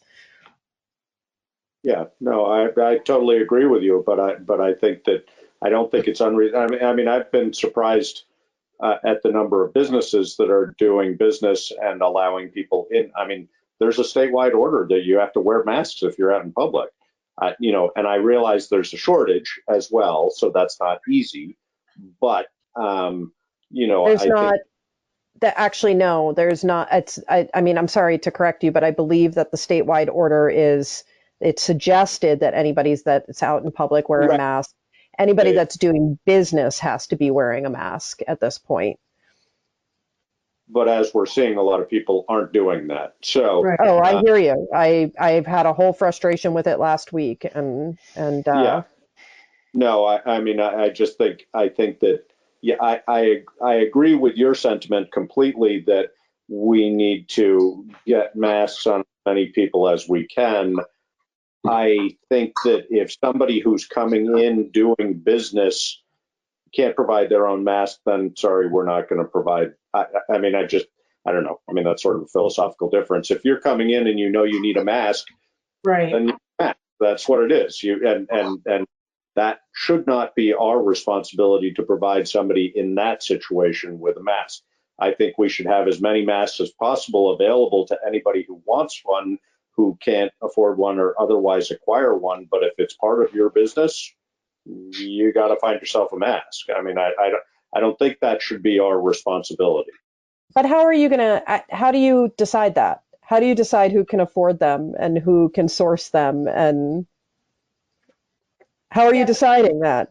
No, I think you're right, Josh. I mean, if they're an attorney or a title researcher or an appraiser coming in to the town clerk's office, like anyone else, like us, Laura, you know, they're doing business. They're going into a public building and they should be prepared. We're not talking about, like, you know, a resident coming in, you know. I mean, like Alice Mays, if she had to come down, I'm sure she'd have a mask on. I'm sorry, but you know, it's like, these are business people in the public. And so that's what I'm meaning by, if they don't have a mask, then they can't enter the building, you know. But we would tell them that too before they came, because it's Right. by appointment only. So, okay. Yeah. So I think we all agree with the sentiment that everybody should be wearing masks, but you know, I don't go anywhere without my mask on, and that's because I'm accepting responsibility for that.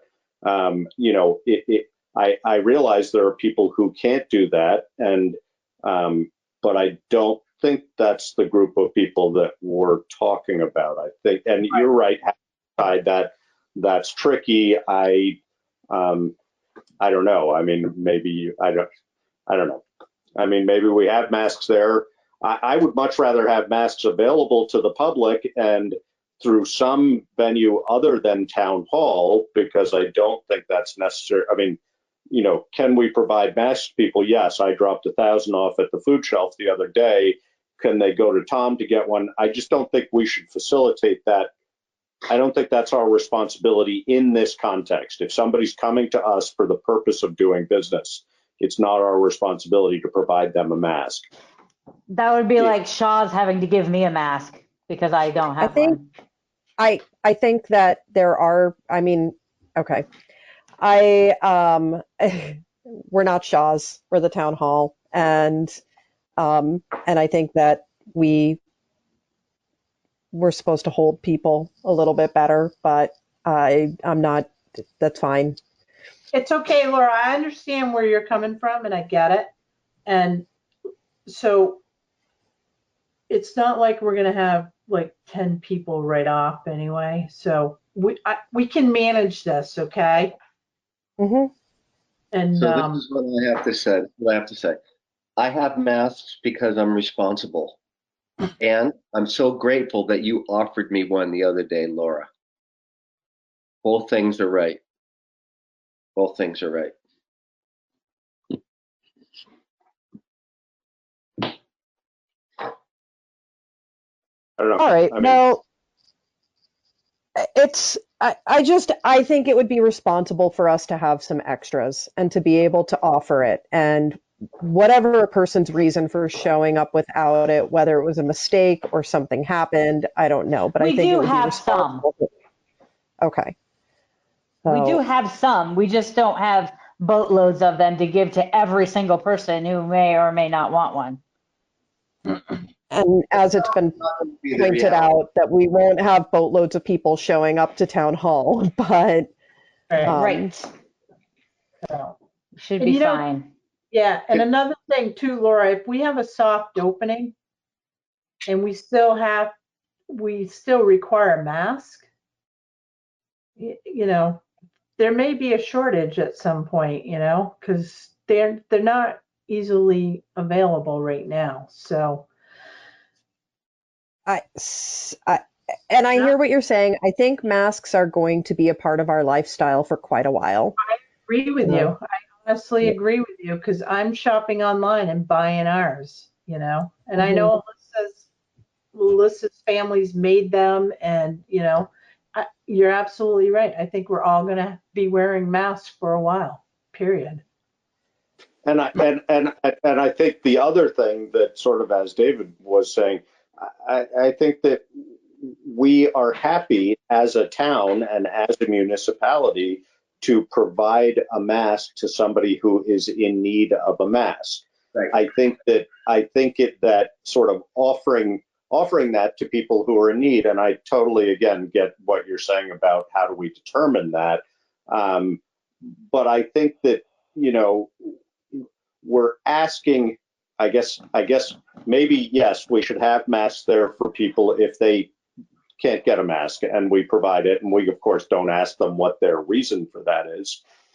But if we're allowing people to come to town hall for our services, it should be incumbent upon them, if they are able to provide their own mask. If they're not able to, then I guess you're right. We should provide it, but I think we're just coming at this from different angles, and you work with a clientele for who the circumstances are very different, and I can understand why that sort of sentiment comes with it.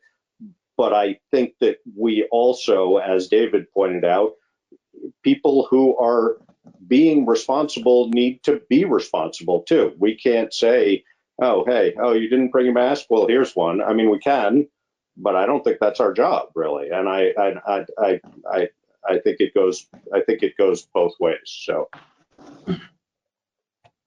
Can I go backwards here for a second? Didn't this conversation start about digitizing the records? Yeah. Okay. Hey, I don't know. We just spent half an hour talking about masks. So what are we doing to digitize the records? Are we doing anything? Is there a plan? How much is it going to cost? Are we required to, or is it just a suggestion? No, it's. I have Jonathan working with towns to get prices to see what they're using for formats, and we talked about it regarding, you know, if anything ever happened to town hall, you know, how would you get to land records? So it's very important, and the state of Vermont is pushing all municipalities to consider digitizing land records. And the thing too, David, I want to comment is that if our land records were digitized right now, somebody coming into our office who didn't have a mask, they wouldn't need to, because they could get that information online. And Okay, so there's a means to pay for the copies too online. So one, it's efficient, and two, it's, you know, it'll reach anyone that needs to. They can just jump online and get what they're looking for. It's gonna make things a lot better. I think it's a great idea, but as of yet, it's still just a suggestion. We're not required to do it, so we're not pushed up against a time frame yet. And we don't even know how much it would cost, but we do know there's companies that can do it for us. Didn't we talk Correct. about this a little bit last year? It was a Yep. little short. I thought we did. Anyway. Yeah, and we have a significant budget for that purpose. Every year, a budget, there is allocation from state money, I believe, towards digitization of records. So we've got 80 some odd thousand bucks, as I recall, for Yeah, this. it's built significantly, but we spent some of it down recently too. Yeah. Not a significant amount, but I can tell you, we have $85,010.98 in the Records Restoration Fund. The state increased the recording fees so people could put the money into the restoration fund to do things like digitizing the land records. And do we have any idea what it will cost to do it? I don't have any idea yet. I just had Jonathan start doing this process. What's important for this process to work is that people can pay online, not have our office invoicing people. Got it. So if they want to go online and print records or just even look at them, there has to be a means for them to pay for it. And like Brattleboro has a system, and you pay with a credit card, and then you can print what you need. So it's no different than somebody physically coming into the office. So. Yep. No, I think it's a great idea. I think the sooner we do it, the better. I think the whole broadband study is probably more important now because of COVID than ever. I think there's so many things that need to happen that way. I don't know anything about them. That's why I'm asking all these questions. And so. No, we're looking at it, and I'll keep you posted on that. Okay, thank you. Thank you so much. So that's all I have. okay. Thank you, Karen. You're So we're going to do warrants.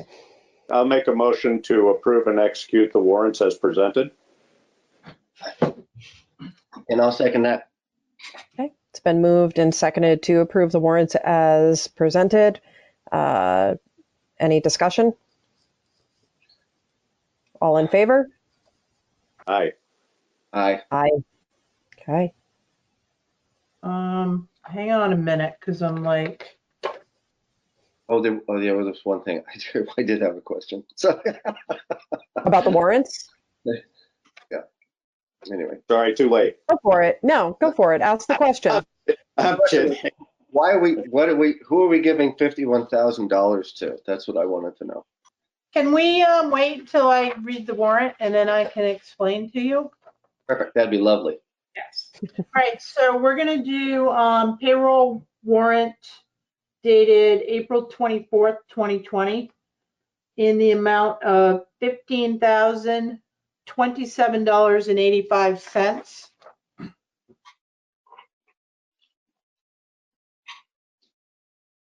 Hello? Hello?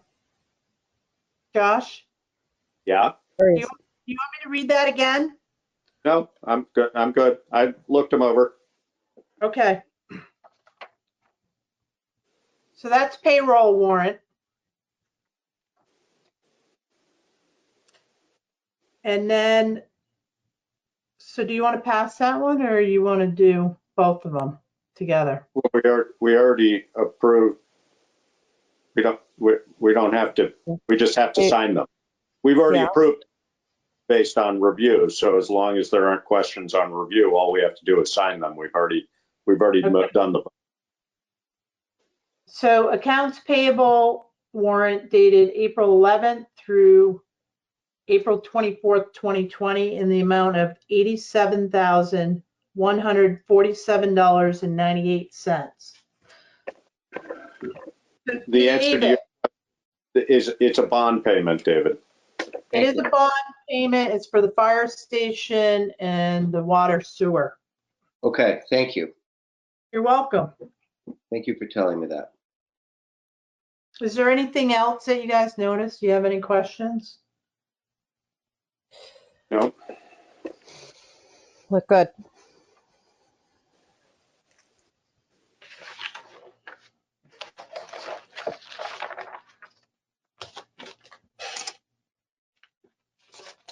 Okay, so Laura, there's a copy of each warrant in your mailbox at the office.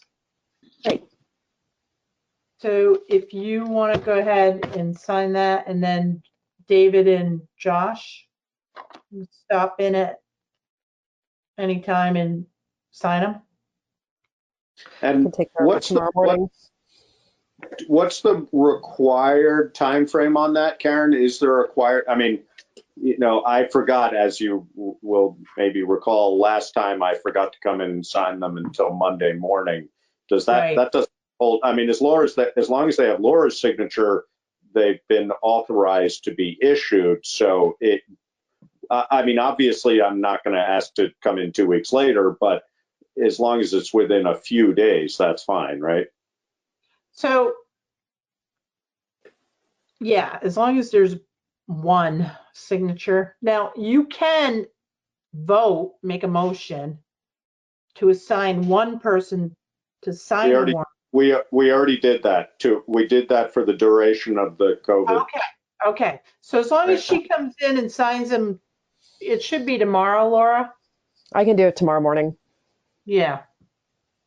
And then we can release the checks. Okay. Okay.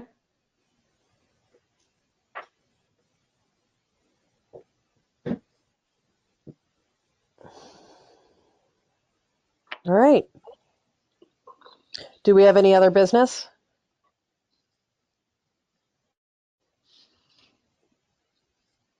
Anybody? I don't. No. Anybody? I will, Laura, I will make sure that I get to, I still have some of the masks in my possession. I will make sure that we get some to town hall so that they are available for those who need them. I guess in doing that, and I'm happy to do that, however we can best distribute them as obviously the intent. I also would strongly encourage anybody who's coming to town hall to bring their own mask if they are able to. I totally agree with that sentiment. And I think it's important that we're able to support if there is, for whatever reason, somebody isn't able to. Yeah. Yes. No. I appreciate that. Thank you. We need an executive session, it looks like. Yes. Okay. So do we have a motion to enter executive session under Title I VSA 313(3), the appointment or employment or evaluation of a public officer or employee, providing that the public body shall make a final decision to hire or appoint a public official or employee in an open meeting and shall explain the reason for its final decision during the open meeting? So moved. And seconded. We have to shut off recording now. Great. So we left executive session. No decision was made. We are going to meet again to have further conversations. And our next meeting date is May 6th, 2020. That is our special COVID meeting, and that begins at 5 p.m. Is that correct? No, that's a regular meeting. That's our regular meeting. Okay. Yeah. So our COVID meeting is 29th, I think, right? The 29th at 5 o'clock. And then our regular meeting is May 6th at 5:30. You got it. And is there a motion to adjourn? So moved. And seconded. It's been moved and seconded. Is there any conversation? No. Hearing no conversation. We are adjourned. So thank you, Austin. Thank you, everyone.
Welcome, everybody. This is the House Agriculture and Forestry Committee streaming live on YouTube. We have several guests today, and we're going to start off. Of course, we are focusing on COVID-19 response, and we have been hearing from our dairy farmers and how sort of desperate things are becoming. We asked E.B. Flory from the Agency of Ag, Food and Markets to come and chat with us. We'd love a bit of an update, E.B., but we wanted you to answer a question. We had a question from Representative Sharon Fagard regarding what would a conventional dairy farm or even an organic one need to do in order to sell their own milk. Let's say they purchased a pasteurizer and they wanted to sell their own milk directly to the public. What would they need to do to comply? And what are sort of the guidelines? What determines what they need to do? And thank you so much for joining us today. Yeah, thank you all for having me. It's nice to see you all it's a different environment, but it's still nice to see all of you. So first and foremost, if any of our dairy farmers are thinking about trying to set up and be able to process any product, whether it's fluid milk or cheese or any yogurt, what have you, they need to call our office. And that's 828-2433, and you'll be transferred to my line, and we can have a discussion to figure out what the actual situation is, what the setup is. A few hindrances to entry is there has to be a designated, separated room from the home, from the milking parlor, the barn, what have you, to actually process this product in. It has to be a sanitary room. Some facilities may have a room that they could retrofit. Some would possibly have to build some sort of building for this.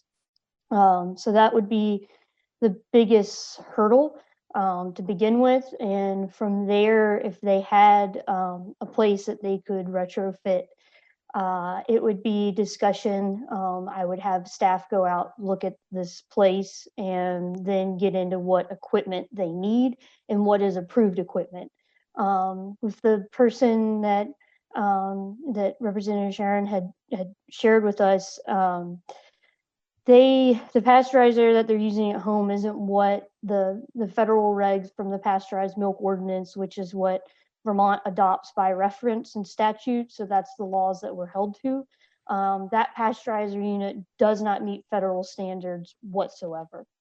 Some of it just has to deal with milk has to be agitated. It has to have so many thermometers, recording charts, and these other things to confirm that this equipment, every drop of milk in this body that's being pasteurized has been pasteurized legally. The other thing with bottled milk is that you have to have a chiller and to chill the milk after it's been pasteurized to prevent bacteria growth in the milk that you don't want. And then lastly, you would have to have a bottler that would seal the containers appropriately.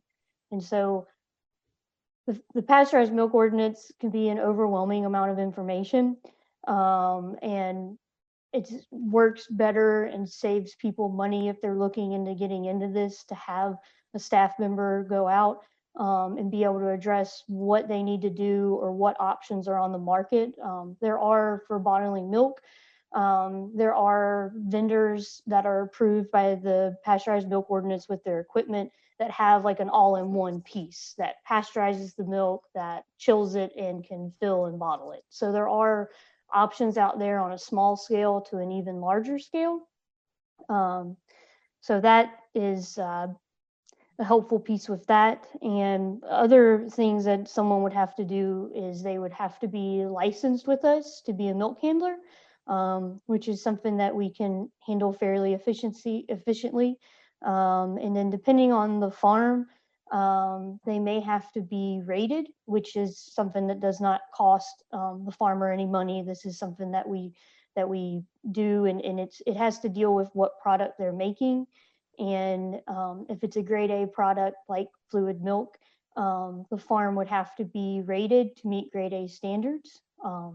Since the COVID-19 outbreak, we had a cheesemaker that had excess milk. They lost their market overnight. They contacted another small milk bottler in the state that said they would take their milk, and they called me on a Saturday. I had someone there on Sunday doing a rating on their farm and getting everything ready. So Monday morning, the milk was picked up, no milk was dumped. So those are things that we want to work to help and keep our farmers from having to dump milk in any way that we can.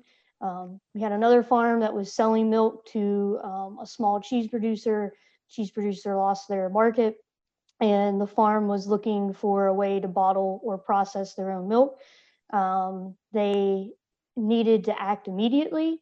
So we asked them to call a few processing plants that were in their area that have down days. And one of the processors is allowing them to make butter in their facility. So that was a situation where the farm didn't have a facility. They needed to move quickly. And we were able to work with them, get them trained, up and running, and they're making butter right now and not having to dump milk. So it's best for them to call us because there are some efficiency workarounds, but some of it just depends on what they're looking to do, where their location is, and resources. Great, EB. Thanks so much. That's really helpful. Could you, just for people who might not know, can you talk a little bit about what just for a few minutes about what the pasteurized milk ordinance is? You mentioned it earlier, but thanks. The pasteurized milk ordinance, it's one of the oldest food safety regulatory documents in our nation. It's been around since right around after the Great Depression, and it really has picked up steam in the 1950s and it has evolved on. And it is the federal national guidance for all dairy farms and manufacturers in the United States. Also, for people importing dairy products into the United States, they have to meet these standards. And the reason why Vermont adheres and adopts the PMO as our federal regulatory guidance is when you adhere to it, it makes all of your dairy products eligible to be sold in and out of state. And that's a huge deal for Vermont because so much of our milk goes out of state and is consumed out of state. So I would say abbreviated, the pasteurized milk ordinance is the dairy Bible of food safety. So great, thanks. Are there questions for EB at this point?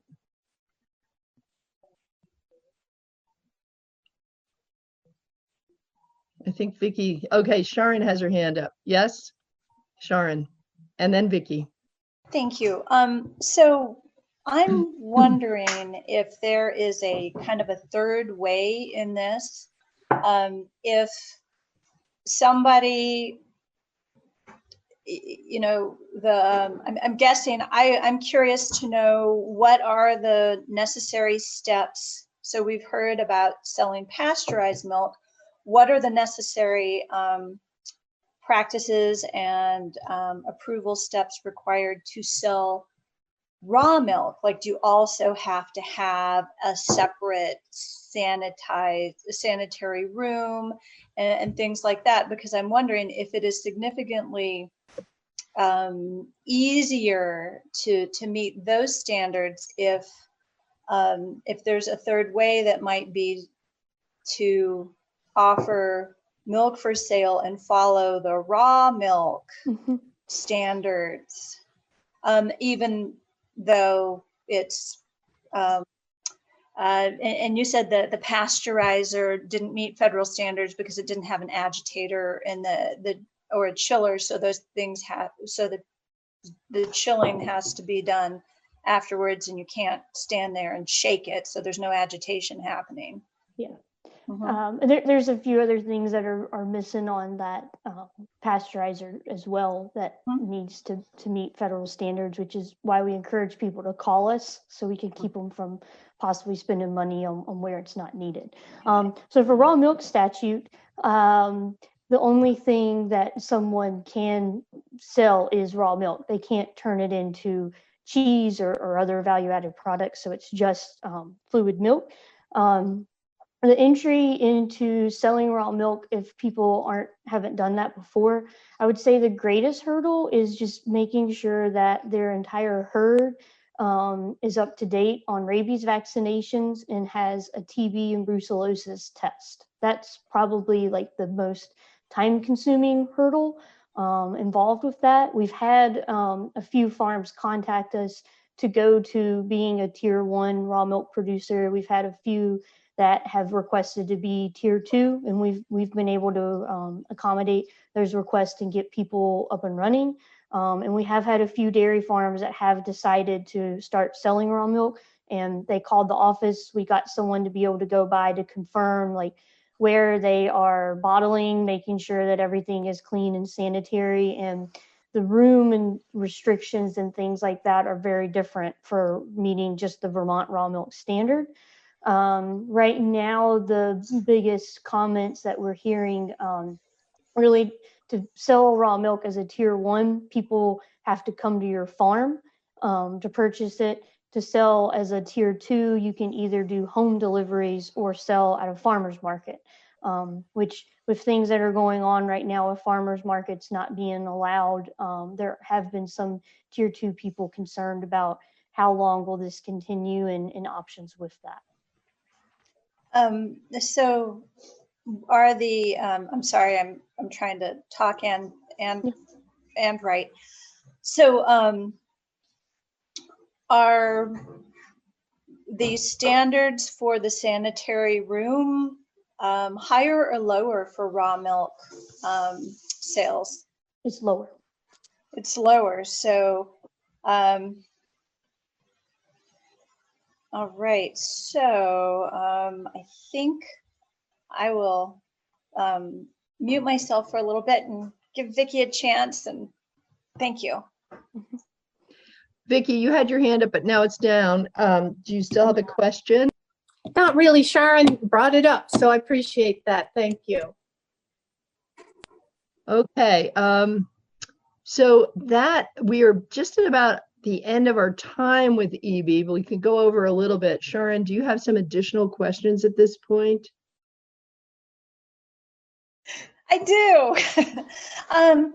So you said that in order to sell raw milk, each cow needs to have up-to-date rabies vaccinations and to have been tested for TB and brucellosis. Mm-hmm. Now, is that a test that would be done on individual cows or on a batch of milk? Individual cows, and it has Okay. to be done by a veterinarian, a Okay. licensed veterinarian. And is this something that those who sell pasteurized milk are not having to do? Is that something that would be kind of unusual that a dairy farm would not likely to already have in place? That's correct. Because the milk from our majority of our dairy farms in Vermont, it's being pasteurized or it's being aged into other products and things like that. They are not required for that testing because the means of processing remove potential contaminants. Raw fluid milk from the animal chilled, there's no safeguard from those potential contaminants in the milk, which is why the TB and brucellosis testing are required, and then the rabies vaccination. So most people don't remember what TB or brucellosis can do to you as a human if you ingest it, but it is very bad. It's very bad. There was a case in New Jersey last year where a woman, her pregnancy was aborted from drinking raw milk that had brucellosis in it, and it can be fatal. So they are bad. If you survive this sort of contamination, it can have long-lasting health effects. So it is a serious concern, which is why I believe the legislature put those requirements in place to have some safeguards for those that want access to the raw milk. All right. Thank you so much, EB. I feel much better informed. Yeah, absolutely. Great. Thanks, EB. And now Vicki has her hand back up. So Vicki. This, I'm sorry, this is just a quick question, EB. You just said in one of your statements was that raw milk standards were not as high as when you pasteurize milk. Is that what you said? Yes, ma'am. I'm okay. I'm just a little confused because I thought the bacteria count had to be lower in raw milk than regular. Yep, that's correct. So the actual testing that's required, which testing is only required for people that are the tier 2s, there is a stricter bacterial count testing.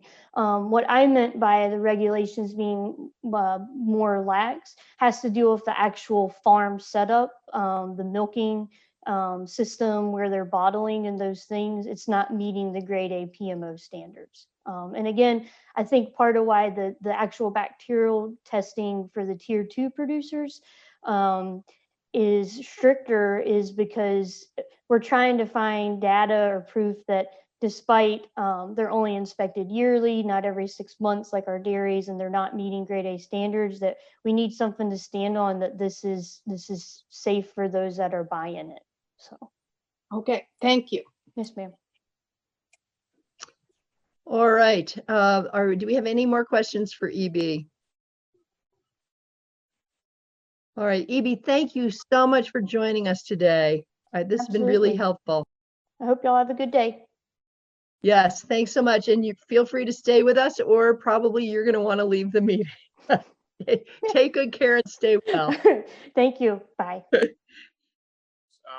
Where are we at with farmers markets? I've heard now conflicting things that the governor overruled ag and health, and then I've also, EB Fleury just said that they weren't open. So, well, yeah, farmers markets at this point are not allowable places. They're not considered essential businesses. So farmers markets, in the way that they have functioned, cannot operate.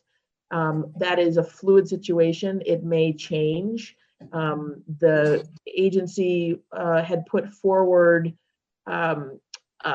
a proposal that NOFA Vermont worked on along with agency input, which would basically spell out protocols for how they could do markets in a safe way.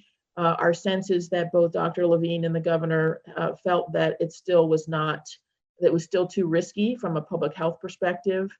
And they, on Friday, issued as part of the guidance and clarification that that was not going to be possible. I think there's still, people are still working on this. I think there's a lot of understanding that this is an important way that Vermonters access food. And I think the big question at this point is sort of the timing of when they could potentially open, and then if they are allowed to open, is it financially feasible for them to open? I was encouraging the farmers market managers to come up with what's their drop dead date by which, if they can't open by a certain date certain financially, they can't open for the whole year, and to understand what that drop dead date is. So hopefully some of them are thinking through it in that way.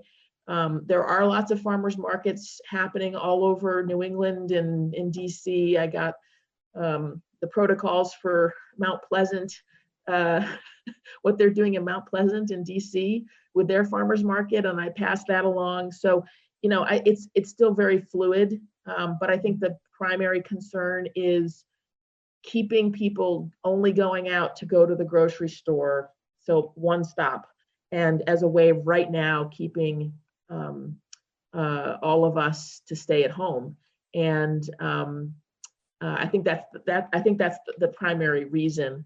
But again, I think as conditions change on the ground, I think there's a large awareness that a lot of people really are upset and really want farmers markets to be able to open.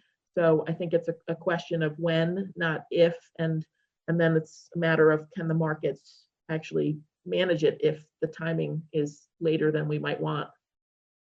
So this is a good segue, because next on our agenda is the issue of farmers markets. And I wrote my article about this in great part this week. I think what's most frustrating for me, and maybe all of us, we decided at the end, at our last meeting, that we would ask Mike O'Grady to write a letter to the governor and the Department of Health. And when Mike talked, we talked via email about this, I suggested, or he suggested, Mike Sherling as well. So I think what's most frustrating for me about this is that there was, we did talk to the Bennington Farmers Market. They did have a set of protocols that were pretty limited in terms of person-to-person contact. They had online and telephone pre-order. They had curbside pickup. And then I understand that another farmer's market actually met. They typically meet indoors. They had their meeting, their market indoors. A whole lot of people had dropped out, so they could spread out the tables widely, and people came in. And from what I kind of get is that maybe the problem was the fact that they were each collecting their own money, and that was disturbing to the Commissioner of Health. So I at the beginning of this conversation, somebody said that they thought that farmers markets were going to be allowed to go forward if they were meeting, they had the protocols in place and they were meeting those requirements. But I'm wondering, Mike, I see you've turned your camera on, and I'm wondering if you have any update on this, and if you were able to put together a letter. As to an update, I believe the guidance document issued by the Agency of Agriculture last week is still in place. It does prohibit the operation of farmers markets. It does include a statement that they are contemplating measures or methods to allow farmers markets to operate, but currently they are still prohibited. I did draft a letter for you. I sent it to Linda. I don't know if it made it onto the web page yet. I don't see it for today. Linda, do you want to unmute yourself? Not on the web yet, sorry. Okay, that's okay. Yeah, I have not seen it. And I'm wondering if we want to spend a little bit of time going through it. I just want to say I appreciate the desire to maintain very limited person-to-person contact. But I also think that given the fact that there is at least one farmers market that has been able to pull together a very strict protocol, that I'm hoping that the administration will be able to relax this as quickly as possible, because this is the time of year more than ever when farmers need income. This is when they're putting their seeds in the ground and getting ready to grow the food that we're hopefully going to eat in the next, in the next few months. So this is why I think it's important that potentially we send a letter, and hopefully it'll make a difference. And maybe they could lay out the guidelines. I don't know how extensive guidelines are for stores doing business in terms of plexiglass shields or what have you, but I've been in stores. I go shopping about once a week, and the last time I was in a shop, the cashier wasn't even wearing a face mask. So what gives here? I think that's one of the big challenges that a lot of folks are facing who are very pro farmers market, is that they have lived experience of going to regular grocery stores that have not put in place the level of protections that they really should be for their employees, but also keeping the people going through up and down aisles and being in line and shopping carts, and limiting the number of people that are allowed to be in the store at any one time. Those kinds of things Hunger Mountain Co-op, for instance, has done a great job of putting all sorts of protocols in place. And I think it's been less happening at the regional grocery store level. I do get the sense that some of that is shifting, but that's another area of just concern of these stores need to do more. I did see it was a Vermont Digger article where a lot of the stores, the regional stores, they have orders in for PPEs for masks, and they can't get them. So some of it is part of the supply chain challenge. You've got hundreds of employees at a larger grocery store. All of them need PPEs every day. You know, that's a big challenge.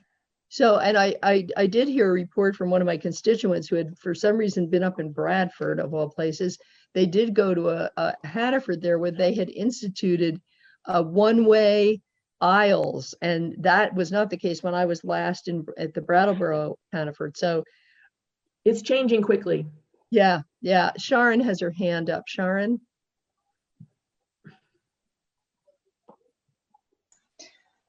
So looking at some of the modeling that they've done in when somebody in a grocery store coughs or sneezes, we've managed to avoid going to the grocery store for a number of weeks now because you're in this enclosed environment and those walls don't go all the way up to the ceiling. So if you're in the aisle next to the person who coughed or sneezed, you are contaminated. If they're not wearing a mask and their droplets aerosolize and are in the air. I think the open environment of an outdoor farmer's market is significantly safer if people are maintaining distances. Just saying. Yeah, well, and that is one of the considerations, is to just not allow any indoor markets and only limit it to outdoor markets only.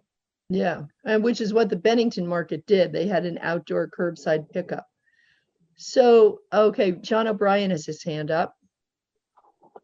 John? Yeah, just quickly, for the committee and Mike and Ellen, two things. One would be that if the administration could come up with guidelines across all food sellers, if it's indoor protocol, this is what you have to do, or at least try to do. And if it's outdoor, same thing.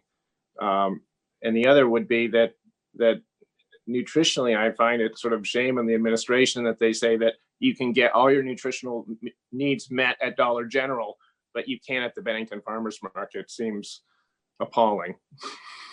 Yeah, I think one of our witnesses last time said, how is it right that a person can go to not to pinpoint, point the finger at Dollar General, but how is it right that a person can go to Dollar General and buy a Mountain Dew and they can't go to an outdoor farmers or a farmer's market? So anyway,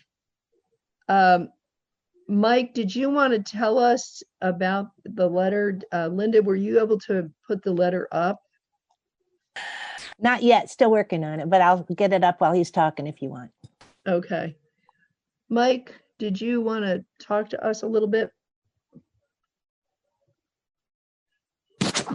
Sure. So the letter is to the governor, Secretary Tebbets, Commissioner Levine, and Commissioner Sherling.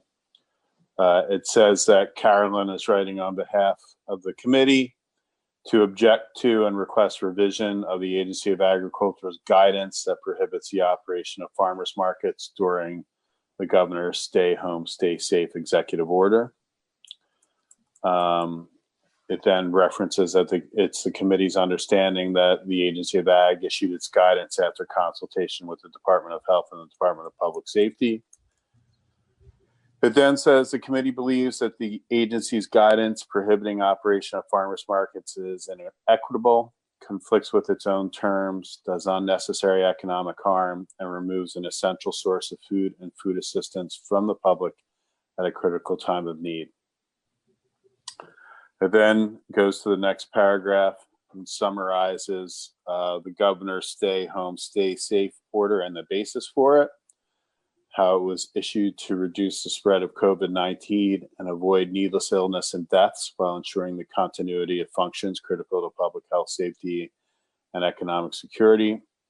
The order mandates Vermonters stay at home and leave home only for essential reasons. Among the essential reasons, a person may leave